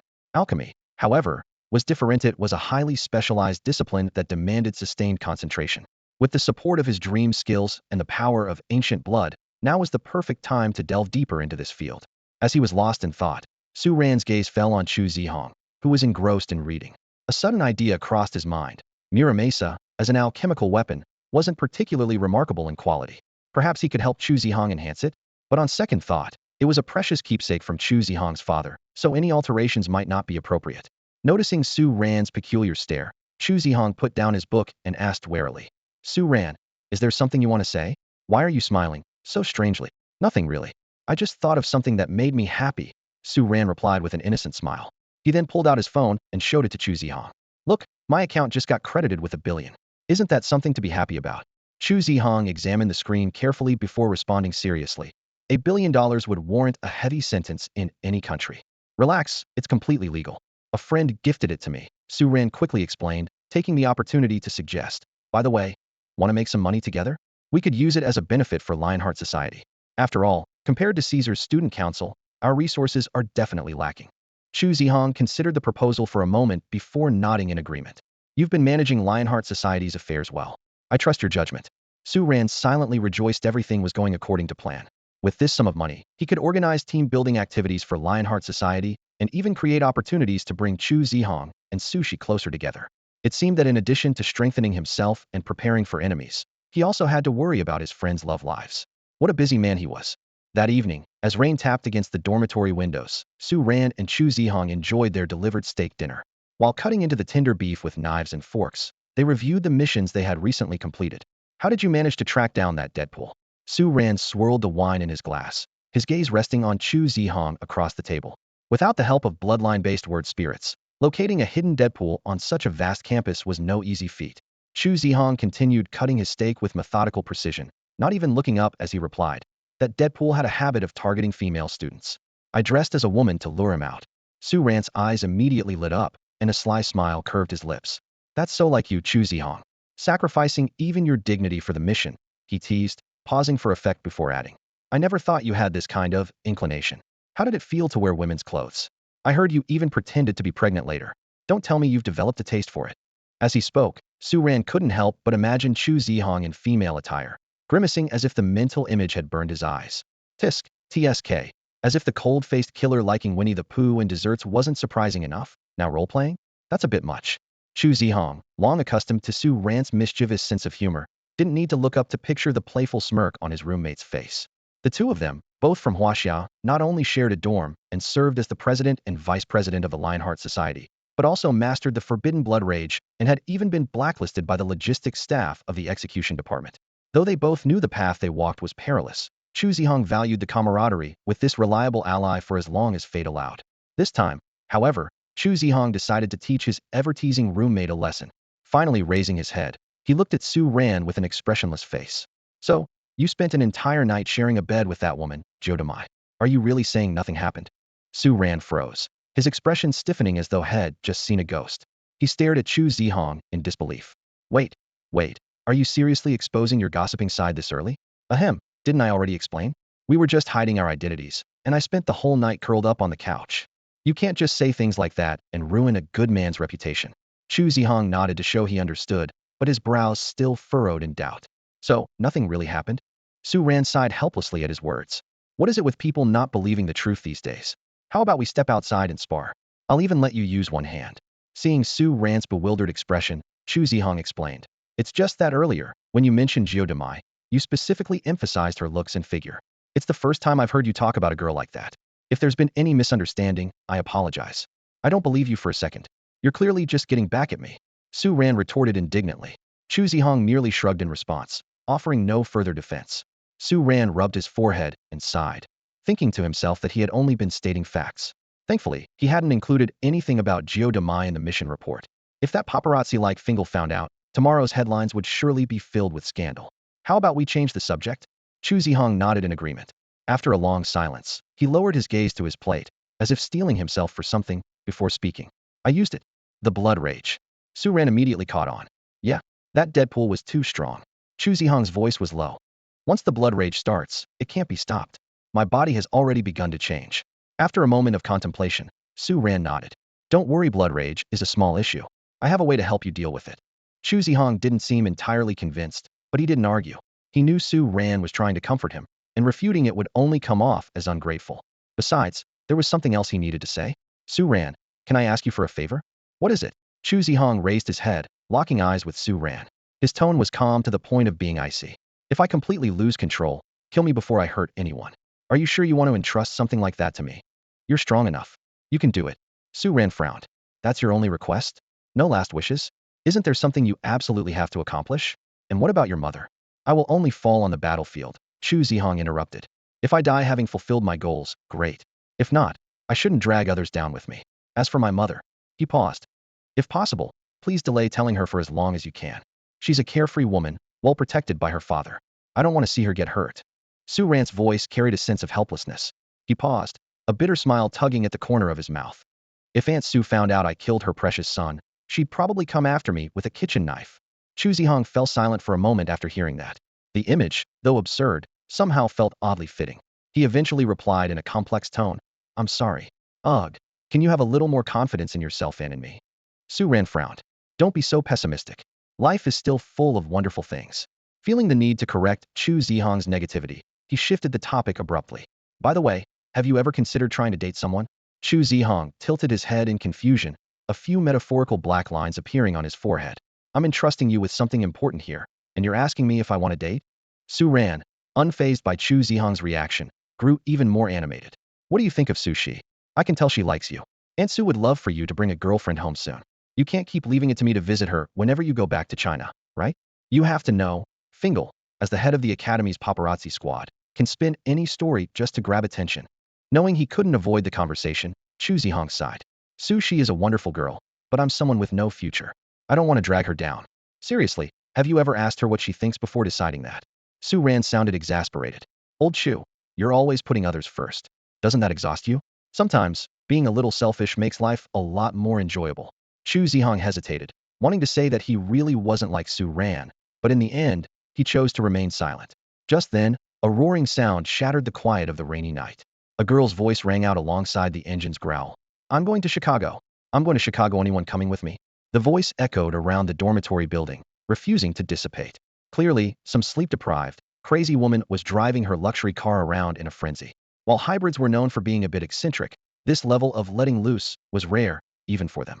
Su Ran and Chu Zhihang exchanged a glance, and, without a word, rushed to the balcony. Braving the rain, they leaned out to investigate, quickly noticing that the entire building had been stirred. Figures peeked out from windows everywhere. Bang! Bang! Two sudden gunshots startled everyone. Moments later, a blonde figure leapt from an upper floor, laughing wildly as they landed in a red Ferrari parked below. In the blink of an eye, the car disappeared into the rain. That person who just jumped, wasn't that Caesar? Whispers began to ripple through the crowd. Chu Zhihang turned to the clearly entertained Su Ran beside him, his face full of confusion. That was definitely Caesar. I can guess why he jumped, but why fire 2 shots? The next day, Caesar launched an all-out pursuit of Nono, the thrill-seeking girl who had raced through the rainy night, causing a massive stir throughout the academy. That's Caesar we're talking about, the students whispered among themselves. This proud and dazzling figure, like an emperor, had been the brightest star since he enrolled, overshadowing everyone else. Except for the free day 2 months ago, he had never suffered a setback in anything.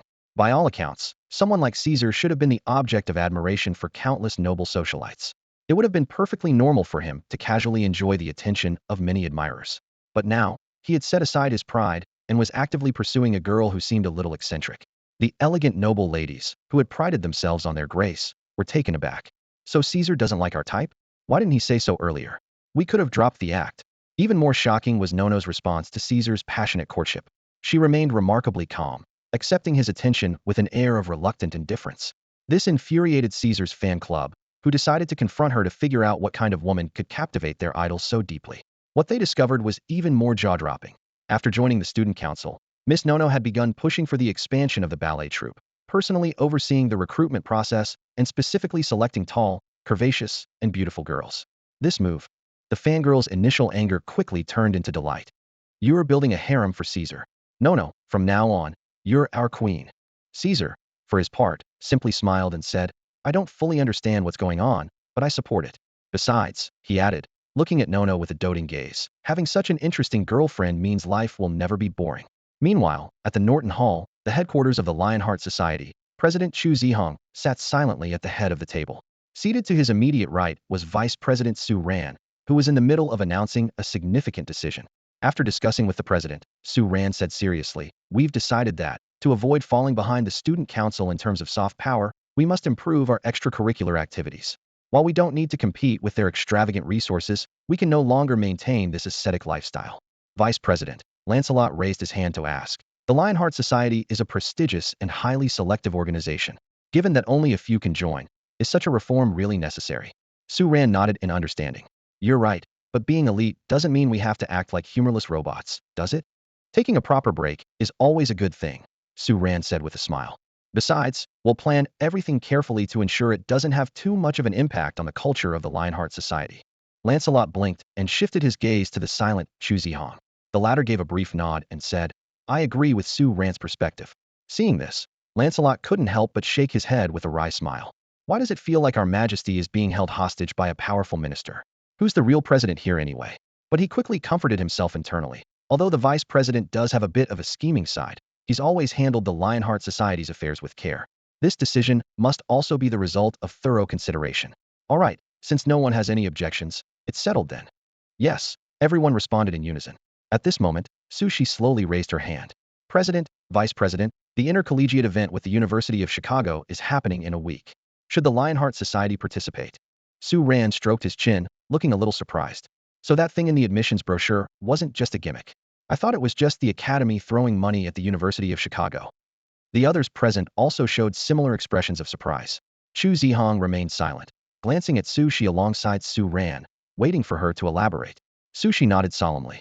The intercollegiate event is real and takes place once every semester. In the past, it was handled by the student council, but this time, Caesar has personally proposed that the Lionheart Society present the school in the competition. Hearing this, everyone frowned, finding it difficult to grasp Caesar's intentions.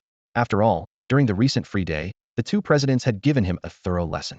For this proud rival to extend an invitation of his own accord was certainly unexpected. Su Ran quickly pieced together the reasoning. While Caesar might appear to be a flamboyant noble playboy, at his core, he was more like a prideful, aloof landowner. His invitation to the Lionheart Society was partly an acknowledgement of their strength and partly an attempt to redeem himself. Most importantly, he was pursuing Nicanor, and this was likely his chance to impress her. In the eyes of hybrids, the University of Chicago's students were rather unremarkable. The school even intentionally lost a few matches to appear courteous. This kind of false event naturally irked someone as competitive as Caesar, leading him to avoid participating in the past. Now, turning his attention to his long-standing rivals in the Lionheart Society, it was clear he sought a worthy opponent to truly test his mettle. Chu Zhihang quietly pondered, considering Caesar's personality and recent events.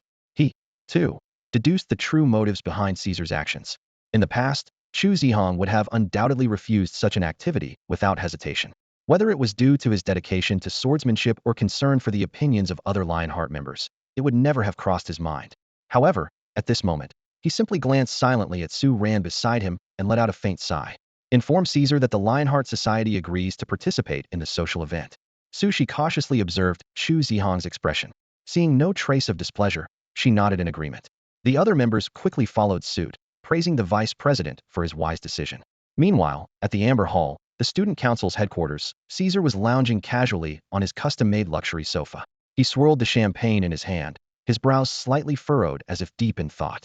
Core members like Miyamoto Ya and Galahad sat upright, awaiting his instructions, while the newly joined student council member, Nono, absent-mindedly chewed gum, her gaze wandering out the window. What do you all think about hosting a pool party if we beat the Lionheart Society this time? Caesar suddenly asked. I could supply unlimited champagne, heck. We could even fill the entire swimming pool with it. That would be quite the spectacle. Miyamoto Ya and Galahad exchanged glances, momentarily at a loss for words. Seeing their reactions, Caesar burst out laughing. Actually, I had this idea before the last free day. But then, well, something unexpected happened. That wasn't unexpected, the others thought to themselves. You got thoroughly beaten up, plain and simple. There's still some time before the next free day, Caesar continued. But I can't wait to throw a champagne party. Defeating the Lionheart Society at the social event is reason enough to celebrate, don't you think? He deliberately glanced at Nono, but she remained indifferent, clearly uninterested. But boss, Miyamoto Ya, usually serious, hesitated before speaking. Would those ascetic Lionheart members even agree to something like this? Galahad nodded vigorously in agreement. Caesar smirked. The Lionheart Society might not, but Su Ran will. He's not like those rigid members. He'll convince them. Everyone was stunned. The president of the Lionheart Society was clearly Chu Zhihang, while Su Ran was merely the vice president. Did he really have that kind of authority? Or was this a case of usurping power? At that moment, Caesar's phone rang. He glanced at the screen and smiled. Just as I expected, they agreed. This time, we're competing in our domain. There's no way we're losing. Don't worry, boss, the group replied enthusiastically. In activities like horseback riding, rowing, sailing, and swimming, the student council, composed of these wealthy elites, was certain to outshine the Lionheart Society's disciplined members. As for the University of Chicago students, they were dismissed outright. Only the Lionheart Society was considered a worthy opponent. Everyone, go prepare, Caesar reminded them. The Lionheart Society is not to be underestimated. Got it, boss. This time, we'll reclaim our honor. The joint event between Cassell College and the University of Chicago is about to take place by the shores of Lake Michigan. This three-day competition will be led by two heavyweight professors, Professor Manstein and his deputy, Guderian. As the head of the disciplinary committee, Professor Manstein has gone to great lengths to prepare for this trip. He stared at the student files on his desk, his brow deeply furrowed. A spoiled rich kid who enjoys speeding through campus in a Bugatti Veyron, coupled with a few trigger-happy maniacs from the Lionheart Society. if they were to cause any trouble in front of ordinary people. The thought made Manstein rub his shiny bald head in frustration. While he could turn a blind eye during missions involving dragons and undead, he felt it was imperative to maintain strict oversight when dealing with regular humans. When Manstein voiced his concerns to Principal Angers, he was surprised by how readily Angers agreed. The decision sparked a wave of celebration among the students. The troublesome bald disciplinarian was finally leaving campus, even if only temporarily. Though Manstein was fully aware of the students' sentiments, he believed keeping a close eye on Caesar, the biggest loose cannon, was his top priority. The news soon reached the ears of the watchman, a reclusive alchemist who suddenly emerged, passionately volunteering to serve as one of the supervising teachers. He pounded his chest, vowing that Su Ran could temporarily take over his duties, even playing the "I haven't left the campus in over half a century" sympathy card. However, Angers responded with a gentle smile. "Flammel, you make a good point, and I truly sympathize with you. But the school's reputation is not something to gamble with." Sorquest denied. This blunt rejection made the watchman lose his temper on the spot. Over the phone, he unleashed a tirade of insults at Angers. In his fury, he ordered the most expensive meal set and charged it all to Ajay's account, even seriously contemplating putting up a sign outside the clock tower reading, "Angers and dogs are not allowed." Why is it that we're both shrank, yet he gets to gallivant around the world while I'm stuck in this godforsaken place? The watchman grumbled through gritted teeth. One day, they'll take his position as principal and make him taste what it's like to rot in this mental asylum. Eventually, under the leadership of the two professors, the students arrived by school bus at the shores of Lake Michigan. Of course, Caesar was an exception. The young master opted to take a private helicopter with Nono in tow. When this news reached Manstein, the stern professor's veins bulged in fury. Can't this kid behave for just one day? Does he have to flaunt his status like this? Guderian stood to the side, repeatedly trying to calm his friend. "It's all right, Manstein, don't get upset. This isn't the first time he's done something like this. You'll get used to it." Manstein was still fuming, his heavy breathing betraying his anger. Couldn't he at least give us a heads up? Why does he always wait until everyone is left to bring it up? "I swear, I'm going to dock his." "You forget, his grades have always been terrible," Guderian sighed, reminding him. This left Manstein momentarily speechless, his face turning red with frustration. Why did the Gattuso family even send him to this school? He's just a bad influence on the other students. "Don't worry, the other students are outstanding," Guderian replied with a satisfied smile. "Take my student, Su Ran, for example. He recently completed a mission for the executive department flawlessly, and he's ranked first in the entire school." As he spoke, Guderian's eyes gleamed with pride. After enduring 7 years of dealing with a certain problematic student, he had finally found the ideal one. Su Ran required no supervision. From the moment he enrolled, he had meticulously planned his courses, earned his credits independently, and consistently maintained his position as the top student. He had even become the vice president of the Lionheart Society in his freshman year and started taking on missions for the executive department. At this rate, Su Ran might graduate with the highest scores in history. My position as a tenured professor is as good as secured. Guderian's face lit up with joy. Manstein looked at his friend's foolish grin and sighed helplessly. Your so-called perfect student caused the executive department's logistics team to work themselves to the bone after just one mission, racking up over $50 million in direct economic losses. How is that a good student? He's nothing but a money waster. He gave Guderian a meaningful pat on the shoulder. More importantly, my unreliable old man seems to have his eyes on poaching him. Guderian, don't go losing your mind over this later. Huh? Guderian looked utterly confused. Nothing. Let's get going. On the luxurious Cassell Academy school bus, despite everyone wearing the same uniform, the Lionheart Society and student council members sat distinctly divided on opposite sides. Thanks to Su Ran's meticulous planning, Sushi was seated next to Chu Zhihang. Su Ran had explained this arrangement by claiming he wasn't feeling well and wanted to rest in the back row. He also argued that, as the Academy's main force, Lionheart Society President Chu Zhihang needed to stay in peak condition and thus required a personal assistant to tend to him. Considering that 80 of the Lionheart Society consisted of burly men, this responsibility naturally fell to Su Shi. Though most found it hard to believe that a rank hybrid like Su Ran would suddenly feel unwell, and even more absurd that a rank hybrid president needed to be in top form for a competition against ordinary people, no one questioned it. When they saw the vice president arrange for the kind and beautiful Su Shi to sit beside the president, everyone tacitly agreed with the plan. For the rest of the journey, they all cooperatively chose to close their eyes and rest. Su Shi had finally created the perfect opportunity to win over their cold and aloof president. Inside the bus, Miyamoto Ya and Galahad's faces were dark with frustration, almost as if a storm was brewing. They had specifically chosen the school bus to avoid the public displays of affection from their boss and his girlfriend, only to find themselves subjected to a fresh round of matchmaking antics by the Lionheart Society. Clenching their fists, they silently fumed.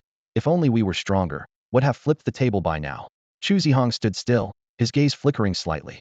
He had already seen through Su Ran and the Lionheart Society's intentions, but with so many eyes on them, he couldn't bring himself to embarrass Su Shi. Reluctantly, he stayed put. Su Shi kept her head down, her ears tinged with red, occasionally brushing her fingers through her hair. She did have feelings for Chu Zhihang, and had even considered making the first move, but the current situation left her completely flustered. Trying to maintain composure, she focused on the task of taking care of Chu Zhihang, though she couldn't summon the courage to meet his eyes. Sitting at the back, Su Ran watched the scene unfold with a satisfied smile. To him, if you like someone, you should confess it's better to have a result than to leave things unresolved. As for Xiaomi, that lustful hybrid, let them compete fair and square. If the strongest next-generation hybrid couldn't outmatch in a rank hybrid, now that would truly be entertaining. The grin on Su Ran's face made the surrounding members of the Lionheart Society instinctively inch away from him. They couldn't shake the feeling that their vice president was plotting something devious again. The school bus soon arrived at its destination. As everyone disembarked, they discovered that students from the University of Chicago had already begun setting up their camp. Manstein went to exchange pleasantries with the opposing professor, while Guderian stayed behind to manage their camp setup. Don't rush, everyone. We've got plenty of time to pitch the tents, Guderian said cheerfully, turning to open the luggage compartment. But the moment he looked inside, he froze. Huh? Where are the tents? My favorite one. I could have sworn it was right here. The students exchanged puzzled glances, suddenly understanding why Guderian was nicknamed the mascot of professors. Galahad, hailing from Northern Europe, took a deep breath and shot a fierce glare at Guderian, scaring the small professor into hiding behind Su Ran. Suppressing his anger, Galahad approached Chu Zhihang and Su Ran. Our boss said he's going to wander around Chicago first and won't be here until tonight. What now? Chu Zhihang turned to Su Ran. The city is a 2-hour drive from here. It's best to have Caesar handle it has a private helicopter. Su Ran rubbed his temples. They'll bet he'd mock us for an entire year over this. Besides, he's on a date right now. Switching gears, he said, let's choose a campsite first. Once we've tallied the number of tents needed, we'll borrow a car to buy them. Do you even know how to drive? Yeah, I've seen you do it. In the end, Chu Zhihang decided to accompany Su Ran to ensure the latter wouldn't encounter any unexpected trouble. Galahad quickly borrowed a Maserati from a wealthy student at the University of Chicago, and the two of them drove off campus. Actually, we have another option, Chu Zhihang said while driving the luxury car. We could have asked Norma and the maintenance team for help. Why didn't you suggest that? Su Ran blinked and gave an awkward smile. Would you believe me if I said I forgot? You're not the kind of person who forgets things like that, Chu Zhihang replied, keeping his eyes on the road with a tone of certainty. You must have your reasons. You saw right through me, Su Ran said seriously. Mainly, I didn't want this embarrassing incident to spread all over campus. After all, it's my professor who caused this mess. As a student, it would be pretty humiliating for me too. Chu Zhihang shook his head gently. You're also not someone who cares about that kind of thing. And to be honest, he paused for a moment. No matter how big of a mess Professor Guderian causes, it always seems perfectly normal to the faculty and students here. Hey, that's a bit too blunt. Su Ran sighed helplessly. But seriously, my professor really lives up to being the teacher of Fingel and Lu Mingfei. That loser aura is practically hereditary. He hesitated for a moment before admitting. All right, to tell the truth, I just wanted an excuse to explore Chicago. Besides, this afternoon is just about setting up tents and listening to professors give speeches. Not exactly thrilling. The only thing worth looking forward to is the bonfire party tonight. Chu Zhihang fell into thought. He could never quite figure out whether Su Ran's carefree demeanor was an act or his true nature.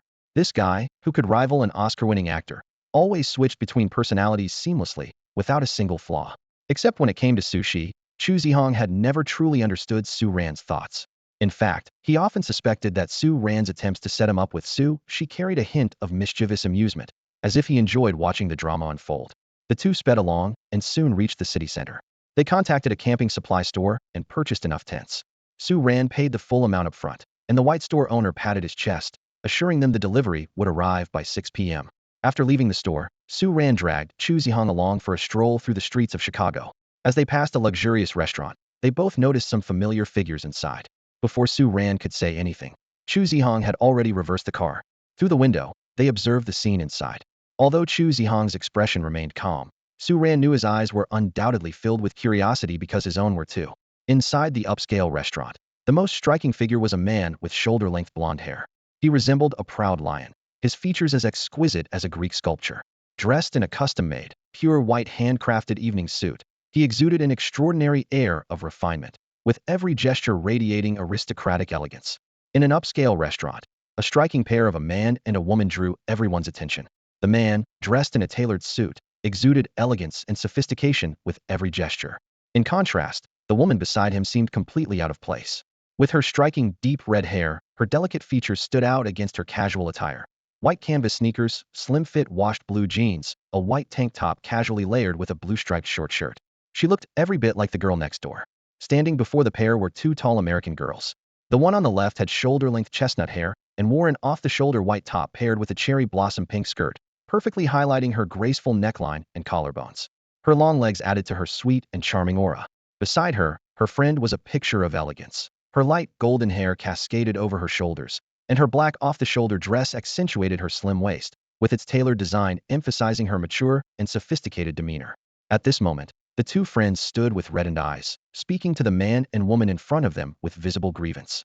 The tension in the air was palpable, and the dramatic confrontation quickly caught the attention of everyone in the restaurant. Outside the restaurant, Chu Zhihang and Su Ran happened to witness the scene. "Is that Caesar and Nicanor?" Chu Zhihang asked hesitantly. "If our eyes aren't deceiving us, it should be them," Su Ran replied with a faint smirk. TSK, bringing your current girlfriend on a date only to run into your ex and her best friend. What a scene.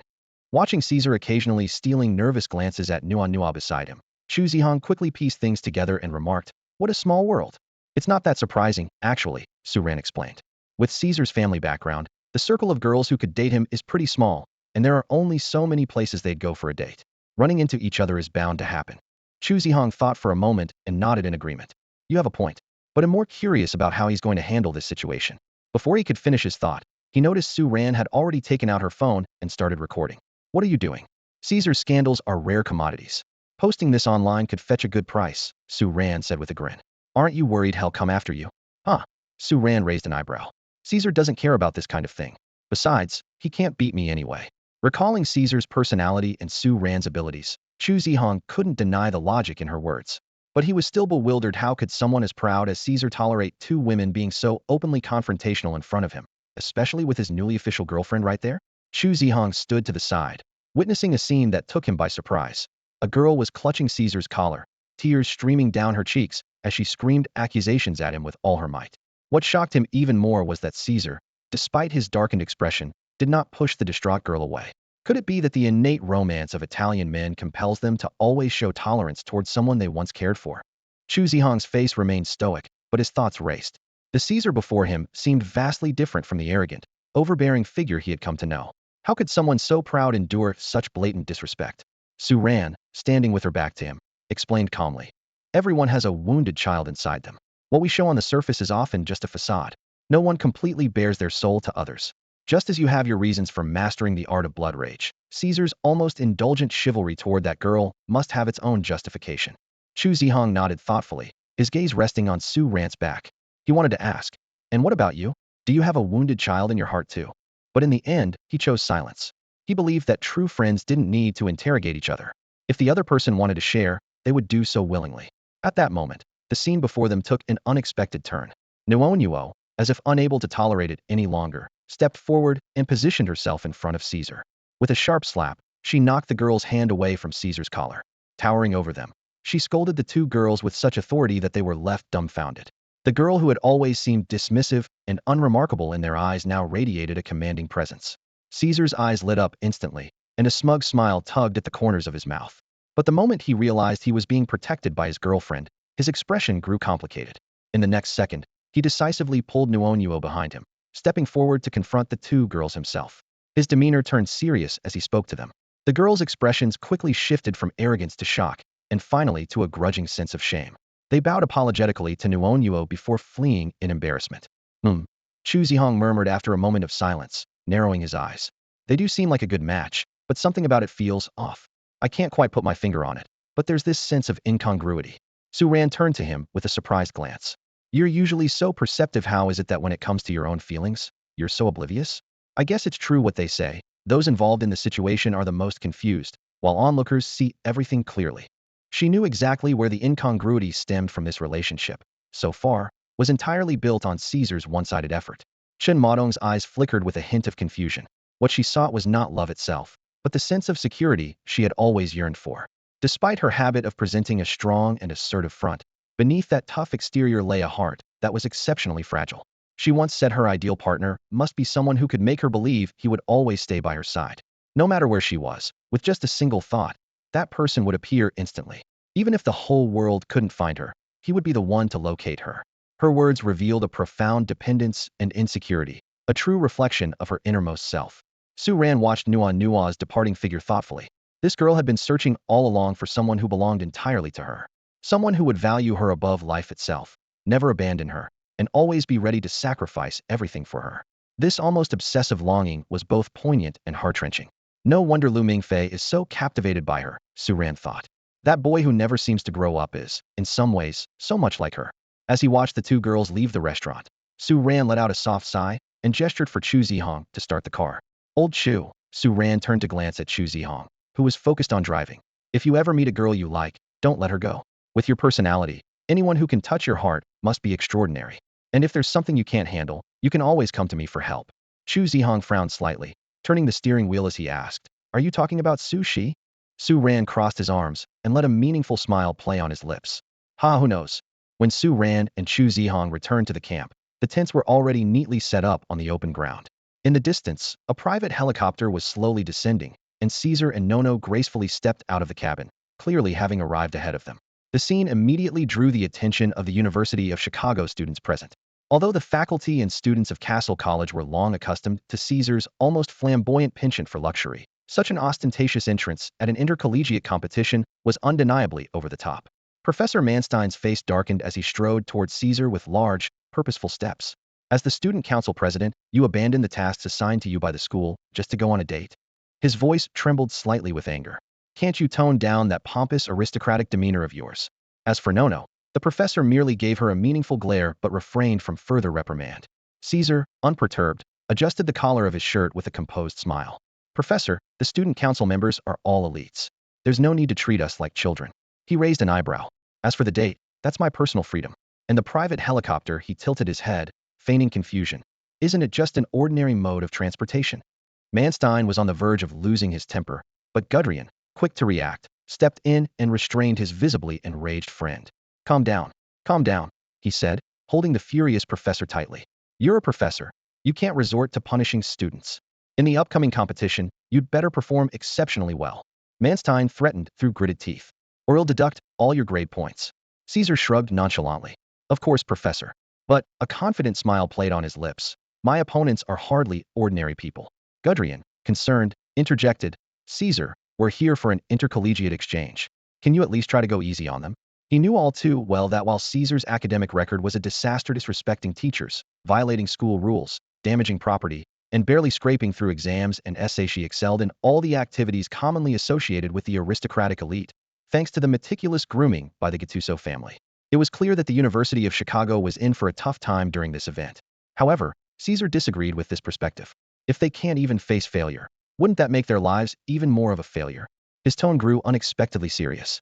Defeating your opponents with everything you've got is the greatest form of respect. Then, with a quick shift, he returned to his usual arrogant demeanor. But honestly, they don't even qualify as my opponents. Caesar stood at the edge of the camp, his gaze fixed on two busy figures not far away. Su Ran and Chu Zhihang were bustling around in preparation for the bonfire party, one arranging the tableware, the other organizing the ingredients. They'll only participate in the sailing competition. Don't expect me to handle anything else, Caesar declared firmly. Hearing this, Guderian nodded slightly, and even Manstein, who had been scowling moments ago, softened his expression.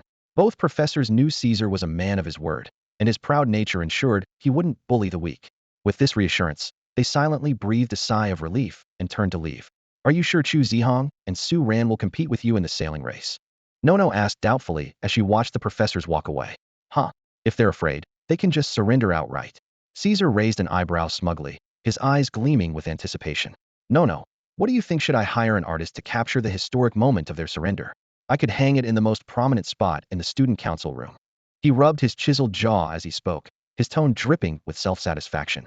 Nono sighed and rubbed her forehead, thinking to herself that Caesar sometimes acted like a foolish young master. Let's not even talk about the consequences of that event you won yet. No problem. I've never lost before. It's only a matter of time. Caesar waved dismissively, utterly unconcerned. But didn't you just lose once on your free day? Nono glanced at him casually. Ahem, that was different. This is a competitive match. It doesn't matter how many of them there are, I'm confident he'll win. Caesar explained awkwardly. Nono didn't respond, and instead silently turned back toward the camp. Though Caesar brimmed with confidence, she couldn't shake the feeling that he was setting himself up for another defeat. Nono, will you cheer for me when the time comes? Caesar followed her, a hint of anticipation in his voice. If you're going to win, wouldn't cheering for you be redundant? Nono replied without looking back. And if I lose? If you lose, how could you even have the nerve to ask me to cheer for you? Where's your sense of shame? Nono shot him a glare before sitting down on one of the newly set up benches at the long dining table. Caesar stood there, dumbfounded, clearly not expecting such a reaction from his girlfriend. Looking around, Nono noticed that only Su Ran was busy. She couldn't help but ask, where's Chu Zhihang? I saw him just now. Sushi was being hit on by some blonde guy from the University of Chicago.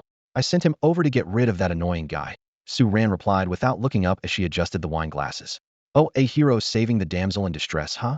Caesar sat down next to Nono, picking up a bottle of champagne before hesitating and putting it back. But that's not really Chu Zhihang's style, is it? More accurately, he's playing the role of a knight in shining armor. That's just an ordinary golden retriever. Su Ran raised an eyebrow, correcting Caesar's words with a serious expression. Don't go on about some hero rescuing the damsel in distress.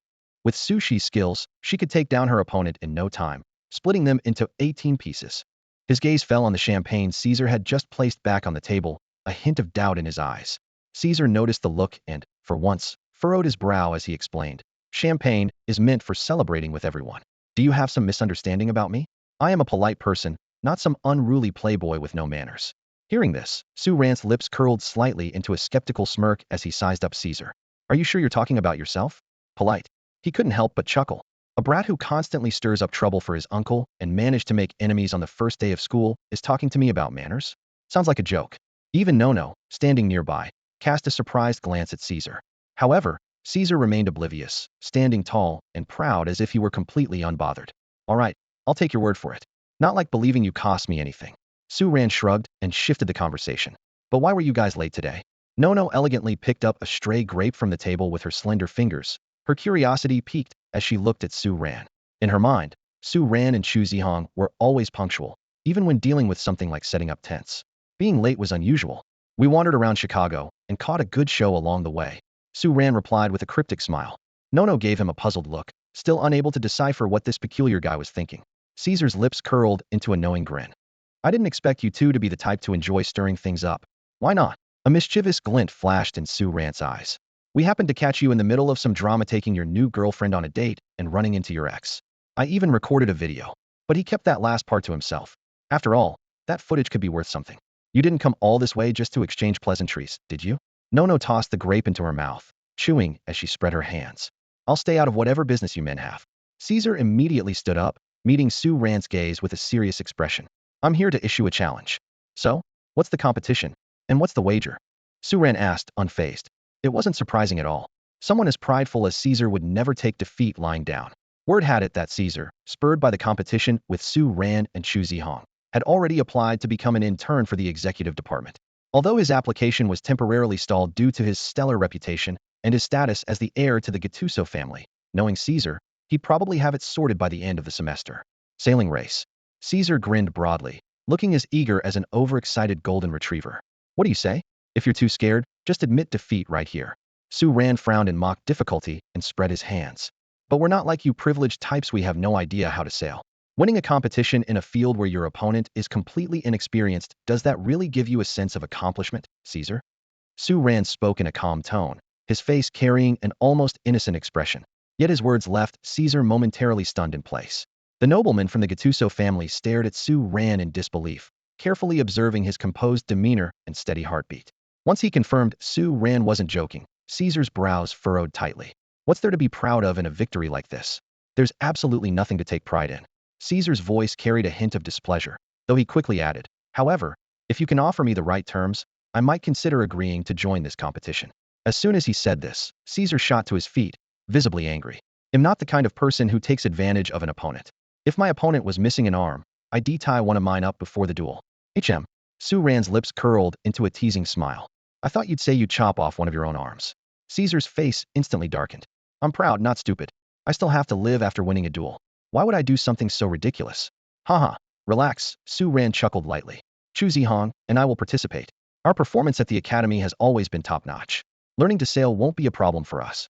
Caesar pondered for a moment before finally nodding. All right, but let's tweak the rules. If you win, you can make one reasonable request of me. If I win, you won't owe me anything. Caesar, you're such a reckless spender. Su Ran couldn't help but click his tongue. Aren't you afraid it'll drain the entire Gattuso family? The sailing competition is on the last day. You'll have plenty of time to prepare, Caesar continued. If there's anything you don't understand, you can come to me for guidance. But I hope you won't struggle with the basics. With that, Caesar nodded in satisfaction, seemingly quite pleased with his statement. He turned and strode away confidently, leaving Su Ran with nothing but a proud silhouette. Su Ran turned to look at Nono, who had been sitting quietly the whole time. Is he always like this? Nono didn't reply, her gaze instead lifting to the gradually darkening sky. Su Ran shook his head and got to work, thinking to himself, what a proud and slightly stubborn guy to the core. Not long after, Chu Zhihang, who had been sent by Su Ran to act as a bodyguard, returned with Su Shi. Nono stood at the doorway, her gaze shifting back and forth between the two, lingering on Su Shi for a few extra seconds. A subtle, knowing smile appeared on her lips. The student council president and the Lionheart Society leader sounds like a pretty good match, doesn't it, Su Shi? Su Shi, who shared a close friendship with Nono, immediately flushed, her ears turning red. Don't say such nonsense. Nonsense. Nono feigned innocence, tapping her chin with her finger and blinking playfully. What nonsense? Could it be that you're just overthinking it? You and Caesar are already a thing, and I've got nothing on my end. Su Shi stomped her foot in frustration and grabbed Nono's arm. Come here, I need to talk to you. With that, she dragged Nono away in a hurry. It wasn't until the two disappeared around the corner that Chu Zhihang's tense posture began to relax. He nonchalantly rolled up his sleeves and walked over to Su Ran to lend a hand. How's that golden retriever doing? Su Ran asked, making room for him as he spoke. The moment he saw me, he ran off. Chu Zhihang paused for a moment. Am I that scary?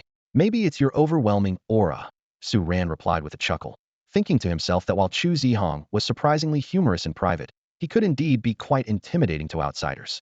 Coupled with Caesar's commanding presence, it was no wonder they left such a strong impression on the people at the University of Chicago. After finishing up the task at hand, Su Ran leaned against the long table and turned to Chu Zhihang. So, have you thought about Su Zai's situation? Chu Zhihang didn't respond immediately. Instead, he sat down and looked directly at Su Ran. Why are you so eager to match me with Su Shi? Before Su Ran could reply, he added, and don't tell me it's because of my mom's wishes. I wouldn't believe it. My mom knows nothing about this world, Deadpools, dragons, hybrids. She's oblivious to all of it. She's too pure. She believes everything I tell her. I don't want her to worry, which is why she's always concerned about my marriage. At this point, a faint, bitter smile appeared on Chu Zhihang's face. You and I both know what we're up against. An agent from the executive department could fall in some distant corner of the world at any moment. For people like us, an ordinary life is the most unattainable thing. You're way too pessimistic, Su Ran said, giving him a solid pat on the shoulder. Look at Principal Angers and Vice Principal Night Watcher. One is over 130 years old, and the other is nearly 200. They're still doing just fine, aren't they? You could totally take them as role models. Just stay alive, and everything else will work itself out. Chu Zhihang. Su Ran furrowed his brows, his tone carrying a hint of helplessness.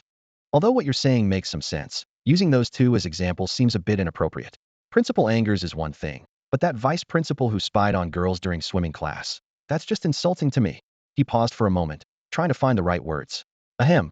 Putting aside their personal conduct, their resilience and determination are qualities we can learn from. There's no comparison, Chu Zhihang interrupted bluntly. They're both class bloodlines, and I used blood rage. Those 2 points are actually the same issue. Su Ran's eyes lit up. Blood rage enhances your bloodline. While it might shorten your lifespan and even risk irreversible Deadpool transformation, I can solve all of that, I promise. He looked at Chu Zhihang earnestly. You're overthinking things and carrying too much on your shoulders. How can you possibly make it to the end like this? Chu Zhihang was silent for a moment before finally nodding. If the issues with blood rage can be resolved and I can survive, I'll consider your suggestion. But until then, please don't interfere in my matters with Su Shi. Fine, fine, you're the president. You have the final say. Su Ran thought to himself, grumbling about Chu Zhihang's stubborn personality. Blood rage and Odin? Even if just for the sake of the drama, he'd find a way to help resolve them. As for not interfering? With Su Shi's feelings for Chu Zhihang already obvious, she was bound to make a move. He wouldn't interfere, sure, but what's wrong with giving her some hints about Chu Zhihang's preferences? As night fell, the joint banquet officially began. After dinner, under the guidance of professors from both schools, a bonfire was lit. The orange-eared flames flickered under the dazzling starry sky, warming the crowd and igniting the enthusiasm of the young attendees. Students from Cassell Academy and the University of Chicago quickly gathered around the bonfire, dancing to the music. Some well-matched couples had already left the circle to dance ballroom style on the outskirts. However, in this social competition, the University of Chicago students were clearly at a disadvantage. While they were attractive in their own right, they still fell slightly short compared to the hybrids. Moreover, the natural aversion hybrid women had toward ordinary humans made it tough for the Chicago men. Even when they mustered the courage to ask someone to dance, they were often rejected and left to huddle together for solace. In the race for dance partners, they were utterly defeated. Professor Regino's smile gradually froze as he took in the scene before him. The usually cheerful elderly man now wore a grim expression.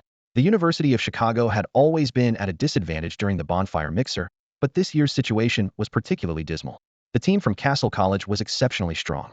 Gudrian, oblivious to the tense atmosphere around him, continued to eat heartily.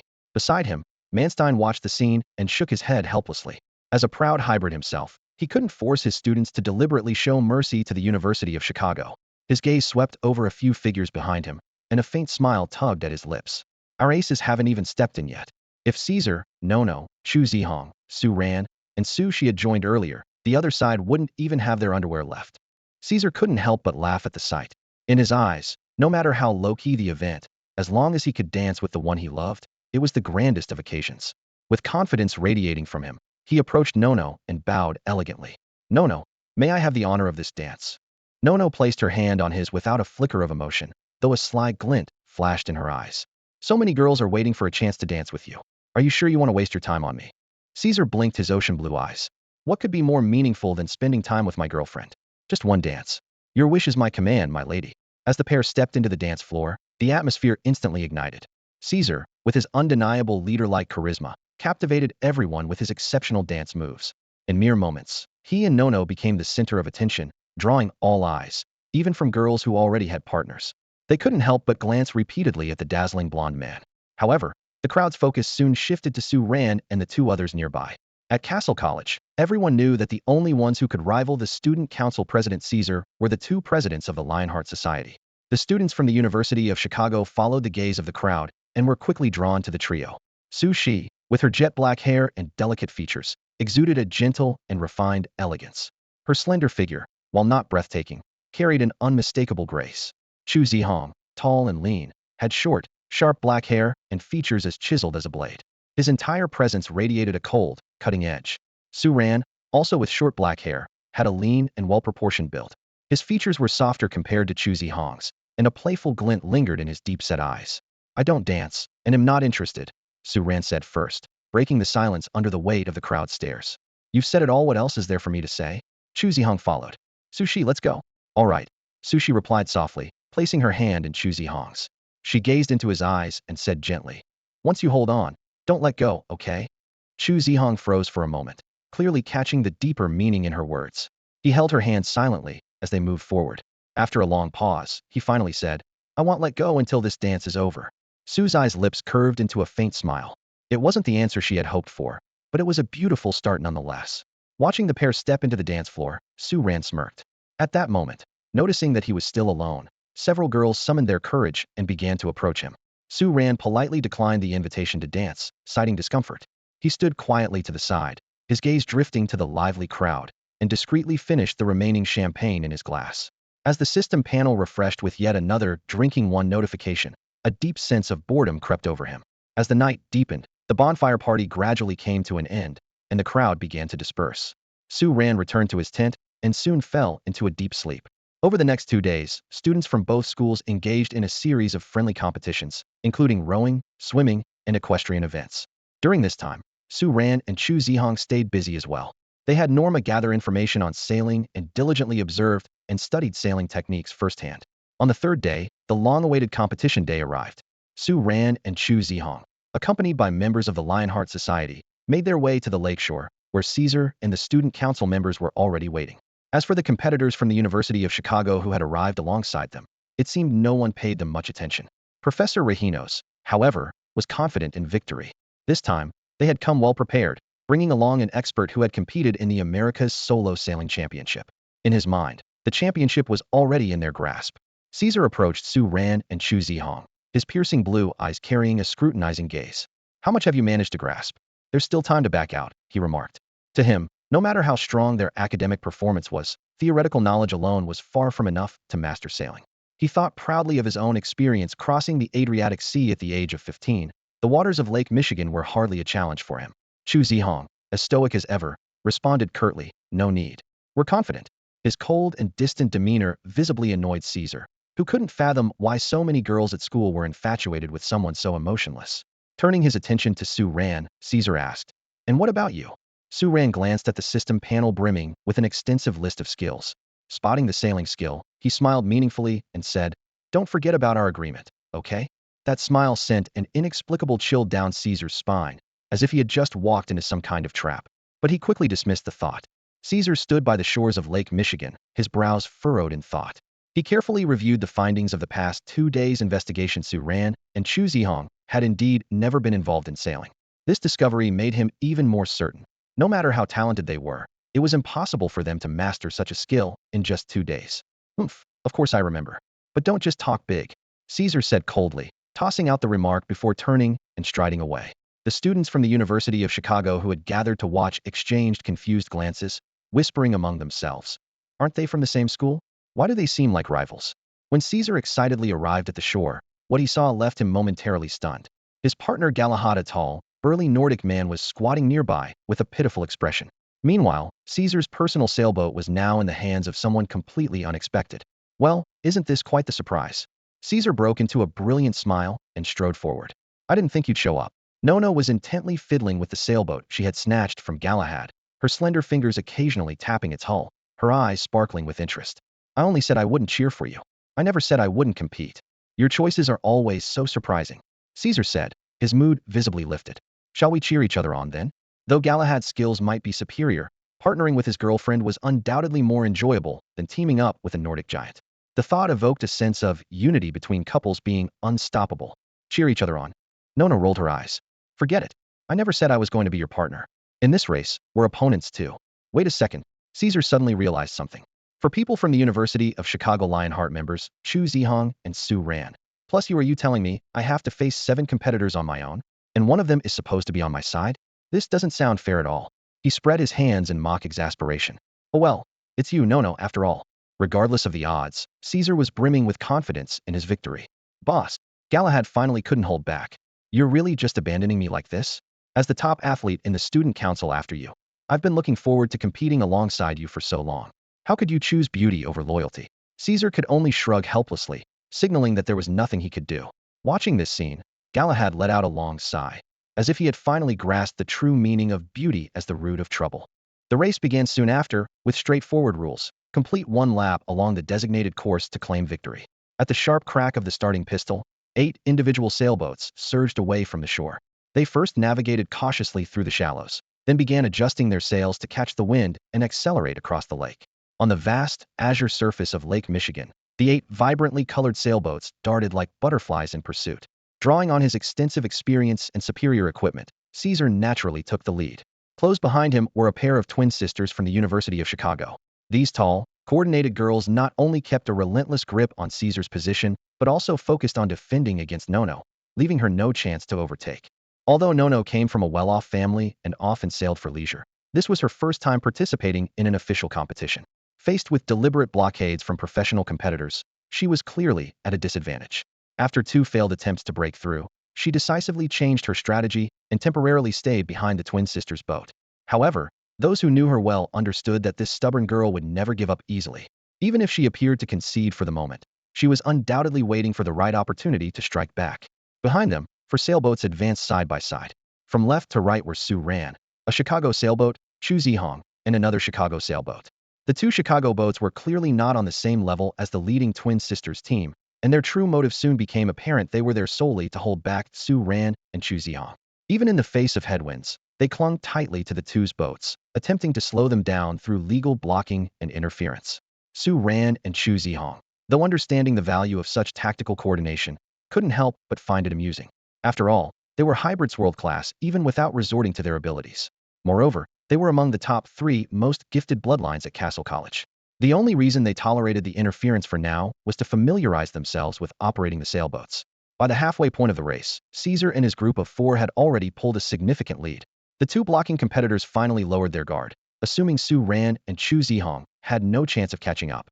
Just then, As Chu Zhihang expertly maneuvered his boat against the wind while dodging interference on both sides, he suddenly called out to Su Ran. "Shall we go for it?" Su Ran grinned. "Yeah, it's time." Before he even finished speaking, Chu Zhihang abruptly began rocking his sailboat back and forth, creating a splash of water.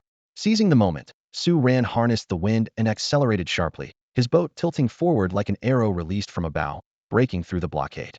The sudden burst left their opponents stunned. Before they could react, Chu Zhihang had already cut across in front of them, completely blocking their path of pursuit. At the same time, Nono, who had been leisurely sailing, sprang into action. Instead of overtaking directly, she executed a nerve-wracking diagonal drift with her sailboat, forcing the twin sisters into a panicked swerve off course. In the gap that opened up, Su Ran's boat shot through the middle. With a satisfied smirk, Nono, having completed her mission, casually withdrew from the race. Caesar, who had been keeping a close watch on the rear, turned at the commotion just in time to see Su Ran furiously lightening the load on his boat as he rapidly closed in on Caesar's position. Although Caesar had always been wary of these two members of the Lionheart Society, he hadn't expected them to play so recklessly. As expected, everyone from the Lionheart Society is insane, he muttered to himself. "Caesar, I'm coming for you." Su Ran's voice carried over the wind. Shocking. Caesar falls to Lionheart Society again. As soon as a series of eye-catching red headlines appeared on the homepage of the Academy's discussion forum, they sparked an uproar. All the headlines pointed to the same explosive news. After the social event, Caesar had once again been defeated in a solo sailing competition. The mastermind behind these sensational headlines was none other than Fingel, a seventh-year student who went all out this time. Holding the title of news minister but more akin to the leader of a gossip squad, he was a master of clickbait. Fingel meticulously crafted his articles to place a paywall at the most intriguing part of the story. Those curious enough would have to pay 5 to continue reading. Frustrated and embarrassed, Fingel used his admin privileges to lock a few blatant mockers in the penalty box. Then, with the meager income he earned, he ordered a cheap meal to console himself. Setting aside Fingel's feud with his critics, the Academy's students and faculty quickly shifted their focus to the actual substance of the revelations. After sifting through the noise, a few key details emerged. Caesar had indeed lost in his strongest event, the sailing competition, and it was rumored that he had agreed to fulfill one morally acceptable request from Su Ran as a result. As for the rumors about Nono betraying Caesar to assist the Lionheart Society, most people dismissed them with a laugh. Those familiar with Nono's personality knew this was just another one of her spontaneous antics similar to the time she raced her motorcycle wildly in front of the dormitories late at night. However, the most attention-grabbing detail was a video leaked by Fingel, footage of Caesar and Nono dining at an upscale restaurant. The peculiar atmosphere in the video immediately caused a stir. Sharp-eyed students quickly identified the location as Alinea Restaurant on Hull Street. The black truffle dumplings and the tomato mozzarella salad at that restaurant were truly exquisite. At this moment, Caesar and Nono were seated at the dining table, while across from them sat two exceptionally elegant women. "Isn't that the daughter of the real estate tycoon on the entire East Coast? And the one next to her looks like the heiress of the Douglas family from Scotland," someone exclaimed, recognizing the identities of the two women and marveling at their prominent backgrounds. Sharpie diners noticed that these former rivals were now as close as best friends, their interactions exuding a rare harmony. What was even more surprising was that when they unexpectedly ran into Caesar's current girlfriend, Nono, Caesar remained calm and composed, maintaining his graceful silence. As speculation about the situation swirled, the student council quickly stepped in to clarify. These are Caesar's 6th and 11th ex-girlfriends, who didn't know each other at the time. As for Caesar's composure, it was merely a display of gentlemanly demeanor. He eventually asked them to leave. The conversation soon shifted to another sensational piece of news: Soren and the twin sisters from the University of Chicago. Initially, everyone assumed it was just another clickbait headline created by Fingal. After all, Soren was known as someone who prioritized profit over romance, a peculiar figure who could even monetize a Oneidae victory privilege. However, the accompanying photos revealed a completely different story. Soren heroically rescued the twin sisters from drowning. These stunningly beautiful twins happened to be the cherished daughters of Senator Carlson. In the photos, the rescued sisters gazed at Soren with eyes full of admiration. "This is straight out of a classic hero Sylvester Damsel script," someone remarked in awe. Female students on campus, upon hearing the news, expressed their discontent. "We have so many outstanding women at our school who couldn't win his heart, and now we can't let some outsiders steal him away. I'm going on a night raid tonight. Who's forming a team with me?" This post sparked a wave of responses as soon as it appeared on the forum. "I'm in. Count me in too. I'll keep watch for you all." The discussion area instantly erupted in excitement.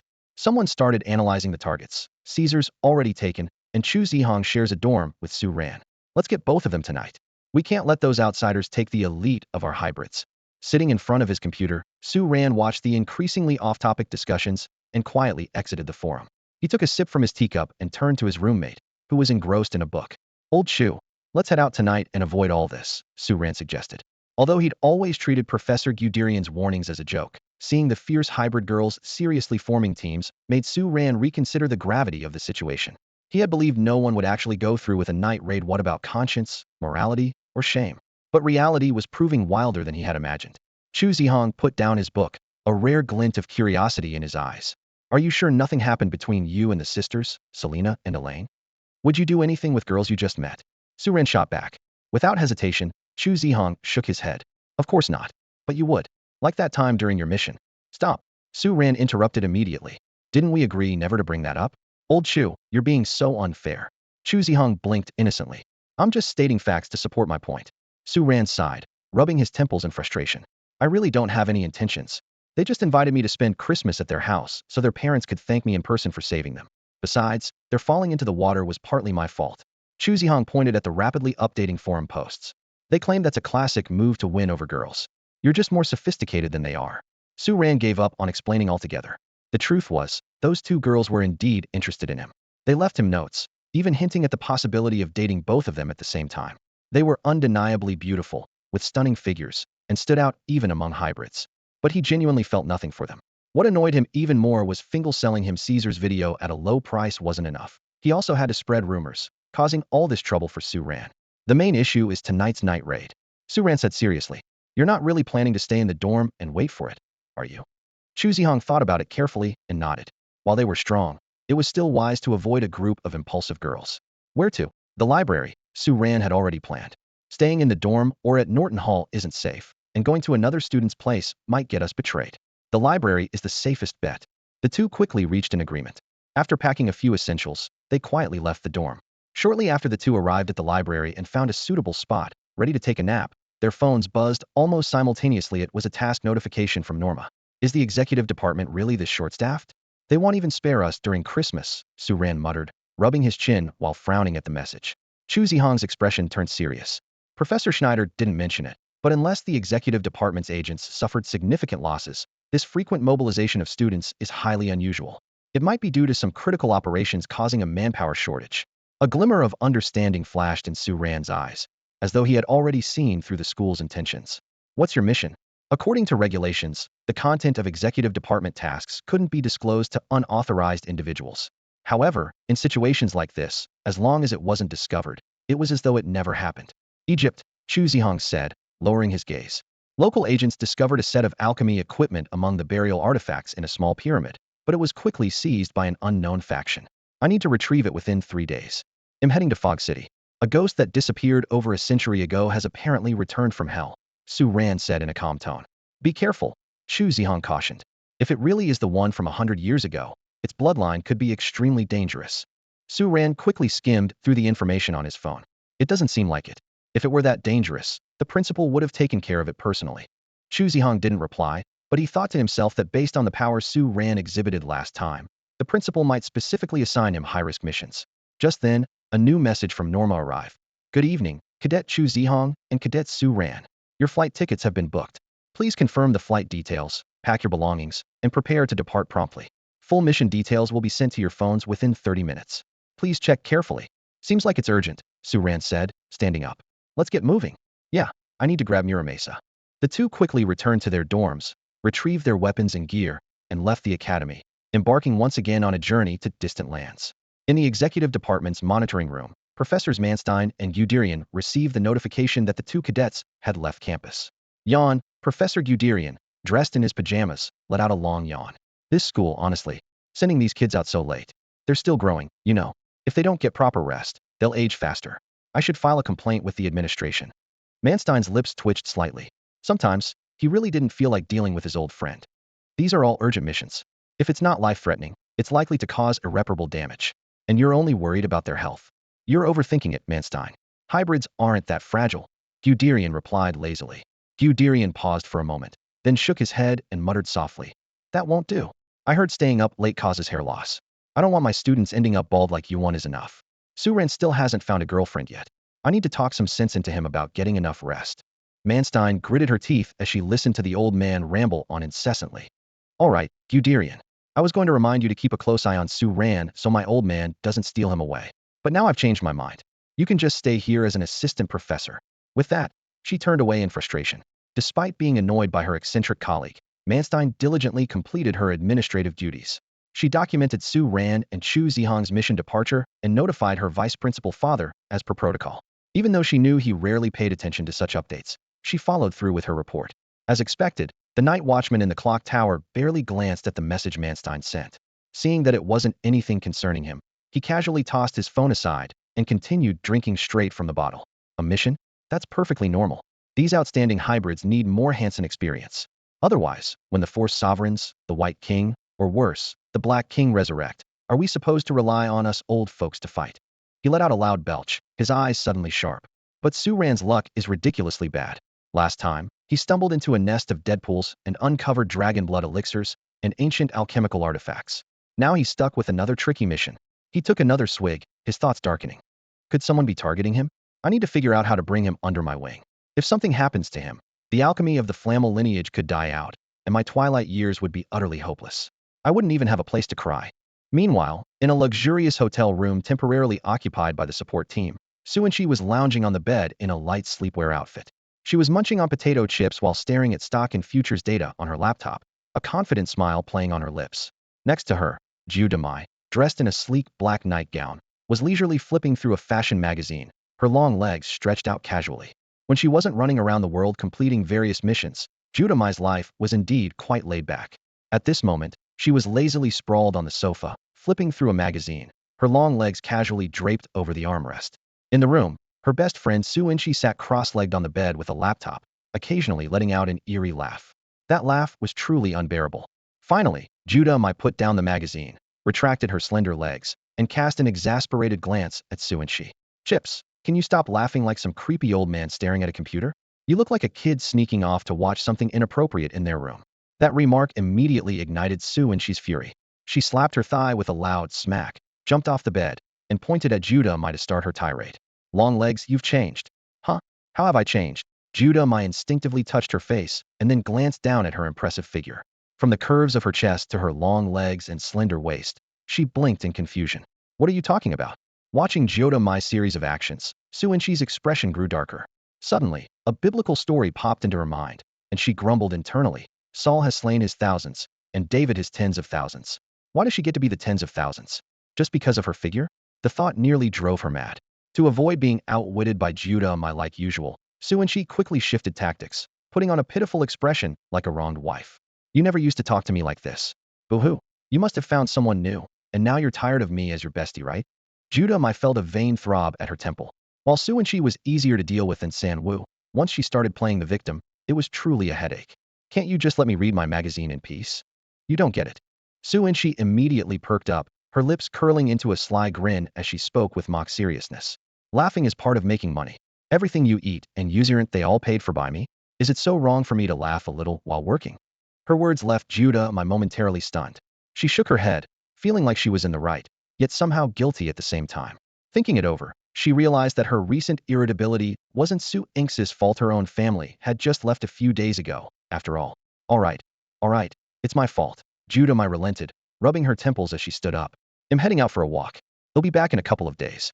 With that, she began rummaging for her luggage. Watching Ju Demai suddenly pack with enthusiasm, Su Enchi gave her a peculiar look. Long legs, where are you going? San Wu's place or the beach? Depends on my mood. Ju Demai replied without turning back. Wherever I feel like going, just to clear my head. At Heathrow International Airport in the early morning, Su Ran's flight landed right on schedule. Situated 24 kilometers west of the city center, this airport, known as one of the busiest international hubs in the world, was bustling with people even at sunrise. Navigating through the lively crowd, Su Ran immediately spotted two individuals holding a sign with his name. The man was tall and imposing, dressed in a long black trench coat paired with a khaki herringbone-patterned British-style hat. A beige knitted scarf was neatly wrapped around his neck, a pipe in his mouth, and his stern face exuded an air of rigidity. Beside him stood a woman who exuded a sharp and capable demeanor. She wore a black turtleneck top, a light-colored plaid midi dress, and a matching plaid mid-length coat. A beige beret sat atop her head, complemented by black ankle boots, while a knitted scarf casually draped over her shoulders. Carrying his suitcase, Su-ran strode toward them, removed his sunglasses, and extended his hand in greeting. Hello, seniors. I'm Su-ran, a class of 2008 student from Cassell College. It's a pleasure to meet you.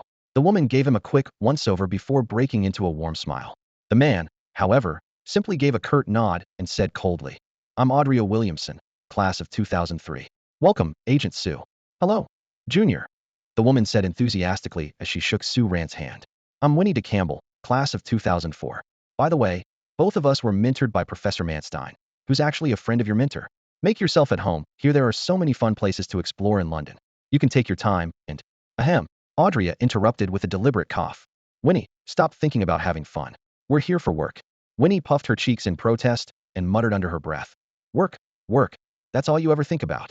What's wrong with taking a few days to relax?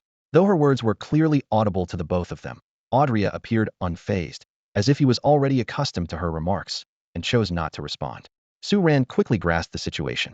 As a graduate of the academy, a full-fledged agent, and the head of the London division, Audrey likely felt some resentment about the academy, sending an intern to handle a dragon-related incident that should have been entirely under his jurisdiction. It was, in a way, a challenge to his competency, a subtle insult, even. Come with us, Audrey said coolly. I hope your courage matches your reputation.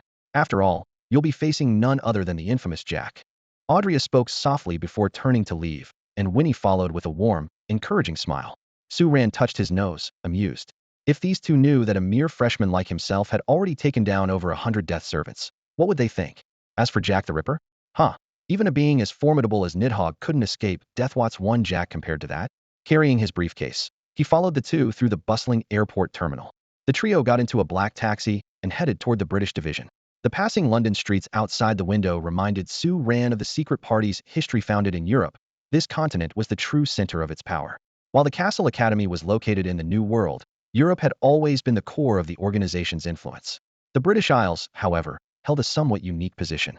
This land, geographically and historically distanced from mainland Europe, had developed a relatively isolated environment. Dragon activity was mostly confined to the fringes, such as Scotland and Wales, and sightings were rare. As a result, the secret party's influence here was comparatively limited. The car eventually stopped in front of a vintage bookstore. This was the British division's cover for the Cassell Academy.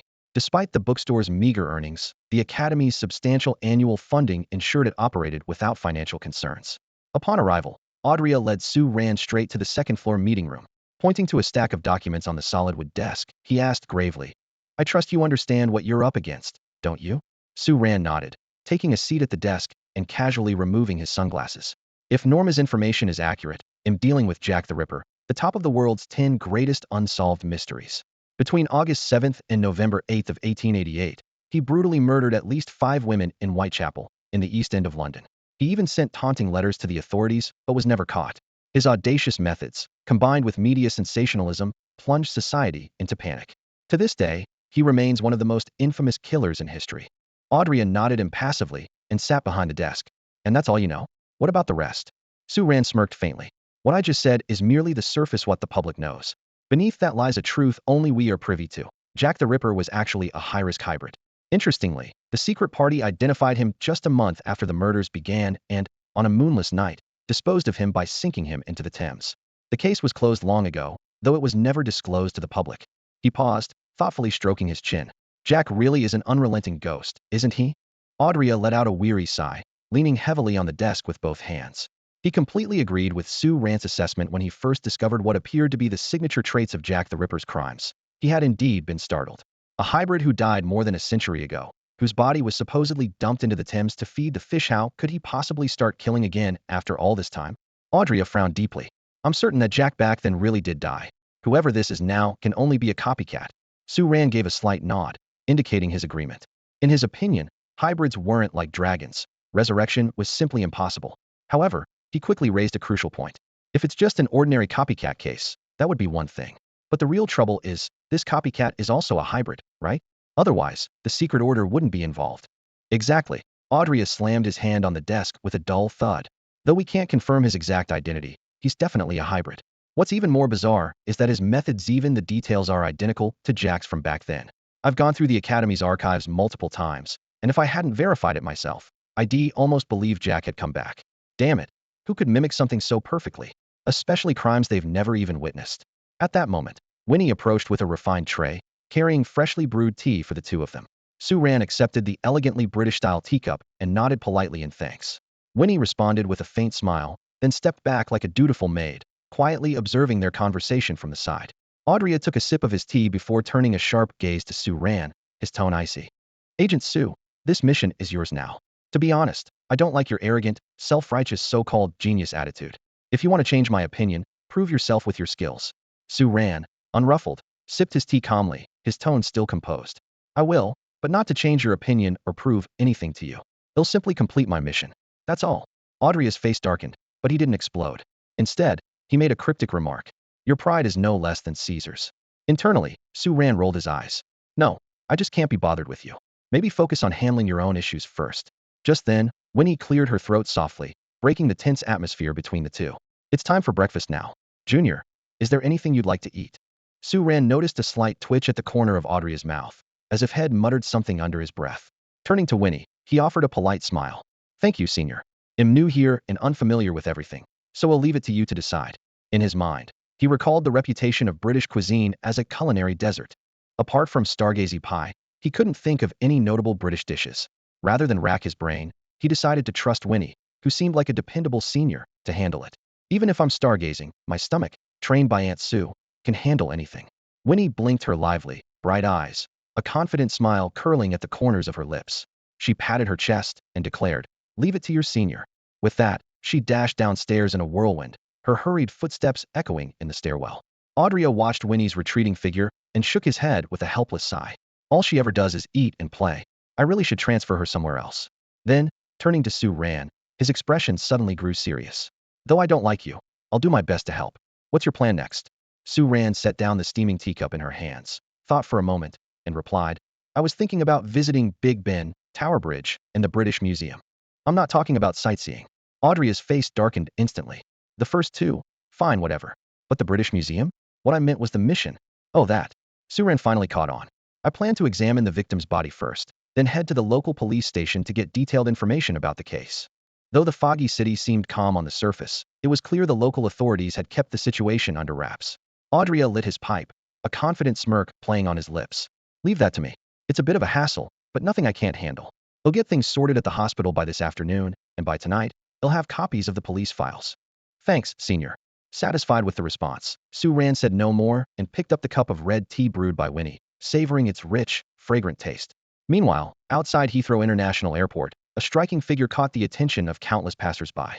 She was long accustomed to being in the spotlight, yet at this moment, her delicate brows were furrowed in frustration as she gazed at the bustling crowd. What on earth was I thinking, coming here on a whim? This is so unlike me. On the dining table, two carefully prepared breakfasts were laid out. The one Winnie had prepared for Su-ran was particularly sumptuous. Golden roasted tomatoes exuded an enticing aroma, accompanied by fluffy scrambled eggs, crispy bacon, golden brown hash browns with a soft interior, and savory sausages with an appealing glaze.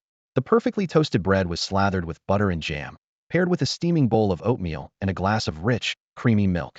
In contrast, the breakfast in front of Audrey was slightly different. Traditional blood sausage replaced the regular sausages, and the bread had a distinctive touch it with slices of stale bread pan-fried in butter over medium heat until both sides were golden and crispy, emitting a unique fragrance. A cup of strong black coffee took the place of milk, perfectly suited to his taste. Su-ran noticed that Winnie and Audrey were both wearing identical scarves around their necks, a small detail that sparked curiosity. After finishing the meal, Su-ran politely expressed his thanks and then dove into studying the materials provided by Audrey.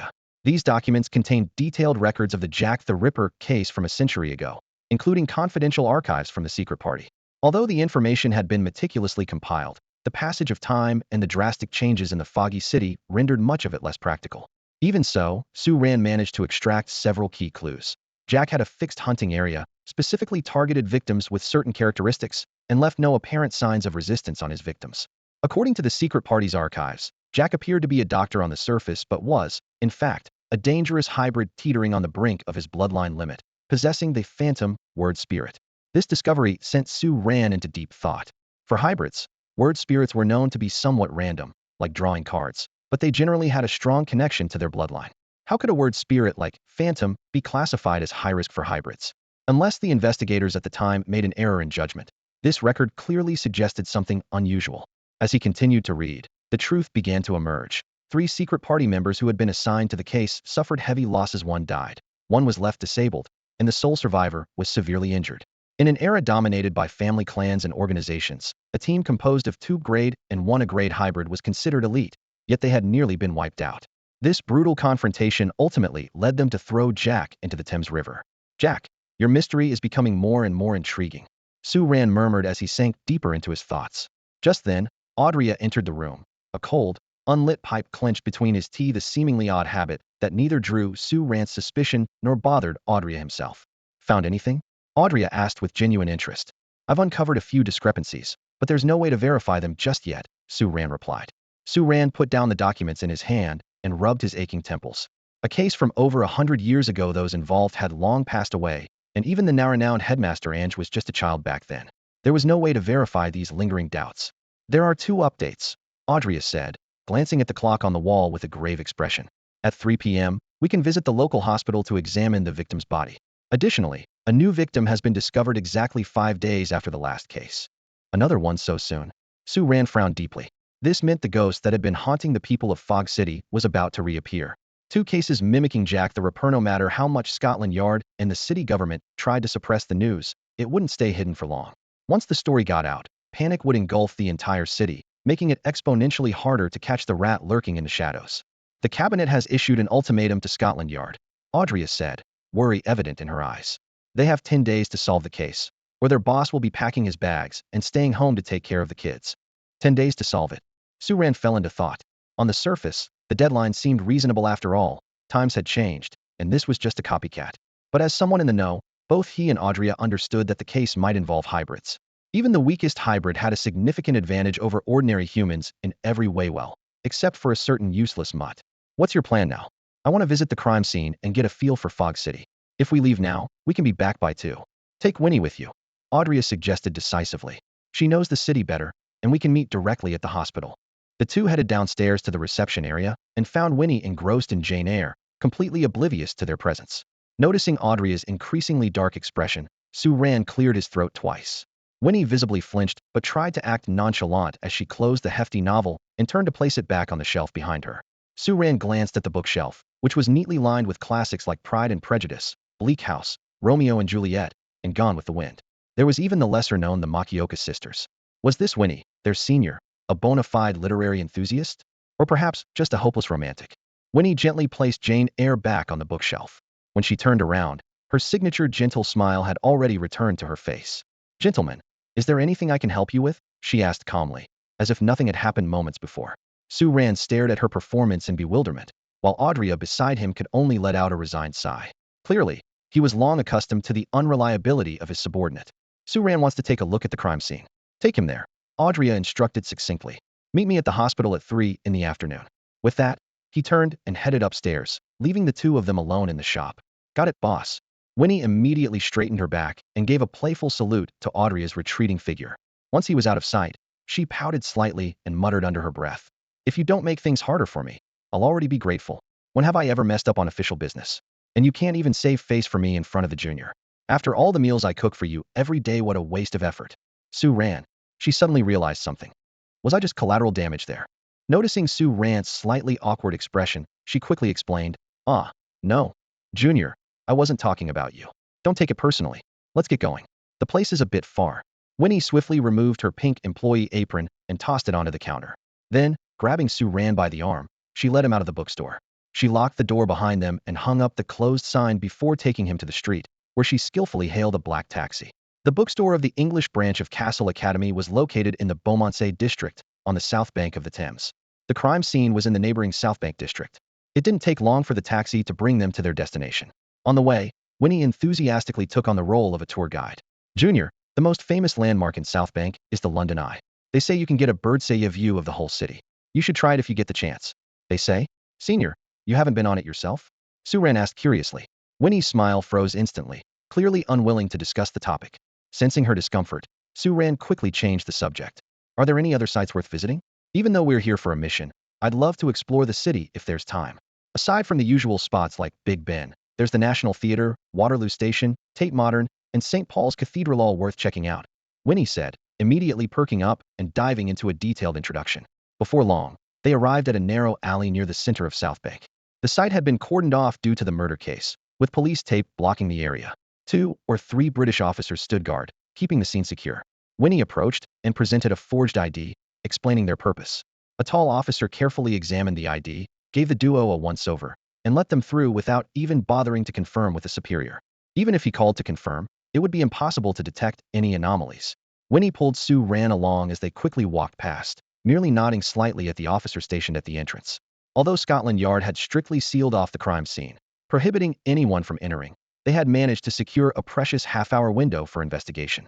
All right, it's all up to you now, Junior. Winnie patted Su Ran on the shoulder before pulling out her phone, focusing intently on photographing the scene. Su Ran nodded seriously, his sharp gaze sweeping across the crime scene. Although he hadn't formally studied forensic investigation, his extraordinary observational skills and mental acuity, as a half-blood, were more than sufficient for the task.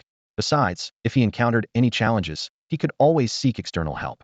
Meanwhile, on a bench by the Thames, Chu Zhihang sat alone, her tall and slender figure gazing quietly at the river. After a moment of contemplation, she decided to make a call to Chip Girl, just to let her know she was safe. Nothing more. Hello? Long legs. What's up? The call was answered almost instantly, and Su Anx's quick response left Jiu Zhihang momentarily stunned. This shooting girl was usually far from this enthusiastic. Had the sun really risen in the west today? Jiu Zhihang cleared her throat awkwardly. Ahem, nothing major. Just wanted to let you know I've arrived in the Fog City. That's all. Oh, you've arrived, so what? Why bother telling me? Su Anx's puzzled tone left Jiu Zhihang momentarily speechless. I'm telling you because, well, no reason. Just didn't want you to worry, that's all. Thought I'd check in. Jiu Zhihang replied, feigning casualness. I was just wandering around, and before I knew it, I ended up in the Fog City. Want me to bring you back something?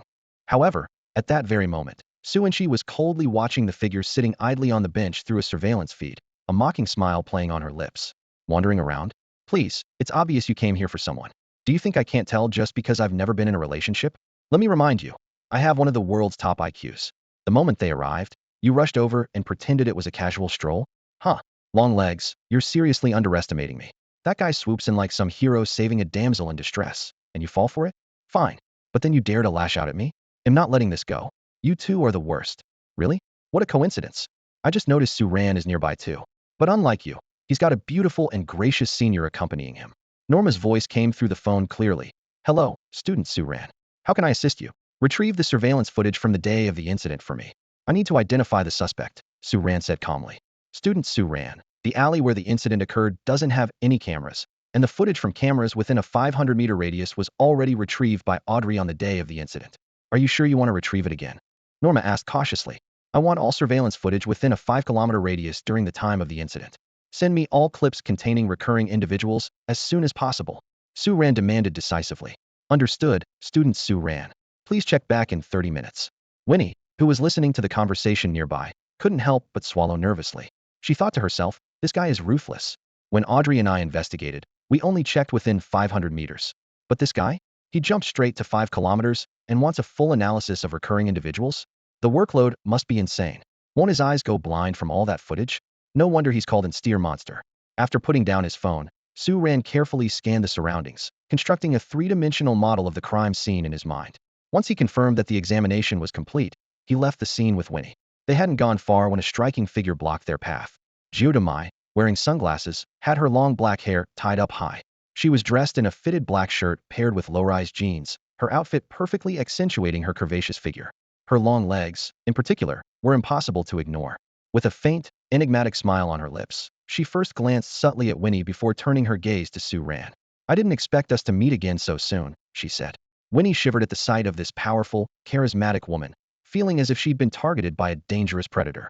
She sneaked a glance at Su Ran, who remained expressionless, and suddenly came to a realization. Flashing a knowing, anti-smile, she quietly stepped aside, putting some distance between herself and Su Ran. Internally, she thought, no way am I getting involved in this.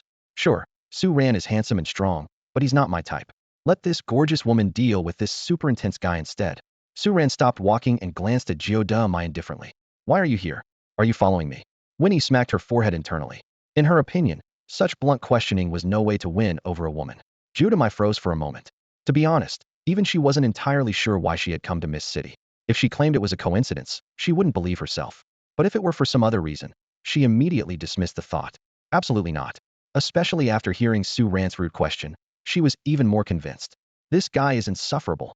If I actually had feelings for him, I must be out of my mind. Hee, I'm just on vacation, that's all. This is nothing more than a coincidence.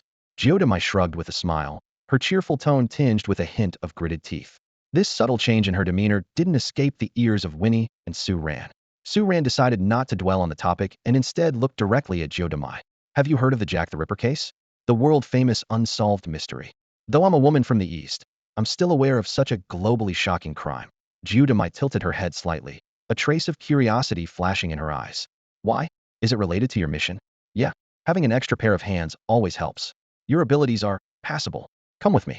With that, Su Ran turned and walked away. Winnie glanced at Jiodamai, then at Su Ran's retreating figure. After giving Jiodamai a small nod, she quickly followed him. From the earlier conversation, Winnie had confirmed that this strikingly beautiful woman was indeed an acquaintance of Su Ran from the past and one with considerable skill. If Su Ran had chosen to involve her, she must be someone trustworthy. Watching the two walk away, Jiodamai took a deep breath, her thoughts churning. Passable? Barely adequate?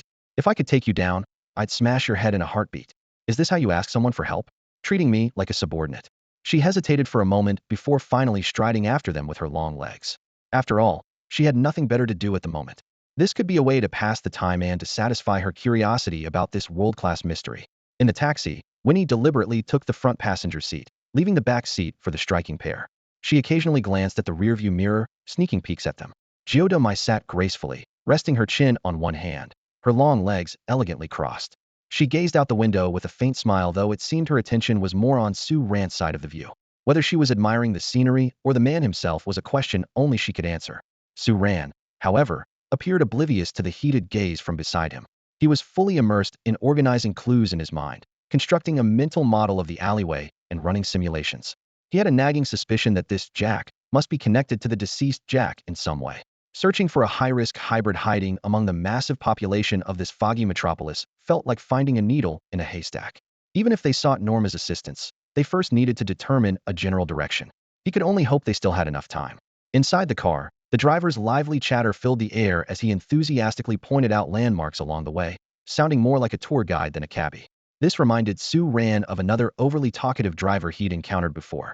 It seemed that being a chatterbox was a universal trait among taxi drivers. By observing the reactions of the three passengers, the driver quickly pieced together the situation.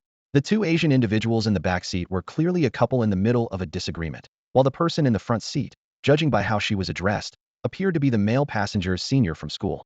The driver, a self-proclaimed relationship expert, enthusiastically shared information about tourist attractions in the city, focusing on romantic spots like the London Eye and Hyde Park.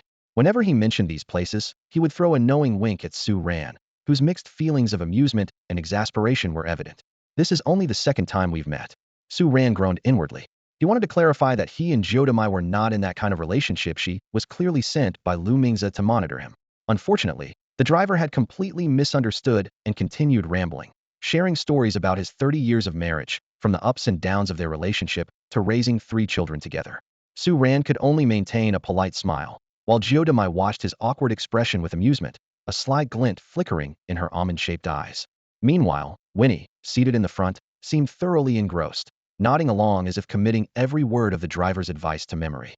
As they got out of the car, the driver offered one last piece of advice. Young man, you'd better treat your girlfriend well. If you let a great girl like this slip away, you'll regret it for the rest of your life. With a grin and a wave, he drove off.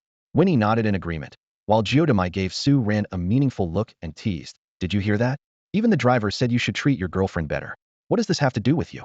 Su Ran replied, giving her a wary look, afraid she was about to pull another stunt. How does it not? We've shared a bed, haven't we? Jiodamai arched a brow, her voice dripping with playful charm. If you can't get a girlfriend in the future, wouldn't that embarrass your big sister? Winnie's eyes lit up as she watched the exchange, her gaze darting between the two. She was already planning how to spread this juicy gossip on the Watchman discussion board. At that moment, Audrio approached. His attention was immediately drawn to Jiodamai's striking appearance, and he frowned as he turned to Winnie. What's the deal with this woman? What does it have to do with me? She's Su Ran's girlfriend. Winnie retorted, glaring at him. She's not. Su Ran began to explain, but Jiodamai had already pressed herself against his arm and said softly, we just had a little argument, that's all. Why don't you come up with a reasonable backstory for me? Feeling the warmth of her lean against his arm, Su Ran decided it wasn't worth the effort to argue further. Audria, however, was visibly agitated. Damn it. You young people just can't be trusted. This is an important mission. Is this really the time for you to be fooling around with a girl? Do you even understand what it means to follow the rules? Letting outsiders interfere in a mission from the secret party is strictly against protocol. Don't worry, she'll be useful too. Su Ran noticed the concern in Audria's furrowed brows and took the initiative to explain. Audria's frown deepened as he inwardly criticized the situation. This wasn't just a matter of being useful, it was a blatant violation of protocol. However, on second thought, this unconventional approach did seem fitting for a student of Professor Gudrian. With a resigned sigh, he decided to let it slide. After all, this school was no stranger to chaos. Its principal was constantly off on taxpayer-funded vacations, surrounded by endless tabloid scandals. The vice principal was a hardcore otaku with voyeuristic tendencies. In such an environment, could anyone really expect a normal student? At least this agent was competent, far better than his own subordinate who spent all day indulging in food, drink, and leisure. Besides, he wouldn't have to write the mission report himself. Follow me. Both bodies are in the morgue, Audrey said as he turned to lead the way through the hospital corridors. Winnie followed closely behind, while Judah clung to Su Ran's left arm, a playful smile on her face. Su Ran maintained a neutral expression as he walked, but out of caution, he silently activated his discipline. Judah noticed the subtle shift and was momentarily taken aback before giving him a knowing glance. Leaning close to his ear, her breath lightly brushed against his ear as she whispered, "You're quite the cautious one. But if danger arises, you'll have to protect your big sister, won't you?" Su Ran shot her a cold glance without responding. He thought to himself, with your skills, do you really need my protection? When they reached the morgue entrance, Audrey presented his credentials to the guard. We're from SGS. We suspect these two cases are linked to another investigation. Here are my credentials and authorization documents. These are my assistants. His icy gaze locked onto the man in his 30s before him. Mr. Sadman, you'll stay outside and ensure no one enters for the next hour. Remember, this is strictly confidential. No one can know about this. Sadman's blue-gray eyes widened as he carefully took the documents, scrutinizing the seals on them. Once satisfied, he nervously handed them back, licking his dry lips. Bowing respectfully, he said, "It's an honor to assist you, sir." He promptly opened the door behind him, clearly aware that someone from MI6 was not to be trifled with. Inside the noticeably colder morgue, Audrey stopped Winnie from stepping forward. "Let the young lady stay back. The sight of the bodies isn't something pleasant to look at." Su Ran turned to Judah, who was still holding onto his left hand. "Are you not letting go?" Judah raised an eyebrow, her expression indifferent. "It's just a corpse. It's not like I haven't seen one before. What's there to be scared of? Even so, could you please let go of my hand? I might need to use my left hand shortly." Hearing this, Judah gave a slightly embarrassed smile before silently releasing the arm she had been clinging to. Su Ran couldn't be bothered to respond to her and walked straight to the corpse. With swift movements, he lifted the white sheet and immediately began a meticulous examination.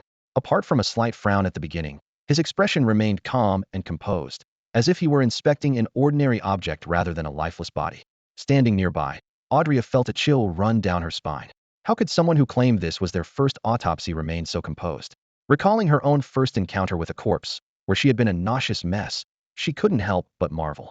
Even the experienced Judah narrowed her eyes slightly, watching the scene with thoughtful interest. Time ticked by, and Su Ran soon completed the preliminary autopsy. He lifted his head, turned to the others, and began to report his findings. The victims are all women, sharing common traits. They were divorced and over 40 years old. The fatal wounds were clean, precise slashes to the throat, with no signs of struggle. The subsequent knife wounds were not fatal. He paused briefly before continuing. The killer is undoubtedly highly skilled with a blade, left hand, and has a deep understanding of anatomy. This resembles a surgical procedure more than a simple murder. Judging by their knife skills, they are at least a grade expert. Would you like to confirm? Audrey stepped closer to inspect the body carefully. Her expression turned serious as she nodded in agreement. The similarities to Jack the Ripper are striking. Both victims were also residents of the South Bank area, with histories of alcoholism and sex work. The methods and targets align perfectly. This isn't just similar, Su Ran said, falling into deep thought. Based on the current evidence, he is Jack the Ripper. But it doesn't make sense. Even if the Ripper miraculously survived after being thrown into the river by the predecessors of the secret party, given his bloodline as a low-level ghost linguist, he couldn't have lived until now, let alone continued his killings. Judah stepped beside Su Ran and calmly proposed a theory. Could it be that a linguist with Mirror Eye's bloodline is imitating the crimes? A Mirror Eye's linguist imitating a low-level linguist? What if the purpose is to create fear? Judah added confidently. The reappearance of Jack the Ripper after a century would undoubtedly cause a huge uproar. Don't underestimate me, I'm not just good at fighting. I'm also quite the detective. Su Ran sighed, reluctantly admitting that Lu Ming's assignments for the nanny trio had been spot on. But he pressed further. Then what's the purpose of creating fear? Jack the Ripper was a madman who killed for the sake of killing. Fear was merely a byproduct. This imitator has gone to great lengths to replicate the crimes. There must be a motive, right? With their abilities, they could easily commit murder for revenge, rob a bank, or even assassinate a prime minister. Why go to such trouble? Judah Mai crossed her arms, pondering for a moment before conceding that Su Ran had a point. After all, it was hard to believe this person was just a pure lunatic or a random psychopath. The morgue door was suddenly flung open with a piercing screech of metal. Officer Sadmon stormed in with a grim expression, his hand already gripping the gun at his waist before anyone could react. Bang, bang, bang, bang. For deafening gunshots echoed in the confined space. Bullets tore through the air, targeting the 4 people in the room. Su Ran and Judah Mai, as if anticipating the attack, dodged to either side almost simultaneously, the bullets grazing their clothes. Audrey managed to twist away just in time, but not completely unscathed. A bullet left a bloody gash on his left arm. Winnie, standing near the door, wasn't as lucky. A bullet struck her chest, and she collapsed into a pool of blood. Winnie. Audrey's eyes burned with rage as he roared and prepared to unleash his power, only to realize that some force had completely suppressed his ability. Sadmon froze momentarily, surprised that he had only hit one target. But he had no time to ponder further as a figure charged at him like an enraged bull. Su Ran and Judah Mai retaliated with lightning speed. Despite standing the farthest away, Su Ran burst forward with astonishing agility, closing the distance in a single stride and driving his elbow towards Sadmon's right chest. At the same time, Judah Mai leapt onto a metal cabinet, using it as leverage to deliver a flying kick aimed directly at Sadmon's face. Their attacks landed almost simultaneously. Sadmon didn't even have the chance to pull the trigger. Su Ran's strike fractured his ribs, and Judah Mai's kick struck his temple, rendering him unconscious on the spot.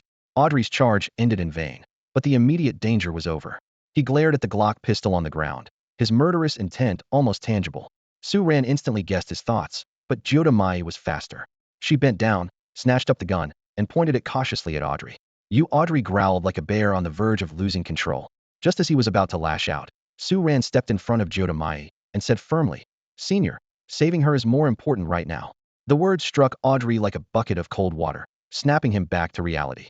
Ignoring everything else, he scrambled to Winnie's side. Judah Mai glanced at Su Ran standing protectively in front of her, a faint smile playing on her lips. For a brief moment, a touch of warmth flickered in her eyes. Being protected, she thought, was unexpectedly nice. Winnie, are you okay? Audrey's voice was choked with emotion, all his earlier disdain completely gone. Winnie struggled to open her eyes, whispering weakly, Audrey, you. Su Ran couldn't bear the sudden shift to sentimentality and interrupted bluntly, ahem. This isn't the time for a romantic scene. Senior Winnie is a hybrid. This shot didn't hit any vital organs. She'll be fine with timely treatment. As he spoke, he grabbed Judah Mai's hand and hoisted the unconscious Sadmon over his shoulder. The gunshots must have alerted people outside. We'll distract the police. You treat her wounds and wait for news. Judah Mai offered no objection. In fact, she seemed almost exhilarated. Assaulting an officer, being pursued, and Elapinjit all made her heart race. Her usual rationality dissolved in an instant because the person holding her hand made every reckless decision feel perfectly justified. Upon learning about the shooting at the hospital and the abduction of the officer guarding the morgue, Chief James slammed his desk with a loud thud. Grabbing the phone on his desk, his fingers trembled slightly with anger as he dialed the Southside Police Department. Are you all completely useless? He roared into the receiver. How could you let something like this happen at the hospital? Of all places. A voice on the other end began to explain, but he cut them off sharply. Enough. I don't want excuses, I want results. If you don't handle this within a day, pack up your things and leave. Need backup? Don't even dream about it. Forget the homicide case, put all your resources into tracking down those bastards who attacked the officer. James slammed the phone down with force and collapsed onto the leather sofa. Rubbing his temples furiously as they throbbed, he muttered to himself, God damn it. Why does all this crap have to land in my lap? Dealing with Jack the Ripper's resurgence was bad enough, and now this? I swear, I'm done with this job. Screw it. Once this case is closed, I'm quitting for good. Meanwhile, Su Ran and Judah Mai seized the opportunity created by the hospital chaos to slip out of the building. They quickly flagged down a taxi, and Judah Mai efficiently pointed a gun at the driver's forehead. Su Ran, on the other hand, offered a polite smile. We'll be borrowing your car for a bit, he said. The driver, an older man, took one look at the mismatched pair and then at the unconscious police officer slung over Su Ran's shoulder. Realizing the situation, he shakily handed over the car keys and quickly crouched to the side, silently cursing to himself. These lunatics even dare to kidnap a cop. They're capable of anything. Forget it. I'm a law-abiding taxpayer. A government better give me an explanation for this. The two of them shoved the unconscious officer, Sadmon, into the back seat. Chu Zhihang slid into the driver's seat with practiced ease. Without a word, she dismantled the speed limiter and tossed it out the window, then drove the otherwise unassuming London taxi like a race car. In a 30-mile-per-hour zone, she pushed the speed up to 70, weaving through traffic with precision and leaving a trail of honking horns and angry curses in her wake. "Where to next?" she asked calmly, overtaking a Jaguar as she glanced at Su Ran. "Head to the outskirts," Su Ran replied, keeping an eye on the unconscious Sadmon through the rearview mirror. "I need a quiet place to have a proper chat with this officer." His mind raced with questions. She couldn't figure out why Sadmon had suddenly turned on him. The Academy's forged identity was flawless, impossible to detect. Even if something had been discovered, why had he acted so nonchalantly at first? Su Ran frowned deeply, his mind racing. Jack's unusual behavior immediately put him on alert. This wasn't a standard arrest operation. It was a blatant attempt at murder. What worried him even more was that something must have happened to Sadmon, who had been stationed outside. Quickly pulling out his phone, he contacted Norma. "Check the surveillance footage outside the morgue at St. Len's Hospital from the past 2 hours." "Got it," trainee Su Ran. "I'll send it to you in 2 minutes." Norma replied, pausing briefly. "The Academy can help suppress this incident if you need assistance." "Thanks for the offer, but not for now," Su Ran said with a faint smile. "I'll handle it for now. Using this as a chance to slip out of Jack's sight might actually work to my advantage. With you backing me up, I doubt I'll get caught, right? As an A-level mission agent, your clearance is exceptionally high. I'll support you fully." Then I'm reassured. Su Ran ended the call and fell into thought. He didn't notice that Chu Zhihang, who was driving, had glanced at his phone out of the corner of her eye. Chu Zhihang's driving skills were exceptional. Before the South Shore Precinct police could react, she had already maneuvered the car skillfully, breaking through their cordon and heading toward an abandoned auto factory in the outskirts. As soon as they got out of the car, they sprang into action. Su Ran dragged out Sadmon, while Chu Zhihang found a heavy iron chain. Together, they securely tied Sadmon up, confiscating and disabling all his communication devices. They then hoisted him upside down, with Chu Zhihang thoughtfully placing a large, water-filled oil drum beneath him to prevent him from accidentally falling to his death. Su Ran silently observed the preparations. Once everything was set, he released the chain in his hands. With a loud splash, Sadmon plunged into the barrel. Just as his head was about to go fully underwater, Su Ran pulled the chain again, halting his descent. Almost immediately, the barrel echoed with violent thrashing and muffled sounds of distress. Chu Zhihang, sitting leisurely on another oil drum nearby, watched the scene unfold with amused interest. Su Ran calmly counted the seconds in his head. He waited until Sadmon was near his limit before slowly pulling him out of the water. A cough, cough. Sadmon gasped for air, coughing violently and twisting uncomfortably. He strained to open his eyes, his blurred vision gradually revealing two figures: the silent, dark-haired young man and the strikingly beautiful woman. It all came rushing back to him. The last thing he had seen before losing consciousness was this pair charging at him. "You bastards! Do you even realize what you're doing? Assaulting an officer is a serious crime. Shut up. You answer when I ask questions, or else. Let me go right now or I'll..." Su Ran frowned. This guy still didn't understand the severity of his situation. Su Ran released his grip again, abruptly cutting off Sadmon's voice. His body fell heavily into the metal drum, producing a dull thud, followed by muffled sobbing. Nearby, Chu Zhihang sat on a wooden crate, nodding in satisfaction with a cold smirk on her lips. Ignoring Sadmon's struggles, Su Ran pulled out his phone and carefully reviewed the surveillance footage sent by Norma. In the video, Sadmon's actions appeared normal, but the phone call he received just before entering the door was clearly the turning point of the entire incident. "Mai, check his call records," Su Ran ordered succinctly while pulling on the metal chain. Chu Zhihang hesitated for a moment before realizing the command was directed at her. She immediately stepped forward, retrieved Sadmon's phone, and began inspecting it. Gasping for air, Sadmon coughed violently and panted heavily. The fear in his eyes as he looked at Su Ran was unmistakable. "Cough. Are you trying to kill me?" Su Ran maintained a calm, chilling smile and asked in an even tone, "What did the person on the call say to you? Why did you decide to open fire on us?" Sadmon instinctively shrank back, realizing that this man, with his knife-edged smile, was far more terrifying than someone who acted violently. Seeing Su Ran loosen his grip on the chain again, Sadmon panicked. "No, wait. I'll talk. It was someone from SDS. The man said you were spies and authorized me to shoot you. And you just believed him?" Su Ran's question sent a cold shiver down Sadmon's spine. Why had he so readily trusted the voice of a stranger without question, yet raised his gun against these people who had shown official identification? It made no sense at all. At that moment, Chu Zhihang approached with the phone in hand. "The number is unreachable.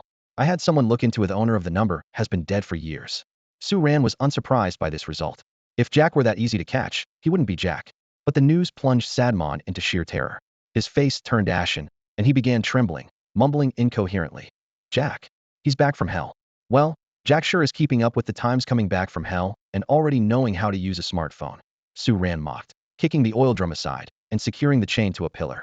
He took Sadman's phone and sent a message to the director of the South Bank precinct. You can explain yourself to the director. If anything happens to my colleagues, our department will make sure you're properly taken care of, Su Ran said with a meaningful glance before turning to leave the abandoned factory workshop with Joda Mai. Behind them, Sadman's desperate shouts echoed through the dim space. Wait, this is a misunderstanding. At least let me down. You can even take my gun. But the two ignored him and drove off in the borrowed taxi, leaving Sadman to endure his suspended predicament alone in the dark, desolate workshop. In the car, Joda Mai turned to look at Su Ran, her brows slightly furrowed. Shouldn't we go back and wait for him to walk into the trap? Su Ran shook his head slowly, his gaze calm. He's just a pawn that's lost its value. More importantly, he doesn't fit Jack's hunting criteria. Even if it's just to maintain the facade of being Jack, he won't die. Killing a worthless target serves no purpose. On the contrary, his existence solidifies Jack's identity. Joda Mai nodded thoughtfully, her red lips pressing together. So where are we going next? I plan to head to the London Eye, Su Ran replied after a moment's thought. The London Eye? Joda Mai was momentarily surprised, but then a sly glint appeared in her eyes. She began to fiddle playfully with her hair, her wide, watery eyes adopting an intentionally pitiful look as she glanced at Su Ran. Su Ran, you're not planning to trick your dear sister onto the Ferris wheel to take advantage of her, are you? I heard it takes a full 30 minutes to go around. That's plenty of time, isn't it? Su Ran looked at her helplessly. What kind of image do I even have in your mind? There you go again, Joda Mai raised an eyebrow. And by the way, who are you looking down on here? I'm a top-tier S-class hybrid, you know. Su Ran cast her a brief, indifferent glance without replying. This only seemed to fuel Joda Mai's enthusiasm, as if she'd found a new game to enjoy. Skillfully switching lanes, she continued her teasing. Ahem. You know, considering that you're both handsome and strong, if you're interested, we could find a nice little hotel to relax in. But you'll have to cover the bill. Of course, she grinned mischievously, like a cunning vixen. Su Ran remained expressionless in the face of her bold words. This woman really never learned her lesson. The last time she tried flirting with him, she backed down the moment he so much as leaned in. And yet here she was, still daring to play games. Was she all bark and no bite? Such a boring man. Joda Mai chuckled even more gleefully at his lack of reaction. She leaned closer to him on purpose, her breath warm against his ear, her voice dripping with seduction. With the beauty of my caliber right in front of you, don't you have anything to say? If you can make me happy, these long legs of mine could be yours to touch. Su Ran calculated his options. When dealing with someone like Joda Mai, someone who constantly threw out bold, provocative remarks, there were usually two effective approaches. 1. Stay silent.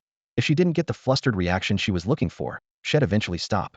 2. Counter her teasing with some of his own, teaching this high-risk, low-defense woman a lesson. Initially, had planned to go with silence so he could focus on piecing together the clues. But seeing how she was becoming increasingly bold, he decided to go with the second option instead. Some people needed to learn the hard way that not everyone could be teased so casually. After making his decision, Su Ran expressionlessly extended his right hand and placed it directly on Joda Mai's long leg. His touch was gentle yet firm, his palms slowly caressing her skin. This sudden action left Joda Mai frozen in place, her wide eyes filled with disbelief, and even the tips of her ears flushed with a hint of red. Su Ran could feel the faint trembling of her skin under his hand. You? Joda Mai began to speak, her voice filled with a mix of shame and anger, but before she could finish, Su Ran interrupted her with his next move. He casually gave her leg another pat before withdrawing his hand and calmly remarked, "Well, that's it. Nothing special. Can we drive properly now?" Looking at this utterly composed man, who acted as though he had just touched some unremarkable object instead of her smooth, fair leg, Joda Mai was so furious she felt her teeth clench. A surge of anger rose within her, tempting her to kick this scoundrel out of the car and run him over repeatedly. But on second thought, she reminded herself that this man was not only incredibly powerful, but also an important partner of her boss. Besides, they were currently in the same boat. Swallowing her rage, she suppressed the urge. It's nothing, just think of it as being nibbled by a pig. Not worth mentioning. Joda Mai consoled herself internally. What goes around comes around. Sooner or later, this guy will have his bad day, and I'll make sure to settle the score then. With this thought, she threw Su Ran a coquettish glance and refrained from making any rash moves for the rest of the journey. Before entering the city, the two abandoned the stolen taxi by the roadside. After a quick disguise, they posed as an Asian couple visiting London and hailed another cab, heading straight for the London Eye. Their new taxi driver was a man of few words, only speaking 3 times during the ride, to ask for directions, to collect the fare, and to part with a meaningful remark. The London Eye is great for couples. Have fun. Joda Mai blinked, choosing not to tease Su Ran this time due to his earlier retaliation. Instead, she asked seriously, "It's already evening. Will your plan still work?" "It will. The second victim appeared less than 2 days ago, so there's still time," Su Ran replied. After locating the person in charge, Su Ran casually pulled out 100,000 in cash to rent a private capsule. "My girlfriend prefers a quiet environment and doesn't want anyone else sharing the capsule. How you split the money is up to you. Is that okay?" The staff exchanged glances for a moment before putting on ingratiating smiles, bowing slightly as they responded, "Of course, of course. The customer is always right. You can ride as long as you like, but please keep in mind that this is a high-altitude facility, so safety is important." The person added with a suggestive look, "By the way, do you need that?" Su Ran's mouth twitched, while Judah Mai was mortified beyond words. If she had brought a knife, she might have been tempted to stab this shameless man with his filthy thoughts right then and there. After her initial embarrassment, Judah Mai felt a trace of indescribable tension rising in her heart. Even though she knew Su Ran to be a man of integrity, this inexplicable unease lingered, refusing to dissipate. Su Ran, fully aware of her thoughts, merely gave a faint smile and shook his head lightly. He led Judah Mai into one of the capsules of the London Eye. The glass cabin, spacious and bright enough to hold 25 people, was now occupied solely by the two of them. Standing at a towering 135 meters, this iconic Ferris wheel offered a breathtaking view of the entire city shrouded in mist. The moment she stepped into the cabin, Judah Mai instinctively let go of Su Ran's arm, as though jolted by electricity. She deliberately chose a seat far from him, feigning deep concentration on the scenery outside to mask the turmoil within her. Su Ran noticed her subtle movements, but chose not to address them. He had more pressing matters to attend to and no time to entertain the whims of this woman who delighted in teasing him. Taking a seat by the window opposite her, he pulled out his phone and began reviewing the crime scene footage sent by Norma. Although Norma had already filtered out redundant clips of recurring individuals, the sheer volume of surveillance footage within a 5-kilometer radius remained overwhelming. Thankfully, the dragon's blood coursing through Su Ran's veins had granted him extraordinary physical abilities, including vision far superior to that of ordinary people. Coupled with his photographic memory, he was able to scan through the videos rapidly at 32x speed. As the crime scene model in his mind gradually took shape, a few suspicious figures began to emerge. Suddenly, a familiar face appeared on the screen statement. Why would this seemingly insignificant pawn show up near the crime scene? A flash of insight struck Su Ran, and he immediately contacted Norma. "I'm sending you screenshots of a few individuals. Help me look into their identities and addresses. The more detailed their information from the past month, the better." "Understood, trainee Su Ran. He'll deliver the results within an hour. Since I can't conduct on-site investigations, the information might be incomplete. I hope you understand. Just their identities and addresses will suffice. Also, help me get in touch with Professor Fyama Masashi. He'll send you the questions shortly." As the pieces of the puzzle started to fall into place, Su Ran finally allowed himself to relax, sinking into his seat. Meanwhile, Judah Mai, having calmed down from her earlier whirlwind of thoughts, quietly gazed out at the dazzling London nightscape. When Judah Mai saw that Su Ran had finished dealing with his tasks, her interest was immediately piqued. She gracefully walked over and sat down beside him, her cold yet alluring eyes carefully studying the young man in front of her, a hint of curiosity evident in her gaze. "Looks like you've got Jack in your sights?" she asked softly. Su Ran nodded slightly, but maintained a cautious tone.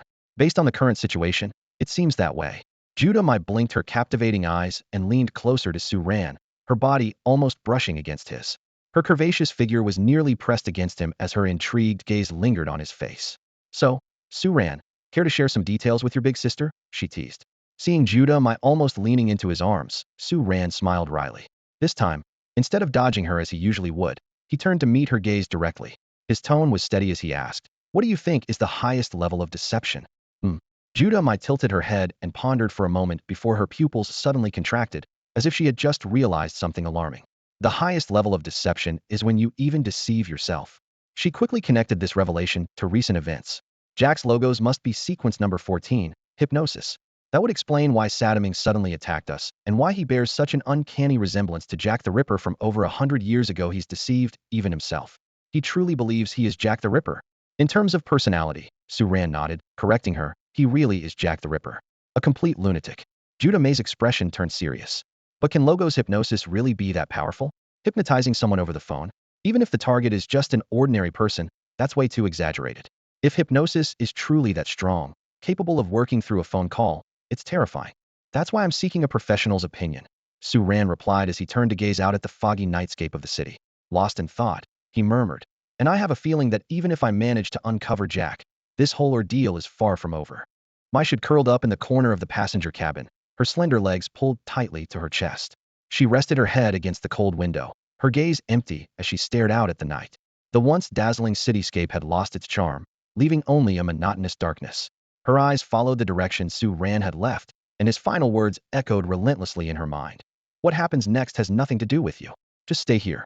Is this how friends abandon each other? She murmured to herself, her tone tinged with resentment. Am I some kind of terrifying presence? So lonely, yet you still shut the entire world out. She brushed a strand of hair from her face, a bitter smile tugging at the corners of her lips. Even someone like me, a beauty, can't catch your attention. TCH, what a frustrating brat. For the first time, Maishid felt defeated. Su Ran was like an unsolvable riddle someone even their boss sought out for cooperation, yet he chose to turn his back on the world entirely. The sudden vibration of her phone broke her train of thought. Seeing Su Inshi's name on the screen, she quickly pulled herself together, cleared her throat, and put on her usual lively demeanor. Hello? What's up, Chips? Longlegs, are you okay? Where are you now? Su Inshi's concerned voice came through the line. Me? What could possibly be wrong? I'm enjoying the view from the London Eye. Maishid replied in an exaggeratedly cheerful tone. The scenery here is amazing. Next time, let's come together. Su Inshi seemed to sense something, but chose to change the subject. Could you bring me a few packs of local flavored chips? Sure, just don't blame me if you eat yourself sick, Maishid laughed. When are you coming back? Maybe in 2 or 3 days. It's a rare vacation, Maishid said, her gaze unconsciously drifting in a certain direction. Take care of yourself then. London's been a bit chaotic lately. Got it. You sound like a nagging mom. I'm not a kid. Meanwhile, Su Ran, having received responses from Yasi Toyama and Norma, had already decided to meet Jack the Ripper in person. According to Toyama, conducting hypnosis over the phone was relatively simple. As long as the target was an ordinary person or lacked strong willpower, it was possible to set up a trigger during the first session or subtly influence them over time through prolonged interaction. Regarding self-hypnosis, Toyama had emphatically stated that while hypnotic language techniques could indeed modify memories and reshape personalities, attempting to reprogram one's own personality was. Fushan Yasushi frowned and slowly expressed his thoughts. Theoretically, it can be done, but the process is far too dangerous. To perfectly transform oneself into another person, every single step involved must be flawless. Honestly, I wouldn't dare attempt it. If someone has truly achieved this, they must be a complete madman. To abandon one's identity entirely just to become someone else, this level of insanity is rare, even among hybrids. Hearing this response, Su Ran felt a chill run through him. Jack the Ripper, the infamous and terrifying serial killer, had seemingly returned to the world in this incomprehensible way.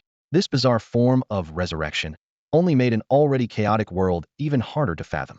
Su Ran immediately sprang into action. He began by marking the locations of the century-old crime scenes and the sites of the 2 recent murders on a map. Using the Thames River as a reference, the possible location of the 3rd crime was beginning to take shape. When Norma sent over the profiles of suspicious individuals, he meticulously added the locations of their residences to the map. Although the distances alone weren't enough to pinpoint the culprit, analyzing their routes to the crime scenes helped narrow the search area. While waiting for Norma to pull surveillance footage from several key intersections, Su Ran decided to take the initiative. After thorough analysis, he focused his suspicion on forensic pathologist William Mason.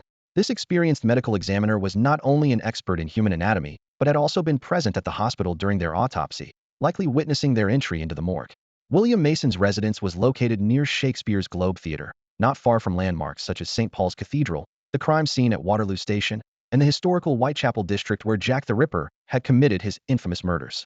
His house, a well-preserved Victorian-style townhouse with red brick walls and classic small windows, stood in stark contrast to its proximity to Elephant and Cassell, a neighborhood once dubbed Foggy Gotham. Despite its location, the property was still quite valuable. At 42 years old, William Mason had nearly 2 decades of forensic experience and was highly respected within London's police force. In contrast, Su Ran was still viewed by the authorities as a dangerous fugitive with a record of assaulting officers. His credibility paled in comparison to Mason's reputation. Upon arriving near Mason's home, Su Ran refrained from acting recklessly. He slipped into a nearby alley and disguised himself as a homeless man, a skill he had mastered thanks to Fingal's guidance, which allowed him to convincingly embody the role.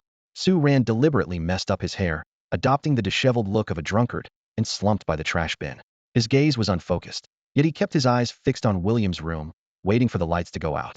At 2:30 a.m., when the entire neighborhood finally fell silent, he emerged quietly from the shadowy alley. Moving like a shadow, he skillfully avoided every surveillance camera and the illuminated areas under streetlights, advancing along the balconies and windows of the buildings. A sudden thought crossed his mind: if only Judah Mai were still around. With her spectral vision ability, sneaking in would have been much easier. What a mistake, he regretted silently. I shouldn't have discarded her just because I was wary of that little devil. Next time, I need to wait until she's completely useless before getting rid of her. Thanks to his extraordinary physical abilities from his bloodline, Su Ran effortlessly scaled the three-story building and slipped soundlessly into William's residence through a half-open window. The attic was cluttered with miscellaneous items, and the thick layer of dust revealed how rarely it was used. Without lingering, he activated his golden eyes and descended to the second floor. On the second floor, Su Ran deliberately slowed his steps, adjusting his breathing to be almost imperceptible.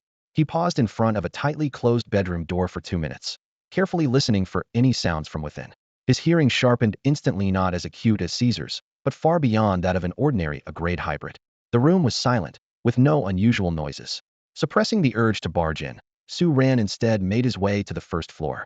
He meticulously inspected the living room sofa and chairs, rummaged through the refrigerator, and paid special attention to the placement of the kitchen knives. He was searching for a critical clue. Jack was left-handed, while William, the forensic pathologist, was right-handed unless William had deliberately concealed his ability to use his left hand. At home, people tend to lower their guard, so perhaps the placement or usage marks on the knives could reveal something. However, after a thorough search, he came up empty-handed. This either meant his hypothesis was incorrect or that the other party was extremely cautious, never betraying any sign of left-hand habits, even in private. As the clock struck 3:21 a.m., Su Ran's gaze fell on the entrance to the basement storage room. There wasn't much time left, but it was more than enough for him. Descending the narrow staircase, he stopped in front of a reinforced iron door. Does a regular storage room need this level of security? He muttered, his eyes narrowing as his vigilance heightened. Could there be some kind of beast locked in here? Fixing the iron lock with his left hand, he gripped it tightly with his right hand and applied pressure gradually. Under his precise control, the lock broke silently. Carefully pocketing the broken lock, Su Ran took a deep breath and pushed open the storage room door. The scene inside the storage room made Su Ran raise an eyebrow. 2 large glass jars containing organs soaked in liquid stood out specifically, the missing liver and kidney of the 2 victims. He refrained from touching the evidence and, after a thorough observation, turned to leave. Since it was confirmed that William Mason was indeed the dangerous hybrid known as Jack, it was imperative to eliminate this menace as soon as possible. However, there were still a few lingering questions that needed to be clarified before taking action. Su Ran no longer concealed his presence and strode out of the storage room. As he reached the first floor, William Mason, dressed in gray-blue pajamas and clutching a hunting rifle, came rushing down the stairs. Spotting the intruder, he immediately raised his rifle, aiming it at Su Ran, and barked, "Stop! Who are you? Why did you break into my house?" Su Ran lifted his gaze, his brilliant golden eyes glinting coldly under the moonlight, resembling those of a bloodthirsty dragon, sending a chill down one's spine. "How should I address you, Mr. William Mason? Or perhaps Mr. Jack the Ripper?" he asked, his tone calm and polite. William Mason's face twisted in fury at the remark. "Kid, instead of indulging in these detective stories, why don't you head over to Baker Street and find Mr. Holmes himself?" Before he finished speaking, he pulled the trigger. Bang! At a distance of only 4 or 5 meters, the bullet tore through the air. For an ordinary human, dodging at such close range would be impossible, and even a hybrid would struggle to escape unscathed. But Su Ran had anticipated this.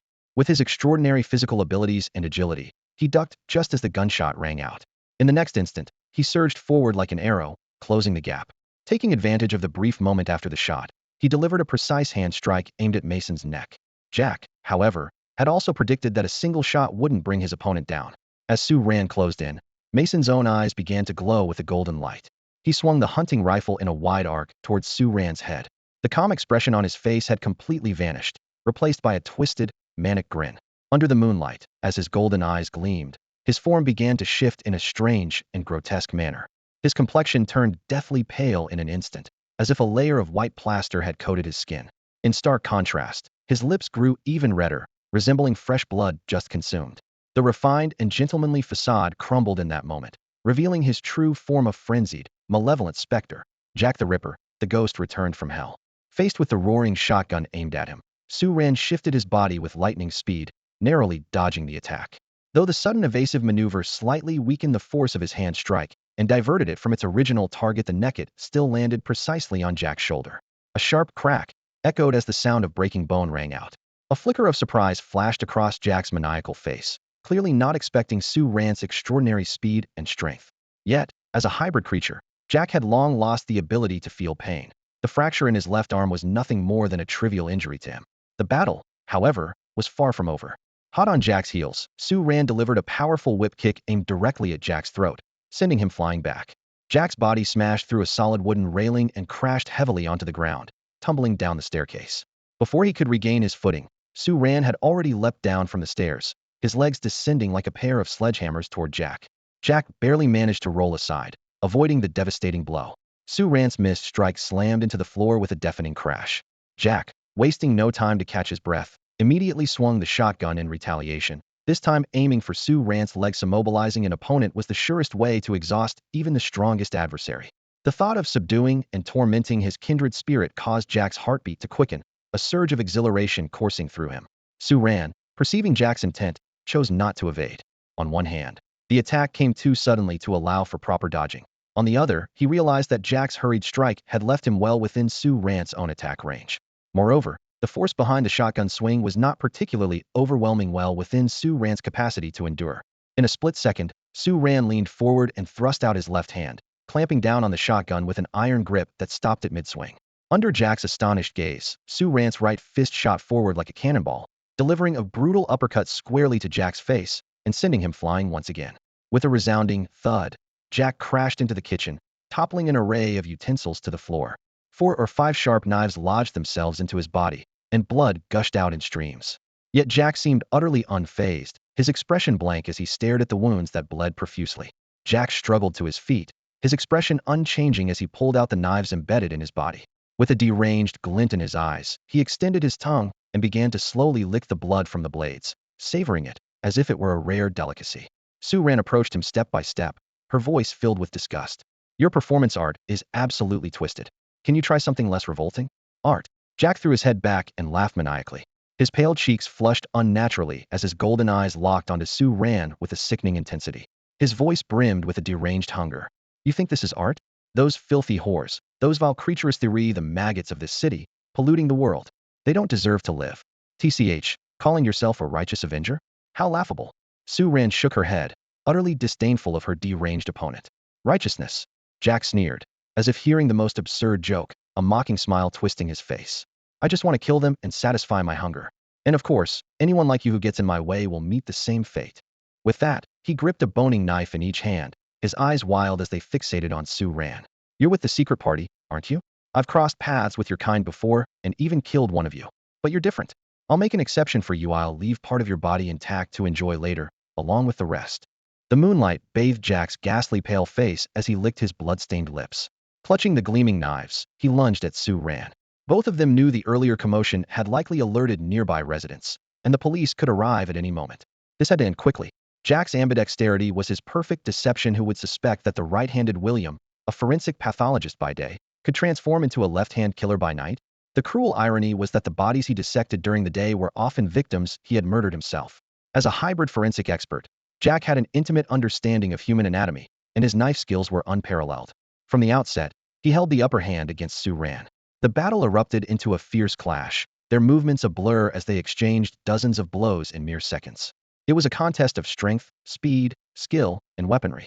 Though Su Ran had the advantage in raw power and speed, Jack's precision and weapon mastery gave him the edge.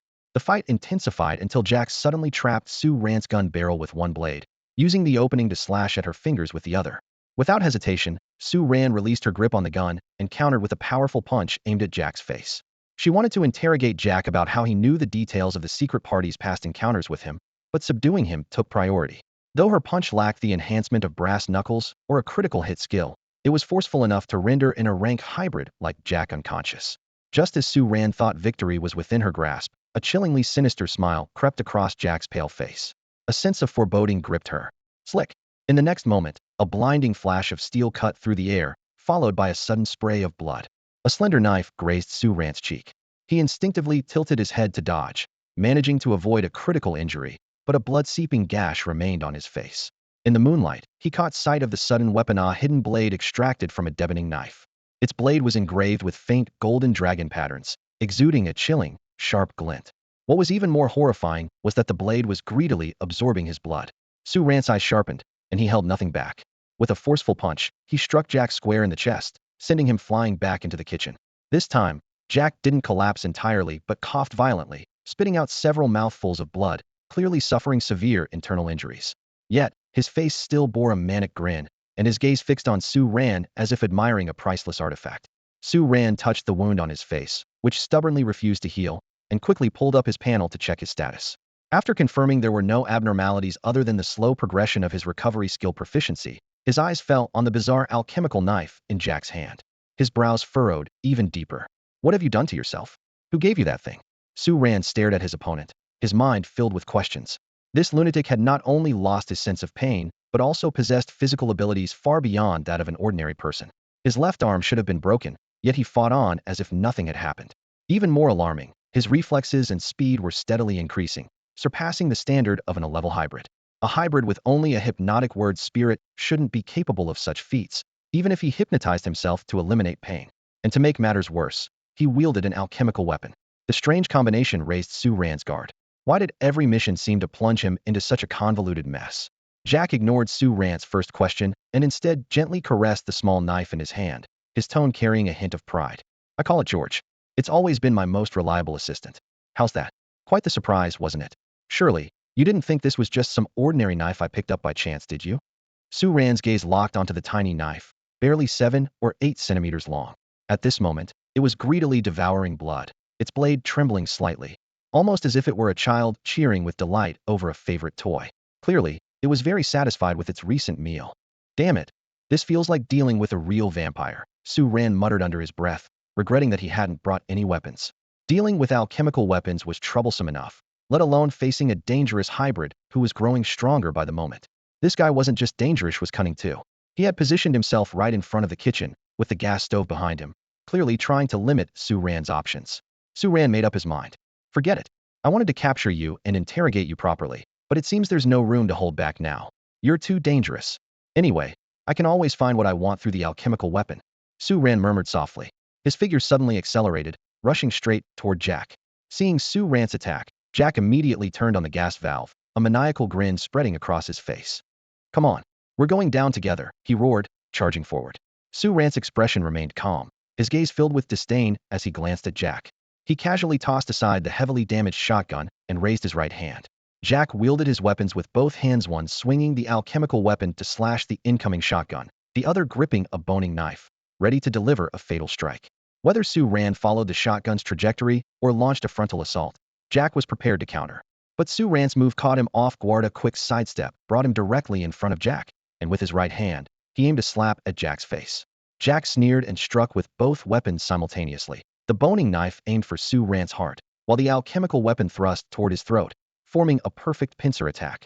Su Ran had anticipated all of this. His left hand shot out like lightning to grab Jack's knife-wielding right hand, while his right hand pushed forward, deliberately allowing the alchemical weapon to pierce through his palm, locking Jack's left hand in place. With a sickening squelch, the sharp alchemical weapon easily tore through flesh.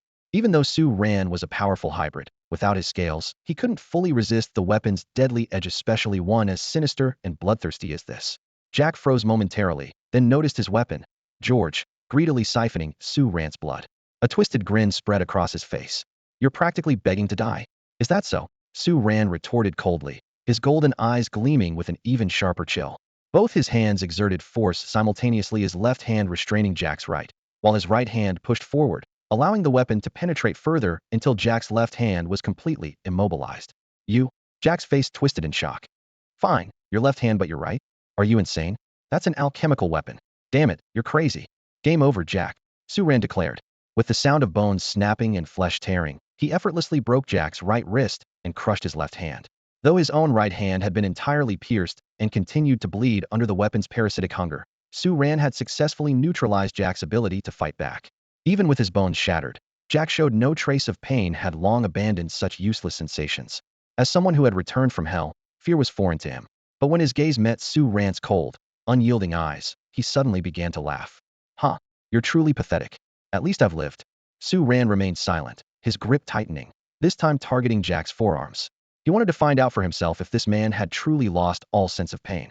What have you done to your body? Who gave you the alchemical weapon? Who told you about the secret order?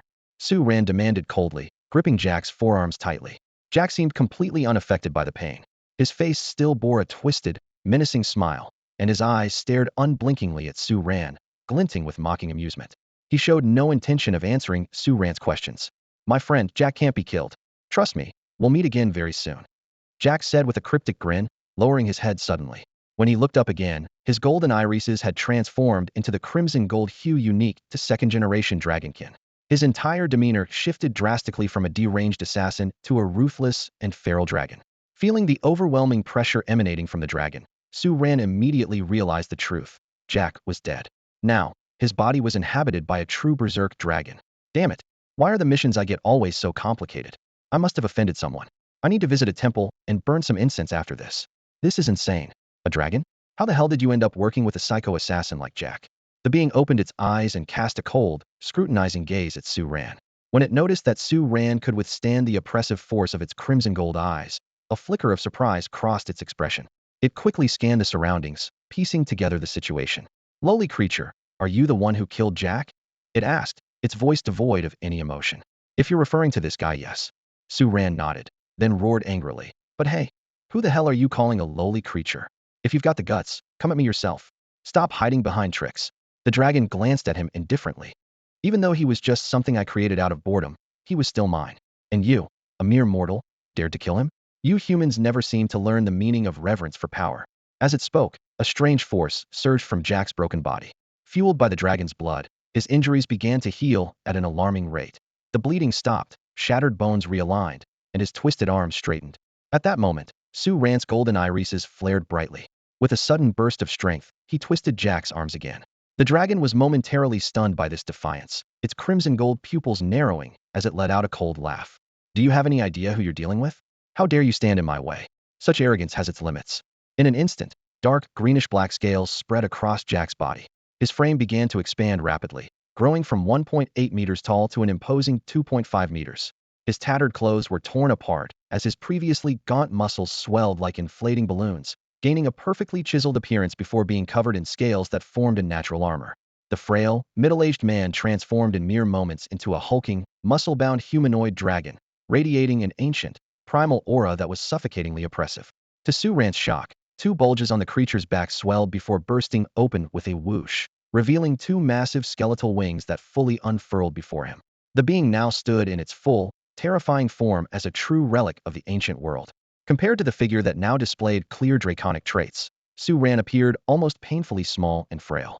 Feeling the oppressive aura emanating from his opponent, Su Ran quickly assessed the situation. Without hesitation, he pulled out the alchemical dagger embedded in his right palm and leaped backward several meters to create some distance. The dragon-like figure responded to Su Ran's retreat with a disdainful smirk. Its voice, dripping with arrogance, echoed, "Miserable wretch, what good will running do you? Even though this vessel cannot fully unleash my power, killing a lowly blood thief like you is child's play. Embrace the death I bestow upon you. This is my gift to you." As a second-generation dragonkin, it understood well that while class hybrids could rival second-generation beings in terms of linguistic abilities, their physical capabilities remained vastly inferior. In its eyes, dealing with a class hybrid was an effortless task, even through the use of a mere puppet. Ancient draconic words spilled from its mouth, and an eerie force spread outward from its core. This was its word spirit, dustless domain. This potent ability could issue a command to expel all matter within its territory, banishing anything not granted permission to exist. When pushed to its ultimate limit, the swirling air transformed into an impenetrable barrier, shredding anything that dared to approach it into fragments. At that moment, a terrifying pressure radiated in all directions. The furniture and appliances within the room were obliterated in an instant, and the entire building seemed to implode from within, collapsing with a deafening roar. The massive explosion drew the attention of nearby residents, but upon witnessing the horrifying scene, they fled in panic. A few fleeing onlookers couldn't resist glancing back. In the dim moonlight, they thought they saw a colossal, winged, dark, greenish-black creature hovering in midair. Beneath it, a lone man stood defiantly, facing the monstrosity. Confronted with the word spirit of a second-generation dragonkin, Su Ran knew that his current abilities might not be sufficient to withstand it. Yet, he refused to retreat. After all, his adversary was merely a controlled puppet, not a true second-generation or first-generation dragonkin. Fixing his gaze on the haughty figure floating above, Su Ran's lips curled into a cold smile. He then closed his eyes and began the process of blood rage. The blood surge technique, his long-guarded trump card originally reserved for combating the primordial breeds, was now being forced into use prematurely against this second-generation breed. As Su Ran deliberately suppressed his human consciousness, the dragon blood within him began to boil violently. The dragon's instincts gradually took control, the purity of his dragon blood surging higher and higher. His heartbeat thundered like a roaring storm. A dramatic transformation was unfolding inside him, as though he had crossed an invisible threshold. When he opened his eyes again, those golden irises gleamed even brighter, their edges tinged with a faint crimson hue. The wounds inflicted by the alchemical weapon began to heal at a speed visible to the naked eye. His body started to exhibit draconic features on both sides of his face. Fine crimson patterns pierced through his skin. Upon close magnification, these were not patterns at all, but densely packed crimson scales. At this moment, the aura emanating from Su Ran was no weaker than that of the second-generation breed before him, and his formidable presence was still steadily intensifying. He slowly raised his left hand, and under the puzzled gaze of the second-generation breed, he invoked the ancient dragon tongue to unleash the word spirit, commandment. An invisible force radiated outward from him, forming a powerful domain that clashed heat with the word spirit of the dustless realm. The previously invincible domain seemed to dissolve as if sinking into the depths of the sea, vanishing without a trace. Commandment and the path of divinity. For the first time, the second-generation breed's pupils contracted with grave seriousness, staring at Su Ran in disbelief. Commandment was an advanced word spirit, rare even among pure-blooded dragons. While it did not rival the authority of the monarchs, it was one of the closest word spirits to that level of power. A word spirit of this caliber, appearing in a ranked hybrid. It was stunned but quickly regained composure. But none of that matters. This despicable blood thief must die here today. How dare he tread on the path of divinity, a path sealed off by the dragons after the Black Sovereign's death. Even if only fragments remain, no hybrid must be allowed to continue down this road. Impressive. The second-generation breed flapped its thin, membrane-covered wings, looking down at Su Ran with a tone that mixed admiration with sickening arrogance. The word spirit commandment is far beyond what your bloodline should be capable of awakening. And to think, merely stepping onto the path of divinity allowed you to neutralize my word spirit directly truly an eye-opener. While this is not my true body, you've indeed achieved something remarkable. Wretch, you've earned the right to tell me your name before you die. Su Ran gripped the knife tightly in his right hand, raising his crimson gold eyes to meet the creature's gaze coldly. A faint smirk played upon his lips as he replied with equal arrogance. My name is Su Ran, and I am no wretch. If anyone is going to die here today, it's going to be you. With a swift motion, Su Ran darted forward like an arrow loosed from a bow, charging toward the enemy. The boost in physical strength granted by the blood fury pushed his speed to an unprecedented peak. His heart pounded powerfully in his chest, echoing like the roar of a primordial beast. Dragon blood boiled within him, and his battle spirit and thirst for slaughter surged to their absolute limits. In the blink of an eye, Su Ran flashed in front of the second-generation dragon species. A glint of cold light flickered in his hand as his blade slashed diagonally from lower right to upper left, aiming straight for the dragon's vital heart. Yet, the dragon showed no intention of evading. Even though it was merely controlling a puppet at the moment, it refused to display weakness before what it deemed a lowly hybrid, despite the opponent's ascension on the path to godhood. The dragon's expression was one of contempt as its razor-sharp claw shot out like lightning, targeting Su Ran's heart. Confident in its own speed, the dragon dismissed the hybrid's body as fragile as paper, believing that no lineage, no matter how powerful, could alter this truth. Drunk on newfound power, are we? The dragon sneered. Challenging a pure-blood dragon with brute strength alone, this is the most foolish thing I've seen in millennia. Perhaps if you completed the path to godhood, you might stand a chance. But now, its tone was calm and assured. Before your blade reaches my heart, it'll have crushed yours. The claws were mere inches from piercing Su Ran's heart, and a victorious smirk tugged at the corners of the dragon's mouth. But in the next instant, its expression froze. Against all odds, Su Ran performed an impossible maneuver midair after his high-speed charge. Amid the sound of bones cracking like firecrackers, Su Ran used his shoulder to take the full brunt of the dragon's claw. Despite the searing pain, he twisted his upper body sharply to the left and simultaneously swung his knife horizontally to the right. With the combined force of his swordsmanship, agility, critical strike, recovery skills, and the enhancements from blood fury and his alchemical blade, this strike was far beyond anything he had unleashed before. The blade sliced cleanly through, severing the claw embedded in Su Ran's shoulder. Blood arced through the night sky as the severed claw fell, neatly separated at the forearm. The cut was so smooth it resembled the precision of slicing through a watermelon. Su Ran couldn't help but admire the textbook-perfect incision, though he mused that the fountain of blood might be a bit much for the faint of heart. The dragon glanced at its wound, a flicker of disdain flashing in its eyes. Its attention was entirely fixed on Su Ran before it. In the span of just 1 minute, from the initial clash of incantations to the aerial thrusts that followed, this half-blood's performance had forced the dragon's attitude to shift multiple times. At this moment, it finally saw Su Ran's true strength. Not only was he exceptional in incantations, courage, lineage, and technique, but what shocked the dragon most was that this man had already embarked on the path of ascension. Moreover, the power he displayed far exceeded what should be expected of someone newly stepping into this divine realm. The dragon had believed that with its meticulously alchemized puppet body and its own control, it would easily crush the opponent. But reality delivered a harsh blow to its confidence. "What are you exactly?" it roared, its voice trembling with uncontrollable fury. This so-called half-blood was anything but ordinary. Faced with the dragon's demand, Su Ran chose to respond through action. Having just severed one of its claws, he spun midair.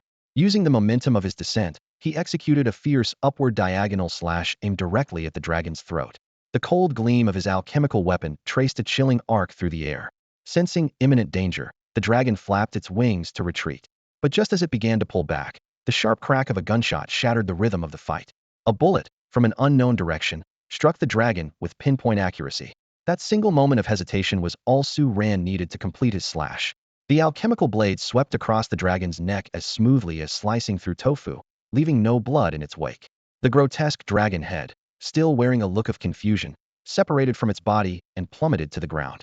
Watching the scene unfold, Su Ran allowed a relieved smile to surface and followed suit, descending gracefully after his foe. When Su Ran opened his eyes, he found himself on a sunny hillside. The warm sunlight bathed the field of blooming flowers and lush grass, bringing a comforting warmth. A boy dressed in an elegant suit strolled towards him, clapping his hands as he approached. His face bore a look of admiration, as if he had just witnessed a spectacular performance. "That was an incredible move," the boy in the suit said excitedly. "That guy is one of the top-tier beings among the second-generation species, and for you to defeat him proves your extraordinary strength. No wonder you're the one I chose." As he spoke, the boy circled around Su Ran, his gaze appraising, as if he were admiring a rare piece of art. "How do you feel after using the blood burst ability?" Seeing the little devil appear, Su Ran immediately realized he had been pulled into a dream again. He instinctively touched his chin, glanced at his status panel, and replied calmly, "Not bad. I feel fine." Hearing this, the little devil let out a sigh of relief, patting his chest in a gesture of exaggerated relief. "That's good to hear. I was worried something might go wrong."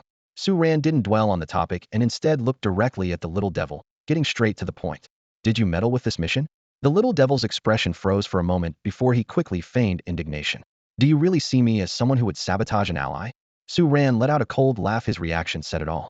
A supposedly ordinary mission had led to an encounter with a second-generation species and even brought him face to face with Zhou Demai. The coincidences were far too deliberate.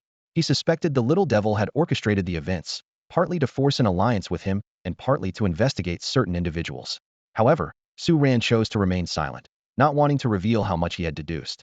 Even though this guy had helped Lu Mingfei before, his ultimate motives remained a mystery.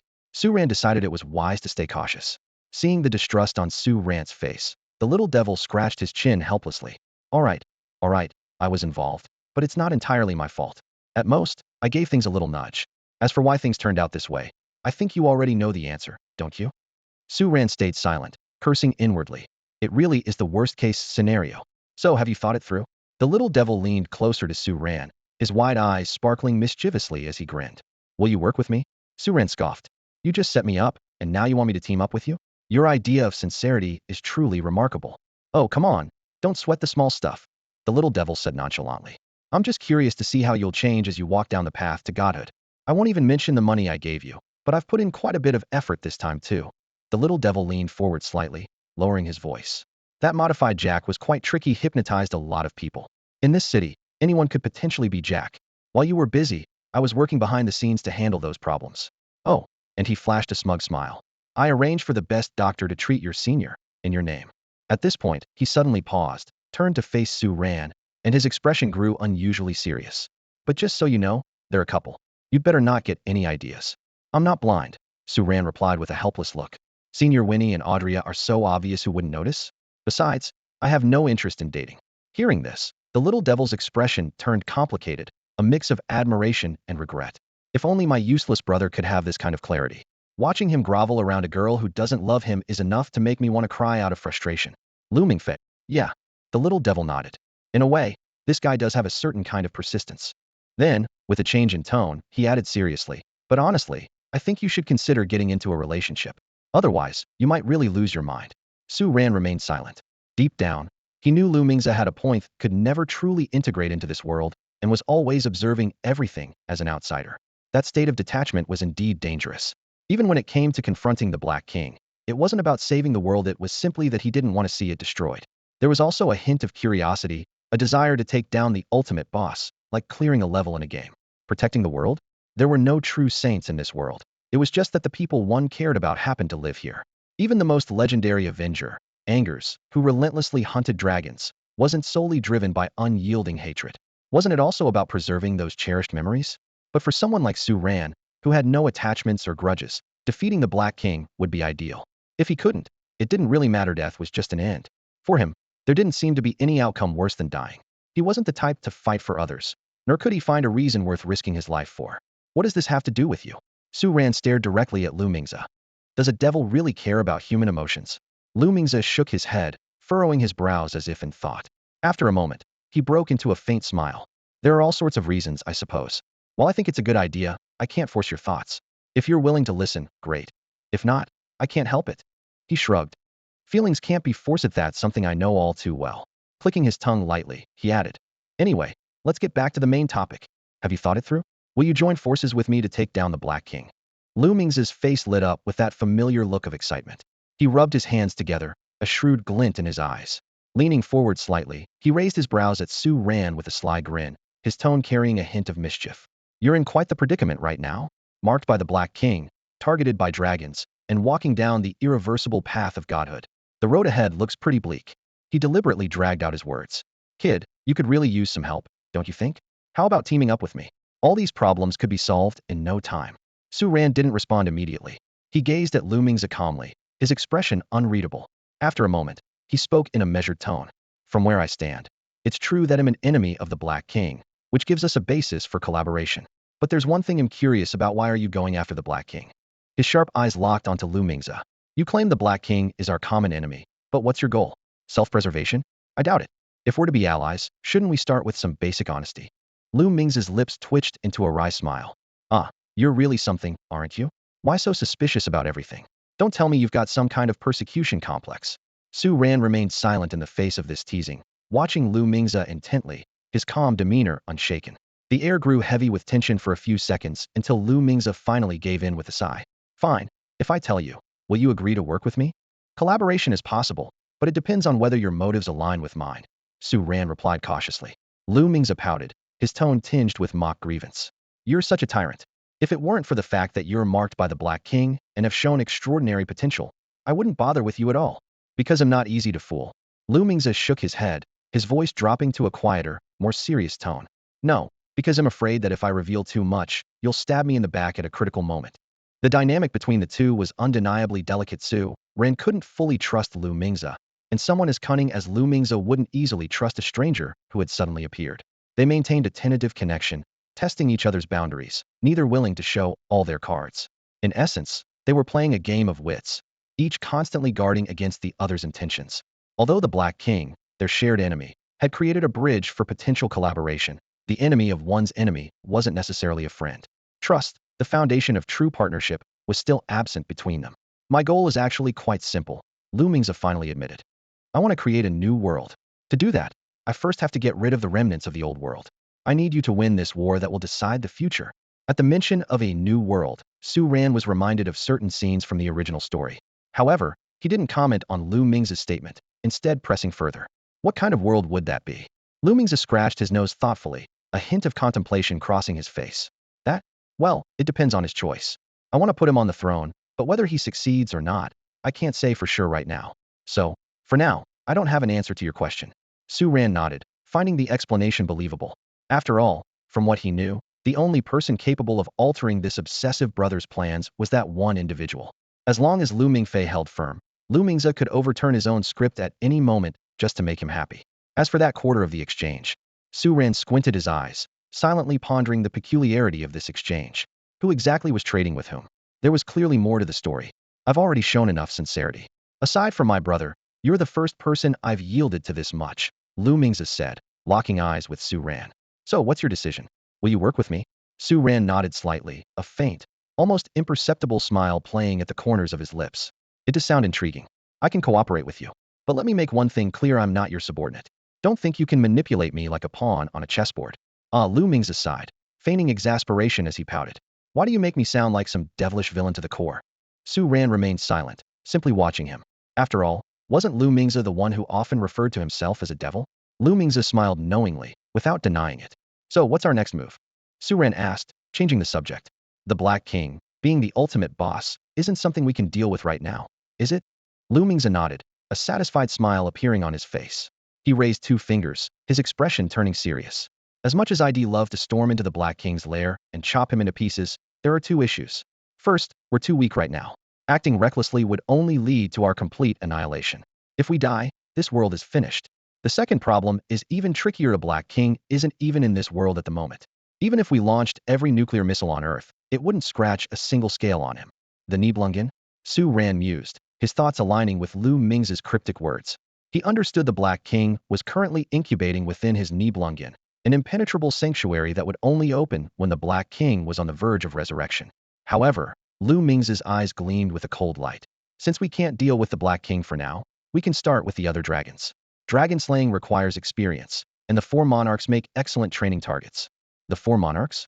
Aren't they supposed to be enemies of the Black King too? True, but dragons have always believed only in the power and authority they hold themselves. None of them trust others with their lives, Lu Mingzi said, his tone chilling. Besides, I have some personal grudges with them. They're definitely not our allies. Su Ran blinked. Your grudges with them have nothing to do with me, though. Huh? Lu Mingzi looked utterly stunned. What the? Are you seriously ditching me now? Faced with Lu Ming's incredulous expression, Su Ran spread his hands, looking completely sincere. Don't look at me like that. I told you from the start I'm not your subordinate. I only agreed to team up with you against the Black King. Your grudges with the four monarchs? That's your business, not mine. Lu Mingzi was momentarily at a loss for words. What Su Ran said wasn't wrong, but why did it feel like had been played? It was as if Su Ran had just walked away after getting what he wanted. Ahem, let's shelve that issue for now, Lu Mingzi said, clearing his throat. When in doubt, shelve the controversy. Got it, Su Ran quipped.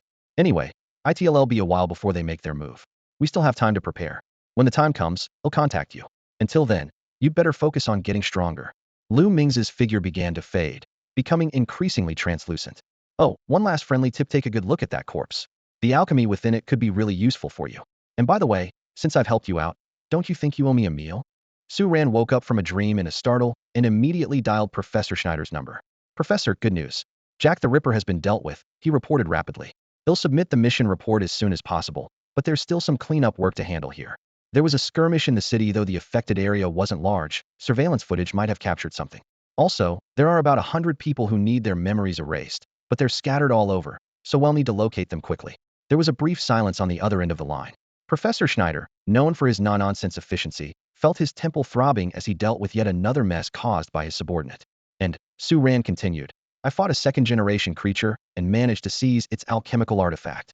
What? Schneider's voice suddenly rose, hoarse with disbelief. Are you sure? Professor, I'm not joking. It's good. The mission report needs to be in my hands immediately. They'll send a team to the scene right away. Schneider interrupted him urgently and hung up before Su Ran could finish. Staring at his now dark phone screen, Su Ran sighed and shook his head. The professor's decisive and domineering personality hadn't changed one, but didn't even let him finish his sentence. Carefully, Su Ran tucked the confiscated dagger into his pocket. This alchemical blade was a treasure to him starting today. This knife belonged to Su Ran. In the dim light of night, Judah Mai approached gracefully in high heels, as if the debris and splinters on the ground were non-existent. She had changed into a sleek black leather outfit, her silhouette in the moonlight resembling a stealthy panther. Her face was icy, her gaze sharp, completely different from the sharpshooter who had provided Su Ran with covering fire earlier. She shoved a black briefcase into Su Ran's arms and said coldly, Learned your lesson? Always keep your weapons on you. You won't always find something handy in time. How was I supposed to know things would escalate so quickly? Su Ran chuckled wryly. But you're right, I should probably turn my belt into a weapon too. And thanks for your help. Judah Mai didn't respond to his gratitude. Clearly, she was still holding a grudge over being left alone on the London Eye earlier. With her head held high, she turned on her heel to leave, her ponytail snapping like a whip. Are you free on Christmas? Su Ran suddenly asked. Judah Mai froze mid-step and turned back, surprised. She eyed him suspiciously. Why do you ask? I'd like to treat you to a meal as a thank you, Su Ran said with a smile. Huh, you? Being so generous? Though skeptical, Judah Mai walked back toward him, her sharp gaze scrutinizing his face. Oh, come on, don't think of me like that. I'm someone who knows how to repay kindness. You're smiling so disgustingly, she remarked bluntly. Not a shred of sincerity, just all technique. Su Ran was momentarily speechless. Really? Is it that obvious? Give me your phone. Ju Mai demanded, extending her hand decisively. Seeing Su Ran's smile freeze, a glint of triumph flashed in Ju Mai's eyes. She swiftly snatched Su Ran's phone, her fingers deftly gliding across the screen. She saved her own number into his contacts and, with equal efficiency, deleted the photos that had displeased her. Since you're being so sincere, I'll accept your request, she said, handing the phone back to Su Ran with a threatening look in her eyes. But if you dare stand me up, next time we meet, you'll regret it. With that, she turned and walked away with a spring in her step, her mood clearly lifted. Su Ran glanced down at his phone.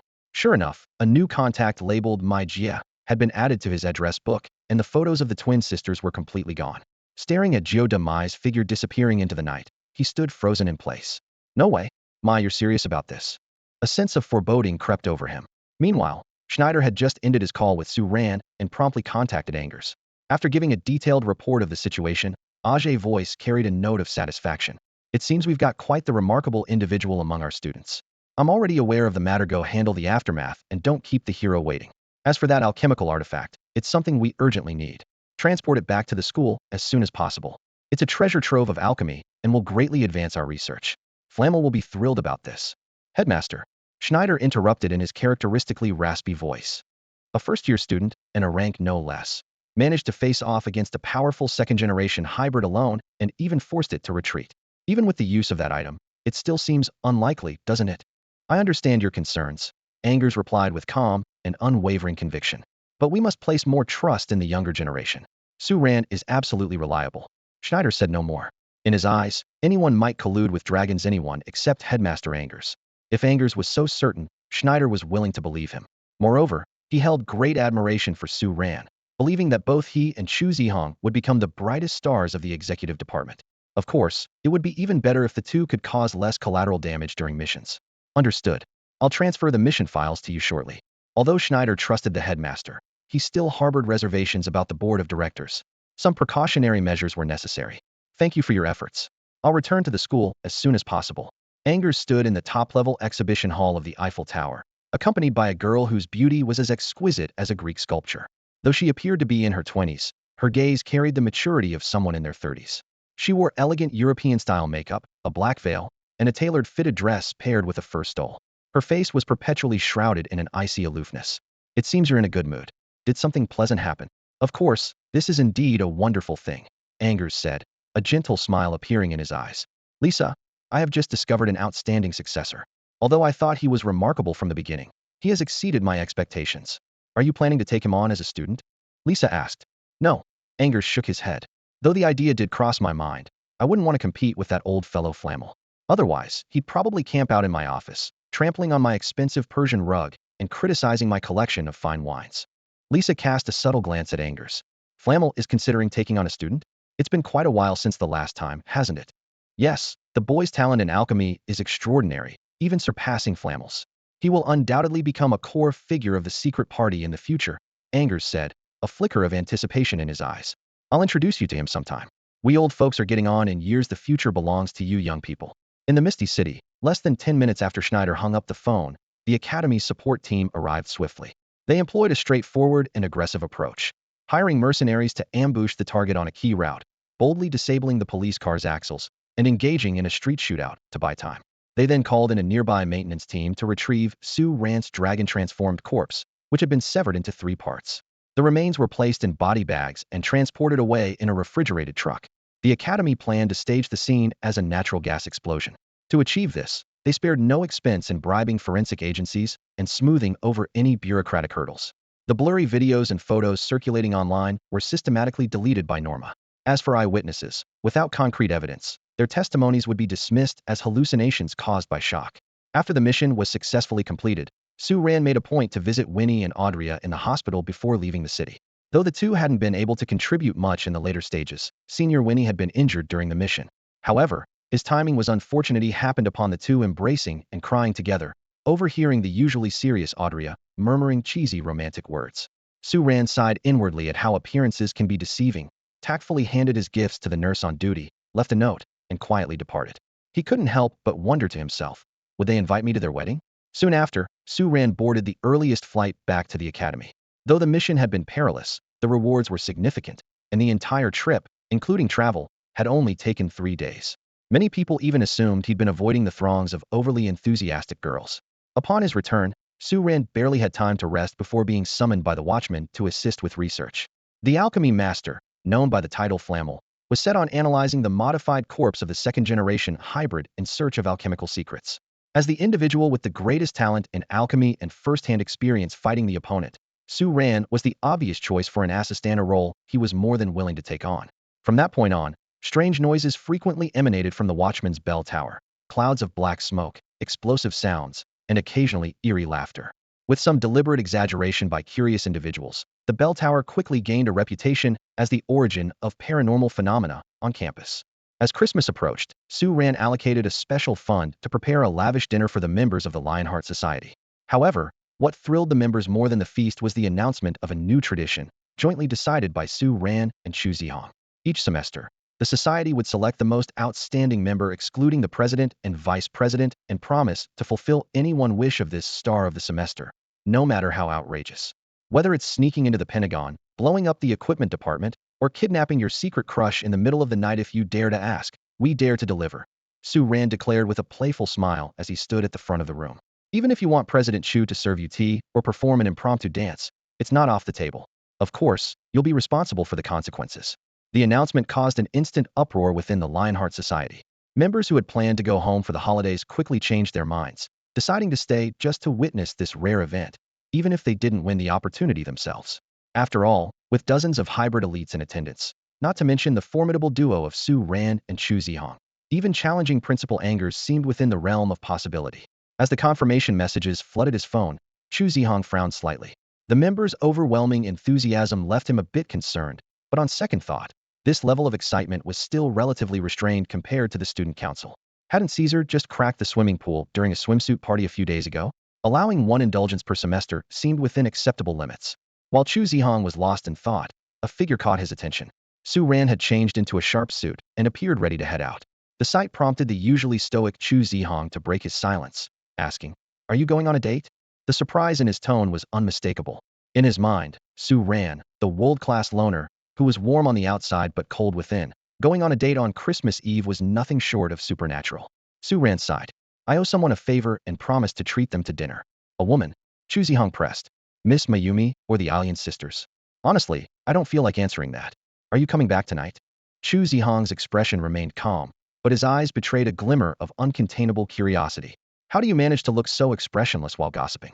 Su Ran shook his head in exasperation. "Of course I'm coming back. It's just a simple dinner." "Oh," Chu Zhihang's tone carried a hint of disappointment. Su Ran rolled his eyes. "You should focus on figuring out how to explain to Aunt Su why you're not going home for Chinese New Year."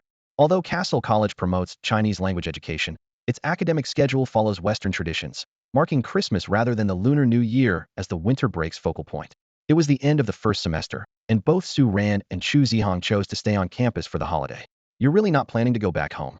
Su Ran asked casually, gazing at the snowflakes falling outside the window. Chu Zhihang put down the book in his hands and sighed softly. "I'd like to go back and spend the new year with my mom, but there's so much to take care of here, and I could be assigned a new task at any moment." "You could always ask for leave." Su Ran turned around with a mischievous glint in his eyes. "The school has always been lenient with outstanding students. Why not take sushi with you? Aunt Su has been wondering if there's any girl interested in you. Or perhaps, you could revisit some old places." Chu Zhihang fell silent at those words. Revisit old places? The rainy season had passed, and that highway was likely unrecognizable now. "All right, think it over," Su Ran said tactfully, leaving the dorm room as Chu Zhihang seemed lost in thought. Lately, Su Ran had been riding a wave of success. After collaborating with Night Watchman on studying that peculiar corpse, his alchemy skills had advanced to LV.2. He could now craft basic alchemical items and upgrade his equipment. This remarkable progress left Night Watchman stunned. "This kid is an alchemy prodigy," Night Watchman declared to Principal Angers, thumping his chest for emphasis. "It took me 3 years to make trivial little gadgets, and he's achieved this level in such a short time. Given more opportunities, he might surpass all previous Flammel alchemists and become the strongest of them all." Night Watchman was determined to take Su Ran as his apprentice. "Even if Professor Gudrian objects, they'll send him to Antarctica if I have to." This unwavering attitude made Su Ran suspect that he would likely have a new mentor next semester. Su Ran felt little guilt about this. After all, Professor Gudrian would soon welcome another equally unconventional student, Lu Mingfei. When the time came, Su Ran could still lend Lu Mingfei a hand, ensuring their teacher-student bond ended on a good note. With that settled in his mind, Su Ran boarded a direct train to Chicago. Although his current financial situation could easily afford him a decent sports car, his sights were set on a Bugatti Veyron, like the one Caesar owned. Anything else seemed lackluster in comparison. The train eventually arrived at the city center, and Su Ran's destination was none other than Alinea restaurant, where Caesar had once met his ex-girlfriend. Su Ran didn't really understand much about this sort of thing, but he trusted Caesar's taste. Any restaurant worthy of this young nobleman's visit, like the Alinea in Chicago, was undoubtedly one of the city's finest. When he arrived, the other main guest of the reservation had yet to appear. However, he didn't mind after all. Girls often needed extra time to perfect their look. Inside the restaurant, a waiter in a crisp black tuxedo and white bow tie gracefully guided him to the reserved table. The waiter's professionalism was evident in every detail, neither overly attentive nor aloof, maintaining just the right balance of distance and readiness to assist as he silently stood by Su Ran's side. Su Ran's presence immediately drew attention from the diners. Dressed in a bespoke suit of the highest quality, his refined yet slightly distant demeanor, paired with his strikingly handsome features, made him impossible to overlook even in the most inconspicuous corner of the room. The waiter, observing him discreetly, couldn't help but compare him to a previous guest, an Italian nobleman who had once caused the head chef to be utterly elated. Were it not for an unfortunate incident involving that guest's ex-girlfriend, that day might have gone down as a memorable milestone for the restaurant. As the waiter speculated about Su Ran's companion for the evening, the tranquil atmosphere outside the restaurant was interrupted by the roar of an engine. A fiery red Lamborghini came to a steady stop at the entrance. When the door opened, the first thing to catch the eye was a pair of long, elegant legs in pale blue stiletto heels. Chu Zhihang emerged gracefully, her dark blue off-shoulder evening gown perfectly accentuating her flawless figure. Her alabaster shoulders and collarbones peeked out alluringly, while the gown, a blend of airy silk and opulent embroidery, showcased her curves to perfection. Her strikingly exquisite face, framed by bold red lips, exuded an air of sultry elegance, instantly making her the center of attention. Male patrons couldn't help but steal glances at her. Unfazed by the admiring gazes around her, Chu Zhihang walked directly toward the corner table. As she approached, Su Ran suddenly remembered the time she had deleted his photo without hesitation, causing him to avert his gaze instinctively. Chu Zhihang noticed the subtle reaction, her eyes narrowing slightly, though she chose not to comment on it. Standing before him, she gave him a once-over and teased, "I thought you might stand me up." Not bad." The suit and the man both show some effort. "At least you didn't plan on fobbing me off. But your taste is still lacking, and you're not exactly a fashion expert." With that, she paused, watching him quietly as if waiting for something. Su Ran understood complimenting one's date was an unwritten rule of such occasions. Recalling advice from a certain unnamed playboy, he hesitated briefly before speaking. "You look very beautiful tonight." Chu Zhihang raised an eyebrow and smiled. The simplicity of his praise, compared to the countless flowery compliments she had heard before, seemed almost clumsy. Yet, coming from Su Ran, it felt especially sincere. She had a keen sense that his attitude toward her was slowly, subtly shifting. It was a small change, but a promising one. One day, she thought to herself, "I'll have you completely under my spell, unable to resist me, until I drive you absolutely crazy." Su Ran caught a glimpse of her mischievous smile and guessed she was probably plotting something again. But he didn't particularly care. "Let's start eating. I've got things to do back at school after this." His remark left both Chu Zhihang and the departing waiter momentarily stunned. Wait, was all that warmth just an illusion? Did he really just say he's leaving right after dinner? Chu Zhihang rolled her eyes, but decided to let it slide. She elegantly lifted her wine glass and clinked it gently against his. "Well then, Merry Christmas." Compared to the tumultuous and eventful first semester, the second semester was considerably calmer for Su Ran. However, this so-called calm still included 3 thrilling and heart-pounding missions. First, he teamed up with the aristocratic Caesar and boarded a luxurious cruise ship that was essentially a palace at sea. The mission, ostensibly about recovering a batch of priceless dragon artifacts, turned into a life-and-death battle against terrorists. Amidst the gunfire on the deck, they not only successfully retrieved the artifacts but also dismantled the entire terrorist organization. Next came a high-stakes pursuit by the shores of Lake Baikal. Su Ran managed to severely wound a 3rd-generation dragon species. To ensure it didn't escape, he had to chase it deep into the vast Siberian tundra, braving bone-chilling winds and an endless frozen expanse underfoot. The pursuit continued to the very edge of the horizon. The final mission took him to a remote Pacific island, where the goal was to uncover a mysterious hybrid tomb. However, a powerful typhoon struck the island, turning the archaeological expedition into a week-long wilderness survival ordeal. Fortunately, the mishap ended when the passing headmaster, Angers, found and rescued him just in time. While these experiences would seem harrowing to most, they paled in comparison to last semester's encounters being surrounded by hundreds of death servitors and unexpectedly facing a next-generation dragon during a hybrid hunt. Outside of missions, Su Ran made notable achievements in other areas. By leveraging novels and movie scripts from another world, he effortlessly earned millions of dollars. In the field of alchemy, his skills advanced significantly, mastering techniques for secondary enhancements of alchemical weapons. Even Chu Zhihang's famed blade, Muramesa, underwent noticeable improvements under his craftsmanship. However, as his reputation grew, Su Ran found himself embroiled in an unexpected whirlwind of gossip. The rumors began when Winnie, a senior from the British division, hinted on social media that Su Ran might have a stunningly beautiful girlfriend. This tidbit was sensationalized by a resourceful paparazzo, transforming Su Ran's image within the academy into that of a real-life James Bond encountering a different breathtaking beauty on every mission. According to Chu Zhihang's tally, the academy's discussion forums had fabricated 7 epic love stories involving Su Ran, along with over a dozen rumored romantic interests. The identities of these leading ladies were as outlandish as they were varied: a princess from a foreign country, a mafia heiress, the daughter of a tycoon, a divorced CEO, a genius hacker, an international police officer, and even a master thief. The sheer absurdity of these tales would leave even the most far-fetched online novelists in awe. What amused and exasperated Su Ran the most was how widely accepted these baseless rumors were among the hybrid community. I've only been enrolled for a year and have gone on 5 missions in total. When I'm not on missions, I'm either attending classes or managing the Lionheart Society. Each mission lasts no more than 10 days at most. Where on earth did I find the time or opportunity for all these so-called romances? Su Ran lamented, half exasperated and half amused. What irked him even more was Caesar, the playboy, openly sharing his romantic escapades in the Night Watchers discussion forums. Some even tagged Su Ran, urging him to reveal his own romantic history, so everyone could witness the love life of the Lionheart Society's vice president.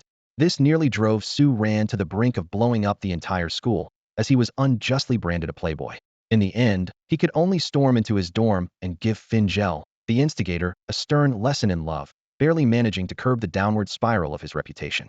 Time flew by, and soon it was May 2009, marking the end of the second semester at Cassell Academy. Despite his packed schedule, Su Ran's photographic memory and the extra credits from his missions allowed his academic performance in humanities to soar, securing him the top spot in the school rankings. Following closely behind him was Chu Zhihang.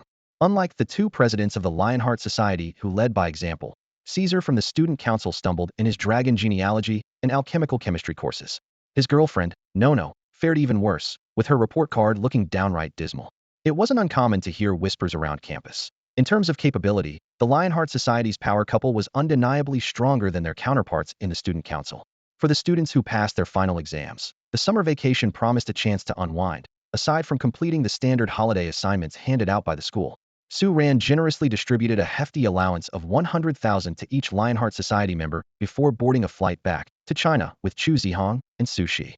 Su Shi had come prepared for this trip. As the best performing member of the Lionheart Society in the second semester, she had requested Chu Zhihang and Su Ran to act as her tour guides and show her around China. That was the official reason, but her true intentions were crystal clear. Chu Zhihang was well aware of Su Zai's feelings.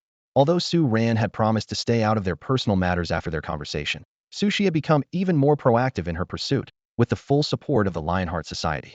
Chu Zhihang sighed inwardly, realizing he could no longer feign ignorance. Remaining silent would only hurt Su Shi further. He had already made up his mind to be honest with her about his situation during the summer holiday, drawing a clear line between them. After all, he was destined to walk a path of no return. It would be kinder to sever this unrequited bond sooner rather than later. Surely, once Su Shi learned the truth, she would let go of her persistence. Su Shi, however, was brimming with anticipation for the journey ahead. Starting the trip in Chu Zhihang's hometown was exactly what she had hoped for. It was the perfect opportunity to get to know him on a deeper level. After spending a year together, she had long since seen through the cold exterior to the warmth beneath. As for Vice President Su Ran, Su Shi was confident he wouldn't interfere. Sure enough, as soon as the group landed, Su Ran excused himself, citing other pressing matters. Su Shi shot him a grateful glance, and Chu Zhihang wasn't surprised. After a brief exchange of pleasantries, the 3 went their separate ways. Chu Zhihang began leading Su Shi to his home, while Su Ran had other plans. She intended to pay a visit to that unlucky kid, Lu Mingfei. He remembered that Lu Mingfei's interview was coming up, and this time, he wasn't about to let the kid get roped into the student council by Nono, as happened in the original timeline. For Lu Mingfei, Su Ran had meticulously prepared a grueling training regimen. At that moment, Lu Mingfei was dealing with his aunt's thunderous list of instructions. A case of discounted milk, half a pound of Cantonese sausages, and the latest issue of Novel Monthly that Mingzhou wants get them done and be back in time to pick the celery off the table. Check the mailroom to see if there's a letter from America while you're at it. All you ever do is play games. You don't even care about your own future. If no one accepts you, do you really think you'll get into a top-tier university? After all the money we've spent on you, what's the point? The newly 18-year-old Lu Mingfei responded with a string of hurried got it, before quickly slipping out of the house. Hands shoved in his pockets and head hanging low, he descended the stairs, stopping first at a convenience store to pick up the items on his aunt's list. Then, he swung by a nearby bookstall to grab the latest issue of Novel Monthly. Lu Mingfei wandered to the newsstand outside, exchanged a few pleasantries with the elderly man who had been there for years, and then turned to head to the community's mailroom. A few letters from foreign universities lay quietly in his hands. Though they felt heavy, they filled him with uncertainty. He knew himself all too well. Aside from his passable English, he barely scraped by in other subjects. His hands trembled slightly as he opened the letters, but he forced himself to go through them one by one. Dear applicant, thank you for your interest in our institution. However, we regret to inform you. By the time he reached the fifth letter, Lu Mingfei was numb. He could recite the polite rejection by heart. Now there was nothing new, just another tactful decline. But when he opened the last envelope, the contents made him freeze in place. It was from Cassell College, an affiliated school of the University of Chicago. Not only were they inviting him for an interview, but they had also included a sleek black N96 phone in the package, explaining it was for contacting Professor Guderian. This unexpected turn of events left Lu Mingfei at a loss. He stood there dumbfounded for a while before remembering that his aunt was waiting for him to buy groceries. Grabbing the shopping bag, he hurried home. He was completely unaware that, just outside the newsstand he had recently left, a young man had appeared at some point. The man wore gold, rimless glasses, and carried a plain black briefcase. Though casually dressed, he exuded an air of sophistication. He silently watched Lu Mingfei's retreating figure. That kid really is unlucky. The elderly newsstand owner, awed by the young man's distinguished demeanor, cautiously asked, Young man, do you know Mingfei? Are you also a student at Shirlan High School? The man shook his head and offered a gentle smile. No, he just looked familiar. I must have mistaken him for someone else. With that, he politely nodded in farewell to the old man. As he turned to leave, Su Ran began calculating in his mind. The day after tomorrow, the interview at the Regent Hotel, the most luxurious five-star chain hotel in the city. Since he had returned to the country with Chu Zhihang and the others, perhaps he could use the excuse of not disturbing Chu Zhihang and Su Xia to stay at the hotel himself and orchestrate a chance encounter. Once his plan was set, Su Ran went to check in at the hotel, only to run into Yi Sheng and Zhou Diyaji at the front desk. The two immediately recognized this prominent figure from their academy. Su Ran, do you still remember us? Yi Sheng asked with a grin. Of course I do, Senior Yi Sheng and Senior Yaji, the elite agents of the executive department. Su Ran replied with a polite nod. Yi Sheng puffed out his chest with pride, but Zhou Diyaji simply smiled gracefully. You're too kind, Junior. Compared to you, how could we possibly be considered elite? Yi Sheng gazed at the bespectacled young man in front of him, lost in thought. If completing 1 or 2 A-level missions was enough to label an ordinary agent as a top performer, then how could someone like Su Ran be described? In just 1 year, he had accomplished 2 S-level missions, 2 A-level missions, and even a B-level mission. Such achievements surpassed 90 of the agent's truly monstrous talent. Realizing his lapse, Yi Sheng scratched his head lightly and quickly changed the subject. Junior, what brings you here? Adjusting his glasses with a calm smile, Su Ran explained, this is Chu Zhihang's hometown. I came back here with him. But to give him and Su Qian some private time together, I decided to stay here instead. Yi Sheng couldn't help but smile knowingly. Back at the academy, it was no secret that Su Ran had been helping Su Qian pursue Chu Zhihang. Such a considerate gesture stepping aside to avoid disturbing the two was entirely in line with Su Ran's usual demeanor. And what about you two? Su Ran asked in return. Are you here for recruitment work? Yi Sheng exchanged a glance with Zhou Diyaji, who was standing beside him, and they both nodded in unison. Yeah, we're in charge of this year's recruitment for the Huaxiao region. Mind if I join the fun? Su Ran asked with interest, rubbing his chin. I'm curious to see what this year's freshman will be like. Yi Sheng hesitated, looking slightly troubled and unsure of how to respond. Zhou Diyaji, on the other hand, considered briefly before offering a warm smile. Of course, you're one of the most remarkable figures in our school. Having you around will certainly put us at ease. We might even need your help. Yi Sheng glanced at Zhou Diyaji in surprise, sensing something off, but unable to pinpoint exactly what. Since she had already agreed, he could only nod in assent. The formal interviews are the day after tomorrow. Just come along with us then, Zhou Diyaji added. Got it. I'll head upstairs to rest now. See you. With the matter settled, Su Ran bid the two farewell and turned to head up the stairs. The day of the interview arrived quickly. Outside the conference hall, 17 chairs were neatly arranged, signifying that besides Lu Mingfei, there were 16 other candidates. Zhou Deyaji and Yi Sheng had been busy since early morning, preparing for the upcoming interviews. Su Ran gently set down a food tray and took a seat on one of the chairs outside the conference hall. For the first time, the unlucky kid Lu Mingfei had people accompanying him to an important event, and the companions this time were all prominent figures from Shirlan High School people like Zhao Menghua and Su Xiaoqiang. Su Ran couldn't help but wonder if this was some little devil's way of getting back at Lu Mingfei's brother, though it had nothing to do with him. After all, 18-year-old Lu Mingfei should have graduated from childish games by now. As time passed, Zhao Menghua, Chen Wenwen, Su Xiaoqiang, and others arrived one after another. It was clear that these young people took the interview for Cassell College very seriously, as each of them was meticulously dressed, striving to appear more mature and composed. Su Ran's presence immediately drew their attention. His striking appearance and aura were impossible to ignore. Even with just a gentle smile, he exuded an invisible sense of pressure. Zhao Menghua was visibly uneasy. The last time he had felt such an oppressive presence was in front of Chu Zhihang. He muttered to himself, "Are people of this caliber everywhere now? If he were a local, there's no way I wouldn't know him." The other students also couldn't help but steal curious glances at Su Ran, who remained calm and composed, sitting with his eyes closed as if meditating. Before long, a hotel staff member in a skirt suit escorted Lu Mingfei into the conference hall. His eyes were bloodshot from staying up late practicing English with Old Tang the night before. His entrance immediately drew everyone's attention. Those who recognized him exclaimed his name in surprise, "Lu Mingfei." Though they didn't voice it, their astonished expressions clearly conveyed their disbelief. How could someone like him be here for the interview? Awkwardly, Lu Mingfei waved the envelope in his hand. "I'm here for the interview too," he stammered before quickly darting to the last chair and burying his head in the paperwork. He occasionally glanced around, with his gaze lingering noticeably longer on Chen Wenwen. Observing all this, Su Ran couldn't help but twitch his lips. No wonder everyone at Shirlan High School knew about his crush on Chen Wenwen. His behavior was just too obvious. The staff handed out croissants and warm milk to everyone. Except for a certain foolish-looking guy grinning to himself, the rest of the candidates ate gracefully and carefully. They were well aware that foreign institutions often paid attention to details during interviews. To avoid being eliminated over some trivial reason, they all made an effort to maintain proper decorum. As everyone was enjoying their refreshments, the door to the inner conference room opened.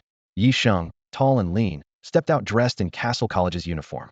He glanced at Su Ran, who was sitting on the edge of the group, and greeted him with a gentle smile. "Su Ran, a call from Professor Guderian." This sentence was like a stone thrown into a calm lake. Everyone, who had been quietly nibbling on their bread, turned their heads in unison, their gazes all landing on Su Ran. Their eyes were filled with confusion. How could an ordinary interviewee receive a call from Professor Guderian? Could this be some kind of inside arrangement? Su Ran ignored the curious stares around him, stood up, and walked over to Yi Sheng to take the phone. "Hello, Professor." Su Ran boo-hoo. On the other end of the line, Professor Guderian's tearful voice came through immediately. Clearly, even after an entire semester, the old professor was still bitter about having his dream student snatched away by the vice principal. "I'm here, Professor," sniffed Su Ran. "I heard from Yi Sheng that you're at the hotel too?" Guderian asked between sobs. "Yes, I happened to run into him when I checked in. I heard the academy is recruiting here, so I thought I'd come and take a look," Su Ran replied softly. "Maybe you'll find a great student, and then you can take on a new protege, Professor." These words moved the old professor deeply. If not for his old age and lack of strength, he would have loved to grab his alchemy tools and snatch Su Ran back from the vice principal. "Su Ran, you truly are my best student." "Boo-hoo. Professor, is there something you need?" "Yi Sheng and the others still have interviews to conduct," Su Ran reminded him helplessly, knowing how easily the absent-minded professor could forget his point. "Oh, right. Guderian finally remembered. Can you help me with the interviews? The academy just discovered an exceptional student over in Russia, and I need to head there immediately. I might not make it back in time for the interviews here. Please, Su Ran, I'm counting on you." So the 3-no girl is showing up already? Su Ran thought to himself. That's more than a day earlier than in the original timeline. Looks like the little devil is making an early move. Can't Yi Sheng and the others handle it? Su Ran asked. "They're not as outstanding as you are. You're the best, even the principal thinks so. I'm confident you'll represent our school in the best possible way." Su Ran glanced at the group, his thoughts drifting. Honestly, letting Chu Zhihang, the pride of Shirlan, handle this might have an even better effect. "Please, Su Ran, I really need your help." Guderian lowered his voice and added, "You don't need to worry about the others, but there's one student you absolutely must ensure gets admitted, Lu Mingfei. The principal promised me he's in rank. Have you seen him? What do you think?" Su Ran turned to look at Lu Mingfei, who sat frozen in his seat with a blank expression. After a moment of silence, he replied tactfully, "There's a lot of room for improvement." "Fantastic. I knew the principal wouldn't lie to me. I'm counting on you. I have to board my flight now. Goodbye. Su Ran handed the phone back to Yisheng. Looks like you've been drafted for the job, Yisheng said with a chuckle. Let's just call it passing the time. Let's get started, Su Ran replied as he turned and walked into the meeting room. The group hadn't yet recovered from the unexpected turn of events when Yisheng announced, I'm Yisheng. The person who just went in is your chief examiner for this interview, Su Ran. He's one of our school's top students. Due to an emergency with Professor Guderian, Su Ran has been entrusted with leading the interviews today. Everyone exchanged glances, a strange tension hanging in the air. Yisheng's explanation clearly failed to convince anyone present.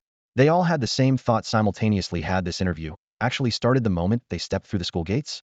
Lu Mingfei frowned, silently grumbling about the tricks foreign schools like to play. Hidden tests? That's just cruel. But on second thought, even without these mind games, he knew he couldn't compare to Zhao Menghua or Su Xiaoqiang. The realization put him at ease. The chances are slim anyway, so why stress myself out? With that, he felt a bit more relaxed. However, the relief didn't last long. When he saw the piano prodigy Lu Miao, the campus goddess Su Xiaoqiang, and the literary girl Chen Wenwen all leave the meeting room within 10 minutes, their faces showing either frustration or confusion, his anxiety surged again. The three most talented girls of Shirlan High School, all eliminated within half an hour? Just as Lu Mingfei was about to step forward and ask Chen Wenwen about the interview, Yisheng called his name. Suppressing his unease, he followed him into the meeting room.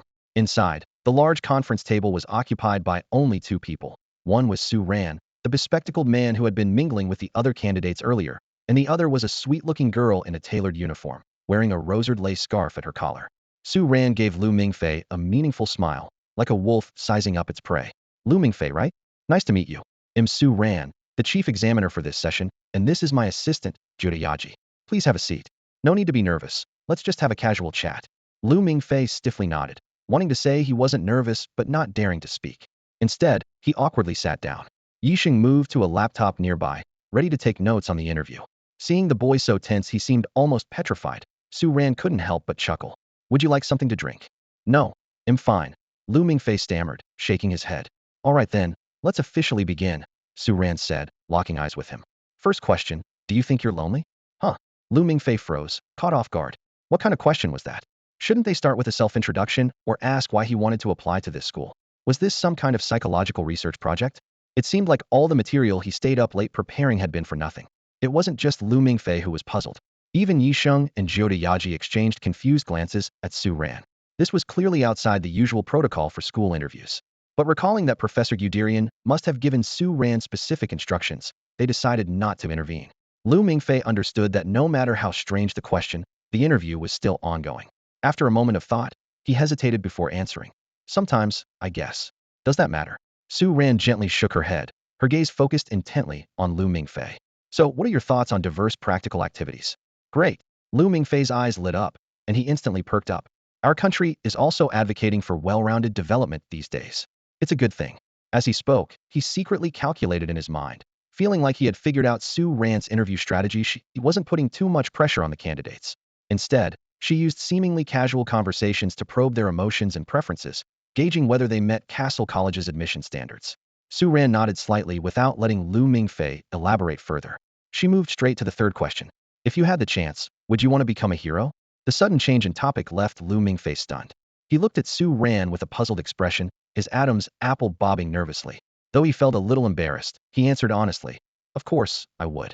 But I just don't think I'll ever get that chance. Opportunities are for those who are prepared, Su Ran said with a meaningful smile, leaving Lu Mingfei completely baffled.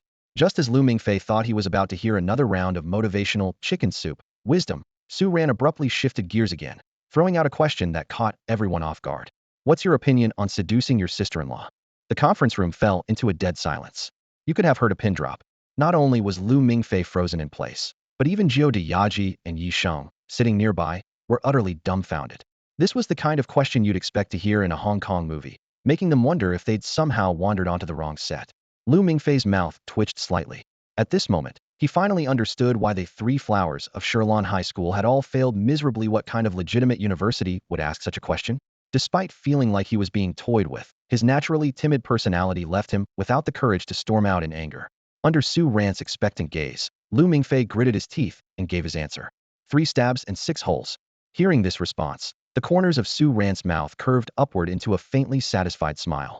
Late at night, Yisheng sat in front of his computer, his eyes scanning back and forth over the interview forms.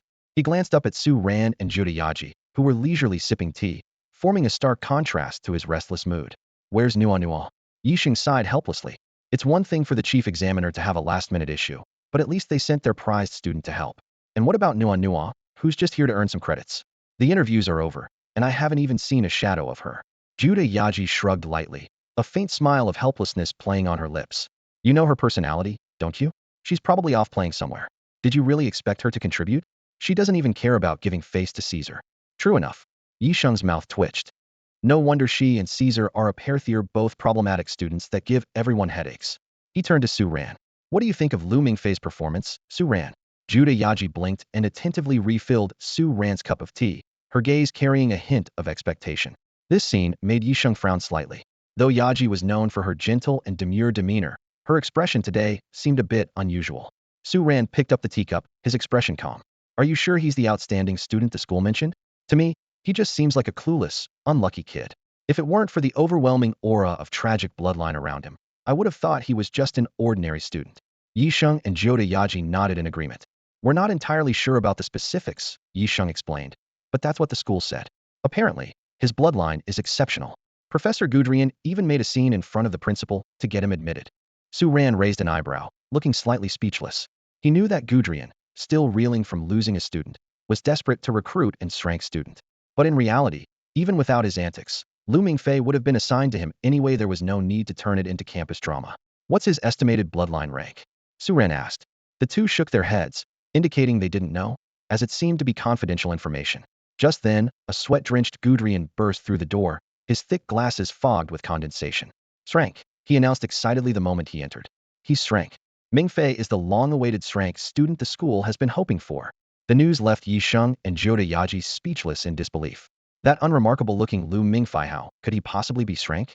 If anyone looked the part of an Srank, it was the human-shaped dragon standing right in front of them. Rest assured, Gudrian lowered his voice. After thorough verification, Lu Mingfei is indeed the only Srank among all the candidates. This interview was actually arranged solely for him. This is the highest-level secret of the academy, which is why you weren't informed beforehand. He then turned to Su Ran with a puzzled look. But Su Ran, why do you look completely unfazed? Did you already suspect it? Is Mingfei really that exceptional?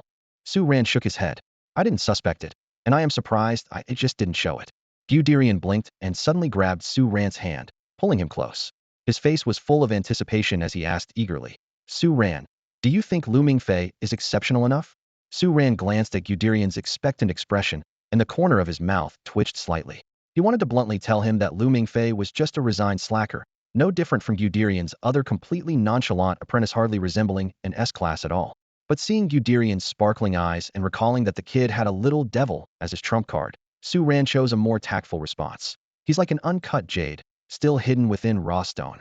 This statement immediately made Guderian beam with joy, grinning from ear to ear. Only Yisheng and Zhu Yaji caught the underlying meaning. They exchanged a knowing smile and shook their heads. Silently uncut jade? Who knows how thick the stone encasing it might be? It seems our academy will soon welcome a powerful new S-class student. Guderian exclaimed excitedly. I believe he'll shine brightly in his freshman year, just like Su Ran and Chu Zhihang. The professor's high hopes for Lu Mingfei were evident, and it was no wonder after all, there were only two S-class individuals in the entire school, Ange and the Night Watcher. Though one was a playboy and the other a sleazy cowboy, their strength was undeniable. Guderian thought to himself. Even though I lost the chance to mentor the dream student Su Ran due to oppressive circumstances, God hasn't forsaken me. He's given me another S-class. This time, the tenured professor position is as good as mine. Just then, Nono, who had been lingering outside, walked in. After hearing Guderian's statement, she pulled down the brim of her baseball cap with a neutral expression and poured cold water on his excitement. Don't get too excited, Professor. Our S-class might not even agree to enroll. What? That's impossible. Guderian was startled, as if he'd just been told a cooked duck could fly away. Probably just teenage rebellion, Su Ran muttered, taking a small sip of tea with a calm expression. He thought to himself, does Chun Wenwen really have that much charm? She's just an ordinary literary girl. White moonlight filters sure are misleading. Nono gave Su Ran an unexpected sidelong glance and muttered, still can't read him. How annoying. Tilting her head, she asked, why is the vice president of the Lionheart Society here? You're not even on the list of interviewers. Skipping your summer break to hang out here, what's the deal? Su Ran shrugged. I happened to run into them when I checked into the hotel. Thought I'd join in the fun, but the professor roped me in as extra help. Nono pursed her lips, clearly skeptical, but after a moment's thought, realized he had no reason to come here intentionally. At this point, Guderian finally snapped out of his daze and urgently adjusted his glasses. Teenage rebellion? He likes a girl? Who is it? Nono spread her hands and gestured towards Su Ran. He knows. Ask him. Everyone's gaze immediately shifted to Su Ran. Who else could it be? That literary girl, Chun Wen. Su Ran replied. When I mingled with their group, I noticed his gaze lingered on her the longest. Guderian's gaze shifted to Nono. Seeing that she made no effort to deny it, he felt a jolt of unease. As a lifelong bachelor and a seasoned professor, he found such a decision incomprehensible. Shaking his graying head, he muttered, "But he's in class. Just giving up on enrolling like that? Our school is exceptional. Professor, this really isn't a decision we can make for him," Judy Yaji said with a helpless shrug. Cassell Academy is a legitimate institution, not some shady organization. While students can't withdraw lightly, we've never had a precedent of forcing someone to join either. Unexpectedly, instead of giving up, Guderian seemed to fall into deep thought after hearing this. A glimmer of anticipation flickered in his eyes as he looked towards Su Ran. In his mind, with Su Ran's help, bringing Lu Mingfei back didn't seem like an impossible task. Noticing the professor's gaze, Su Ran's lips twitched slightly. It seemed that this usually harmless old man was now considering some rather audacious methods to secure a lifetime professor. Ahem. Yixing cleared his throat, tactfully interrupting the dangerous train of thought. I think we should start by informing him that he passed the interview. Guderian snapped out of his reverie, temporarily shelving his absurd idea. Yixing glanced at his phone for the time, scratched the back of his head awkwardly, and then made a call. Hello, this is the Cassell Academy admissions team. I'm calling to. A minute later, he hung up and reported to the group. It's set. Tomorrow at 9 a.m., we'll meet at the hotel for a discussion. The professor can personally extend the invitation then. Everyone agreed with the arrangement. The next morning, Lu Mingfei's family arrived early at the VIP restaurant on the 9th floor of the Regent Hotel. They were all dressed impeccably, exuding seriousness and respect. At exactly 9 a.m., Professor Guderian appeared with Yixing and Yaji. In a corner of the restaurant, Su Ran and Nono quietly observed as Guderian engaged in polite conversation with Lu Mingfei's uncle and aunt, explaining everything about Cassell Academy. Doesn't seem to be working, Nono commented, sipping her hot milk. Su Ran adjusted his glasses and nodded in agreement. Indeed, being overly enthusiastic might just make them more suspicious. Why are you still here? Nono asked, somewhat surprised. Because I have nothing else to do, Su Ran replied with a shrug. Chu Zhihang and Su Xia are meeting her parents. I can't exactly interrupt them, can I? Watching this unfold is far more entertaining. You're such a weirdo, Nono remarked, summing up his behavior. Su Ran simply smiled and didn't argue. Nono yawned and suddenly asked, do you think Su Xia and Chu Zhihang will work out? Judging by how things look now, they will. That's nice to hear. At that moment, Su Ran noticed Lu Mingfei standing up abruptly and leaving in a fluster. It seemed he had just read the letter from his parents and heard Guderian relay the message. Mom and Dad love you. Su Ran turned to Nono. Shouldn't you be heading to the restroom right about now? Nono looked at him, puzzled. Why? It's nothing. Should we go check on him? Nono tilted her head towards Su Ran, a hint of curiosity in her eyes. She didn't say much, simply stood up quietly. The two had just reached the restroom door when they stumbled upon a scene that was both hilarious and awkward. Lu Mingfei was scrambling out of the women's restroom in a panic. The moment he turned and saw the striking pair standing before him, his expression froze. Realizing his embarrassing moment had been fully witnessed, Lu Mingfei wished he could disappear into thin air. To his surprise, though, Su Ran and Nono showed no signs of ridicule. They simply nodded at him calmly in acknowledgement. We meet again, Lu Mingfei, Su Ran said in his usual composed tone. Caught off guard, Lu Mingfei hesitated for a moment before recognizing Su Ran. This realization only made him more flustered. Oh, hello, Su Ran. He stammered. I'm Nono, one of the examiners. The girl beside Su Ran introduced herself. Like Su Ran, I'm a second-year student, your senior. She regarded Lu Mingfei with an impassive gaze and gave a slight nod. Hi, Nono. Lu Mingfei replied awkwardly, vaguely feeling that her name sounded familiar. You can call me senior, Su Ran said. You should know by now you passed the interview. Starting next semester, you'll be our junior.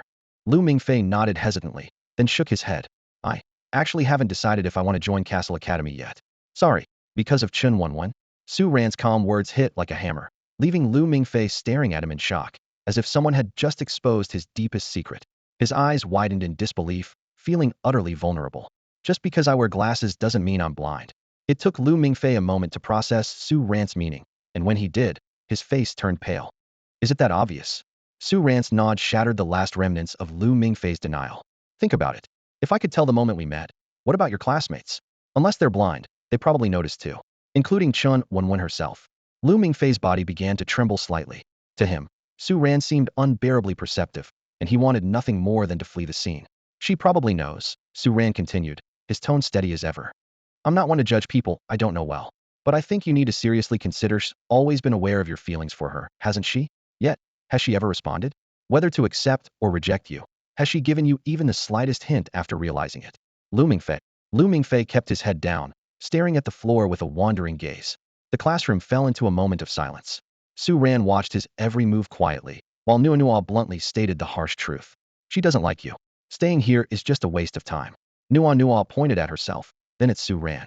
I'm a girl, and he's the school's famous playboy. When it comes to understanding relationships, we're way more experienced than you. What nonsense are you spouting? Su Ran's mouth twitched slightly, his tone carrying a hint of exasperation. When did I become a playboy? That's all Fingal slander. He even publicly clarified it, yet people still won't let it go. Lu Mingfei looked at Su Ran's face in surprise. Admittedly, that face did give off a playboy vibe. But then it hit him suddenly. That can't be true. You're just trying to trick me into going to Cassell Academy. I'll think about it carefully, Lu Mingfei muttered, scratching his messy hair, his voice uncertain.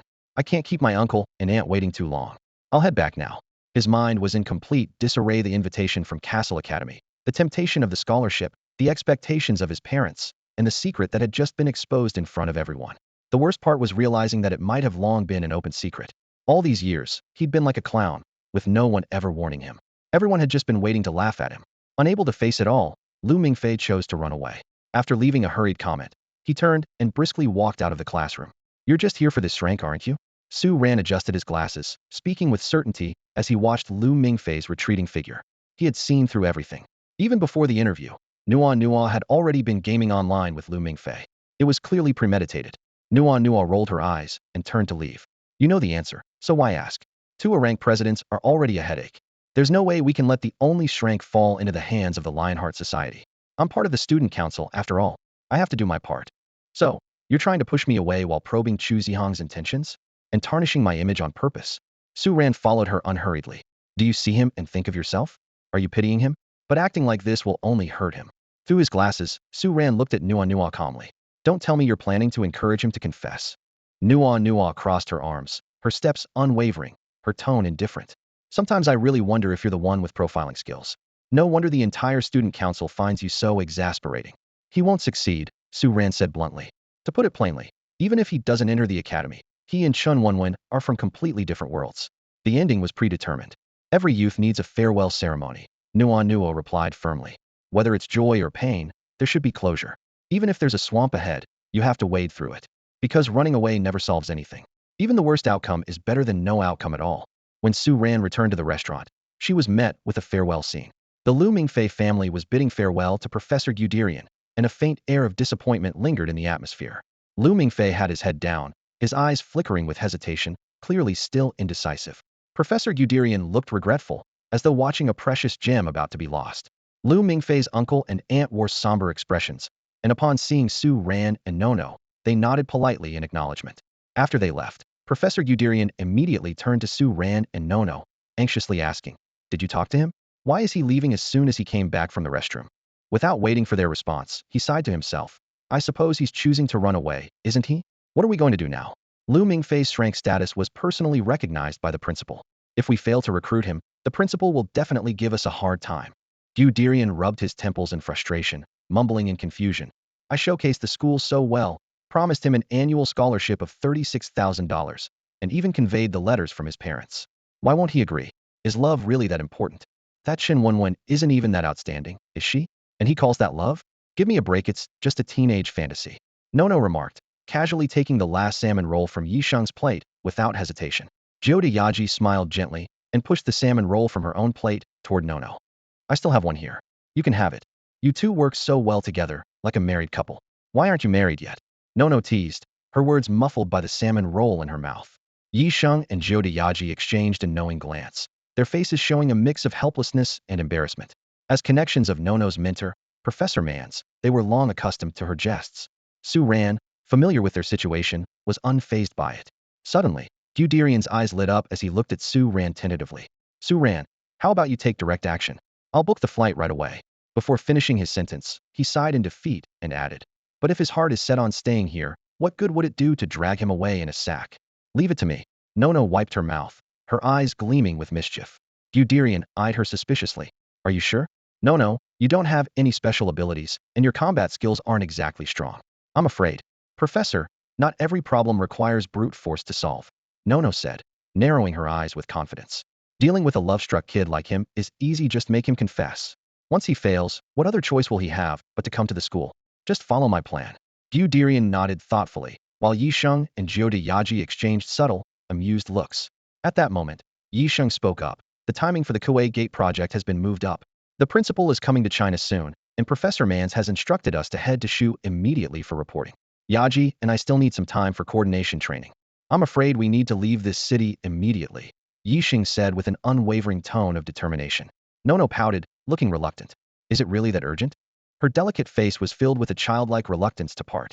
You'll understand when it's time for you to carry out a mission. Yisheng gently patted Nono's shoulder. His voice was warm, but carried a hint of sternness. Su Ran should understand too. When a mission is given, not even an hour or a minute can be wasted. Missing certain critical moments is like missing a lifetime. Su Ran nodded silently. As a specialist, he knew that missions were of utmost importance. The Kuwait Gate project was a crucial operation planned by the school for a long time, and every second counted. He looked up at Yi Sheng and Jiode Yaji with a serious expression and said, You two are likely to face dragons. Be extremely careful. I'll apply to join the Kuwait Gate project as well. Yi Sheng frowned. Will the school approve that? As the next night watchman and the confirmed successor to the Flammel title, a mission involving the four sovereigns was anything but ordinary. Su Ran remained composed.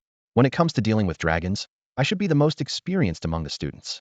My abilities are sufficient, and the principal won't reject my application. Besides, he added with a faint smile, as an alchemist, how could I miss the chance to encounter the greatest alchemist of all time? Yisheng considered this for a moment before nodding slowly. You're right. Having you with us will certainly put our minds at ease. Well then, we're off. See you soon, Jiode Yaji said cheerfully, waving goodbye to Su Ran and the others before leaving the hotel with Yisheng. Nono watched the two disappear into the distance and sighed softly. What a shame. I was hoping to persuade them to get married soon. They clearly like each other. Impossible, Guderian exclaimed, scratching his head and shaking it with a clueless look. No, stop joking around. The operations division has a rule partners can't be romantically involved. Nono didn't argue, but a certain confidence flashed in her perceptive eyes. With her profiling ability, how could she possibly be wrong? We'll try persuading them next time, Su Ran said calmly. It won't be long before we see them again. Guderian was taken aback. Su Ran never joked. Could it be true that those two were in love with each other? Wouldn't that be against the rules? So, it's our turn to handle this matter now? No, what do you need us to do? Guderian asked eagerly. After all, Lu Mingfei, the S-class student, was his last hope of becoming a tenured professor. Nono wrinkled her dainty nose and gave Guderian a once-over. Professor, you should tidy yourself up first. Try to emulate the principal. Next time you meet Lu Mingfei, make sure to leave a good impression. Guderian looked down at his disheveled appearance and realized she was right. You're absolutely right, no. I'll head out shopping right away. With that, he hurried off. Watching Guderian leave so easily, Su Ran helplessly rubbed his nose. You sent the professor away. Is there something you want to say to me? Nono smirked, stood up, and leaned her hands on the table, deliberately striking a commanding posture. Though she knew such an act was likely futile against someone like Su Ran, she wasn't about to lose her composure. Lu Mingfei, the student council, are claiming him. Do you agree? Su Ran responded with a gentle smile. Of course not. Even if he doesn't act like an S-class, I'm quite interested in nurturing an exceptional hybrid. Nono wasn't surprised by the predictable refusal. As the weaker party, she was well aware that someone of Su Ran's position, as the de facto leader of the Lionheart Society, wouldn't easily let go of an opportunity like this. All right, she said. Then let's negotiate properly about the ownership of this S-class student. Senior sister, what should I do? Of course, go all in. Nua's eyes sparkled with excitement as she exclaimed, Declare your love for her loudly and boldly for everyone to hear. Bet your pride and future as a man on it. Her fingers flew over the keyboard of her MacBook as she continued typing. Do you understand, girls? No, you absolutely don't. No girl truly hates a sincere and courageous confession. Even if she doesn't accept, that bravery will leave a lasting impression in her memory. What if she rejects me? Then leave with the bittersweet memory of this heartbreak. Nua paused for a moment before continuing to type again. Sure, it sounds a bit tragic, but loving someone isn't easy. You have to carve a path through an army of obstacles. Like the last dog standing, charging through a barrage of Dragon Knight's firepower. Even if you're down to your last drop of blood, you have to make that one decisive move. Dying halfway is normal, but a dog that doesn't dare face the fire isn't a good dog. Sitting across the table, Su Ran watched as Nicanor enthusiastically typed out her motivational speech, doing her utmost to urge Lu Mingfei to confess. A faint smile tugged at the corners of her lips. Nicanor's plan was simple: just be there to swoop in and support Lu Mingfei when the time came. The thought of stealing this class freshman away from Su Ran made her grin smugly, imagining the satisfaction of seeing him take a loss for once. But Su Ran remained unfazed by Nicanor's little schemes, even finding them a bit amusing. True, Nicanor had the advantage of being Lu Mingfei's online friend first, but she seemed to overlook the most crucial part: the follow-up rescue mission. And Su Ran? She had reinforcements. She quickly sent a message. Are you there? The reply came swiftly. What's up? Can you come over? I need you to pick someone up. Send me the time and place. I'll be there soon. Watching Nicanor still brimming with excitement and energy, Su Ran almost burst out laughing. A senior sister showing up with a team to save the day? So what? Sure, you're pretty, your entourage looks cool, and you probably spend a lot of money to make it all seem professional. But I only need one person to completely outshine you. Do you even understand the weight of being at the top of the most wanted list?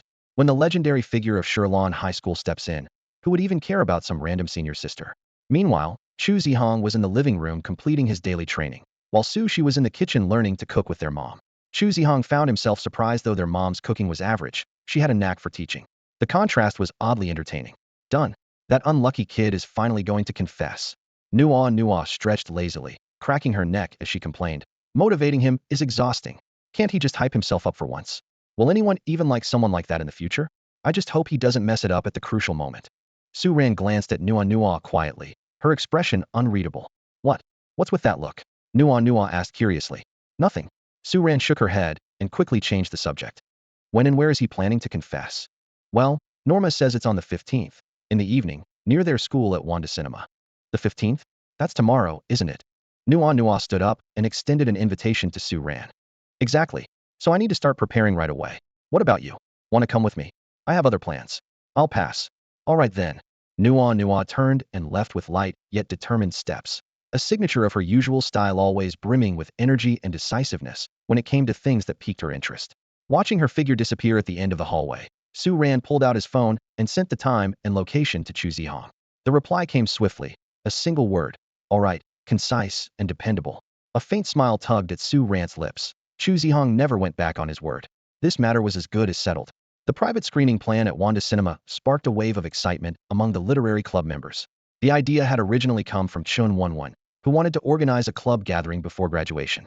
After some lively discussion, they quickly decided to rent a small theater and screen wall. The thought of watching an animated film together in a private setting thrilled everyone, as if they could already foresee this becoming one of the fondest memories before they parted ways. Lu Mingfei stood before the mirror in the restroom, awkwardly adjusting a suit that didn't quite fit. The reflection staring back at him looked uneasy, but he straightened his back in an attempt to appear more confident. On the sink lay a carefully prepared bouquet of dandelions, Jin Wonwon's favorite. The projectionist had already accepted his bribe. Everything was set. His heart was racing like a drum, as if this was the most nerve-wracking moment of his life. Are you planning to confess? The sudden voice made Lu Mingfei jump, his hard-earned courage instantly vanishing. He turned stiffly to see Su Ran's strikingly handsome face, one that could rival a movie star's.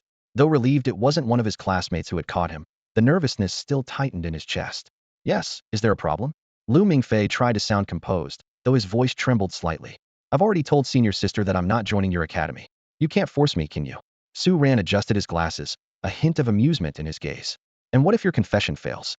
That simple question hit Lu Mingfei like a hammer, shattering his facade. His face flushed a deep red as he instinctively shook his head. It can't. No one's obligated to accept just because you confess, Su Ran continued, his tone calm, yet pointed. And sometimes, silence itself is a kind of answer, don't you think? I thought you'd have figured that out by now. Lu Mingfei fell silent for a moment. Then, like a cat whose tail had been stepped on, snapped back defensively. No matter what, I won't give up on confessing. You can forget about trying to stop me. I never said you couldn't confess, did I? Su Ran spread his hands, his face full of helplessness. His tone softened. I'm just suggesting you prepare an alternative. In moments like this, having another option never hurts. Why refuse so quickly? Lu Mingfei kept his head down, staying silent. Su Ran made a good point, but the smug, self-assured attitude that seemed to predict his failure made Lu's blood boil. By the way, Su Ran suddenly lowered his voice. I overheard Zhao Menghua talking about you on my way here. Want to hear it? At the mention of Zhao Menghua, Lu Mingfei immediately looked up. If there was anyone in the class he despised the most, it was Zhao Menghua. This guy, with his privileged background and stellar grades, often bullied people like Lu, who were practically invisible. To make matters worse, Zhao Minghua liked Chen Wenwen too. Handsome looks, top-notch grades, a wealthy family, and a penchant for picking on him while coveting the girl he admired. How could Lu Mingfei not hate him? What's he planning to do to mess with me? Lu Mingfei nearly growled the words through clenched teeth. Su Ran spoke slowly. He's planning to confess too, and he wants to use you in the process. Now you have three choices. Walk away and disgust him a bit. Let me bring Chen Wenwen here, so you can confess privately, or stick to your plan, though I can't help you with that. As Lu Mingfei walked out of the restroom, Su Ran's words still lingered in his mind. By the time he snapped out of it, he found himself standing on a stage, flanked by the Su brothers, Su Miao Miao, and Su Yan Yan, both dressed in black suits. The laughter of Su Xiaoqiang and her friends echoed in the background. The scene set off alarm bells in his mind. After all, the Su brothers were known to be Zhao Menghua's lackeys. In the past, he might not have thought much of it, but now, Su Ran's warning made him suspicious. Still, there was no turning back now. He steeled himself, convinced that the projectionist he had bribed with fake Zhonghua cigarettes would follow through for him. He just needed to confess before Zhao Minghua could. Looking at Chen Wenwen in her white dress among the audience, a surge of courage suddenly filled Lu Mingfei. This was it, no turning back. Just then, a blinding spotlight came on, making him squint and shield his eyes with his arm. He noticed the Su brothers had moved to his left. A growing sense of unease gripped him as he scanned the surroundings. That's when he spotted a giant English letter L to his left. Jeers erupted from the crowd below. Unable to take it, Lu Mingfei ran closer to the screen a few meters away. It was then that he saw it clearly. The words on the screen read, Chen Wenwen, love you. At that moment, everything became crystal clear to Lu Mingfei. It was indeed a grand confession, but he was not the protagonist. Lu Mingfei stood frozen on the stage, pushed aside by the crowd, reduced to a mere prop in someone else's love story. Zhao Minghua, holding a large bouquet of deep red roses, leapt onto the stage, surrounded by his buddies. Lu Mingfei's gaze involuntarily landed on Chen Wenwen in the audience. At this moment, she was a completely different person from the melancholic and silent girl by the river. Her eyes were fixed on Zhao Minghua, glistening with a radiant glow, as if brimming with tears of joy. The stark contrast made Lu Mingfei feel as though he had fallen into an icy abyss. It turned out everything had been his wishful thinking. They had been in love all along. Zhao Minghua's words of confession dissolved into a blur of noise in his ears, as if the world had been muted. In his vision, there was only Chen Wenwen, walking shyly onto the stage amidst the cheers, her head lowered, a bashful smile on her face. In this silence, her reply pierced through clearly, I like you too. At that moment, out of the corner of his eye, Lu Mingfei caught sight of a familiar figure leaving in a hurry. It was Su Xiaoqiang, sobbing as she went. Watching the crowd surrounding the newly minted couple in celebration, Lu Mingfei tugged at the corner of his mouth in a bitter smile, thinking to himself, at least I'm not the only one left in the dark. How ironic that the one sharing my misfortune is none other than the little heavenly girl I've been at odds with for 3 years. Surprised? Huh, sis-in-law. One of Zhao Minghua's friends teased with a hearty laugh. Not at all, Chen Wenwen replied happily, swaying Zhao Minghua's hand. I already guessed you guys were planning this. I just didn't call it out. So, everyone had known all along. Lu Mingfei lowered his head and silently made his way toward the theater doors. Hey, wait. Bang. The theater doors suddenly burst open, and 2 figures appeared at the entrance. The celebratory atmosphere came to an abrupt halt, and all eyes turned toward the unexpected interruption. One of them was very familiar to Lu Mingfei and the others, while the other, Chu Zhihang, someone exclaimed in shock. The room plunged into a stunned silence. To the students of Shirlan High School, the name Chu Zhihang, the top of the infamous most wanted list, was an insurmountable presence. He was the unattainable dream of every girl in school, and the source of both admiration and jealousy for the boys. After all, who would want the girl they liked or even their girlfriend to secretly harbor feelings for another man? The moment Zhao Minghua saw Chu Zhihang, his face turned from jubilant red to ashen, almost quivering with anger. Everyone at Shirlan High School knew that Zhao Minghua harbored an inexplicable hostility toward Chu Zhihang. Every time Chu Zhihang's name was mentioned, Zhao Minghua's brows would furrow involuntarily. This guy who effortlessly outshone him had never even spared him a glance. Back then, Zhao Minghua had tried to challenge Chu Zhihang, only to realize that the latter didn't even remember who he was. That blow had left him seething for a long time. When Chu Zhihang graduated and left, Zhao Minghua secretly vowed to become the next Chu Zhihang and believed he had succeeded. But now, as he spotted that tall, commanding figure in the movie theater, all his confidence crumbled in an instant. Why does it have to be today? Zhao Minghua clenched his fists, his knuckles turning white. This was supposed to be his moment to shine, but Chu Zhihang's unexpected appearance had completely ruined it. Meanwhile, the surrounding classmates seemed electrified, whispering excitedly about the legend of Shirlan, and after a year away. Standing at the entrance, Lu Mingfei felt an overwhelming pressure. He tried to muster a smile to greet them, but Chu Zhihang beat him to it. With a piercing gaze, Chu Zhihang extended his right hand and spoke in a steady, resonant voice. Lu Mingfei, welcome to Cassell Academy. The words exploded like a bomb among the crowd. Chu Zhihang is from Cassell Academy. How does Lu Mingfei deserve this? And he came personally to invite him? The crowd's expressions oscillated between shock and envy. While Lu Mingfei stood frozen, Su Ran, smiling beside him, explained, "Oh, I forgot to mention, old Chu and I were college roommates. I knew he was your senior, so I specifically asked him to come invite you." As he spoke, he gave a knowing wink. Lu Mingfei remained silent for a moment, his gaze sweeping over Zhao Menghua's livid face and Chen Wenwen's astonished expression. He took a deep breath, then offered a sincere smile as he grasped Chu Zhihang's hand. "Thank you, senior, for coming to get me. Please take care of me at school."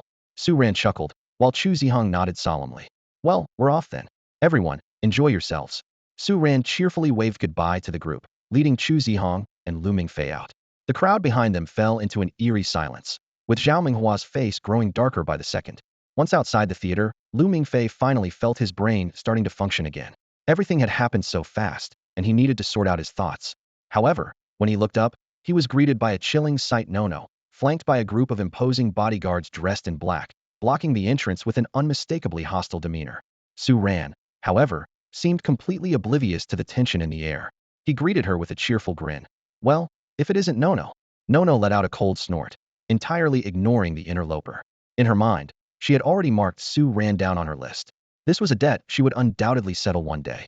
Nono narrowed her eyes, quickly calculating the difference in strength between the two sides in her mind. Though unwilling to concede, she eventually swallowed her frustration and shot Su Ran a fierce glare. "Fine, everything will be settled on Freedom Day," she snorted coldly. "Let's go. Take him to meet Guderian. He's been waiting a long time to see the new Shrank student." The group arrived at the Regent Hotel. As they pushed open the door, they saw Guderian standing in front of a mirror, adjusting his flamboyant outfit. With Norma's assistance, Lu Mingfei's enrollment process was swiftly completed. "So what should I do next?" Lu Mingfei asked as he sat on the leather sofa, his gaze sweeping over the people in the room. Guderian, grinning like a Cheshire cat. Nono, lazily chewing bubblegum. Chu Zhihang, who wore a perpetually stoic expression, and Su Ran, who maintained a gentle smile. Lu Mingfei couldn't help but swallow nervously. "Do I need to handle the paperwork for going abroad?" "Oh, you don't need to worry about that at all," Guderian said warmly, patting him on the shoulder. "You're an Shrank student. You don't have to trouble yourself with anything. Norma will take care of all the paperwork. You just need to show up on time for school." "That good?" Lu Mingfei asked, astonished. "Of course. You're in Shrank, after all." "So what exactly is in Shrank?" Lu Mingfei scratched his head, feeling like this school was full of mysteries. Guderian avoided his gaze, as if carefully considering how to explain. Before he could answer, Nono cut in succinctly. "It's a student ranking system." "Ah." Lu Mingfei looked puzzled. "So, our school follows the caste system? Am I going to have to change my nationality?" "Don't overthink it," Su Ran said with a smile. "It's just a way to evaluate students' abilities and privileges. Currently, only the principal and vice principal are Shrank. Among the students, your rank is the highest." Lu Mingfei was stunned. The highest rank among students? Why did this sound oddly familiar? Wasn't it just like being at the top of some infamous blacklist? He couldn't help but feel skeptical. How could someone who was once at the bottom of his class suddenly become the pinnacle of the student hierarchy? Then, Senior Chu, he turned to Chu Zhihang. "What ranks are you all?" "A rank," Nono said nonchalantly, blowing a bubble. "The three of us are all a rank. Though those two are sometimes referred to as super a rank, their official rank is still A." "What the?" Lu Mingfei's eyes widened. "Even someone as strong as Chu Zhihang is only a rank? Are you sure there isn't some mistake?" "Mingfei, you have to believe in yourself," Guderian exclaimed passionately. "You're full of potential. Once it's fully realized, you'll definitely become the school's #1. Lu Mingfei felt his heart racing and his face twitching uncontrollably. Wasn't this just putting him on the spot? Saying something like that in front of Senior Chu and Su Ran was like encouraging rebellion in front of the emperor. Even if they were magnanimous, they surely had a legion of devoted followers. "Professor, are you really helping me here?" When leaving the Regent Hotel, Lu Mingfei still felt a bit dazed. He instinctively rubbed his temples, trying to make sense of everything that had happened in just a few hours. In a few months, he would be heading overseas to study. This sudden turn of events was hard to digest, and he needed some time to process it all. Professor Guderian and Nono didn't stay long. As a professor at Cassell College, Guderian had to design a personalized study plan for Lu Mingfei. Given Lu Mingfei's current academic level, achieving the desired scores before graduation would require a carefully tailored plan, both practical and challenging. As for Nono, the lively little witch was eager to leave after completing her task. She had no intention of tangling with Su Ran and Chu Zhihang, two formidable individuals. Even Caesar had suffered setbacks against them, so she wisely decided to make a swift retreat. After they left, the spacious room was left with only Su Ran and Chu Zhihang. "So, how's everything going with Sushi?" Su Ran asked. Chu Zhihang was silent for a moment. "I told her the truth that I'm someone without a future and didn't want to burden her." He paused, a hint of tenderness flashing in his eyes. "But she said that as hybrids, we already live on the edge of life and death. Dying in some corner of the world one day is just part of it. We're both survivors in the cracks, so there's no such thing as one dragging the other down. If I die on the front lines, she wouldn't cry. Instead, she'd pick up my banner and carry on." "She's a brave girl," Su Ran remarked, raising an eyebrow in genuine admiration. "Strong yet gentle. Looks like I don't need to worry about her. By the way, what does Aunt Sue think of her?" "My mom likes her a lot. When I left, she was teaching Sushi how to make snow fungus soup." At this, Chu Zihang's expression noticeably softened. Seeing Chu Zihang's demeanor, Su Ran couldn't help but silently grumble to himself. "Damn it, this love-struck vibe is hitting me right in the face, huh? My mom said she wants to invite you over for a meal to thank you. When are you available?" "I'm free whenever, as long as I'm not intruding," Su Ran replied with a slight smirk. Although Aunt Sue's cooking is just okay, Sue's eye skills aren't bad. Since I helped her win over her Prince Charming, shouldn't she show her gratitude? Little dragon girl will be dumbfounded when she sees me. Haha, this is going to be so much fun. Noticing the sly smile playing on Su Ran's lips, Chu Zhihang narrowed his eyes. After a year of knowing Su Ran, he had learned to recognize this particular expression. It never boded well. After a moment's hesitation, Chu Zhihang asked, "Su Ran, are you up to something again?" "Old Chu, how could you think of me like that?" Su Ran put on an innocent face. "We need to have a conscience, you know. When have I ever set you up?" As he got into his Porsche, Chu Zhihang gave Su Ran a long, meaningful look. "All right, they'll let my mom know, and we'll invite you over once everything's ready." With the roar of the engine, Chu Zhihang drove off. Su Ran returned to the hotel, thinking he could finally have some alone time. But when he opened the door to his room, he found someone already waiting for him. A figure dressed in black casual sportswear sprawled unceremoniously on the bed, flipping through a magazine. In the soft glow of the lamp, her slender frame was outlined with graceful curves. Hearing the door open, she turned nimbly, her face lighting up with a radiant smile. "Hey, you're back? I thought you'd be chatting with Chu Zhihang all night," she teased with a playful tone. Su Ran rolled his eyes and flopped onto the bed. "Can you not make it sound so weird? Like there's something between me and Chu Zhihang? We're just normal men. And by the way, isn't it a bit inappropriate for you to barge into my room uninvited?" Jiodamai blinked her mischievous eyes and lightly tilted Su Ran's chin with her slender fingers, her breath carrying a faint fragrance. "Are you sure you're normal?" A normal man would have made a move by now. Su Ran was already used to her flirtatious antics. This outwardly bold woman would become surprisingly hesitant when things got serious, a classic case of high offense, but low defense. He could sense Jiodamai's feelings for him, but he was unsure how to respond. Taking her feelings seriously would inevitably change his relationship with the world, making his actions more constrained. Whether this change would be a blessing or a curse, he didn't yet have an answer. Noticing his silence, Jiodamai huffed in dissatisfaction. "Our boss is really mad that you messed up his script, you know. Then let him come tell me himself." Su Ran retorted coldly with his eyes closed. "Sending someone else, what's the point? If he's got the guts, he can try to fix it himself. Confidence comes with strength, huh?" Jiodamai pouted helplessly. "You don't even give the boss any respect. If it weren't for the fact that you brought Chu Zhihang to save Lu Mingfei, the boss definitely wouldn't have tolerated you ruining his script." Su Ran didn't reply, keeping his eyes shut as if resting. After a moment of silence, he suddenly spoke up. "Jioda Yaji is your sister, isn't she?" Jiodamai's eyebrows furrowed slightly, and her lips curled into an enigmatic smile. "Oh, so you prefer the ugly duckling type." Her tone suddenly turned dangerous. "If she died, would you be sad?" She then let out a cold chuckle. "Huh, my relationship with her isn't what you think. We're just familiar strangers." The room fell into a brief silence. Suddenly, Jiodamai knelt on the bed and gently rested Su Ran's head on her long, slender legs. Before he could react, she had already removed his glasses, covering his eyes. "The Kuwait Gate plan is about to begin." Her voice carried a mix of emotions, even a hint of pleading. "The target is the Bronze and Fire King. Their fate is already sealed. Don't do anything foolish. This isn't like what you've done before. The boss will never allow it. I know you're strong, but going against the boss is too dangerous." "Didn't he tell you all? He needs me," Su Ran stated calmly. "If he wants cooperation, he has to make concessions. As long as our ultimate goals align, that's all that matters. Everything else, we'll each handle in our own way." A cool sensation brushed against his forehead as Jiodamai's breath drew closer. "But he can't keep conceding forever, can he? The boss isn't exactly a generous person. Are you betraying him right now?" "I'm just trying to maintain the cooperation between you two," she said softly. Why do you think I'd do something foolish? A woman's intuition. You've got too many secrets. Even the boss can't see through you, but I just have this feeling. A woman's sixth sense. Truly baffling. Su-ran thought to himself with a silent sigh. Jiodama lightly tapped his lips, her tone serious. You still haven't promised me. I can only say that I'll make the right decision based on my own judgment. You're so infuriating, always rejecting me. Her muffled complaints echoed in the room. Can't you agree with me just this once? Or at least humor me? Hey, do you think we're at the point where we could be considered? Damn those long legs. Betraying friendship for romance. Su-ran sat in front of her computer, dressed in loose white pajamas. She was furiously typing on the keyboard while stuffing potato chips into her mouth. The bluish glow of the screen reflected on her slightly weary face, but her fingers continued to fly across the keys.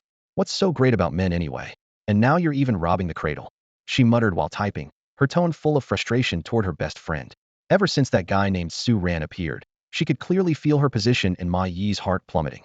She had thought this couple would take some time to develop their relationship, but they were already staying out all night together. Well, long legs, you've really outdone yourself, she growled through gritted teeth. Thinking about the situation at her boss's place, Su-ran grew even more annoyed. Of the three of them, one was the boss's trusted little helper, leisurely managing the operations in their palace. Another was Joda Ma-yi, who used to frequently go on field assignments but now seemed solely focused on her love life. And that left Su-ran stuck here, working her tail off. Do I owe you all something? She exclaimed, slamming the final key before snapping her laptop shut with a loud clap. She slumped over her desk, utterly drained. Staring ahead, Su-ran mumbled under her breath. I just don't get it. What's so great about being in a relationship? Can a man really stick with you for a lifetime? As someone who knew Joda Ma-yi better than anyone, she could see the changes in her friend. The once indifferent, man-repelling long legs was now sneaking glances at Su-ran under the guise of work duties. That's the kind of thing only a hopeless romantic would do, isn't it? Though Joda Ma-yi often teased her for being a shoot-in with zero romantic experience, Su-ran wasn't clueless. She could tell that Ma-yi was genuinely falling for Su-ran, even if she couldn't quite figure out what made him so special. The usually flirtatious long legs had turned into a lovesick fool. And since even the boss seemed to approve of the budding romance, what could she say? Long legs, you've really fallen hard, huh? Su-ran muttered, clenching her fists. If that scumbag dares hurt you, I'll drown him in cash. The next morning, around 10 o'clock, Su-ran opened his eyes and froze when he saw Joda Ma-yi nestled in his arms. What happened last night? Then, a flood of vivid memories rushed back, and everything became crystal clear. As he was lost in thought, Ma-yi let out a soft hum, shifted into a more comfortable position, and continued to cling to his neck, still sound asleep. Not wanting to disturb her, Su-ran let her rest. About half an hour later, Ma-yi finally stirred, slowly opening her eyes. Like Su-ran, she was momentarily dazed but quickly pieced together the situation through her senses and memories. A faint blush crept across her cheeks, though she refused to lose her composure. With a sly smile, she traced lazy circles on Su-ran's chest with her delicate fingers and whispered teasingly, "Don't worry. Big sis will take responsibility for you. From now on, you're mine." Su-ran said nothing, rolling his eyes silently. Inwardly, he thought, "You're a lot more confident now than you were last night." Ma-yi's porcelain-white face flushed instantly at the words, her delicate body trembling slightly. She buried her face in Su-ran's chest, her voice carrying a playful tone. "I don't care. From now on, you're mine, big sister's man." Su-ran tugged at the corner of his mouth, choosing not to continue the topic. Instead, he asked softly, "Does it still hurt?" "I'm fine, shall we get up?" She paused briefly, then added, "Help me get dressed."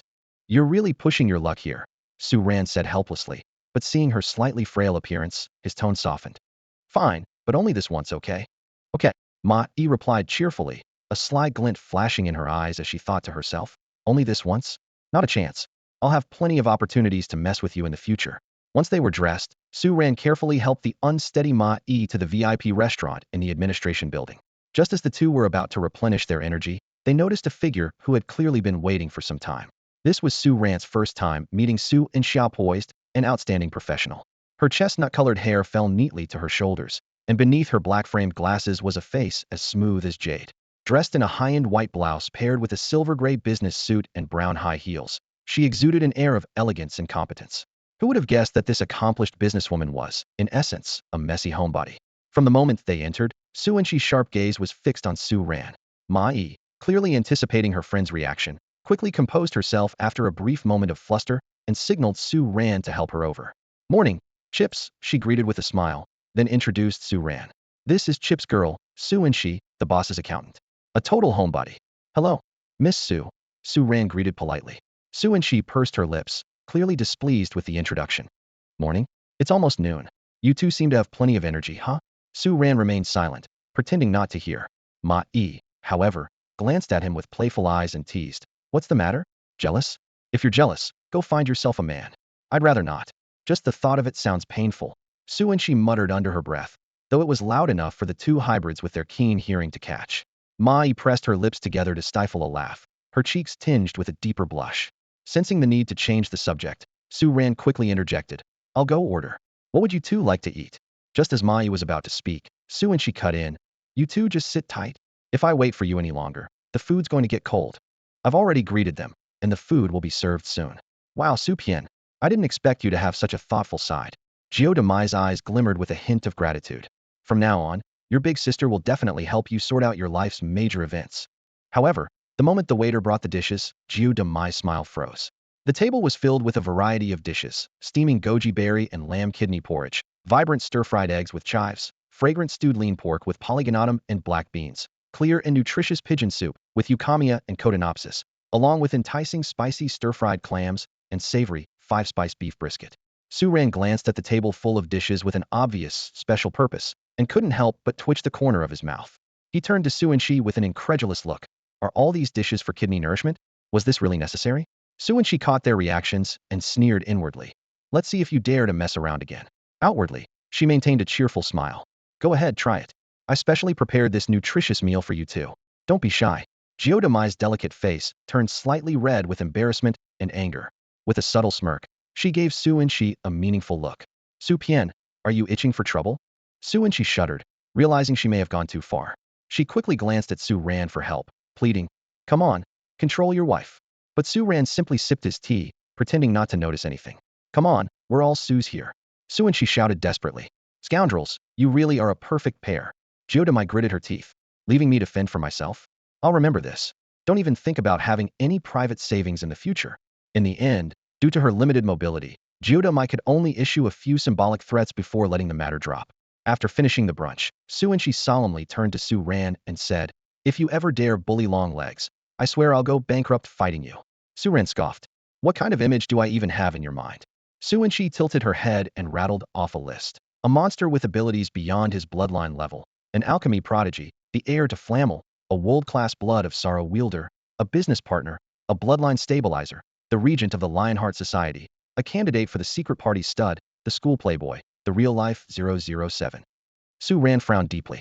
The first few titles are passable, but what on earth are those last ones? Seems like you have your own sources of intel at school, huh? He attempted to change the subject, but the sharp Su Enshi wouldn't fall for it. She smirked and pressed on. Answer me. I won't. I promise. Su Ran relented. Only then did Su Enshi nod in satisfaction, though she quickly noticed Jiu Demai gazing lovingly at Su Ran, her eyes practically brimming with sweetness. Instantly feeling like she'd been force-fed dog food, Su Enshi wanted to slap herself. Ugh, you two scoundrels. Enough already. She poked Jiu Demai and gestured towards Su Ran, bluntly advising. Long legs. Men are all unreliable. You better keep a close watch on this guy. Don't let some other woman snatch him away. Jiu Demai lifted her head confidently and declared, is there any woman in this world more perfect than me?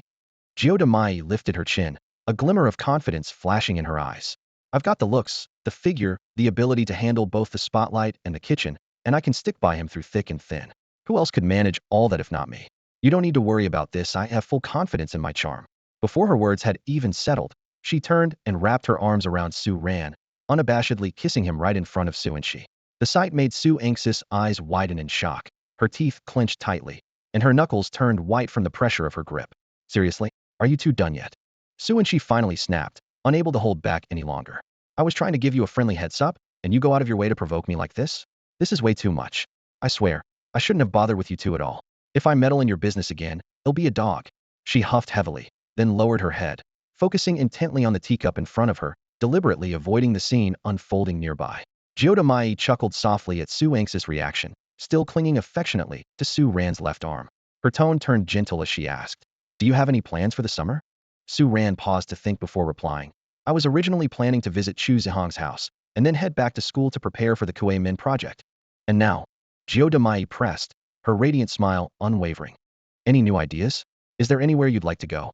She playfully blinked, pretending to ponder deeply before suddenly suggesting with excitement. I want to go to the aquarium. And the movies. All right, they'll make the arrangements. Su Ran agreed immediately. Satisfied, Jiu Demai nodded, silently calculating in her mind. They'd already been to the London Eye Ferris wheel, and with the aquarium and the movies on the list, the trifecta of classic date spots would be complete. Although Su Ran wasn't one for sweet-talking, his earnest attitude always reassured her. It meant she didn't have to worry about him flirting with other girls when she wasn't around. Meanwhile, Su and she watched their interaction unfold, feeling like an unnecessary third wheel. She fumed inwardly, cursing to herself. Ugh, shameless couple, how can they be so disgustingly lovey-dovey? Ever since deciding to enroll in Cassell College, Mingfei had been grappling with an unprecedented sense of confusion. The college entrance exams were no longer a concern, his paperwork for studying abroad was being handled by others, and even his unrequited crush had come to an end. It felt as though his life had suddenly lost its anchor. Aside from fulfilling his aunt's endless requests, he spent most of his days locked in his room playing StarCraft. In the gaming world, his skills were undeniably exceptional, making it hard to find opponents who could match him. Although Old Tang's techniques fell short, their conversations were always entertaining. Nuan, on the other hand, was quite adept at the game, but both of them were preoccupied with their own affairs.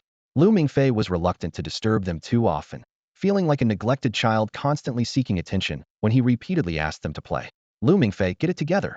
He suddenly jumped out of bed, sternly addressing his reflection in the mirror. You're about to become a college student. How can you be this unmotivated? A flicker of determination appeared in his eyes. Even though the enrollment process is taken care of, I should at least prepare for going abroad. Better safe than sorry, right? With that, he turned on his computer, intending to search for tips about studying abroad. However, his hand inexplicably clicked on the game icon instead. Just one match, he tried to convince himself. It's just to relax. After this, I'll focus on what I need to do. Yet, that one match quickly turned into hours of non-stop gaming, until his aunt's thunderous roar drove him out of the house. Meanwhile, Su Ran paid another visit to Chu Zhihang's home. This time, Su Xiaoyan didn't take charge of the cooking herself. Instead, she stood by and guided Sushi in the kitchen. It was unclear whether she was admitting her own culinary skills were lacking or showcasing her teaching abilities. Fortunately, Sushi's cooking turned out surprisingly well, showing no trace of Su Xiaoyan's influence. For Su Ran, who was accustomed to Chinese food, Western cuisine always felt a bit lacking in warmth and flavor. At the dining table, Su Xiaoyan savored the sweet and sour ribs with a contented smile, her head bobbing slightly in rhythm with her chewing. She showered Sushi with praises for her cooking, so much so that even the usually composed Su blushed faintly. Chu Zhihang remained focused on his meal, while Su Ran chimed in at the right moments, complimenting Sushi's culinary skills while also flattering Su Xiaoyan's excellent guidance. His sweet-talking put Su Xiaoyan in an even better mood, and she began envisioning herself teaching Su Ran's future girlfriend how to cook, insisting that she wouldn't let the child suffer. This remark left Chu Zhihang and Su Ran exchanging awkward glances, their expressions subtly peculiar. After the meal, Sushi volunteered to do the dishes, while Su Xiaoyan seized the chance to keep Su Ran for a round of interrogation. As Chu Zhihang's roommate and club partner, Su Ran became her prime source of information about her son's life at school. Through Su Ran's perspective, she hoped to gain a more comprehensive understanding of Cassell College and Chu Zhihang's experiences there, especially how he and Sushi had come to know each other. It wasn't a matter of distrust, but rather a mother's desire to see her child from a new lens through someone else's eyes. Chu Zhihang poured 4 cups of tea, his expression as calm as ever. This deception had been meticulously planned. Su Ran, with his keen mind, his mother's straightforward personality, and Sushi's subtle assistance, formed a unified front. As expected, Su Ran's performance was flawless. He effortlessly twisted the reality of Cassell Academy into a completely different narrative. The grueling campus life was painted as warm and cozy. Life-threatening missions were reimagined as fun extracurricular activities. The chaotic equipment department transformed into an arts-focused research group, and the ruthless executive department was described as a philanthropic organization spreading kindness everywhere. In Su Ran's vivid depiction, the principal became a kind-hearted English gentleman with a love for travel. The vice principal turned into an art collector obsessed with cowboy culture. The stern Professor Schneider was recast as a caring father figure, and even the perpetually baldness-worried Manstein was portrayed in an amusingly flattering light. Listening to these far-fetched accounts, Chu Zhihang couldn't help but marvel at how convincing they sounded. If he hadn't known these people personally, he might have believed them himself. Watching Su Ran weave these wonderful stories with a straight face, Chu Zhihang silently admired his masterful ability to lie.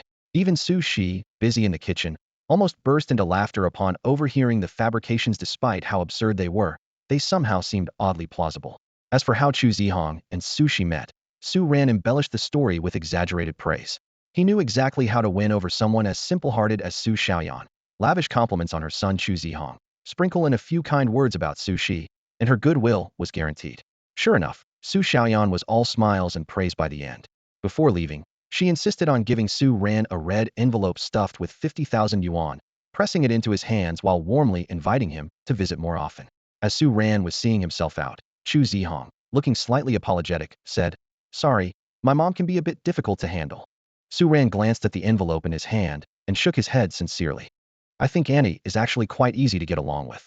At that moment, Chu Zhihang shifted the conversation. "Let's not talk about that. There's something I need your help with." "Lu Mingfei," Su Ran said nonchalantly, naming the person. "You want to recruit him into the Lionheart Society? Because he's in rank." Chu Zhihang paused. "You don't think he fits the profile?" After hesitating for a moment, Chu Zhihang admitted honestly. "I actually know him and remember him well. He does seem very lonely, but he doesn't strike me as having this sorrow of blood. It's more like he's just plain unlucky." He carefully chose his words. Mixed blood individuals are usually standouts in human society, but in his case, whether it's academics or physical ability, even by Sherlon High standards, he's below average. Based on his displayed abilities, he's at best crank. I don't understand why the school classifies him as shrank. It might end up doing him more harm than good. Su Ran nodded thoughtfully. "No wonder so many girls like you. You're so considerate, even toward a junior you barely know. Old Chu, you really are a softy at heart." Chu Zhihang gazed at Su Ran, his expression calm as he waited for an explanation. There was a hint of curiosity in his eyes, as if he wanted to see through Su Ran's true thoughts. Lu Mingfei's enrollment is already a done deal. Instead of letting this little rabbit struggle when the time comes, we might as well give him some advanced training, Su Ran said, adjusting his glasses, his tone tinged with a trace of helplessness. Chu Zhihang nodded slightly but immediately followed up with a pointed question. "Su Ran, why are you so focused on Lu Mingfei?" Hey, don't get the wrong idea." Su Ran quickly waved his hands. "I'm not into men." Under Chu Zhihang's unwavering gaze, Su Ran finally relented. "All right, fine. I admit I find him interesting. He has a lot of potential and might even become a significant force among hybrids." Seeing that Chu Zhihang remained unconvinced, he continued. "Okay, to be honest, I just want to verify if his shrank evaluation is legitimate. The headmaster wouldn't fake something like this, but this guy is so weak that it's hard not to doubt it. Besides, training in shrank rookie. Don't you think that sounds intriguing?" Chu Zhihang sighed, clearly not entirely convinced by the explanation, but he didn't press further. "Tell me when you're ready. I trust you won't harm him." "You trust me that much? Because you're Su Ran." Su Ran was momentarily speechless as he rubbed his nose, unsure of what kind of image he held in Chu Zhihang's mind. "What do you need me to do?" Chu Zhihang asked, steering the conversation back on track. "Start with some psychological preparation," Su Ran replied seriously. "Not full-on orientation training, just enough to build his courage and get him familiar with firearms. Given his frail physique, martial arts training isn't realistic. It's better to start with guns. Building his courage is one thing, but firearm training might be tricky." Chu Zhihang frowned. "First, there's no valid reason, and second, firearms are banned here in Huaxia." Su Ran had already planned ahead. "Just say it's for a freshman bonding competition. Let him choose between racing, gliding, sailing, boxing, and shooting. With his personality, he'll definitely pick shooting. As for the venue, have Norma find a shooting range. Sushi is an excellent markswoman." Chu Zhihang gave Su Ran a meaningful look. "Looks like you've thought this through." "That's all I needed to hear," Su Ran nodded, but Chu Zhihang quickly followed up with another question. "Where are you heading next?" "The Kuwait Gate project hasn't started yet. Are you going back to the academy to take over the night watch duties?" For once, Su Ran looked a little awkward as he turned his head away.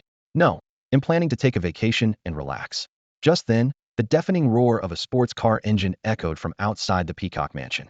Su Ran glanced at the time, hurriedly threw out a quick "see you," and left. Chu Zhihang watched from a distance, catching a glimpse of a red Ferrari, and suddenly understood. Inside the car, Jiodamai took off her sunglasses and waved at Su Ran. Once he got into the passenger seat, she started the engine right away. "I thought you were going to spend the night there again." "Don't overthink it," Su Ran rolled his eyes. "Huh, your relationship with Chu Zhihang makes me jealous," she teased. "Is it that bad?" "It is. Then he'll treat you better from now on." "Deal." Jiodamei's face lit up with a grin. "What were you discussing with Chu Zhihang just now?" "Just asking him to train Lu Mingfei. That little rabbit is in for it." Meanwhile, Lu Mingfei, who had just finished gaming with old Tang and was getting ready for bed, received a text message. "This is Chu Zhihang.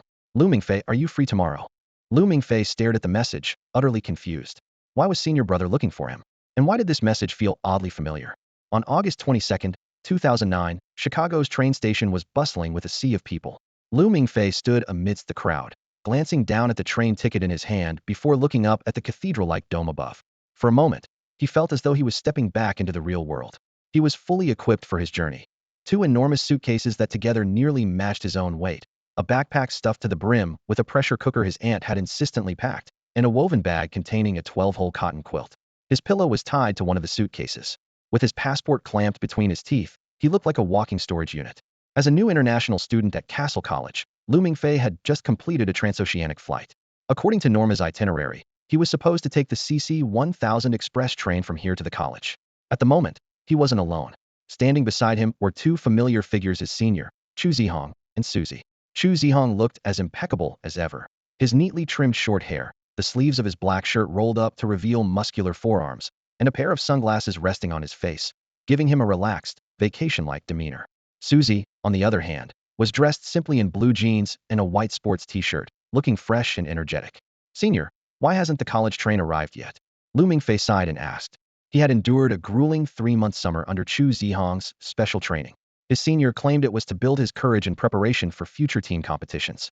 Though it had been tough, it at least brought them closer. Having company for this trip abroad spared him a lot of hassle. "I'm not sure," Chu Zhihang said, glancing toward the reserved platform with a hint of confusion. "The CC-1000 Express is organized according to student rankings. You're an S-class student, and we arrived early, so the train should have been here by now. Maybe we should just keep waiting?" Susie suggested, raising her hand. "I heard from the vice president that S-class students have a lot of privileges. I think they can even get the logistics department to send a helicopter." "A helicopter?" Lu Mingfei's eyes widened in disbelief. "Isn't this just a private elite college? They actually have helicopters." Susie tilted her head and gave him a look as if he had just said something ridiculously naive, as though to say, "Why are you even surprised?" Awkwardly, Lu Mingfei scratched his nose and laughed it off. In his mind, this so-called elite college wasn't much different from Shirlan High School. Despite Professor Guderian's constant reminders of his S-class status, he had always assumed he was just a regular guy, a commoner sample brought into contrast with the true elites. But now, it seemed like this S-class designation actually came with some perks. Thinking about the free hot water and food on campus, Lu Mingfei couldn't help but look forward to what lay ahead. The idea of arriving at school by helicopter filled Lu Mingfei with excitement. For years, he had always been awestruck by the grandeur of others, and now it was finally his turn to play the role of someone admired. Besides, with his senior backing him up, he didn't have to worry about anyone causing trouble. Thinking of this, his eyes lit up. "So, how do I contact the logistics department?" Lu Mingfei glanced at his nearly empty wallet and said anxiously, "I really don't want to spend the night here." Chu Zhihang gave a slight nod. "They'll ask the logistics department about it." He pulled out his phone, dialed a number with swift precision, and said, "Hello, this is Chu Zhihang. Our rank freshman wants to inquire about the special train." A moment later, Chu Zhihang hung up and looked at Lu Mingfei with his usual impassive expression. His tone carried a barely noticeable trace of hesitation. "The logistics department said the special train is undergoing maintenance and is expected to depart at 10 tonight. As for the helicopter, well, the logistics department is facing some issues and can't send anyone for now." "All right then," Lu Mingfei sighed. "Looks like we'll have to wait until 10 tonight. But where are we supposed to stay until then? We can't just sit here doing nothing, can we?" He patted his pockets and gave a bitter laugh. "If we leave the station, it costs a lot more money, and I don't have that much on me. Even if I tried to sell myself, no one would want me." Chu Zhihang turned his gaze to the side. "I remember there's a fast food place nearby. We can wait there for a while." "Senior, I'll treat you," Lu Mingfei quickly offered. "You're too kind, senior. If I were a girl, I'd definitely marry you. No wonder you're the dream guy of every girl at Shirlan High. Even as a guy, I can't help but admire you. Do you need a sidekick? Just food and board, and I'm yours." Chu Zhihang seemed entirely immune to Lu Mingfei's nonsensical chatter, his expression unchanging. Even Su Xia glanced at him briefly before looking away, unfazed. The three of them had barely walked a short distance when they encountered a man who looked like a beggar. He was a tall, burly young man with a ruggedly handsome face partially hidden beneath a scruffy beard. His eyes gleamed like flickering flames. Clad in a wrinkled, green plaid shirt and baggy, worn-out pants that appeared unwashed for ages, he held a teacup aloft, wearing a fawning smile as he repeated, $1, just $1. Lu Mingfei stared at the scene, lost in thought. In his memory, the Chu Zhihang from Shirlan High was not the type to generously hand out money to strangers. Could it be that the environment had changed him? But in this capitalist society, could humanitarianism really still exist? Just as Lu Mingfei debated whether to stop his senior, Chu Zhihang's next words left him dumbfounded. "Fingal, what are you doing here?" Lu Mingfei froze. This was someone his senior knew? Was he a beggar hanging around near the school? On second thought, that seemed plausible. After all, beggars had their own territories. This particular beggar looked strong and capable, probably able to drive off any competition. Begging near an elite school, rummaging through trash for food, it all seemed doable, right? Fingal immediately turned his head at the sound of footsteps. When he saw that it was Chu Zhihang and his group, a brilliant smile lit up his face. He looked like an overly excited large dog, his eyes gleaming as he charged toward Chu Zhihang. Family, I've finally found my people. Susie gracefully furrowed her brows and quickly stepped in front of Chu Zhihang. Her defensive move had an instant effect. Fingal came to an abrupt halt, stopping just a step away from them. He was well aware of the serious consequences of provoking Susie. Scratching his messy hair, he put on a sheepish smile. I got a little excited seeing familiar faces. As he spoke, he glanced around cautiously and lowered his voice. Is Su Ran here? Chu Zhihang, knowing the history between Fingal and Su Ran, calmly replied. Don't worry, he hasn't arrived yet. Fingal let out a sigh of relief, but his brows quickly furrowed again. Not here yet, which means he could show up any time? He groaned with a bitter expression. I just hope he'll go easy on me for the sake of our brief camaraderie as fellow students. Senior, why would he want to hit you? Lu Mingfei asked in confusion. Although I haven't interacted with Su Ran much, he seems really gentle, not like someone who'd resort to violence. After a moment of hesitation, he added, You didn't steal something from him, did you? Fingal was instantly indignant at the suggestion, thumping his chest. Steal? Never. A gentleman remains steadfast even in poverty. I, Fingal, would rather starve than steal or rob. I firmly believe in earning wealth with my own hands. I won't touch a single penny of dirty money. Lu Mingfei was moved by his passionate declaration and felt guilty for his earlier suspicion. However, Chu Zhihang interrupted flatly. What did you write this time? Being familiar with Fingal, Chu Zhihang knew all too well about this bottom-rung mule of the Cassell Academy. While it was true Fingal didn't steal or rob, he was remarkably resourceful when it came to making money. His specialties included running betting pools in the Watchman forums and selling gossip. Last semester, he had even started a new venture creating fabricated tabloid stories, which he charged for. His primary subject was Su Ran, although he toned it down after getting beaten up, judging by his current guilty demeanor. Well, you know, a man's gotta make a living, Fingal muttered awkwardly, rubbing his nose and avoiding eye contact. Betting opportunities are scarce now, and gossip isn't as fresh anymore. To make a living, I had to go back to my old trade. People love this stuff, there's a huge demand. Besides, it's just a little artistic embellishment. Making money isn't shameful. So what did you come up with this time? Heh. Fingal grinned smugly and held up 5 fingers. Based on suggestions from the younger students, I wrote a reverse pursuit story and earned this much. Chu Zhihang sighed. Sometimes, I think you deserve every beating you get. If Su Ran finds out, he's definitely going to string you up again. Wait, senior, what's going on here? Lu Mingfei was growing more confused by the second. Who exactly is he? He doesn't sound like a beggar, but he's not a student either, right? Isn't this supposed to be a school for nobles? Hey, kid, you must be the new freshman this year, huh? Fingal suddenly seemed to realize something, enthusiastically patting Lu Mingfei on the shoulder. Fingal, the only 8th-year student in the entire school. If you have any questions, feel free to ask me. 8th year? Senior, isn't this a 4-year program? Lu Mingfei asked, bewildered. Chu Zhihang replied expressionlessly. He's repeated for years. Fingal awkwardly rubbed his nose. Junior, you can't discriminate against me for that. Everyone is born equal. Lu Mingfei. Lu Mingfei gazed out through the floor-to-ceiling windows of the train station. Night had already blanketed the city of Chicago, and the dark skyscrapers stood shoulder to shoulder like towering giants. Trains occasionally sped by on the elevated tracks, scattering bright electric sparks. Pedestrians hurried along the streets, while neon lights flickered vibrantly in the darkness. The clock read 8:42 p.m., leaving over an hour until the Academy's special train, CC 1000, was scheduled to depart. The group had just finished a hearty dinner at a fast food restaurant and returned to the waiting lounge by 8:30 to continue their wait. By now, Fingal was sound asleep on a bench. Chu Zhihang was engrossed in writing an email to his mother, and Susie sat beside him, gazing at him with gentle eyes. Not wanting to disturb the couple, Lu Mingfei tactfully chose a seat behind them, right next to the snoring Fingal. There's still some time before departure. You can rest for a bit. Chu Zhihang turned and said to Lu Mingfei. They'll keep an eye out, and he'll wake you when the train arrives. Lu Mingfei froze for a moment, then scratched his head awkwardly. But when he caught sight of Susie's tender gaze directed at Chu Zhihang, he immediately realized that the wisest choice was to follow Fingal's example. He winked at Chu Zhihang and exaggerated a yawn. All right, they'll leave it to you, senior. With that, he wrapped himself in a thin blanket and curled up on the wooden bench. Over the past 3 months, though his senior had put him through the ringer, Chu Zhihang had also introduced him to many new experiences and even taught him how to shoot. Susie had been kind and attentive to him as well. As someone who knew how to be grateful, Lu Mingfei figured that if he couldn't be of any help, the least he could do was not intrude on their time together. Just as he was drifting off, a deep, resonant chime suddenly echoed through the air. The sound was grand and solemn, carrying a mix of ceremonial reverence and profound mourning. It had an indescribable desolation, as if it were an echo from another world. Irritated, Lu Mingfei rolled over, grumbling internally about how the station's designers hadn't accounted for noise issues.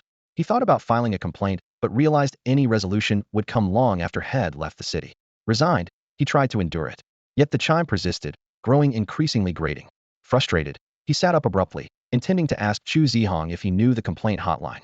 But as he lifted his head, he was met with a sight that left him utterly stunned. Outside the window, an enormous moon unlike any he had ever seen was slowly rising. Its cold, silvery light poured into the waiting hall like a tide, casting the window framed shadows sharply onto the backrests of the benches. The entire space was bathed in a tranquil, water-like glow. Even Lu Mingfei, who had no appreciation for art, was left speechless by the breathtaking scene before him. The moonlight poured down like a silvery river, enveloping the entire Chicago train station in a shimmering glow. It was so stunning that all he could do was utter a single exclamation of astonishment. But soon, a sense of unease crept into his heart. Outside the station, where there should have been bustling traffic and the lively hum of voices, there was now only the monotonous and lonely toll of a bell echoing in the distance. There wasn't even a church nearby, so where was the bell coming from? Lu Mingfei glanced around, his unease growing as the beauty of the scene took on an eerie quality. What unsettled him even more was the sudden emptiness of the station. Just moments ago, it had been teeming with people, but now it was completely deserted. Brother Chu Zhihang and the others were nowhere to be seen, and even the diligent guard at the entrance had vanished. The subway shop in the distance had gone dark, and an unnatural silence enveloped the entire space. Am I the only person left in the world? The absurd thought popped into his mind. At some point, the persistent tolling of the bell also ceased. The world was plunged into an oppressive silence, as if the very air had abandoned him. An unprecedented sense of fear gripped Lu Mingfei's heart, and he didn't even dare to breathe loudly, afraid of disturbing the eerie stillness. When he jumped down from the bench, he nervously swallowed. But then, he froze in place in the spot where Finjel had been lying earlier. A young boy had appeared at some unknown moment. The boy was Chinese, dressed in a pure black evening suit, and looked about 13 or 14 years old. The moonlight fell on his youthful face, revealing a profound sadness that seemed to seep into one's very bones, so heavy it was suffocating. The boy sat there quietly, as if he had been waiting for Lu Mingfei to wake up. Faced with this mysterious boy who had appeared out of nowhere, Lu Mingfei was momentarily at a loss for words. Before he could speak, the boy broke the silence, his voice carrying a weight far beyond his years. Did you hear it? That was the horn of war. Soon, this world will be drenched in blood. War? Lu Mingfei blinked in confusion. Isn't there always some war going on in the world? Bloodshed doesn't seem all that unusual. The boy seemed disappointed by Lu Mingfei's response and continued speaking as if to himself. He will return, no matter where he is buried, no matter how long he has been dead. Because this is fate, the will of the world itself. Such an arrogant existence. Even though he perished before history began, he refuses to let this world go. Listening to these cryptic words, Lu Mingfei began to wonder if the boy was suffering from a serious case of delusional grandeur. But the boy merely let out a soft sigh, his tone heavy with disappointment. Endless wars. This is the prelude to his return. The moment he awakens, the world will face its final judgment. In an instant, the glaciers of the Arctic and Antarctic will melt into an endless ocean, and the raging waters will engulf every inch of land. Molten magma from the depths of the earth will erupt, its fiery tongues consuming every trace of human civilization until all is reduced to ashes. The ground will tear apart like paper under his power, and even the vast mountain ranges will plunge into bottomless abysses. Violent winds and thunder will weave a shroud of death, enveloping this doomed world. Not even the legendary Noah's Ark will offer salvation, for this world has long lost its distant shore. 1,000 years of seals have been broken, and Satan is about to regain his freedom. The golden-haired boy stared at Lu Mingfei, who was curled up in the corner, clutching his ears tightly with his hands. His voice was filled with both sorrow and anger. The world is nearing its end, and you, my brother, are still trembling here in fear? Why won't you pick up your sword? The entire world could be your weapon. His tone suddenly turned scornful. What is he, after all? Just a piece of trash abandoned by the world. Even if he revives, we can kill him again. If he chose the fate of death, then he should never dream of returning. The boy leaned in close to Lu Mingfei, his golden, flame-like eyes burning like two scorching mirrors, reflecting directly into Lu Mingfei's gaze. This sudden move made Lu Mingfei instinctively recoil in fear. Stay away from me. Lu Mingfei stammered, pulling back in panic. I'm telling you, I'm not your brother. You've got the wrong person. He muttered to himself, thinking this kid must be a severe case of delusional adolescence. He made a mental note to report this kind of reckless behavior later. Seeing Lu Mingfei's reaction, the boy's eyes grew even sadder. How pitiful. You always deny yourself. Even though we are the closest of kin, you keep rejecting me. Goosebumps rose all over Lu Mingfei as he shook his head furiously like a rattle drum. Look, I may have just gone through a breakup, but I don't like men. And you're way too young. I mean, you still have a chance to. Wait, no, that's not what I meant. Whatever, just stay away from me. The boy let out a deep sigh. Though his expression remained sorrowful, his voice regained calmness. You will take up the sword in the end because, by then, your only reliance will be the blade in your hand. This time, I've chosen allies. We won't repeat the same mistakes. We won't fight alone. This time, we will trample destiny beneath our feet. This time, I want you to willingly make the exchange with me. Exchange? Exchange what? Lu Mingfei asked, almost involuntarily. A defiant smile played on the boy's lips. The power to crush destiny, of course. I should have kept my mouth shut. Why am I even talking to someone this deep into their delusions? Lu Mingfei muttered in frustration. At that moment, the sound of approaching footsteps shattered the tense silence. The boy's lips curled into a faint smile as he heard the commotion, a hint of regret flashing across his face. He spread his hands and looked at Lu Mingfei with gentle eyes. Brother, it seems our touching reunion is going to be cut short. But don't worry, we'll meet again soon. Next time, I hope you'll be willing to exchange with me. Before he could finish his sentence, the boy's figure began to fade, becoming as translucent as morning mist before disappearing into the air. Lu Mingfei's eyes widened in disbelief at the surreal scene unfolding before him. What the hell? Am I seeing things? Or dreaming? Hey, you. Instinctively, he leaned forward, but lost his balance and tumbled off the bench. With a dull thud, he hit the ground, groaning as he rubbed his aching head. Awkwardly, he scrambled to his feet and looked around.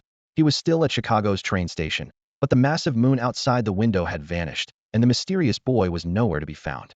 Chu Zhihang and the others were still in their places, and Senior Su Ran had already arrived. So it really was just a dream.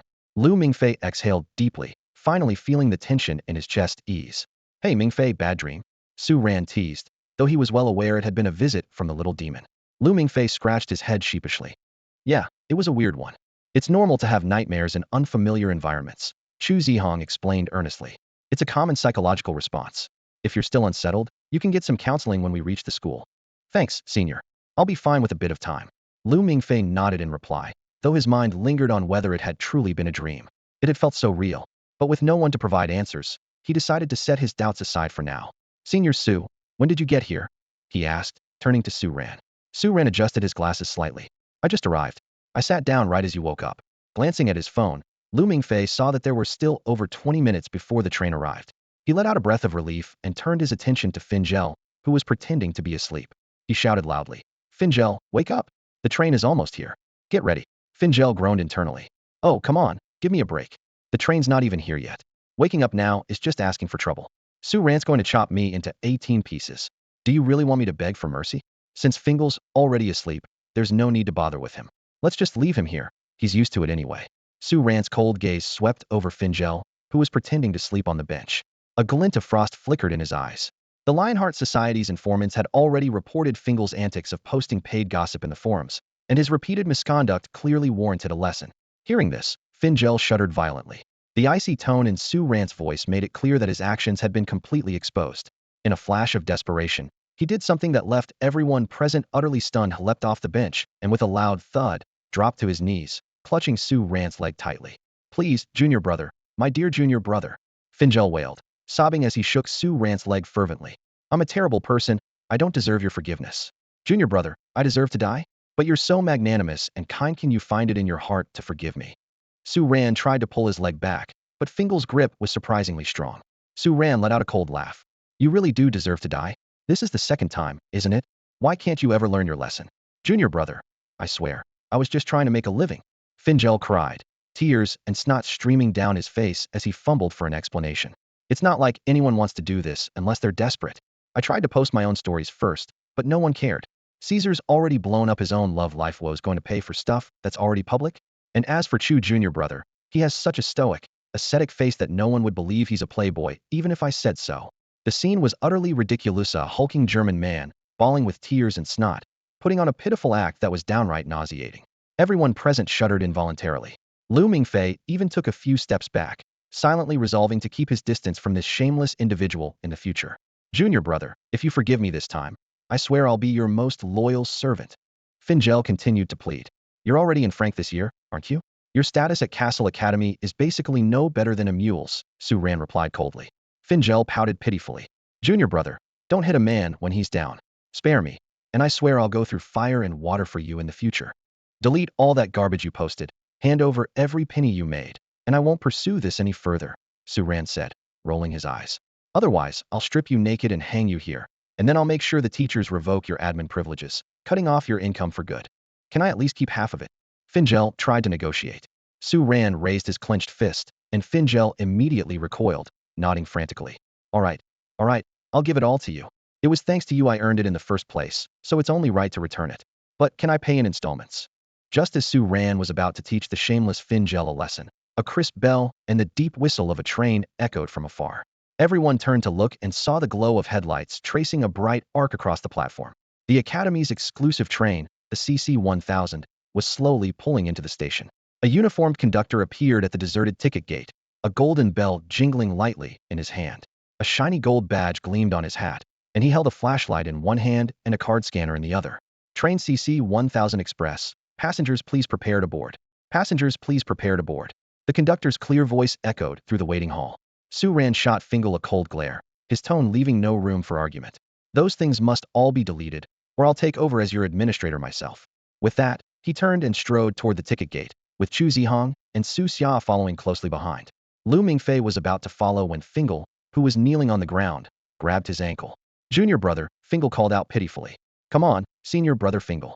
Lu Mingfei instinctively pulled his leg back, waving his hands frantically. Grabbing me won't help. I really don't have any money.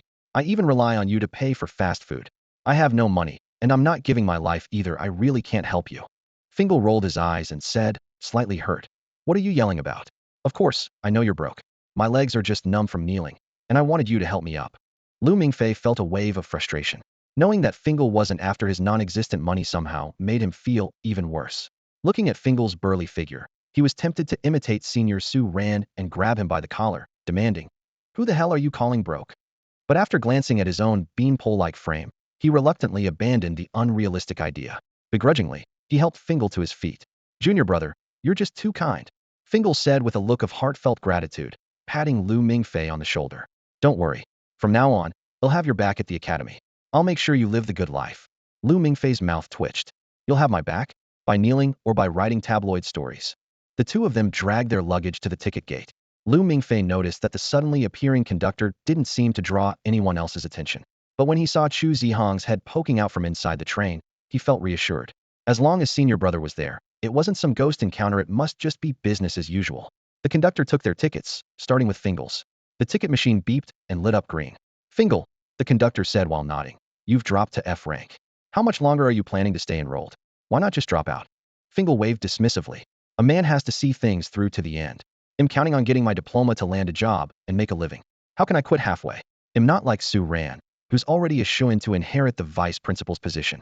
Even if his grades were terrible, he'd live comfortably for the rest of his life. If I don't graduate, I'm done for. The top student in the entire school not graduating? Impossible. The conductor corrected him. If that ever happens, you might as well retire on campus. Fingel fell silent, a fleeting sadness crossing his eyes. He murmured softly, even being the top student doesn't guarantee it. Lu Mingfei was utterly confused.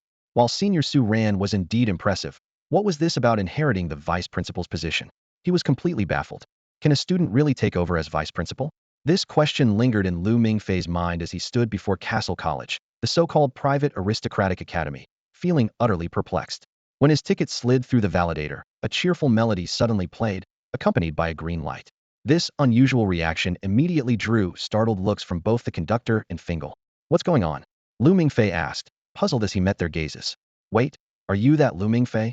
The conductor couldn't help but ask. You wouldn't happen to be the S-class, would you? Lu Mingfei blinked and replied calmly. If there's no other S-class named Lu Mingfei, then I suppose I'm the one you're referring to. What? The conductor simply shook his head, while Fingel looked him up and down with disbelief. Junior, you sure don't look like an S-class. Before Lu Mingfei could respond, Fingel had already grabbed his arm and followed Su Ran and the others onto the platform. A high-speed train stood on the tracks, its bright headlights cutting sharply through the night.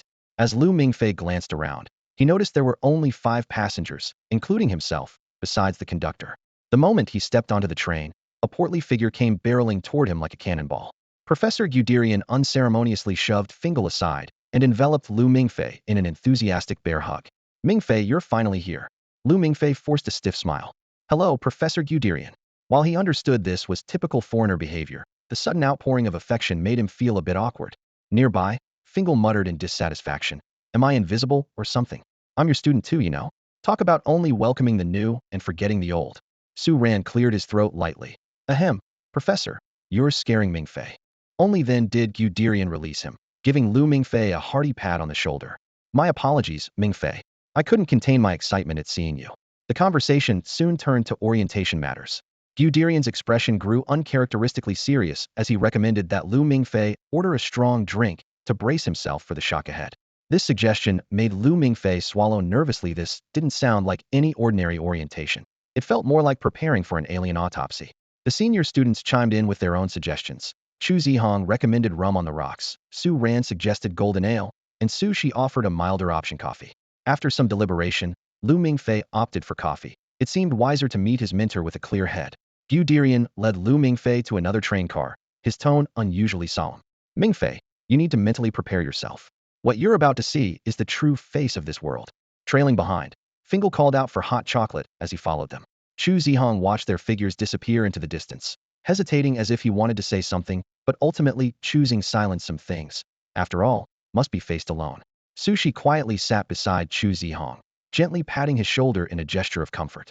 Meanwhile, Su Ran, ever the carefree one, grabbed a bottle of champagne and 3 flutes. Well, since we're just waiting around, let's have a drink too.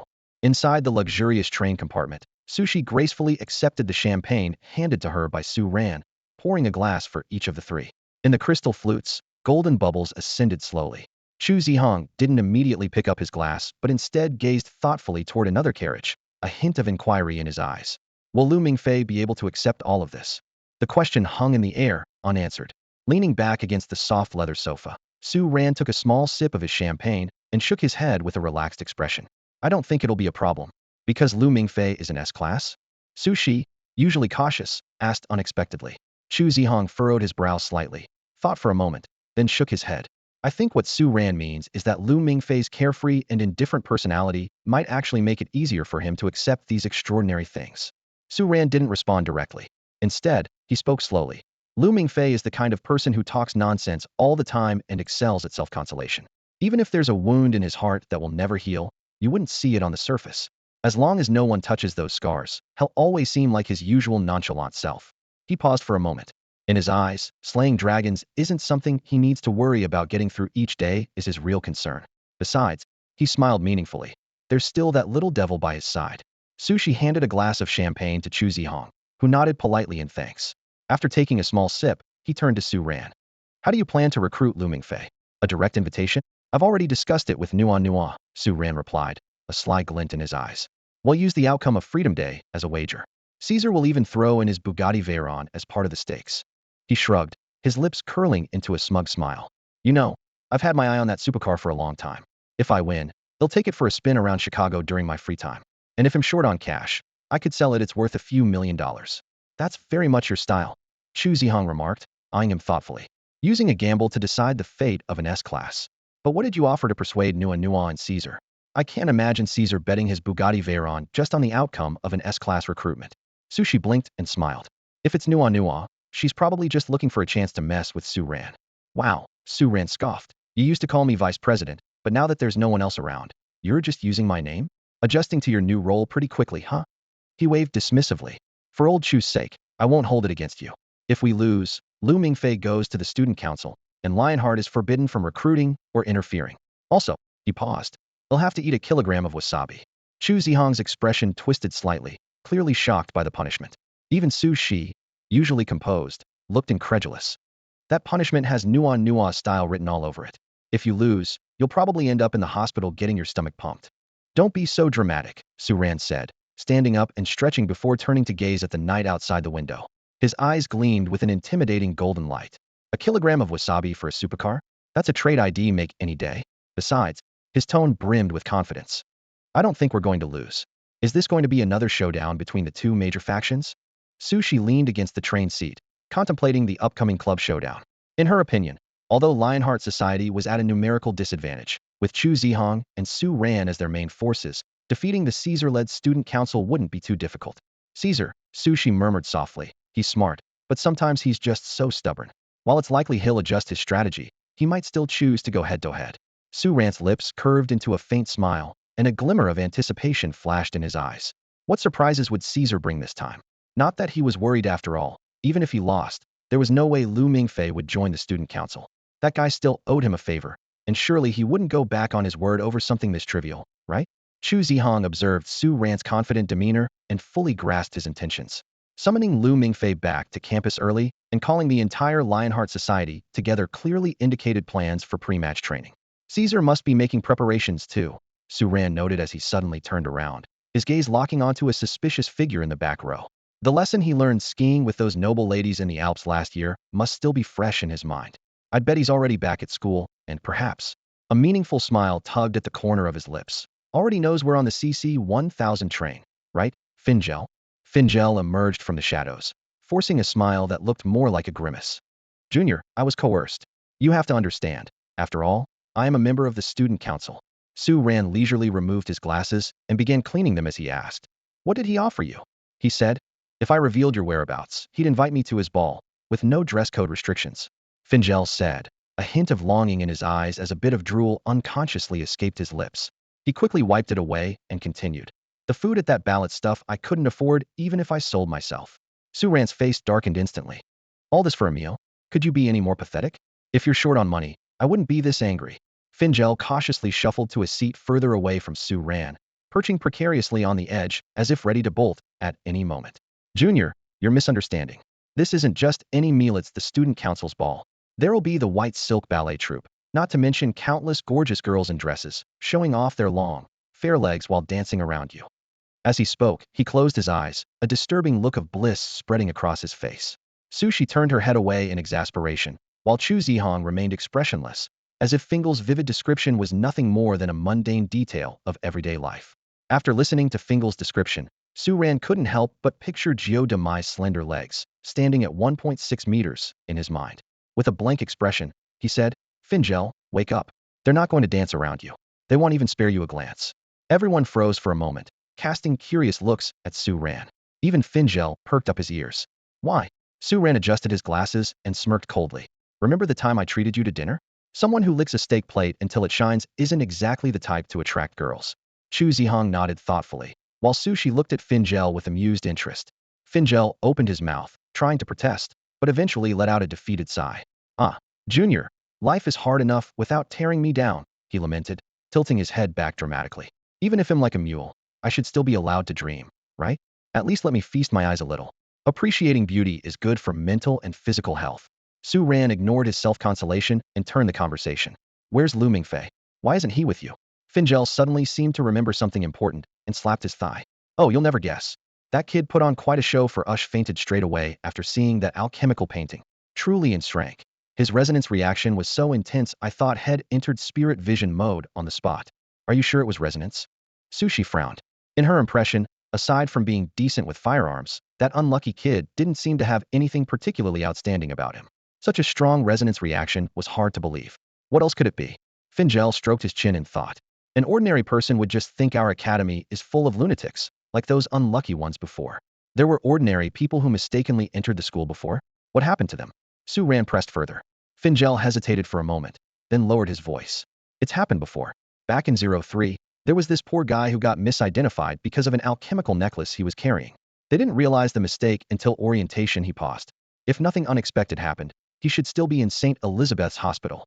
The three exchanged looks and silently agreed not to ask any more questions. Clearly, that person was truly an unfortunate soul.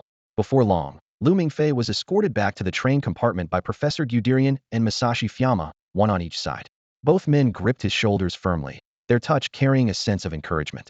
Yet Lu Mingfei looked utterly deflated, his head drooping like a wilted plant. After a series of undeniable physical validations, the shocking truth finally took root in his mind. His veins truly carried the blood of a sentient reptilian species. What shattered his worldview even further was the revelation that he was about to attend Cassell College to learn how to slay dragons. At this moment, Lu Mingfei stared blankly at the floor, consumed by a profound existential crisis. An entire Cassell College full of dragon hybrids? He thought with a bitter smile. How is this any different from a dragon's lair? I'm just a clueless little rabbit stumbling into a tiger's den, one that could be turned into toilet paper at any moment. The thought sent a shiver down his spine. S-class. High-purity bloodline. Lu Mingfei almost laughed out loud. What kind of international joke is this? I'm just an ordinary kid who grew up under the red flag. How did I wake up one day and turn into a reptile? And now you want me to slay dragons? Give me a break. I couldn't even fill the gap between their teeth. When he first heard the news, Lu Mingfei's instinctive reaction was to drop out immediately. What did this so-called real world have to do with a law-abiding couch potato like him? He had zero interest in anything as dangerous as fighting giant lizards. But Professor Guderian clearly anticipated his resistance. Calmly, the professor laid out the consequences of dropping out. Enforced memory erasure, missing the college entrance exams and needing to retake a year, and continuing to endure his aunt's constant disdain. These words struck directly at Lu Mingfei's weak points, leaving him with no choice but to compromise. Compared to those dragons I haven't even seen yet, Lu Mingfei sighed to himself. The tigress back home is way scarier. The thought of his aunt jabbing his forehead while scolding him sent chills down his spine. Fine, I'll stick around for now. The professor said dragons aren't exactly everywhere. My luck can't be that bad, right? Plus, I've got some familiar faces here. With that thought, he lifted his head and glanced around. Chu Zhihang sat upright on the sofa, as silent as ever, but gave him a slight nod. Su Xiaoyan, sitting beside Chu Zhihang, greeted him with a warm smile and a friendly wave. Fingal leapt up from the sofa with a hearty laugh, striding toward him. Meanwhile, Su Ran gracefully turned to the side, raising her wine glass in a silent gesture of welcome. Welcome, Lu Mingfei, their gazes seemed to say. You've officially entered our world. Senior, Shixiang, am I dreaming? Standing in front of the Gothic-style gates of Cassell Academy, Lu Mingfei gazed up at the grand and majestic cluster of buildings, murmuring to himself. The information he had learned on the train still echoed in his mind, leaving him in disbelief. He turned to Chu Zhihang and Su Ran, hoping for a denial that could shatter his doubts, but their synchronized headshakes crushed his final glimmer of hope. Mingfei, you really need to face reality, Su Ran said, adjusting his glasses with a gentle smile. How could an ordinary university give a foreign student so much scholarship money? There's no such thing as a free lunch. Lu Mingfei let out a heavy sigh. I was so naive to actually believe something good could happen to me. Junior, you've got it all wrong. Fingel suddenly appeared between them, throwing his arm over Lu Mingfei's shoulder. How is this not a good thing? Sure, you're about to dive into a life of chaos and mayhem, but at least you're getting a glimpse of the truth. Lu Mingfei struggled to free himself from Fingal's grip, but after several failed attempts, he slumped in resignation. Fingel, if you don't know how to comfort someone, please just stop talking. Thanks. All I want is to feel safe. He groaned inwardly, thinking that if he had known studying abroad would lead to this, he would never have come. Suddenly, boom, boom, two deafening explosions erupted in quick succession. Thick smoke rose into the air, spreading rapidly. Two burly men in identical uniforms rushed toward the source of the explosions, fire extinguishers in hand. To Lu Mingfei's astonishment, the students passing by seemed completely unfazed, as if this were just another ordinary day. Instinctively, Lu Mingfei moved closer to Chu Zhihang, seeking a shred of security.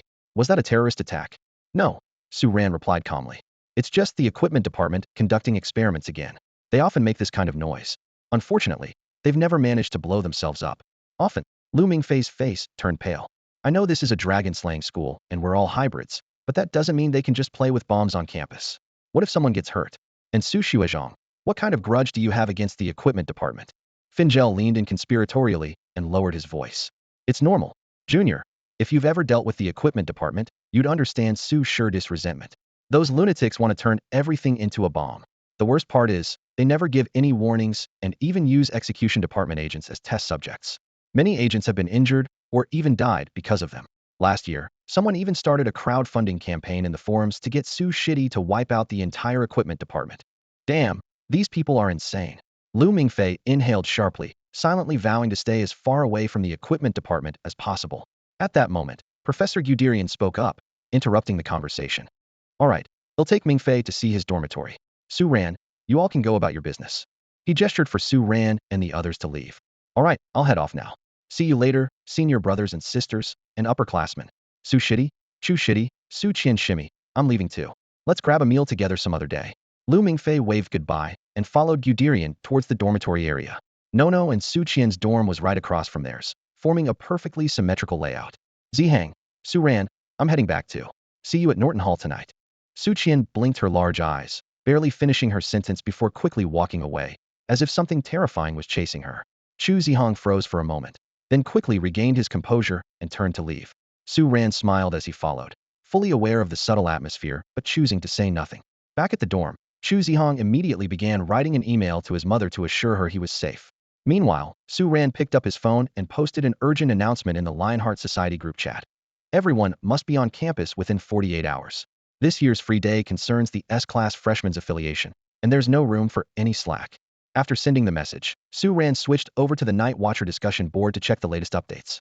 He needed to confirm whether Fingel had followed through on clearing inappropriate information and also wanted to stay informed about the student council's recent activities. At the same time, in Amber Hall, Caesar sat at the head of the table, his fingers intertwined under his chin, his gaze sharp and focused. The student council members were seated on either side of him, the atmosphere heavy with tension. Latest update, Caesar began. Su Ran, Chu Zhihang, and the S-Class freshmen have arrived. According to Fingel's report, Su Ran has indeed kept his promise and hasn't contacted Lu Mingfei in advance. However, he's already anticipated our moves and has begun mobilizing the Lionheart Society. He even predicted that we might change the club competition events. How's the mustard preparation going? Nono suddenly asked, a mischievous glint in her eyes. Caesar nodded with a slight smile. As per your request, we've ordered the spiciest kind. Just in case, we've also prepared the raw ingredients for on-site preparation. I'm really looking forward to seeing that guy make a fool of himself. Caesar's smile carried a hint of vengeful satisfaction. He still remembered the embarrassment Su Ran caused him during the last free day and the frustration of being outmaneuvered by him in subsequent joint events and missions. This time, he was determined to see whether the cunning Su Ran could maintain his usual composure. With all this preparation, we'll make sure that kid gets what he deserves, Nono said, brimming with confidence, her eyes sparkling with anticipation. Nono stood by the window of the student council office, a glint of cold determination flashing in her eyes. She let out a mocking laugh, her clenched fists betraying the bitterness in her heart. She had gone to great lengths to lure Lu Mingfei into the school, teaming up with Norma to play games with him, pretending to be a caring sister offering advice, and even spending a fortune. And the result? All her efforts were effortlessly snatched away by Su Ran, leaving her feeling like a fool who had paved the way for someone else's success. If only I could take him on, Nono muttered through gritted teeth. I'd tear him into pieces. Her words caused a stir in the student council office. The other members, including Miyamoto Yasi and Galahad, exchanged glances before excitement lit up their faces. Make Su Ran eat wasabi? Miyamoto Yasi straightened up immediately, his expression serious. Boss, as a Japanese, he'll take responsibility for preparing the wasabi. Why stop there? Another member chimed in. Let's make the entire Lionheart Society try itone kilogram per person. Seeing everyone so enthusiastic, Caesar felt both gratified and slightly exasperated.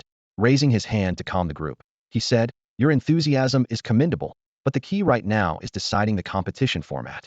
Should we stick to last year's shooting contest, or choose something else? Miyamoto Yasi tightened his grip on the sword he was holding and eagerly suggested, Boss, how about a cold weapon duel? My kendo skills are. Shut up, you fool. Galahad slammed his hand on the table, standing up abruptly. Do you have any idea how skilled Chu Zhihang is with a blade? As the sports minister, Galahad was known for his temper, but also his clear-headed reasoning. Besides, the Lionheart Society members have stronger bloodlines than us on average. Especially after last year's free day, they've recruited many outstanding newcomers. Close combat relies heavily on bloodline advantages, and giving up firearms would only put us at a greater disadvantage. Galahad's words carried weight. As the vice president of the student council and the manager of the Dragonblood Corps, his opinions were highly respected. Even Miyamoto Yasi, who admired strength above all else, relented after hearing the analysis.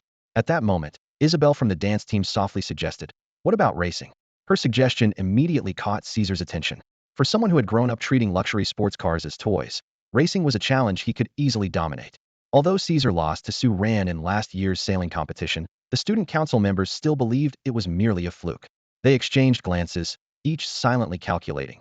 Su Ran might just have a natural talent for sailing and extraordinary luck, but such good fortune couldn't possibly last forever. If he could still perform so impressively on the racetrack, then he wouldn't be an ordinary person. Caesar listened quietly to their discussions, his long fingers gently stroking his chin. Suddenly, his eyes lit up, and a faint, almost imperceptible smile appeared on his lips. Let's go with racing. A showdown between the two clubs should be quite exciting, he said, glancing around the room. Then he added, send someone to inform the Lionheart Club immediately. If they have no objections, it's settled.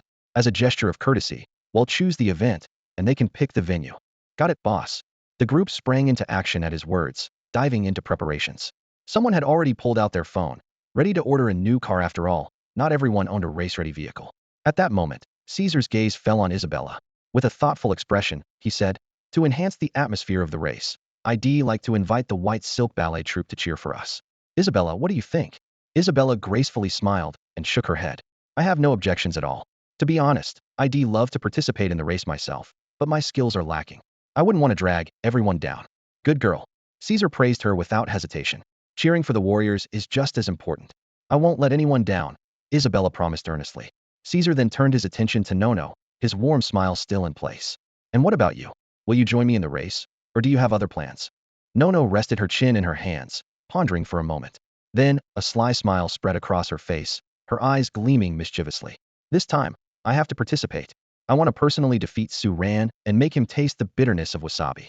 Seeing the vengeful determination in Nono's expression, Caesar raised an eyebrow and thought to himself, a woman's thirst for revenge is indeed terrifying.